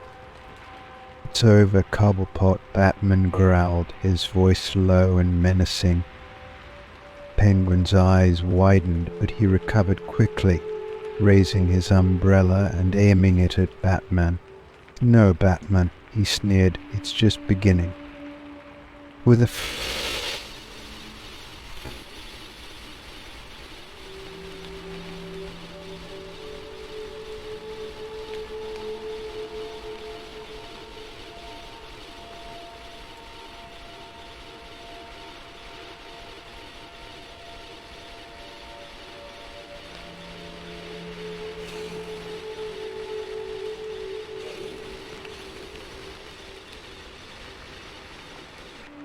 That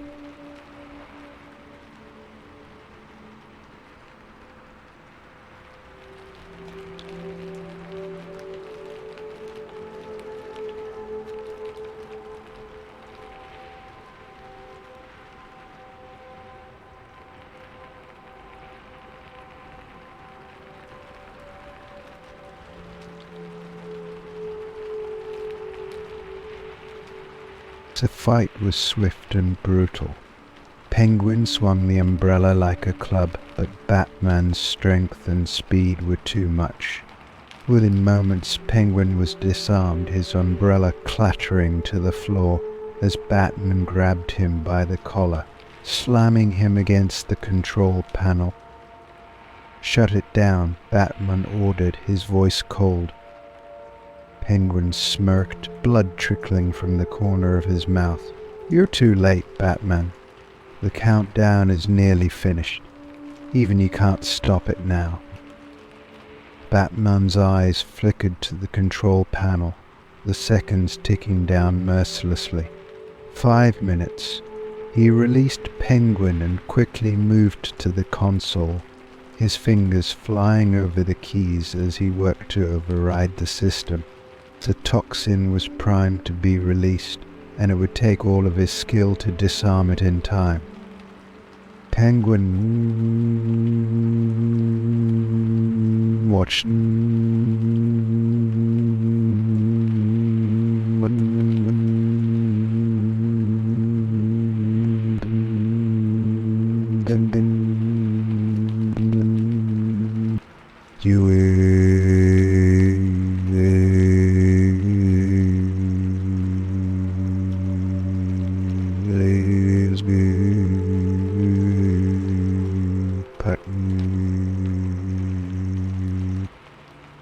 Batman ignored him, his mind focused entirely on the system before him.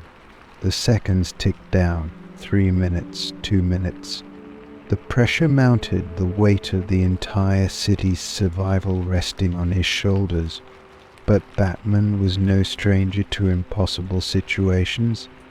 With less than 30 seconds left on the clock, Batman found the critical node in the system and severed the connection. The countdown froze, the monitors flashing with warning lights as the plant's systems shut down, neutralizing the toxin. Penguin's grin faltered as he realized what had happened. The toxin hadn't been released. Batman had won. The Dark Knight stood over Penguin, his shadow long and menacing. "You won't get another chance." Penguin sneered, but there was fear behind his eyes now. "This isn't over, Batman. It's never over." But Batman wasn't listening. He turned and activated a signal, summoning the jet to take Penguin into custody. As the sirens approached, Penguin's empire crumbled around him.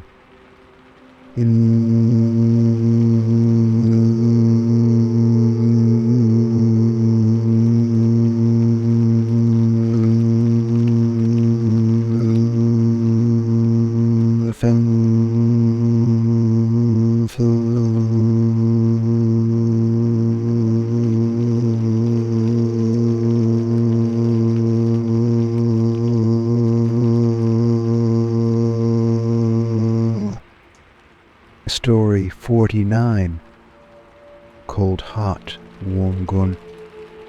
Oswald Cobblepot, the Penguin, had always prided himself on his cold, calculating mind.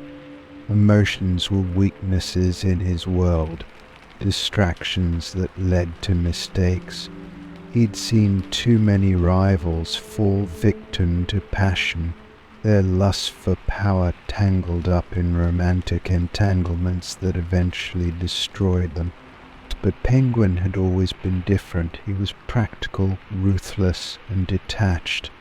Or so he had always believed, until he met Valeria Krylov, a criminal mastermind with a mind as sharp as his own and a beauty that could freeze a man in his tracks. Valeria had appeared in Gotham seemingly out of nowhere, Russian smuggler, with ties to international arms dealers and connections that made even the most hardened of Gotham's underworld think twice before crossing her. She was known for her precision, her ruthlessness, and the whispers of how she'd built an empire from nothing, rising through ranks of brutal men to become a queenpin of the highest order. When Penguin first laid eyes on her, he hadn't expected to be impressed. But Valeria was more than just a pretty face. The first time they met was at a clandestine gathering of Gotham's most powerful criminals. The tension in the room had been thick as each boss eyed the others with suspicion. Yet Valeria had walked in with an air of command, her presence turning heads. Penguin had watched her, intrigued, as she negotiated a deal between two feuding factions with ease, turning what had been a volatile situation into one of profit. She spoke with a clipped, accented voice that carried the weight of authority, and Penguin couldn't help but admire her from afar.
Before long, they were more than just business partners. Their meetings became more frequent, the tension between them shifting from professional to personal.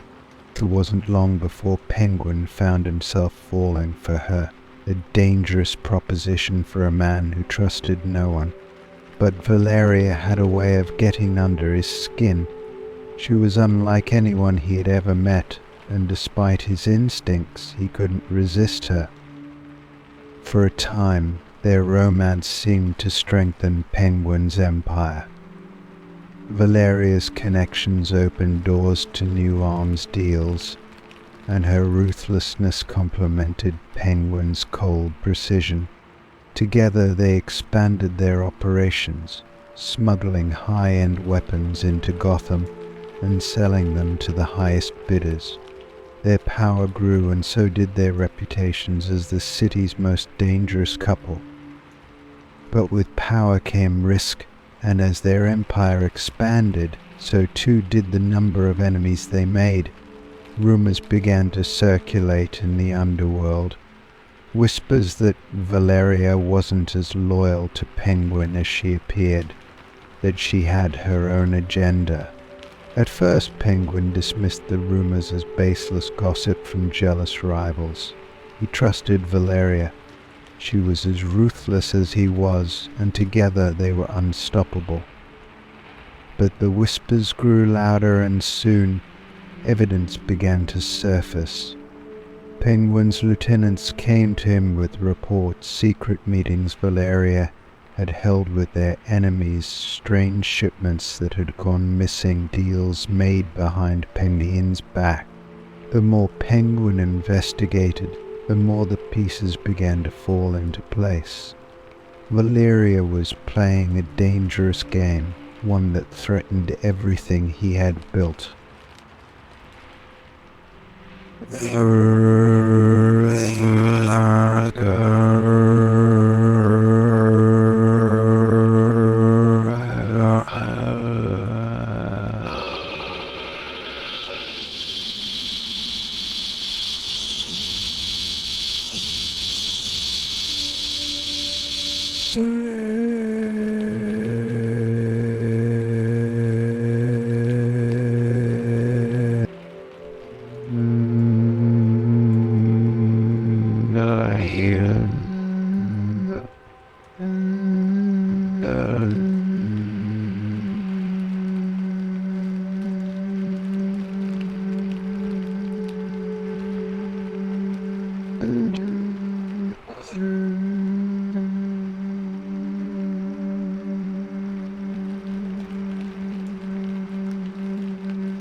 Penguin confronted her in the Iceberg Lounge, in the same private room where their relationship had begun.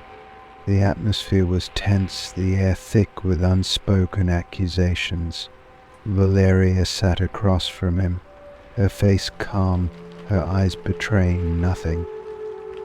"You've been busy," Penguin said, his voice low and controlled, though the anger simmered beneath the surface. "Meeting with Black Mask, cutting deals with Falcone. Did you really think I wouldn't find out?" Valeria raised an eyebrow, her lips curving into a small, knowing smile. "You always were the suspicious type, Oswald. But you know how this game works. It's all about power. You of all people should understand that." Penguin's grip on his umbrella tightened. "Don't play coy with me, Valeria. You've been undermining my operations, taking what's mine. I gave you everything, and this is how you repay me." She leaned forward slightly, her eyes locked on his. "You gave me nothing, Oswald. I took what I needed, just like you've always done. Don't pretend you're any different. You knew this was coming the moment we got involved. In this city, it's always about survival." For a moment Penguin said nothing, his mind racing as he tried to comprehend the depth of her betrayal.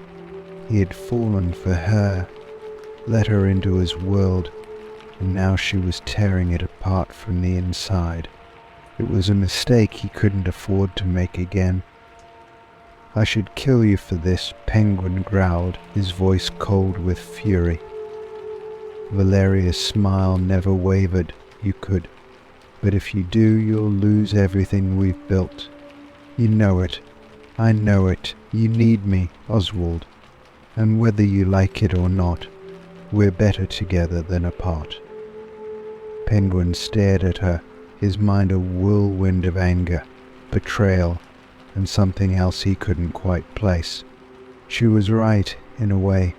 They had built something powerful together, but trust was fragile, and once it was broken, there was no going back.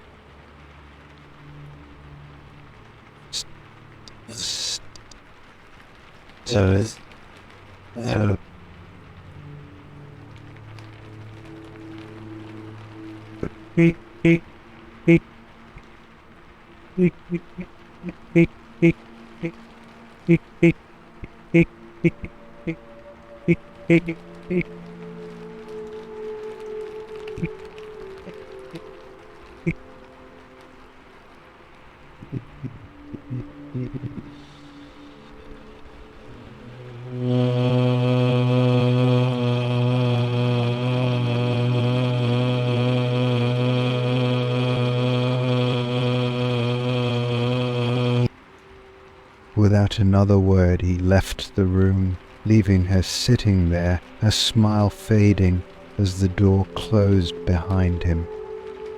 Penguin walked out of the lounge and into the cold Gotham night, his mind already calculating his next move. Valeria had betrayed him, and she would pay for it. But for now he would let her believe she still had the upper hand. Because in Gotham, the coldest hearts always won in the end, and Penguin's heart was colder than ice. Story 50. Revenge of the Cobblepots. Oswald Cobblepot stood on the rooftop of the Iceberg Lounge, staring out at the Gotham skyline. The wind whipped around him, cold and biting, but it didn't bother him. Not tonight. His mind was far from the present, wandering back to a time before he had become the Penguin, before he had built his criminal empire from the frozen bones of his enemies. He was thinking of his family, the once proud Cobblepots, and how Gotham had torn them down, ridiculed them, and cast them aside. The Cobblepots had once been one of Gotham's oldest and wealthiest families, a name spoken with respect in high society, but a series of business failures and scandals had reduced them to a shadow of their former selves.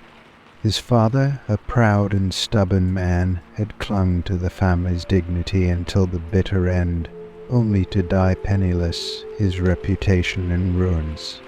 His mother had wasted away, broken by the ridicule and shame that followed them wherever they went. And young Oswald, he had been laughed at, mocked for his appearance, for the way his family had fallen. They had called him the Penguin even then, a cruel nickname that had stuck. But Oswald had turned that cruelty into power. He had built his empire brick by brick, crawling up from the gutters, and seizing control of Gotham's underworld with ruthless determination. Now, as the Penguin, he had become a symbol of fear, a force to be reckoned with. Yet the bitterness remained, the sting of those early humiliations. There were names on his mind, figures from Gotham's elite, who had contributed to his family's downfall. They thought themselves untouchable, safe behind their wealth and influence. They were wrong. It began with a list, written in Penguin's neat, meticulous handwriting. He kept it in a locked drawer of his desk, a list of names he had collected over the years, powerful figures in Gotham's upper echelons, men and women who had played a part in destroying the Cobblepot legacy. Some were business tycoons who had crushed his father's last ventures. Others were high society figures who had publicly humiliated his mother at charity galas and social events. All of them had a hand in the downfall of the Cobblepots, and all of them would pay. The first name on the list was Raymond Sterling, CEO of Sterling Enterprises, one of Gotham's largest real estate firms. Years ago, Sterling had manipulated the market to drive the Cobbleport family's holdings into bankruptcy, seizing their remaining properties for a fraction of their worth. It was a move that had shattered the last of Oswald's father's hopes and sent their family spiraling into financial ruin. Penguin smiled to himself as he looked over the latest reports from his informants. Sterling was planning a major development in Gotham's financial district, a project that would bring him millions in profit. But that project wouldn't happen, not if Penguin had anything to say about it. That night, the first part of Penguin's revenge unfolded. A team of his most loyal enforcers infiltrated Sterling's development site, planting explosives in key structural areas. As dawn broke over Gotham, the building was rocked by a series of controlled detonations, collapsing into rubble. The media swarmed the scene, and within hours the story was all over the news. Sterling Enterprises' most ambitious project had been destroyed before it could even begin. Penguin watched the coverage with satisfaction, but the destruction of the building was only the first step. He had more in store for Raymond Sterling. That evening, Sterling received an anonymous package at his lavish penthouse. Inside he found a photograph, an old picture of Oswald's father, standing proudly outside one of the family's former estates. In the back of the photo was a simple message: "Your time is coming." Sterling's panic set in quickly. Penguin spies reported that the CEO had increased his security, hired bodyguards, and was making plans to leave Gotham for a business trip. But Penguin was always one step ahead. As Sterling prepared to board his private helicopter the next morning, his security detail was overwhelmed by Penguin's men, and Sterling was dragged from the helipad, his screams lost in the sound of the blades.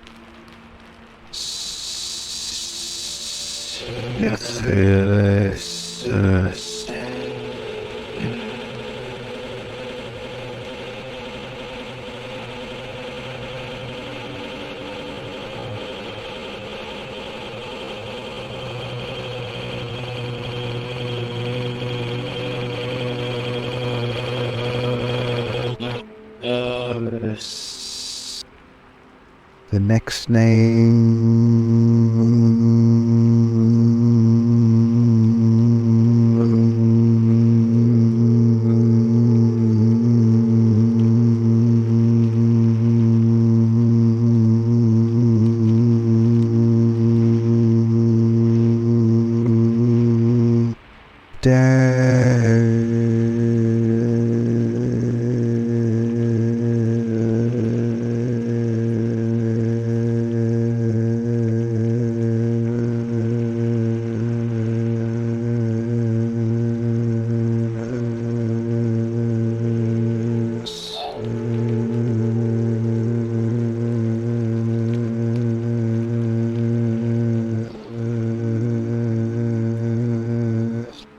Penguin.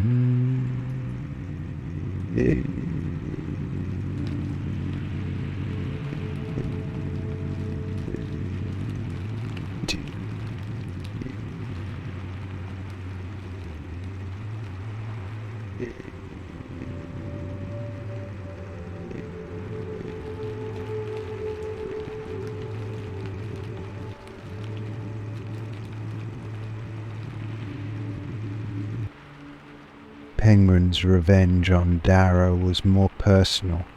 He infiltrated her life slowly, meticulously, first by sending anonymous threats, then by sabotaging her social standing. Rumors began to circulate in Gotham's elite circles, rumors planted by Penguin's network of spies. Soon invitations to her events were declined. Her former friends turned their backs, and her social empire began to crumble. But that wasn't enough for Penguin. He wanted her to feel the same humiliation his mother had felt. At the annual Gotham Charity Gala, a prestigious event Darrow had always attended as a guest of honor, Penguin made his move. He arranged for a video to be played during the gala's opening speeches, a video that exposed Darrow's involvement in several illicit financial schemes. The guests were horrified, and as the video played, Darrow was forced to sit there helpless as her reputation was shredded before her eyes.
Darrow collapsed to her knees, weeping, but Penguin had no sympathy left.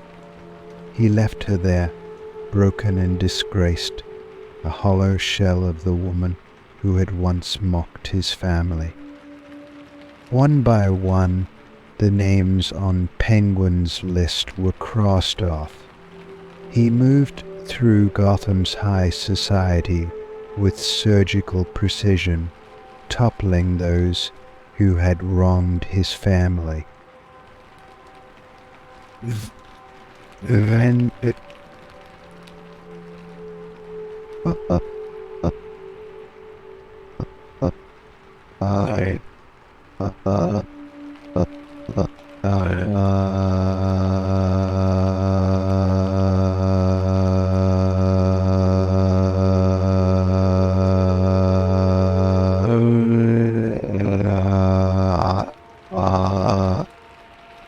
in the end, it wasn't about the money, the power, or even the satisfaction of seeing his enemies fall. It was about legacy. The Cobblepot name had been dragged through the mud, but now it was feared. Penguin had taken back what was rightfully his, not through wealth or social standing, but through cold, calculated revenge. As he stood once more on the rooftop of the Iceberg Lounge, looking out over the city, Penguin allowed himself a small smile. Gotham had forgotten the Cobblepots, cast them aside like yesterday's news, but now the city would never forget again. Because in Gotham there was always a price to pay, and Oswald Cobblepot had collected every last debt.